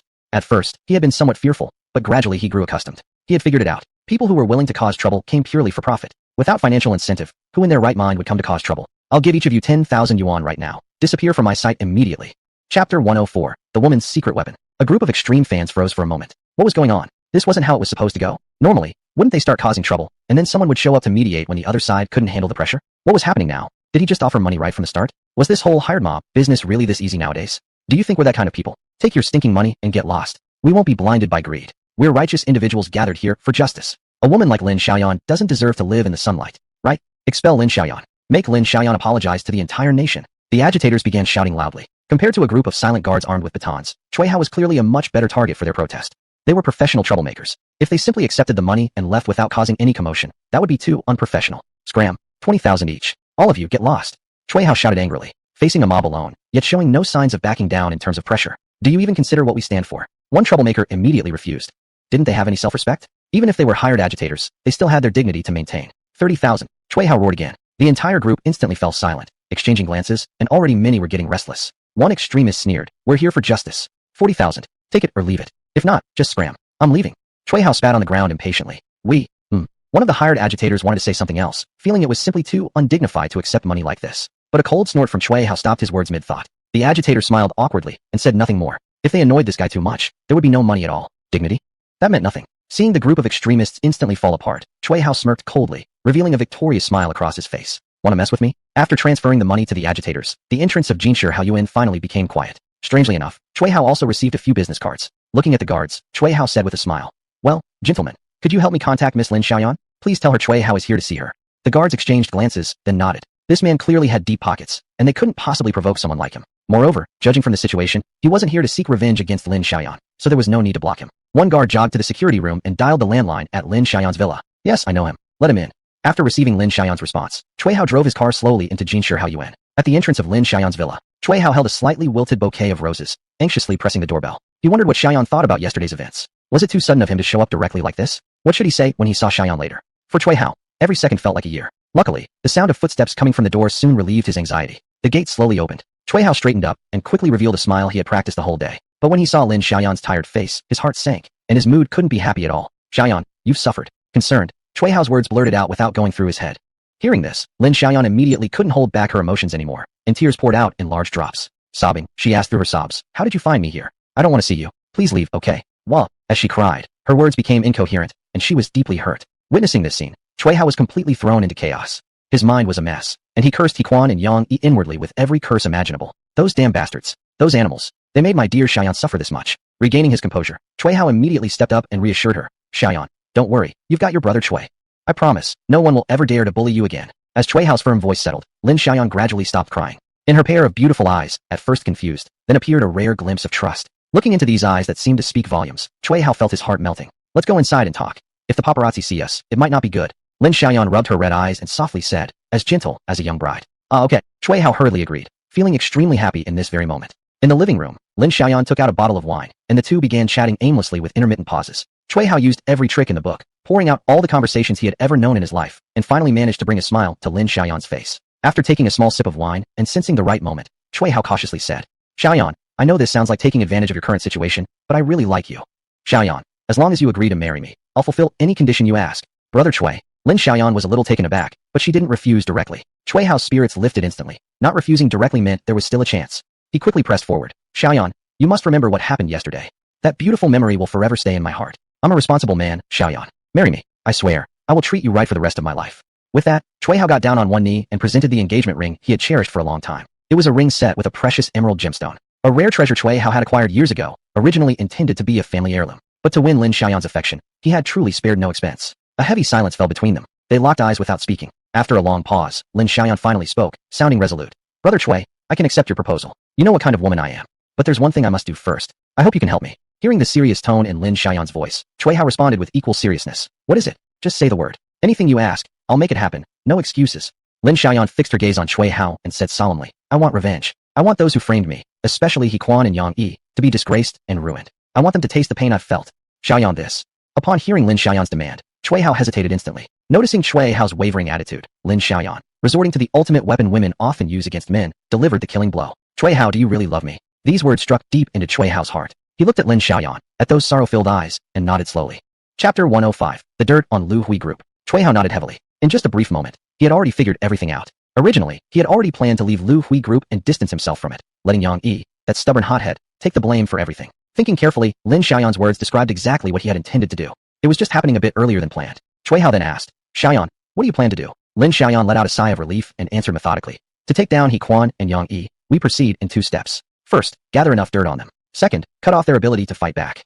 These two have a long history of misconduct. The first objective can be easily achieved. The real challenge is the second task." Chui Hao had a suspicion and asked, "You mean, Lu Hui Group, MM?" Lin Xiaoyan nodded seriously. "Lu Hui Group is the biggest financial backer behind these two bastards. They wanted to manipulate the media to smear me. Without money, they wouldn't be able to do that. And precisely because of the heavy financial support from Lu Hui Group, if we rely only on yuan condemnation, as long as they have money, they can easily mount a counterattack. Looking at Cui Hao, Lin Xiaoyan spoke softly. Cui Gu, I know this is difficult for you. After all, you yourself are part of Lu Hui Group. But I hope you'll help me just once. Once we take revenge on those two, resolve this conflict, we can find a quiet, beautiful place and live together. If I don't make those two pay for their wrongdoing, this matter will leave a permanent, unhealed scar in my heart. And besides, if I can't clear my name, even if I really married you, how would your relatives and friends see me? And how would they look at you? As Lin Xiaoyan spoke, she gazed intently at Cui Hao. Her words deeply touched him. Indeed, if Lin Xiaoyan really became his wife, could he let her live under such accusations forever? If he didn't clear her name, wouldn't people look down on him as well, making a joke of him? All right, I'm in. Cui Hao smacked his thigh and made his decision. Then he suggested, but Xiaoyan, our strength alone isn't enough. As the saying goes, the enemy of your enemy is your friend. We should get in touch with Lu Yong. Lu Yong. Lin Xiaoyan looked puzzled. Seeing her expression, Cui Hao felt a long-held breath finally released. The news kept reporting that Lin Xiaoyan and Lu Yong were having an affair, but apparently, this so-called news was entirely fabricated. Yang Yi, that damned bastard. He had it coming from messing with Lu Yong, but why drag Lin Xiaoyan into it? What a despicable bastard. Cui Hao snorted coldly and said, don't worry, Xiaoyan. I haven't been loafing around all these years working under Lu Hui. The things I hold are enough to give Lu Hui Group a major headache. Without holding back, Cui Hao revealed all the intelligence he had gathered to Lin Xiaoyan. Each explosive inside tip left Lin Xiaoyan reeling and stunned. After discussing their plans, Cui Hao went to contact Lu Yong. This was naturally something Lin Xiaoyan was happy to see succeed, without having to spend extra effort persuading. The next day, Savory First Restaurant. Cui Hao and Lu Yong met for the first time. After brief greetings, they quickly got down to business. Although Lu Yong had already heard about it once from Lin Xiaoyan, hearing it directly from Cui Hao's mouth still shocked him thoroughly. Among these pieces of information, two particularly shocking points stood out. First, the emeralds sold in many high-end jewelry stores under Lu Hui Group were actually counterfeit, just A-grade fakes. Because Lu Hui Jewelry had been operating for many years, many of its outlets directly sold substandard products as authentic goods, and even paid large sums for industry experts to write certifications. Even if a scandal or two about Lu Hui Jewelry faking goods broke in the news, it would be quickly suppressed. Through this model of operation, Lu Hui Group had expanded rapidly in recent years, with a complex web of financial interests. This had led to a strange phenomenon. When an inferior product was praised repeatedly as a rare treasure and a once-in-a-lifetime quality item, even if it were fake, it would come to be seen as genuine. Lu Yong couldn't help but recall the example of diamonds with the slogan, "Diamonds are forever, one lasts forever." Diamonds were a classic case of commercial hype. The annual diamond output was much higher than what was actually entering the market. Vast quantities of diamonds sat stored in warehouses, all to artificially create a false impression of scarcity, controlling the number entering the market to maintain their value. And in recent years, as technology improved to produce synthetic diamonds, diamond suppliers emphasized the superiority of natural diamonds and assigned them symbolic, emotional values. Diamonds could still be explained through business practices, but this behavior of Lu Hui Group was already outright fraud. And the second matter was something that shocked Lu Yong beyond words. That was, Lu Hui, the founder of Lu Hui Group, was a homosexual. After learning this, all of Lu Yong's previous doubts suddenly became crystal clear. He had always wondered how Yang Yi suddenly became the actual head of Lu Hui Group. So this was the hidden truth. After saying goodbye to Cui Hao, Lu Yong searched for some photos of Madame Lu Hui, the elderly matriarch, and couldn't help but sigh. Yang Yi, I, Lu Yong, truly admire you as a real man. A luxurious villa, standing alone on a hillside, occupying a vast area. Two young people, a man and a woman, dressed as electrical maintenance workers, pressed the doorbell at the entrance. This grand villa was exactly where Lu Hui resided, and the two young people were Ling Ling and Ling Chu. After receiving the intelligence from Lu Yong, they personally came here to obtain first-hand information about Yang Yi's relationship with Lu Hui. Both of them had disguised themselves carefully today. Thanks to the advanced power supply system of Lu Hui's residence, the two hacked into the central power control system and created a minor malfunction, then openly showed up to repair it. Hearing the doorbell, a young, handsome butler opened the door and, upon seeing them, said with genuine surprise, "Are the electrical repairs this efficient nowadays? It's been less than 2 hours since I made the call." Ling Ling smiled and quickly replied, "Madame Lu is one of our priority customers. Her request always comes first. Come in first. Shoes go here." The handsome butler, with no suspicion at all, warmly welcomed them inside. Equipped with a pile of professional tools, they entered the house. After pretending to do some inspection work, Ling Ling claimed that there was internal wiring damage in the villa and that a thorough check was needed. Under the pretense of inspecting the electrical circuits, the two installed numerous hidden cameras, bugs, and other surveillance devices throughout Lu Hui's villa. After finishing the job, they repaired the fault in the power control system and left while hearing the butler's grateful words. Chapter 106. Your wife isn't as beautiful as mine. Not long after the two from the Black Detective Agency left. In the evening, a luxury car slowly drove into the villa's garage. Yang Yi supported Lu Hui's hand, smiling as he led her inside. Lu Hui squeezed Yang Yi's hand lightly, becoming more and more fond of this young man. They finished dinner together. Yang Yi presented a bouquet of flowers he had prepared in advance. How could the aging Lu Hui resist such romantic gestures? Instantly, the eyes of her soul had no room for anyone else anymore. Darling, Lu Yun's counterattack tactics are fierce. He has no skill at all. He's just throwing money around. Look at this. Holding Lu Hui's hand, Yang Yi said rather awkwardly. Upon hearing Yang Yi's request, Lu Hui immediately said, "No problem. I'll have my secretary transfer the money to you right away." Yang Yi's eyes immediately became red, saying, "Sister Lu, you're so good to me." "Ah, what are you crying for, you big kid? Don't I, your Auntie Lu, have your back? Don't worry. Feel free to speak up whenever you're in trouble." Yang Yi nodded quickly. The two leaned closely together, and Lu Hui closed her eyes happily. She felt as if she were truly experiencing a second spring in her life. These past few days of happiness were simply intoxicating. Cough. She coughed slightly, looking at the several handsome servants standing in the distance, and softly ordered, "You all go on. close the door, and don't come in unless there's something urgent. After coldly finishing her words, Lu Hui looked at Yang Yi again, her eyes softening with tenderness. Seeing the male servants leave, Yang Yi's heart sank. Sure enough, it was coming. But now that he had already chosen this path, he could only go forward with gritted teeth. Yang Yi closed his eyes tightly. Resentment swelled within his heart at the injustice of his fate. Why was it that Lu Yong had gotten involved with a beauty like Cui Wan, while he had to settle for Lu Hui? Just endure a little longer. Once he had swindled away this old woman's fortune, that would be when he finally claimed his place in the world. Yang Yi silently encouraged himself. These current hardships were merely tests for a brighter tomorrow. Chiefeng Courtyard. Inside Lu Yong's villa, in the bedroom, Lu Yong sat in front of his desk, watching the live broadcast this time. Then, he slammed the laptop shut with a bang and started dry heaving, his face flushed with disgust. That was way too painful to look at. If this footage were released on Blurred, it would be an absolutely terrifying psychological warfare weapon. No, even Blurred, it was still unbearable to watch. Lu Yong swore to himself that he never wanted to see that scene again for the rest of his life. He looked at Yang Yi with sudden admiration. Lu Yong couldn't help but recall a famous line. A true warrior dares to face the bleak realities of life head-on. Then, he picked up the phone to the Black Detective Agency, entrusting them with the video editing and blurring. After receiving Lu Yong's mission, Ling Chu and Ling Ling were also deadly serious and resolute. Both of them felt this was the biggest challenge in their professional careers. Eventually, with thick dark glasses, layers of filters, several rounds of nausea, and immense willpower, they managed to edit together a clip barely suitable for viewing. However, over 50% of the footage remained blurred. They immediately sent the edited video to Lu Yong. Lu Yong didn't even glance at it before sending it directly to Roman and various collaborating media outlets. The horn of the counterattack had officially sounded. At midnight, headline scandals burst forth on major media outlets and internet portals. They swept across the entire network in an instant. Hequan's Ascending Media and Lu Hui's group, the backer behind Yang Yi, were hit hardest. My God, are these two even human? Justice prevails. These kinds of people should be locked up. Suggest physical castration. OMG, did you guys see the leaked video of Yang Yi? Are you kidding me? I'm legit stunned. Dude, go yourself. Why did you have to tell me about this news? I'm literally going blind now. *T. Behind industry scandals, Hequan's various despicable and vile methods. Even in the shadows behind several female stars who committed suicide under unbearable pressure, Hequan's fingerprints appeared. Wave after sensational scandals surged forward, one after another. When Hequan was jolted awake from sleep by a phone call, he immediately understood it was over. On Lu Hui's side, besides that horrifying video clip that had left many onlookers injured or killed, a vast amount of information about fake jewelry manufacturing had been exposed. From sources, manufacturing, appraisal ratings, to sales. It was a perfect and sinister black industry chain, laid bare before the public. The incident rapidly escalated. When morning came the next day, news regarding Yang Yi and Hequan covered the entire country. Yang Group came out again to distance themselves, solemnly declaring to the public that Yang Yi had already been expelled from the Yang family, and he no longer had any relation to the Yang family or the Yang Group whatsoever. However, Yang Group's stock price plummeted straight to the daily limit right after the market opened. Massive numbers of sightseers flooded into Yang Group's physical stores and online sales platforms, severely damaging its reputation. The Yang family patriarch was so furious by his disobedient son that he ended up hospitalized. The entertainment industry also shook as many who had directly or indirectly worked with Hequan rushed to issue statements clarifying their innocence. Those eager to survive started publishing condemnations against Hequan with harsh language. When a wall falls, everyone pushes. In no time, countless victims of Ascending Media and Lu Hui's group stood forward. Public pressure, a large number of solid evidences. Authorities got involved in the investigation. The next day, numerous photos occupied the front pages of all kinds of news headlines. Hequan was arrested and imprisoned. Yang Yi was captured during his escape. Lu Hui fled overseas, but was intercepted at customs and taken away for investigation. Justice always gets served eventually.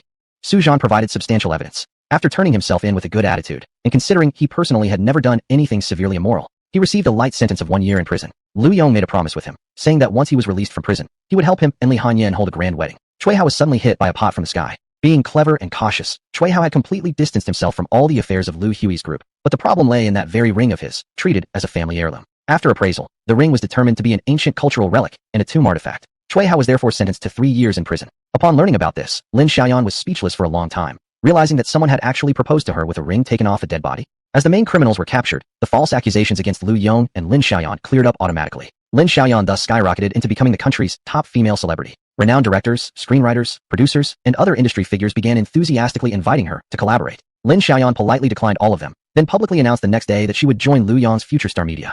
As for Lu Yong, this mysterious wealthy tycoon finally entered the spotlight of the general public. Although, naturally, Lu Yong himself wasn't too willing about it. An amusing incident also occurred within all this. Most of the photos exposed of Lu Yong were paparazzi shots, and his expressions in them were all extremely calm. Some netizens, just for fun, captured screenshots of his headshots, turning them into internet memes that quickly spread across various chat groups. The most famous one featured a photo of Lu Yong with his arms crossed, his calm face accompanied by 2 lines of text. You're absolutely right, but you're not as rich as me. What? You're richer than me? But your wife isn't as beautiful as mine. Chapter 107, System Upgrade. Without a doubt, Lu Yong had become a sensation, and not just slightly. He was nearly as popular as the celebrity Lin Xiaoyan, leaving behind others like Xing Qin, whose songs were famous but whose face was not. Compared to Lu Yong's frustration, Cui Wan, Ran Fangxin, and the others were quite intrigued by the whole situation. Zhang Yuan, now the general manager of Future Star Media, even encouraged Lu Yong to seize this moment and officially debut. Of course, Zhang Yuan was only joking. She also knew that with Lu Yong's wealth, there was no way he would actually enter the entertainment industry. Never thought you could become so popular. I really don't see what's so appealing about you, Cui Wen said as she gave Lu Yong a scrutinizing look from head to toe. Lu Yong glared at her and smirked. You should know best where the appeal lies, shouldn't you? Otherwise, why would you be begging to be with me with tears in your eyes? You, Cui Wen's face immediately flushed red. Like an angry kitten, she raised her claws and leaped at Lu Yong. Pervert, who's been begging to be with you? I'll fight you to the end. Although she looked fierce, the intimidation factor was questionable. To the others watching, it seemed more like flirtatious teasing from someone whose secret had just been exposed. After some playful banter, Cui Wen suddenly remembered that others were still watching and quickly struggled free from Lu Yong's arms. I still have things to do at the studio. I'm leaving first. With that sentence, she didn't even bother to say goodbye to the others and quickly ran off without looking back. Seeing that there was no more drama to enjoy, the rest also dropped their indulgent smiles, exchanged a few more words, and then went back to their own affairs. Lu Yong drove himself back to Chifeng Villa. The crisis had finally passed, and it was finally time for a little breather. For someone like Lu Yong, who had gotten used to a slothful life, these days of constant scheming had truly been exhausting. Ding! As soon as he fell onto the sofa, a familiar robotic voice suddenly appeared inside his head without warning. He couldn't help but feel perplexed. Although this voice had appeared daily recently, it had never before spoken twice in one day. Due to the host's successful handling of a crisis and accumulation of a certain level of popularity, the system has now met the conditions for upgrading. System upgrading, 30%, 60%. Hearing a string of notifications, Lu Yong was utterly stunned. Up until now, the daily sign-in rewards from the system alone had been incredibly overpowered. Never had he imagined that the system could actually upgrade, and who knew what new features would come with the upgrade. Dozens of seconds later, the familiar robotic voice snapped Lu Yong back to focus. Please select a virtual avatar for the system. Without waiting for Lu Yong to ask, a line of virtual avatars suddenly appeared before his eyes. Mature seductress, cute little girl. A wide range of choices were available. Lu Yong didn't bother to look carefully and just picked one randomly. A few seconds later, a bright-eyed, pigtailing cute girl materialized in front of him, cheerfully shouting Master. Lu Yong realized then that he had unintentionally selected the little girl avatar. The image itself was indeed very pleasant, and the voice was infinitely better than the previous toneless robotic one. Yet soon after, a dilemma formed in his mind. He was worried how he'd explain this little girl's origin to Cui Wen and Ran Fangxin. Master, no need to worry. The little girl instantly saw through Lu Yong's thoughts. No one else can see me unless you grant permission. Also, if Master finds it inconvenient, the interface can be switched to panel mode, where I'll just appear as a simple interface. Oh, hearing this, Lu Yong felt relieved at last, then switched to panel mode. Though the image was nice, having a small girl always tagging along felt a bit awkward. At once, Master. Right after she spoke, the little girl disappeared abruptly. A virtual panel immediately appeared before Lu Yong's eyes, with the girl's figure now shown on the screen. Now this looks pretty good. Lu Yong nodded in satisfaction. From now on, I'll call you Xiaoya. Since calling her little girl forever sounded awkward, it would be much easier for conversation to give her a name. Yay, I have a name now. Thank you, Master. Xiaoya shouted joyfully and exaggeratedly zoomed around the panel a few times. Whether she was really this happy, Lu Yong wasn't quite sure. Xiaoya, tell me about the system's changes after the upgrade. In truth, Lu Yong had already seen the information displayed on the interface, but with a ready-made virtual assistant available, why bother figuring it all out himself? Of course, Master. Xiaoya explained. This upgrade has unlocked the task system and the mall feature. From now on, main tasks and random tasks will be issued to the Master through the task system. Once the Master completes these tasks, corresponding rewards and divine wealth points will be granted. Divine wealth points. Lu Yong couldn't help but interrupt Xiaoya. What are they for? Divine wealth points can be used to redeem items from the system mall and to improve the Master's attributes, Xiaoya replied. Oh, Lu Yong gave a nonchalant response and began checking the information on the attribute panel. Host, Lu Yong. Level, beginner billionaire. Physical strength, 20 weak. Mental capacity, 60 medium. Appearance, 60 medium. Charisma, 30 ordinary. Skills, none. Can be added by redeeming skill manuals. Divine wealth points, 50. You've got to be kidding me. Lu Yong immediately voiced his dissatisfaction after reading through it. I'm not that bad, am I? When considering all these stats together, there was no better word to describe them than poor. Except for the mediocre scores in appearance and mental capacity, the rest were barely acceptable. Most frustrating of all was the charisma stat, only 30 points. That especially upset Lu Yong. At the moment, he owned quite a few businesses, and he had shown his face often in front of employees lately. Even if it was through acting, he should have developed some charisma by now. His improvement in this aspect since acquiring the system was enormous. So how could the number be so low? Master, don't be angry. The data provided by the system is absolutely accurate. If you're not satisfied, you can use divine wealth points to improve your stats. Xiaoya quickly tried to pacify him. Whatever. Lu Yong waved his hand dismissively and decided not to dwell on the issue. After all, these stats could be improved. He'd just complete more tasks in the future. No wonder Cui Wen always said that good clothes looked awkward when he wore them. The problem likely stemmed from here. Now he'd finally found the root cause. Chapter 108. Even money can't buy everything. Apart from his various low stats, there was one thing that caught Lu Yong off guard. The starting divine richness points weren't 0 but 50 instead. This was somewhat of a pleasant surprise. He just didn't know what the system's exchange rate was or what benefits he could get with it. If used to increase stats, 50 points should make a considerable difference, right? As Lu Yong was thinking this, Xiaoya continued explaining, the maximum limit for each stat is 100. Different stat improvements will lead to various noticeable changes on the Master's body. So how much can I upgrade right now? Lu Yong asked. This was the question he most wanted answered, the crux of the matter, which Xiaoya hadn't yet addressed. One divine richness point can be exchanged for 1 stat point per 100, Xiaoya replied. My ass. Lu Yong almost felt like cussing. Only a second ago he had been pleased with his 50 divine richness points, but now a cold splash of water doused his excitement completely. It was like going straight from heaven to hell. The exchange rate was extremely unreasonable. With only 50 points, practically nothing could be done. Whatever. Help me do one thing first. Lu Yong understood getting angry was pointless, so he quickly calmed himself. Please give your orders, master. Xiaoya's attitude remained consistently pleasant, which Lu Yong truly appreciated. My popularity online is too high at the moment. Help me take care of it, preferably by erasing all news or mentions about me. In truth, this wasn't a hard task for Lu Yong. He could just give some money to Zhuo Wei to arrange, with Ling Chu and Ling Ling's cooperation, and it would be simple enough to complete. However, giving the order to Xiaoya was mainly meant to test how capable the system really was. Ever since acquiring the system, Lu Yong received countless rewards every day. Naturally, curiosity about the system's true power was inevitable. Master, this task is very easy, but I suggest that you not do this, Xiaoya replied. Why not? Her response piqued Lu Yong's interest. As a true divine rich, one must get used to maintaining a certain level of public attention, Xiaoya explained. But I just want to stay low-key, Lu Yong said unwillingly. He didn't enjoy being surrounded like a rare animal wherever he went. Low-key behavior is simply incompatible with the nature of a divine rich. Furthermore, maintaining consistent public interest will greatly help with boosting popularity, Xiaoya continued. What's the use of popularity? Lu Yong asked, puzzled. He remembered during the system's upgrade that popularity was one of the prerequisites for system upgrades. Yet he didn't see a popularity stat listed in the current stats panel. Popularity can be converted into divine richness points. Every 1,000 popularity points equals 1 divine richness point, Xiaoya answered. I see now. Lu Yong quickly understood. The system's recent upgrade had actually used divine richness points. These, in turn, were converted from popularity points. The remaining 50 divine richness points in the system probably also came from that same source. If that's the case, then I can't block these messages after all, Lu Yong said. Although he preferred to keep things quiet, to improve his stats quickly, he would have to bear it for now. He not only couldn't reduce the media attention, but he should actively seek ways to further increase his public visibility. Now, besides completing tasks and accumulating popularity, are there other ways to increase divine richness points? Lu Yong asked. Consumption is also a way to accumulate divine richness points. Every 1 million yuan spent earns 1 divine richness point, Xiaoya replied. Upon hearing this, Lu Yong paused in slight shock. So, spending money could also contribute toward leveling up. But speaking of that, he really didn't have much to spend money on currently. The system had already rewarded him with numerous properties, luxury cars, and more cash than he had spent so far. A little over 100 billion yuan remained in his account. The money already spent during emergencies was only a small fraction of the total. For the first time, Lu Yong realized that spending money wasn't easy either. According to the conversion rate, every 10 million yuan spent could increase 1 stat point. If he managed to spend his entire 100 plus billion yuan, each of his stats could immediately rise to an entirely new level. While thinking of how to spend so much money, Lu Yong kept exploring the system's other functions. Possibly due to the system's recent upgrade, the task panel was currently empty, lacking the main and random tasks that Xiaoya had mentioned. Next, Lu Yong opened the Shangcheng store panel. There were many items inside the Shangcheng, ranging from luxury cars, expensive watches, and designer goods to even daily necessities, all readily available and surprisingly affordable. A lot of them could be purchased with just 1 divine richness point for a large quantity. Considering the exchange rate, 1 divine richness point for every million yuan spent, it actually balances out in the end. I don't suggest the master use divine richness points to purchase items that can be bought with regular money, Xiaoya, fearing that Lu Yong might act impulsively and waste his points, quickly reminded him. Divine richness points should be used to exchange for rare items, such as skill manuals and various secret recipes. Lu Yong wasn't stupid. Even without Xiaoya's reminder, he wouldn't have wasted his divine richness points on such luxuries or daily necessities. However, when he immediately checked the sections Xiaoya mentioned, skill books and formulas, he found that the available items were very few, and the listed prices were quite high. A basic singing skill manual already cost about as much as a luxury car. There's no need to be disappointed, master, Xiaoya, sensing Lu Yong's disappointment, said. The current store system is still at a primary stage. More items will be added as it continually updates. Higher level goods will be gradually unlocked as your main level increases.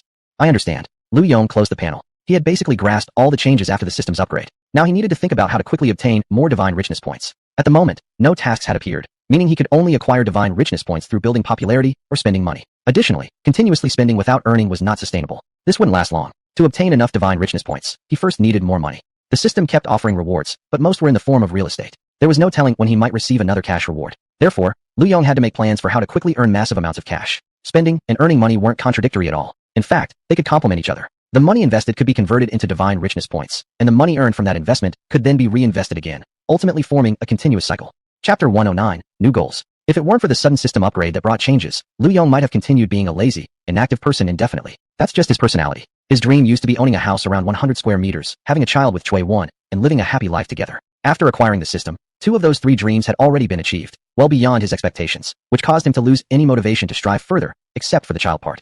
Now, finally, he had found a new goal. However, where could he quickly find a profitable business opportunity? Lu Yong had thought about it for a long time, but found no clue. Actually, the businesses the system had rewarded him weren't bad at all. Any one of them, Food First Restaurant, Star Sea Venture Capital, Future Star Media, or the entire Titan Mansion, would rank highly in Shanghai. Although none of them were bringing in gold by the bucket load daily, they still had strong revenue-generating capabilities. Still, those weren't enough to meet Lu Yong's expectations. What kind of business should I do then, he muttered. Clothing, food, housing, and transportation. 4 essentials no one can live without. Among these, the first 3 were already under his umbrella. Clothing, Chui Wen's fashion design studio, although run by her, had been funded by Lu Yong. Food First Restaurant.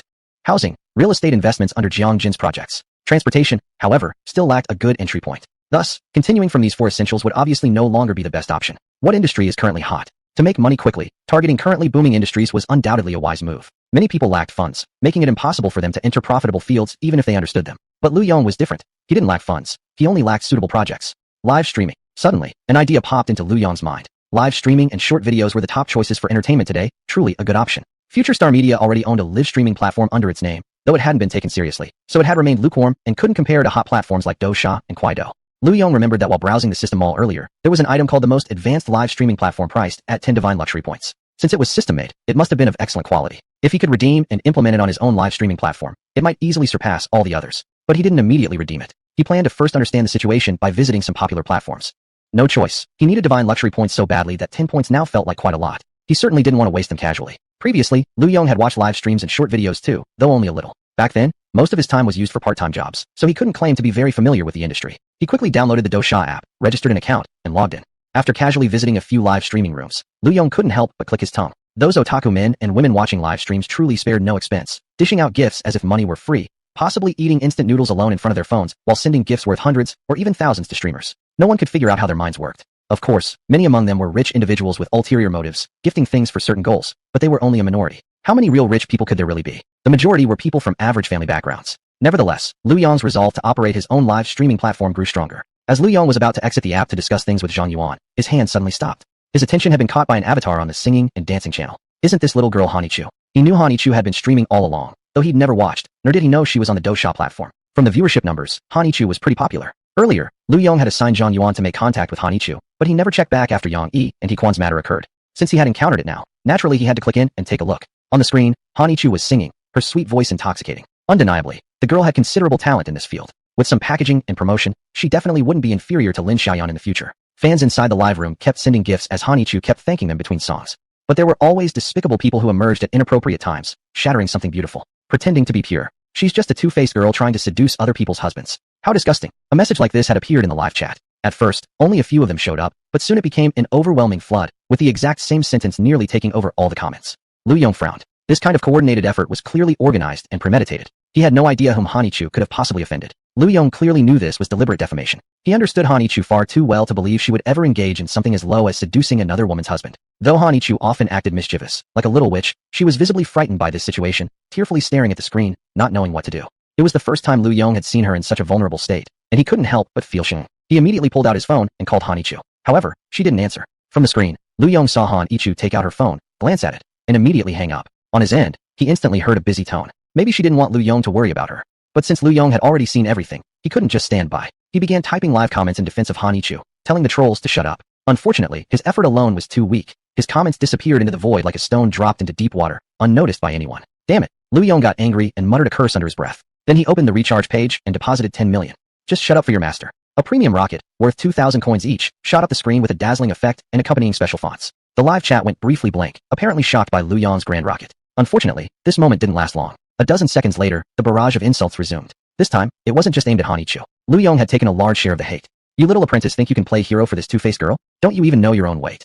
Chapter 110. Is this even possible? Lu Yong's account had just been registered, and after sending one super rocket, he only leveled up to an apprentice. With such a low rank, there was no way he could command any respect or authority in the chat. If this had been done using a Dihao account, the effect would definitely have been different. Lu Yong's actions merely provoked endless mockery and even harsher verbal attacks on Hanichu. Where did this green tea girl pick up another loser now? That one super rocket is probably half of his living expenses for 6 months. Pretending to be innocent while flirting around everywhere. What a shameless slut. All kinds of despicable comments flooded the live chat. Even those who wanted to defend Hanichu were too intimidated by the hostility to dare speak up. And those who had initially been indifferent gradually began doubting Hanichu. After continuously witnessing such attacks, they started wondering whether she really was, as the comments suggested, a so-called green tea girl who flirted with people relying on her looks. Everyone shut the F*** up. Lu Yong kept tapping furiously on his screen, the visual effects of the super rockets lighting up repeatedly. In a short time, the number of super rockets sent by Lu Yong had reached 1314. The insulting comments somehow stopped. No one knew exactly when. These trolls weren't stupid. They were just hired by someone else. They understood that someone capable of spending more than 200,000 RMB on gifts in a short period was definitely not someone they could mess with. As a result, the username Lujidaseo, the great young master Lu, the ID of Lu Yong, suddenly went viral, which also caused Hanichu's live stream room to blow up in popularity. Sending a super rocket triggered a platform-wide announcement and visual effects. Every super rocket sent by Lu Yong wasn't just visible to those in the live stream room, but also to every single user who had logged onto the Douxia live streaming platform. Whether they were using mobile phones, tablets, computers, or browsers, users could all see that someone called Lujiadaseo had sent over 1,000 super rockets in a very short time. Countless people kept flooding into Han Ichu's live stream, all eager to find out what was going on and who exactly this Lujiadaseo actually was. However, when they entered, all they saw was Han Ichu staring silently at the camera with a pitiful, helpless look. The chat screen was completely blank. Not a single viewer, among tens of thousands, was saying a word, as if the entire chat room had been muted. Only Yong continued sending wave after wave of super rockets, each one accompanied by his signature message. Everyone shut the F*** up.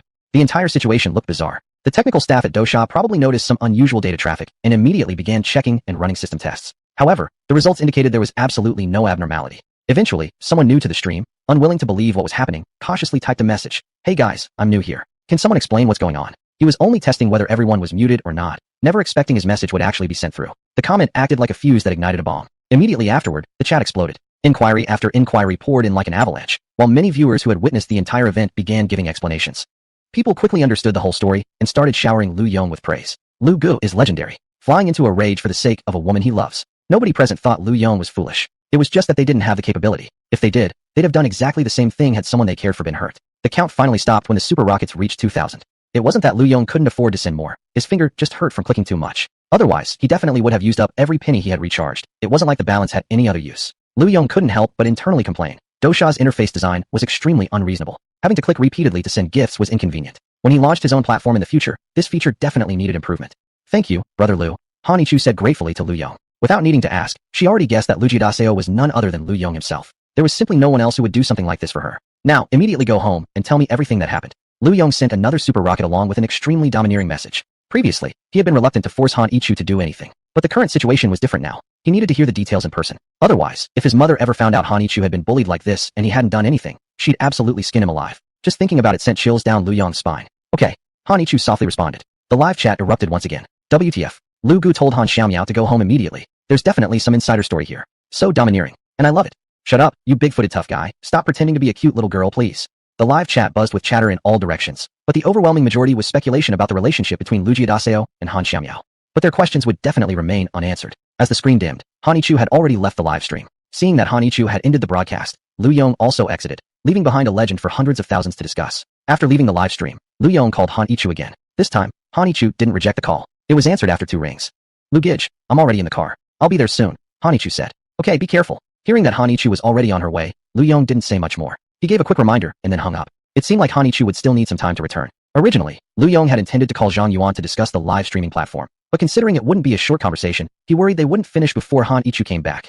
Besides, this kind of matter probably couldn't be explained clearly over the phone. Eventually, he decided to wait until they could meet in person to talk. This left Yong with nothing to do for now. He simply pulled up the system panel, planning to carefully examine what rare items were in the mall and also exchange for the live streaming platform technology. However, just as Yong pulled up the system panel and hadn't even had time to select the mall option, his attention was drawn to the attributes panel. What the hell is this real? Yong froze. On the panel, the section representing God of Spend Points clearly showed God of Spend Points, 483, and this number was still rising rapidly. In the instant he lost focus, the number had already passed 500. What's going on here? Yong's brain couldn't quite catch up. Earlier, he had deposited 10 million RMB on the Dosha platform. At most, that would only get him 10 God of Spend Points. How could he gain so many all of a sudden? "Master, these God of Spend Points are converted from popularity value." Xiaoya answered Yong's question. That works too." Yong was astonished. Chapter 111. The reason. It wasn't that Yong's mind wasn't sharp enough, it was simply something he hadn't anticipated. He had previously thought that boosting popularity required showing one's face and using one's real name. He never expected that even without showing his face and using an online alias like Lu family's eldest young master, he could still gain popularity points. This truly caught him off guard. If that was the case, he didn't need to expose himself publicly just to gain popularity. He could even dissipate the attention generated from previous crises. "Master, as I just said, as a godly rich man, you should get used to having attention." But before Yong could voice his thoughts, Xiaoya spoke first. "Fine." Hearing Xiaoya say that, Yong could only temporarily set the matter aside.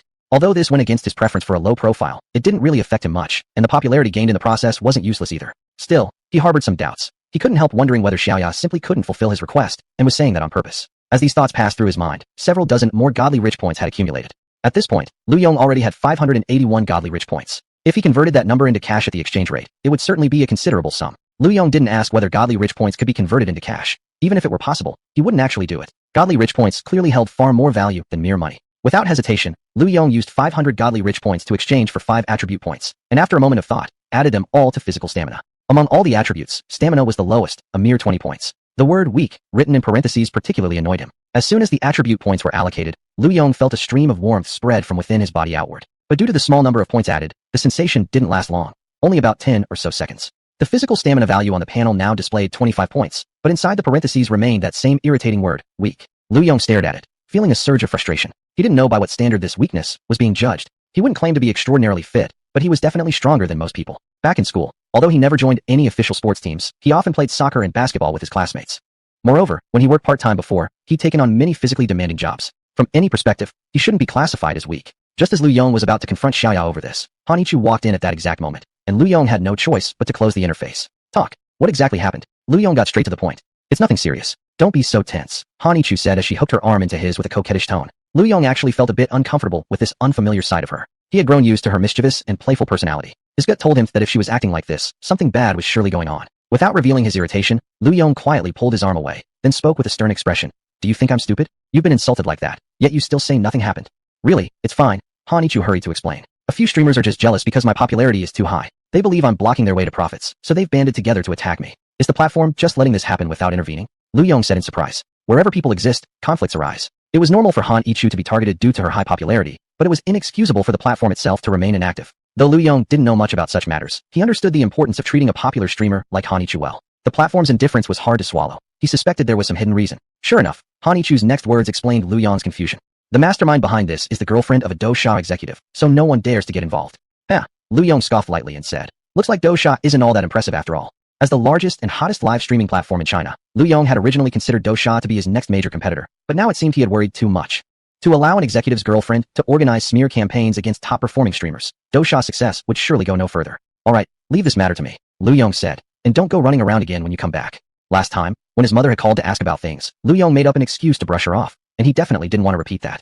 Okay, Han Yichu hesitated for a moment, but finally reluctantly agreed. Truth was, she hadn't had an easy time being out there on her own lately. She didn't ask Lu Yong what he planned to do. She believed he would handle it well. After Han Yichu returned to her room to rest, Lu Yong immediately called Zhang Yuan. After confirming she was still at the office, he got into his car and drove out. Before long, Lu Yong arrived at the Taiyuan building, parked the car, and headed directly to the floor where the company was located. This time, no idiot had the courage to show up and cause trouble, probably because most people now already knew who he was. The entire building belonged to Lu Yong. Looking for trouble here would be sheer self-humiliation. Why are you the only one here? Where are the others? The company office was completely empty. Lu Yong walked straight into Zhang Yuan's office. Isn't Wenya supposed to be your assistant? Where did she go? Lu Yong glanced deliberately at the time. It was clearly working hours. There was no way nobody would be around. They all went out on errands, Zhang Yuan replied. Lin Xiaoyan has an advertisement to shoot, and Zheng Qin has a new song to record. We're a bit short-staffed, so everyone went to help out. If not for your visit, I probably would have gone too.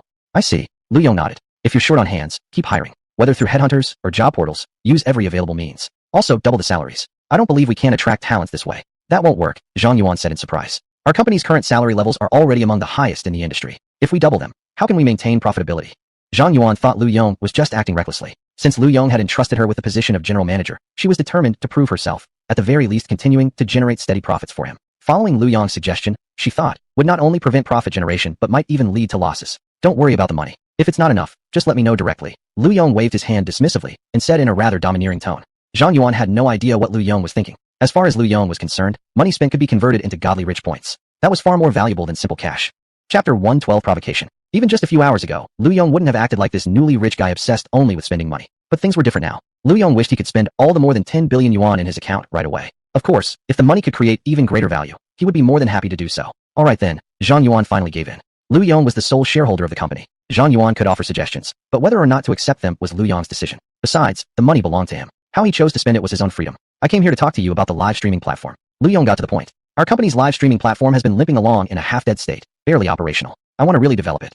This probably won't be that easy, right? Zhang Yuan said. Currently, the various platforms are already quite stable. For a new platform to stand out among the established giants isn't something that can be accomplished by money alone. She felt Lu Yong was underestimating the difficulty. What if I have technology far superior to the other platforms? Without waiting for Zhang Yuan to respond, Lu Yong continued. Also, I don't agree with what you said about money not being effective. If throwing money doesn't work, it just means you haven't thrown in enough.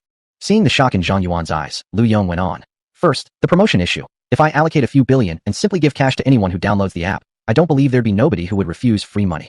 This. Zhang Yuan paused to think before saying, that might indeed attract a lot of downloads initially, but without quality streamers to attract people, they won't stay. They might just uninstall the app after collecting the money. This brings us to the second issue, Lu Yong said. We can simply poach popular streamers from other platforms, adjust the signing bonuses to an offer they can't refuse, and naturally they will be interested. You probably want to say that these streamers already have contracts with other platforms, right? Zhang Yuan instinctively nodded. That was indeed an obvious problem.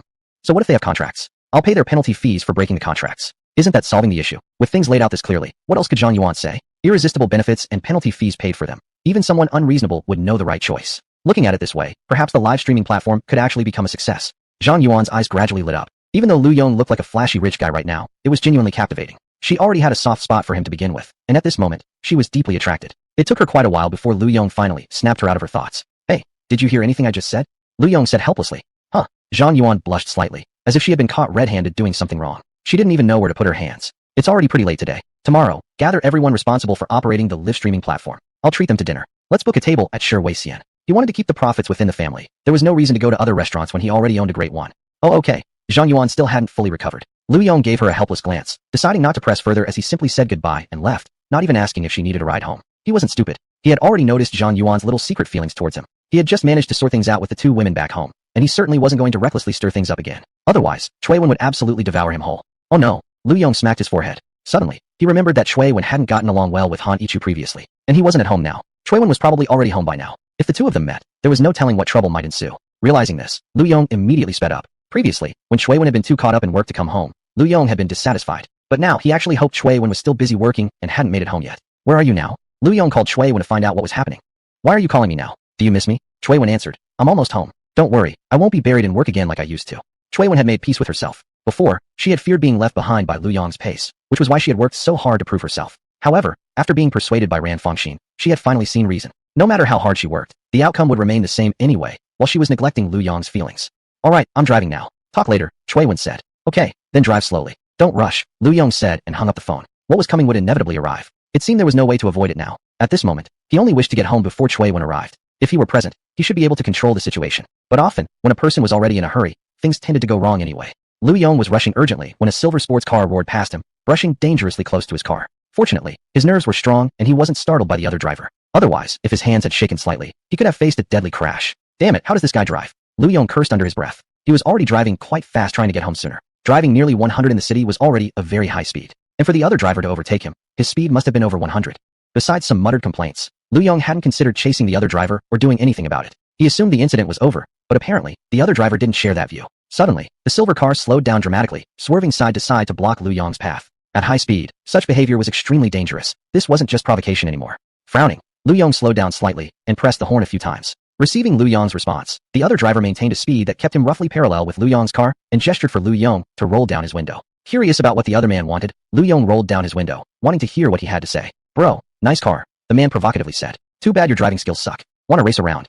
I have somewhere to go. I don't have time to fool around with you, Lu Yong replied bluntly. Judging from the other man's appearance, he must be one of those infamous street racers. Regardless of whether Lu Yong actually had something urgent, he wouldn't possibly entertain such nonsense. Puffed, easy to talk big. Just say you're scared if you are. The provocation wasn't merely verbal. While speaking, the other car moved slightly toward Lu Yong's vehicle, attempting to force his car off the road. Chapter 113, a daddam mission. Ding. Lu Yong was just about to argue with the other party when the familiar prompt tone suddenly rang. As a qualified divine rich, how can you tolerate unprovoked provocation? You should strike their face with an absolutely dominant posture. Mission objective. Accept the other party's challenge to a car race and win with absolute advantage.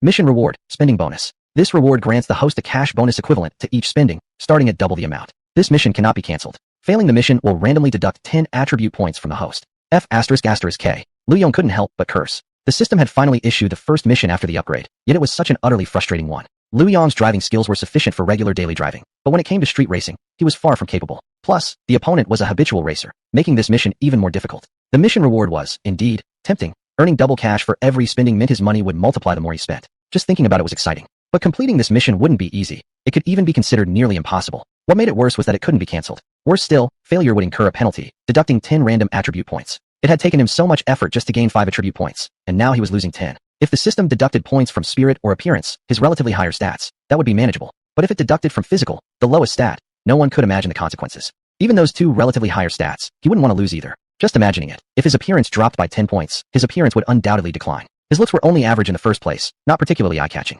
Losing 10 points would make things even worse. No matter whether he could complete the mission or not, Lu Yong pulled the car over to the side of the road first. Driving while thinking was simply too dangerous. Besides, there was still a swerving idiot in front causing trouble. Don't worry, master, suddenly Xiaoya spoke. Compared with the cold, emotionless system prompt, Xiaoya's voice was undoubtedly much warmer. There are racing techniques available in the mall, Xiaoya said. Though only at the beginner level for now, they're sufficient to handle the current situation. That's right. Lu Yong's eyes lit up. He had actually forgotten all about the mall, the ultimate tool at his disposal. Help me purchase it, Lu Yong ordered. He had no patience to open the mall interface and search slowly at this moment. He could just let Xiaoya handle it directly. Yes, master, Xiaoya replied. Purchase complete. 20 divine rich points deducted. 20? You said it was a beginner-level skill. Lu Yong asked in surprise. Although it was much cheaper compared to the value of attribute points, Lu Yong still felt it was a bit of a ripoff. After all, the most advanced live streaming platform technology in the mall only cost 10 divine rich points, but a basic beginner-level skill required 20. Don't worry, master. Xiaoya comforted him. The items provided by the system are definitely worth more than their price. Alright then. Since Xiaoya said so, Lu Yong could only accept reality. Besides, it had already been exchanged. There was no way to return it. What choice did he have, even if he didn't want to accept it? Looking at the semi-transparent skill scroll before him, Lu Yong asked curiously, how do I use this? Just touch it with your hand, Xiaoya replied. Lu Yong stretched out his hand as instructed. The moment his palm made contact with the skill scroll, countless pieces of information flooded into his mind. This is only a beginner-level skill? Lu Yong was stunned. With the skills he now possessed, he felt he could even give racing gods a run for their money. Now he understood why Xiaoya was so confident that it was worth every penny. If this was only the beginner level, what would the advanced level be like? At this moment, Lu Yong felt full of confidence toward that most advanced live streaming platform technology. He had initially suspected that the system might have exaggerated a bit, but after mastering this basic racing skill, even his last lingering doubt completely vanished. As Lu Yong was learning the skill, the illegal racer had already pulled up beside his car. Scaredy cat, a fine car like yours is wasted on you. Why don't you just give it to me? Sneering, the opponent said, everyone in the street racing circles of Metro knows my name, Wolf Brother. If I drove your car, I'd be unbeatable. Wolf Brother? I think you're barely a stray dog. Lu Yong shot back without hesitation. He had already been furious at the opponent's dangerous behavior earlier. Of course, he wouldn't have any nice words left. Oh ho, I gave you face, huh? You dare talk to me like that? The other driver immediately flew into a rage upon hearing Lu Yong's words, shouting out provocatively. If you've got the guts, let's race up the mountain. If you don't, just hand over your car now, or I'll make sure you regret it. If it weren't for the system mission, Lu Yong probably wouldn't even bother responding to such a ridiculous provocation. But now, he had no choice but to play along. Fine, let's race. Make me look like I'm afraid of you. Lu Yong replied coldly without hesitation. After speaking, he paused thoughtfully, and then broke into a faint, playful smile. But we can't just race for nothing, can we? We should add some stakes. Of course there should be stakes, the other man replied. If you lose, you give me your car. He only mentioned what would happen if Lu Yong lost, but said nothing about if Lu Yong won. Deep down, he never even considered that possibility. What if I win? Lu Yong naturally asked, since the other didn't offer an answer. The man was momentarily taken aback. He hadn't even considered that outcome. Tell you what, Lu Yong continued after thinking for a moment. If I win, I won't take your car either. Just do me a small favor afterward. That sleek sports car of his was only worth a few million, and honestly, Lu Yong didn't even care about it. However, from the way this guy talked, he probably had some connections in Metro. Since Lu Yong was currently short on manpower, he figured he might as well have the guy run some errands. Let's talk about that after you actually beat me, the other guy scoffed. Then lead the way, Lu Yong simply said, gesturing for him to show the race route. The two of them left the city one after the other, heading to a small mountain on the outskirts. This area was originally meant to be developed into a resort villa complex. For some unknown reason, however, the project was abandoned. Eventually, it became a popular drag racing spot for rich young men, and many racing enthusiasts gathered here every day. In Lu Yong's mind, he expected such racing to only happen late at night, but it was barely 7 or 8 o'clock in the evening, and already at the foot of the mountain, around 20 or 30 people had gathered. This guy's new around here, someone murmured, as a few others curiously eyed Lu Yong and started whispering among themselves right after he got out of the car. Chapter 114. First encounter with Qin Hao. I haven't seen him before, but his car isn't bad. Just keep quiet. Don't you see he's with Lango? Be careful, or he might cause you trouble later. Please, only you guys still call him Lango. Even if I call him Grey Wolf, I'm doing him a huge favor. Let him come after me if he dares. Has he gotten too big for his britches? Everyone was murmuring in their own way. It seemed that Grey Wolf hadn't been bluffing after all. Most people here feared him to some degree. Of course, there were a few who didn't respect Grey Wolf. They probably had power equal to or even greater than his. Quickly clear the track, Grey Wolf ordered several people. One of them hesitated. Wouldn't that be a bit inappropriate? What's inappropriate? Just say Lango needs the track for a race. Grey Wolf glared at the person. The man grimaced but didn't dare to say anything more. Normally, anyone who wanted to use the track would announce it beforehand. No one had ever barged in like Grey Wolf had just done. Under usual circumstances, Grey Wolf would have just taken the track and no one would have dared to complain. After all, his influence was well known. But today, for some reason, those few who had a rivalry with Grey Wolf happened to all be present. It was going to be tricky.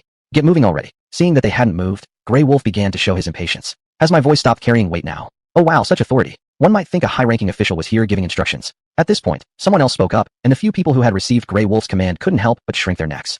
These two were both big shots, and none of them could afford to offend either side. Right now, they only hoped to stay as invisible as possible. Let these gods fight it out themselves. They didn't want to be dragged into the fray. Qin Hao, don't act all sarcastic from the side. Grey Wolf glanced at the speaker and replied bluntly. If you really have a problem with it, you can join in too. Don't say I didn't give you a chance for revenge.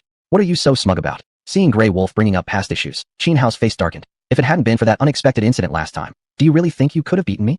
But in the end, it was still me who won. Grey Wolf smirked. Show me what you've got. If I lose, I won't be like you, making excuses. You. Grey Wolf had touched a nerve, and Qin Hao's expression turned even uglier. You two can fight after I'm gone. I don't have time to waste here. Lu Yong saw them about to continue arguing and couldn't help but speak up. At home, chaos was probably already ensuing. All he wanted right now was to finish his mission and get back as soon as possible. In a rush? Can't you see I'm having the track cleared? Grey Wolf replied. So eager to lose your car to me already? At this, a flicker passed through Qin Hao's eyes. Initially, he'd assumed there must be something between them because they'd arrived together, but now, after hearing their conversation, things clearly weren't what he thought. May I ask how to address you, brother? Qin Hao asked Lu Yong politely. An enemy of your enemy could be a friend. Getting close might bring unexpected gains. Lu Yong gave his name. Since the other person was being polite, he should at least respond with some courtesy. Besides, at this moment, Lu Yong actually admired Qin Hao quite a bit. Just moments ago, he looked ready to devour someone. Yet now, in the blink of an eye, he was smiling and greeting him. That kind of self-control alone indicated that Qin Hao was definitely no ordinary man. May I ask where you currently serve, brother? Qin Hao said while handing Lu Yong a business card. I am currently the general manager of the Qin Group. Perhaps we can get to know each other better in the future. Lu Yong took the business card, glanced at it, then casually put it into his pocket, replying indifferently. I don't really have a proper job. I just collect rent. As for Qin Hao's position as general manager, Lu Yong didn't feel much about it. Judging by the surname alone, it was likely that Qin Hao's position came through family connections. And what he said about himself being a landlord wasn't untrue. He did own the entire Taiyuan building, after all. Of course he collected rent. No one on the scene knew the real situation regarding Lu Yong, and after his reply, they naturally assumed him to be one of those spoiled second-generation heirs, someone whose family had struck it rich during a demolition and now lived idly off rental income. But they didn't even stop to think. If Lu Yong were truly that kind of person, how could he possibly afford to drive a supercar worth tens of millions? Lu Yong naturally noticed the shift in their attitudes, but he didn't care at all, nor did he have any intention of clarifying anything. After all, it was just a chance meeting. After today, they might never cross paths again. So why bother explaining too much?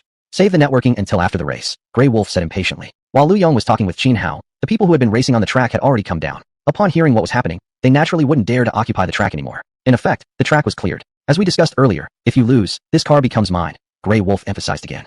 This was a bit of cunning on his part. He was afraid Lu Yong might renege on the bet if he lost, so he intentionally announced the agreed-upon stakes in front of everyone. Relax, I won't run away from my debts, Lu Yong replied casually. It's just a car, I can afford to lose. Besides, you'll have to have the skill to beat me first. What arrogance. A noisy murmur spread through the crowd. Lu Yong had plenty of confidence, but the onlookers didn't understand that. They only knew that Grey Wolf was among the top racers in their circle. Naturally, they thought Lu Yong was being too presumptuous. Hope you still talk tough after the race, Grey Wolf scoffed. In his mind, Lu Yong's supercar was already his. At the same time, Grey Wolf couldn't resist provoking Qin Hao once more. What about you? You want to take revenge? Qin Hao's face darkened, but after considering for a moment, he finally held himself back and waved his hand at Grey Wolf, saying, Not convenient today. I'll find another chance. Please, coward. Grey Wolf sneered and ignored Qin Hao afterward. Suddenly, Lu Yong found Grey Wolf more likable than Qin Hao. Grey Wolf wore his likes and dislikes on his face. Whatever was in his heart, he showed it plainly. But Qin Hao was more calculating and reserved, which Lu Yong really disliked. Lu Yong and Grey Wolf drove toward the starting point to prepare, while the drones responsible for monitoring the race took their positions. Meanwhile, someone had already opened betting odds. Grey Wolf's odds of winning were 1-1, while Lu Yong's were as high as 1-10. From the odds alone, one could clearly see that no one believed Lu Yong had a chance to win. Chapter 115, Confused. Lu Yong didn't know what everyone else was thinking. Right now, he was simply enjoying the thrill of driving. No wonder so many people enjoyed speeding. This feeling was truly exhilarating. It was only today that he had fully unleashed the performance of the supercar. Before, he could only say that he knew how to drive. Meanwhile, Grey Wolf, who had been lagging behind from the beginning, was becoming increasingly nervous. He suddenly had the feeling that he had been tricked, that Lu Yong had set him up.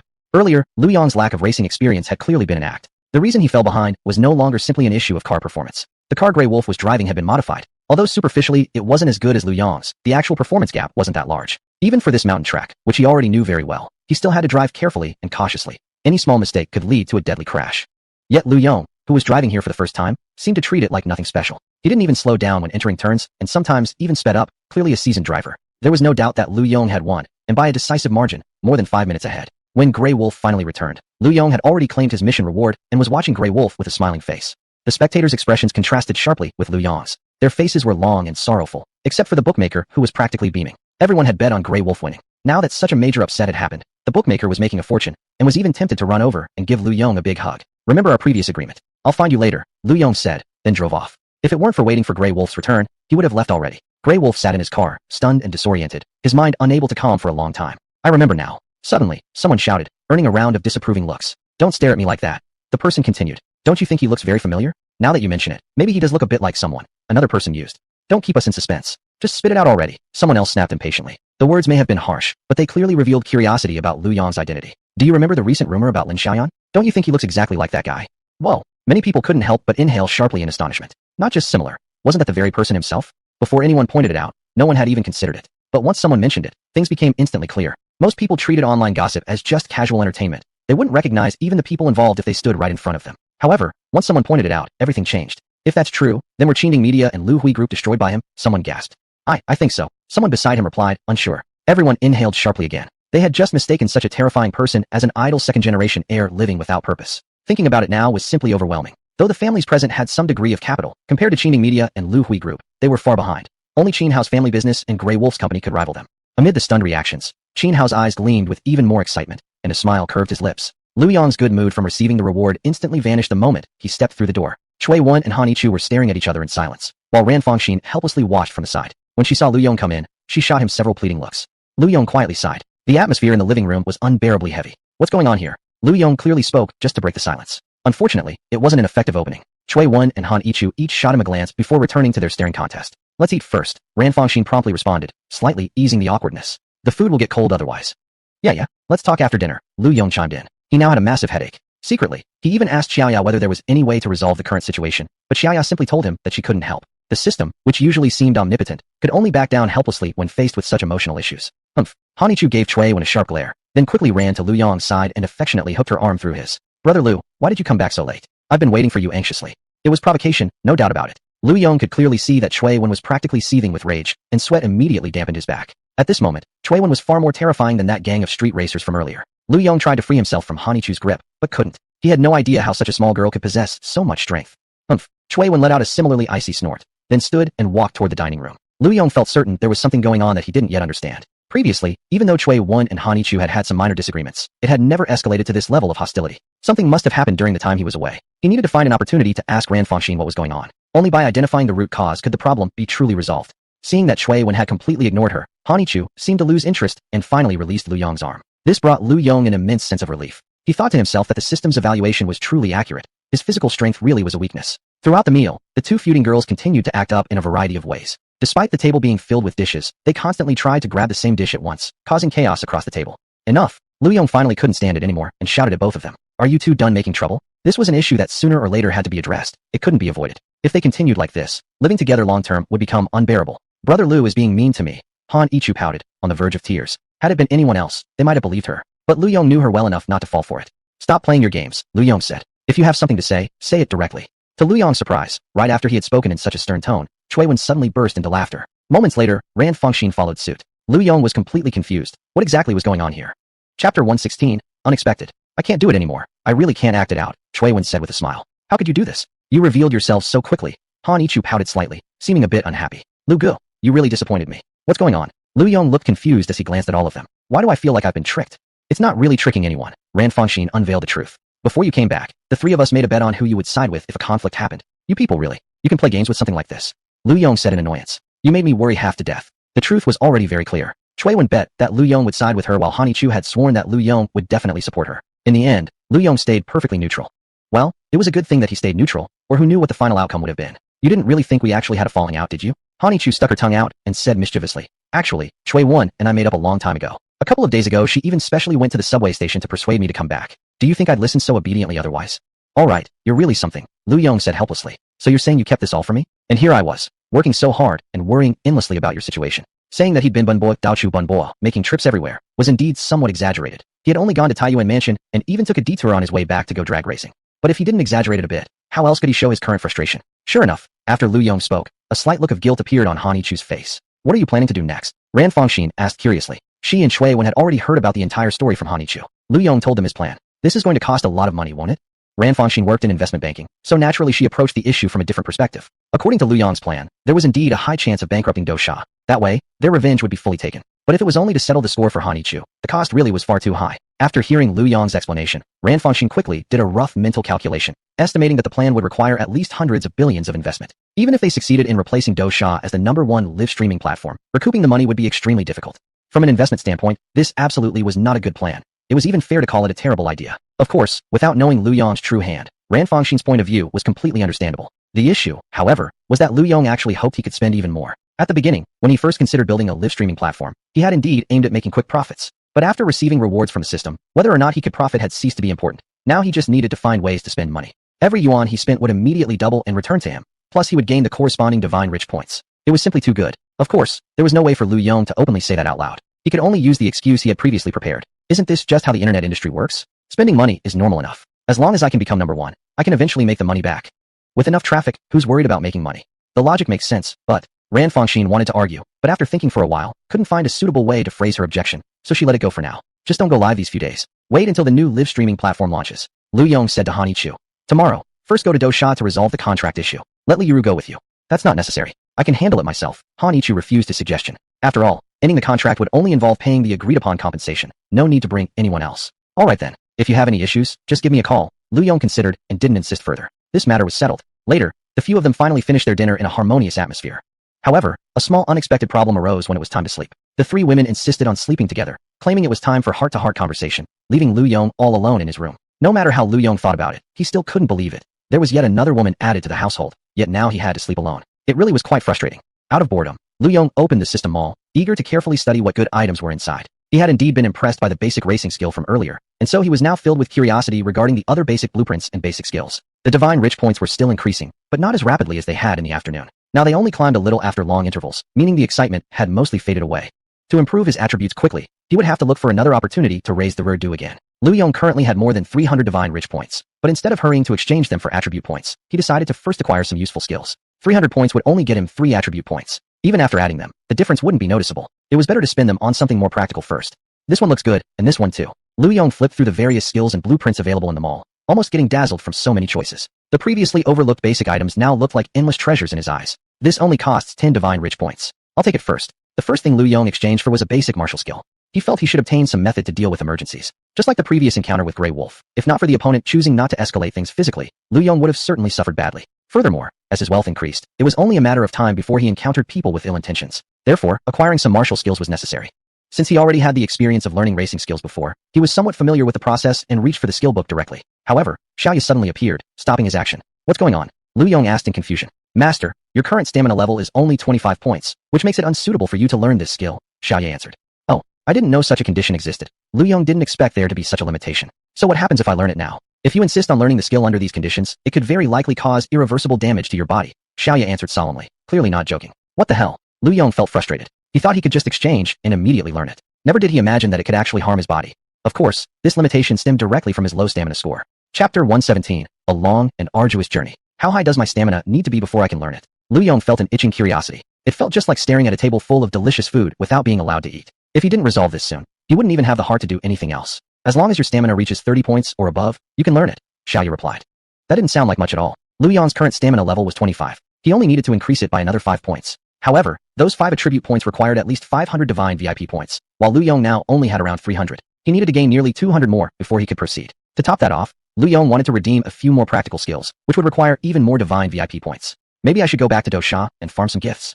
The first idea that came to mind was to go back to the live streaming platform and send some gifts. He knew that would be the fastest way to increase both the money earned and the popularity generated, both of which increased divine VIP points. Lu Yong didn't hesitate for long. He quickly opened the app and deposited 200 million into it. Immediately, 200 divine VIP points were added to his account. At the same time, his phone received a bank transaction notification. 400 million had been credited to his account. The system is certainly efficient enough. The spending and deposit happened nearly simultaneously. He had just spent 200 million on Dosha, yet rather than reducing the amount in his account, it actually increased by 200 million. There was simply nothing quite as satisfying as watching money pile up from mere spending. Other people might work their entire lives and still never earn what he just received with a single tap of his finger. This kind of feeling was just too delightful. Yet suddenly, a thought struck him. He turned to Xiaoya and asked, with such large transactions happening so frequently in my account, won't there be some problems? He remembered hearing something about how frequent large transactions might attract the attention of relevant authorities. Since all of his assets and businesses were rewards from the system, he worried about potential scrutiny later. After all, economic violations involving just a few thousand yuan could lead to prison sentences. His funds involved billions, so Lu Yong couldn't help but feel a little anxious. He didn't want to end up serving a 10-year sentence before he even had time to enjoy any of it. Master need not worry. All of the funds and properties rewarded by the system are completely legitimate and can withstand any verification, Xiaoya assured him. In that case, I can rest easy. With Xiaoya's confident response, Lu Yong's heavy heart finally felt lighter. So far, he had been very satisfied with the system's abilities. If Xiaoya said there would be no issues, then there certainly wouldn't be any. After the deposit, he had finally gathered enough divine VIP points to purchase the necessary attribute points. Without hesitation, he immediately allocated them to stamina. His stamina level rose from 25 to 30. The text in parentheses finally changed from the glaringly embarrassing weak to normal. While normal still seemed somewhat unimpressive, it was undoubtedly a significant improvement over weak. Possibly because he had crossed a major barrier from weak to normal, Lu Yong felt a much stronger sense of progress this time than he had during the earlier daytime upgrades. A wave of heat surged through his body continuously, cleansing every corner of him. Lu Yong was closing his eyes and savoring the sensation, unaware that the muscles throughout his body were visibly shaping up before his eyes, as though he'd been working out intensely for months. Although he didn't quite look like a professional bodybuilder yet, his physique was more in line with mainstream aesthetics. After all, not everyone was a fan of overly muscular men. Phew. After a long while, Lu Yong exhaled deeply, marking the end of the transformation caused by the attribute increase. He glanced at the clock and realized almost 2 hours had passed. He silently felt relieved that none of the women had come looking for him during that time. Otherwise, he'd have had to explain things again, which he dreaded just thinking about. Unbeknownst to him, even if someone had come in, it wouldn't have mattered, because the system had already prepared contingencies for such situations. Now that the core issue was resolved, the next step was to learn the skill manual. Fueled with anticipation, Lu Yong stretched his hand toward the skill book hovering before him. At the moment his hand touched it, the already ethereal book scattered into glimmers of light, disappearing into Lu Yong's mind. Lu Yong suddenly felt as though he had mastered an endless amount of martial arts knowledge, all of it feeling like the result of years upon years of rigorous training, familiar and ingrained, as if it were part of his very bones. This is only the beginner level. Lu Yong was shocked. He experimentally threw a punch, clearly hearing the whistle of air displaced by its sheer speed and force. If this was only the basic level, then how terrifying would the higher level skills be? Lu Yong swallowed hard, afraid to think any further. If he wanted to continue improving, he would need a massive amount of divine VIP points. It was a long and arduous journey ahead. To complete this major undertaking, Lu Yong opened the Dosha app. But this time, he did not recharge his account. Although recharging would immediately grant him more divine VIP points, Lu Yong feared that doing so again might cause unforeseen trouble. He had already deposited a total of 210 million today, and it was likely that the Dosha platform had already taken notice. If he recharged again, who knew what might happen? So Lu Yong decided to just create a wave of popularity using his remaining balance. The experience from earlier in the day told him that the speed of earning divine VIP points through popularity was also quite fast. Moreover, it would be a waste not to use up the balance. By giving gifts, he could not only gain popularity points, but also make contact with popular streamers, laying the groundwork for future talent poaching. By now it was nearly midnight, yet the various live rooms on Dosha were even more bustling than during the day. The unique traits of the otaku men and women were clearly displayed here. Less than 10 minutes later, a storm erupted across the entire Dosha platform, and this storm was caused entirely by Lu Yong. Lu Yong perfectly embodied the phrase, a man of few words but decisive action. Without any specific goal in mind, he simply browsed the recommended page, entering one live room after another. As soon as he entered, he said nothing and immediately started sending super rockets, dozens in each room before moving on to the next. Very quickly, everyone on Dosha knew that a certain young Master Lu was throwing money around like water. Soon after, whenever Lu Yong entered a live room and sent the first super rocket, countless others would immediately swarm into that room as well. Some came to catch a glimpse of the legendary divine VIP user, but most wanted to somehow connect with Lu Yong. Lu Yong's private message inbox had long since overflowed, flooded with private messages from countless women with impure intentions. At this moment, the streamers could only wait anxiously, hoping that the mysterious divine VIP user known as Young Master Lu might appear next in their own Dribble. Chapter 118, Misunderstanding. For most of the anchors and fans of Dosha tonight, it was undoubtedly a night of celebration. But for another group of people, not so much. Included among them were the staff members of Dosha, many of whom had been woken from their sleep and called back to work. These people were already cursing Lu Yong mercilessly in their hearts. As Lu Yong had expected, his large tongjiu had drawn the attention of the Dosha headquarters. As soon as he finished recharging, various staff members began treating the situation with the utmost seriousness, closely watching Lu Yong's next move. It wasn't until they saw Lu Yong's account go offline that things began returning to normal. What they hadn't anticipated was that several hours later, Lu Yong logged back in and started stirring up trouble again, catching the staff completely off guard. In addition to this group of staff members, the other anchors who had participated in spreading rumors about Hanichu were also feeling uneasy, speculating among themselves about the meaning behind Lu Yong's actions. Among them, the most restless was probably Wang Zhao, who was now frowning intensely as he stared at the screen in front of him. No one could tell what was going through his mind. As a senior executive at Dosha, logically he should be happy whenever someone spends lavishly on the platform, yet he felt anything but joy. The mastermind behind the smear campaign against Hanichu was none other than his girlfriend. For a long time, he had taken advantage of his position to help his girlfriend. He had not only tolerated but also encouraged his girlfriend's smear tactics and efforts to undermine competitors. But as the saying goes, you eventually meet a tiger if you climb the mountain often enough. This time, he had finally run into a formidable opponent. When Lu Yong publicly dropped several million during the day in support of Hanichu, Wang Zhao had already felt that something was wrong. However, after noticing that nothing more followed, he stopped dwelling on the issue. Now, with Lu Yong splurging all over the place again, Wang Zhao felt even more uneasy. Regardless of Lu Yong's true intentions, one thing Wang Zhao was crystal clear about was that Lu Yong was definitely not someone he could afford to offend. Thinking about this, Wang Zhao glanced sideways at his girlfriend sitting beside him, wondering if he should break up with her to distance himself from her and avoid being dragged down with her. Chen Shi had no idea that Wang Zhao was already thinking about ending their relationship. Seeing Lu Yong splurging money all over, she scoffed. That green tea Han Xiaomao really has skills in seducing men. Who knows where she found this rich, gullible bumpkin? Anyone could detect the sour envy in her voice. Today she had skipped her live broadcast in order to have a date with Wang Zhao, but now she was already considering going live again, hoping she might get lucky and receive several 100,000 in gifts.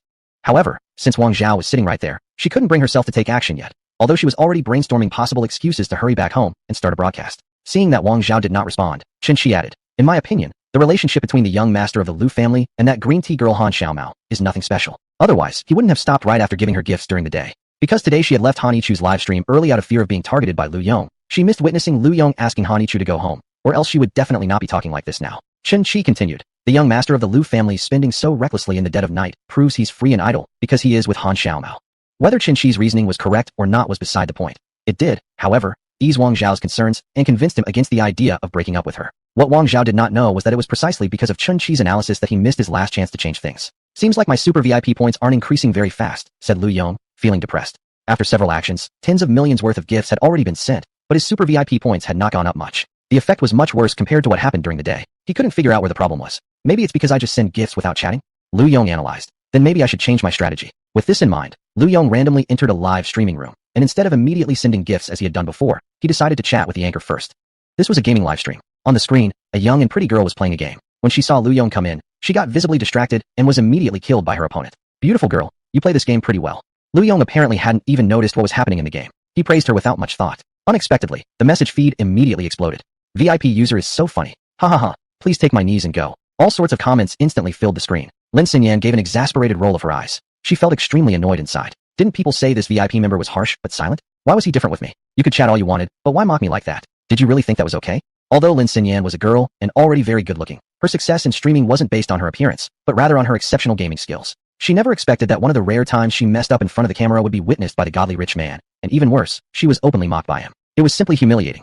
Are you here to play games with me, Master Lu? Her tone naturally came off as a bit stiff and cold because of her dissatisfaction. Lu Yong hesitated for a moment, but quickly realized where the problem lay. Under such circumstances, no one would say much that's pleasant. At least she was showing considerable restraint. To express his apology, Lu Yong immediately sent out more than 10 super rockets. Any problem that could be solved with money wasn't a real problem. And if it hadn't been solved yet, it just meant that not enough money had been spent. Seeing Lu Yong send out more than 10 super rockets, Lin Xinyan's mood immediately improved a great deal, and her tone softened accordingly. Thank you for the gifts, Master Lu. Wait for me to finish this round, and we can play together. Normally, Lin Xinyan had many limitations when playing with her fans, for instance, basic rank issues, and the like. But clearly, these restrictions no longer applied to Lu Yong. The other fans watching the live stream couldn't really complain about it. You're upset? Fine. Then start by sending 10 or 20 super rockets like Lu Yong did, and then you can express your dissatisfaction. Play a game together? Upon hearing Lin Xinyan's words, Lu Yong's mind became alert. As a phenomenally popular game, King's Glory was naturally something Lu Yong had played before. However, due to his busy schedule in the past, he never really developed his skills, and his level was quite poor. But this wasn't an issue now. After acquiring the system, he had the potential to become a true gaming expert overnight. Earlier in the system store, he had seen various gaming-related skills, and they didn't cost many godly rich points at all, only 5 points for an exchange. He just wasn't sure whether having strong gaming skills would allow him to gain enough popularity value. He decided he would try it out first. At worst, he would only lose 5 godly rich points. Lu Yong quickly made his decision. Chapter 119, Pride and Persistence. Whatever the system produces is of top quality. While waiting for Lin Xinyan to finish her current game, Lu Yong had already redeemed and learned the beginner game mastery skill, becoming a truly experienced gamer. It was precisely because of this that he developed a deeper understanding of Lin Xinyan. That initial compliment he gave her about her gameplay was just idle small talk at first, but now it was something said from the heart. Having become a true expert, Lu Yong started noticing many small details he would never have paid attention to before, and thus realized just how high Lin Xinyan's level of skill really was. It was absolutely comparable to that of professional players. She could easily rely on her looks, but insisted on relying on her talent. That was Lu Yong's assessment of Lin Xinyan. Perhaps it was because she was eager to play together with Lu Yong, or perhaps it was intentional showing off in front of him. But whatever the reason, Lin Xinyan quickly ended that match in a decisive victory, securing the MVP spot of the game with an impressive 13-1-8 score. And that single death? It was caused entirely by Lu Yong suddenly entering the scene.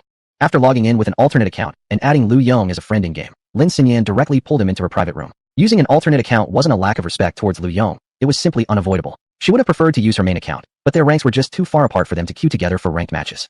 Lu Yong's rank was Diamond. Even that was achieved by his former part-time colleagues grinding for him. Otherwise, it would have been even lower. Of course, that was all in the past now. With Lu Yong's current skill level, reaching King's rank was no challenge at all. Boss Lu, which position are you comfortable playing? Lin Xinyan asked. Thinking for a moment, Lu Yong replied, Jungle. Okay, then I'll play support for you. Since Lu Yong was technically Xinyan's investor, she was naturally hoping to keep him entertained and enjoying himself. If he wanted to play jungle, then jungle it was. Anything else was not something she was considering for now. Because of this decision, Lin Xinyan's live stream was already going wild. Numerous fans sent barrage messages saying that, indeed, money can solve everything. After all, Lin had always been known for her jungle play. Since she began streaming, nobody had ever seen her play support. Nobody expected that, in order to accommodate Lu Yong, she would willingly play the role she was least familiar with. Her fans were utterly shocked by this sight. Of course, Lu Yong was completely unaware of all that at the moment. With only a phone in hand, once inside the game, he had to temporarily exit the live stream. Any comments from others were now invisible to him. The staff members at Dosha exhaled in relief when they saw Lu Yong's account log off. The amount of attention Lu Yong generated in such a short period of time had created tremendous traffic, putting enormous pressure on the staff. Wang Zhao was the first to receive the news that Lu Yong had exited the account to play games. He became even more convinced of Chun Chi's previous analysis. After assigning the shift schedule, he took Chun Chi to rest. Chun Chi had missed the chance to witness Lu Yong's generous tipping, which left her somewhat disappointed. However, seeing Wang Zhao's inner conflict resolved also felt like some sort of gain. Totally unaware of any external updates, Lu Yong was currently dominating the game. One of them used an alternate account, while the other had studied the system-produced game mastery. Though playing in Diamond Division, a match rumored to be harder than even King's rank, they handled it effortlessly. The two of them played seamlessly together. Even with one teammate AFK, they still won by an overwhelming advantage. After several matches, the opinions of Lu Yong among Lin Xinyan's live audience began to change drastically. Initially, when they saw Lu Yong's rank, many trolls commented that he was out of his depth, criticizing him for being too low-skilled yet daring enough to take over Lin Xinyan's jungle spot. However, after watching a few games, they realized Lu Yong's skills were no worse than hers. In some aspects, he was even more skillful and precise than Lin Xinyan. Therefore, both the trolls and the haters finally shut up, silently watching Lu Yong and Lin Xinyan cut through the competition one by one. In her heart, Lin Xinyan was also filled with confusion. Judging by Lu Yong's displayed skills, he shouldn't just be a lowly diamond rank player. But since Lu Yong didn't mention anything, she also felt reluctant to ask directly. Lu Yong was currently immersed in the joy of his rapidly increasing Divine Lord points. Therefore, he hadn't paid any attention to what Lin Xinyan might be thinking. Right now, he was just aware that choosing to play games together with streamers was the right decision. Several games had already brought him more than 500 Divine Lord points. This clearly spoke for itself. It seemed that he should interact with these streamers more often in the future. At the same time, he should also launch his own streaming platform as soon as possible. Otherwise, it was like handing all the profits over to Dosha for free. With their combined efforts, the two played at a very fast pace. Lu Yong had just increased his stamina, so he didn't feel much of anything, but Lin Xinyan was gradually beginning to feel overwhelmed. No matter how skilled she was at the game, she was still a delicate, young girl. Naturally, her endurance couldn't match that of a man. She usually streamed for only 2 or 3 hours, at most 5. And even during her regular broadcasts, she wouldn't constantly queue for ranked matches like she was doing now. Many times, she would play for a bit, then pause. On the live stream screen, Lin Xinyan looked clearly exhausted. Many viewers had already commented saying that Lu Yong was a terminal male chauvinist pig who didn't understand how to be gentle with a girl. Fortunately, Lu Yong wasn't truly clueless, and he finally realized that Lin Xinyan might not be able to handle it anymore. Although he couldn't see what people were saying in the stream chat, he could tell from Lin Xinyan's increasing number of mistakes that her condition was deteriorating. Luckily, Lin Xinyan was playing as a support character with Lu Yong, which was much less demanding than her usual role as the jungle champion. Otherwise, she would have already collapsed. It's getting late. Let's rest after this match, Lu Yong said. Okay, Lin Xinyan immediately agreed. She had wanted to say that for a long time already, but out of consideration for Lu Yong spending so many props on her, she couldn't bring herself to speak up. You don't have to be so polite. If you're tired, you should just tell me directly. Whether Lu Yong's words were caring or scolding, or perhaps a bit of both, wasn't entirely clear. After hearing his words, Lin Xinyan simply smiled softly, but didn't give any reply. She had her own sense of pride. She always believed that she made her living based on her abilities. Although she had shown some degree of compliance after Lu Yong spent so many props, she also didn't want to take unfair advantage. The reason she was trying so hard to climb ranks with Lu Yong was to make Lu Yong feel that every prop he had spent was well worth it. In the remaining time of that session, Lin Xinyan's mistakes increased, but fortunately Lu Yong kept everything from falling apart, and they ultimately secured victory in the end. Chapter 120th, Time-Limited Store. That guy actually logged out right after the game without even saying a word. In Lin Xinyan's opinion, Lu Yong's behavior was somewhat excessive, beyond what could simply be described as chauvinistic. Regardless of whether they had any prior relationship, they had played so many games together. Shouldn't a simple farewell be expected at the end? But as soon as the game concluded, Lu Yong seemed to rush off as if chased by wolves, not uttering a single word before logging out. Many fans in the live stream also launched fierce criticisms against Lu Yong's behavior. What if he plays well? So what if he's rich? Although money can indeed do as one pleases most of the time,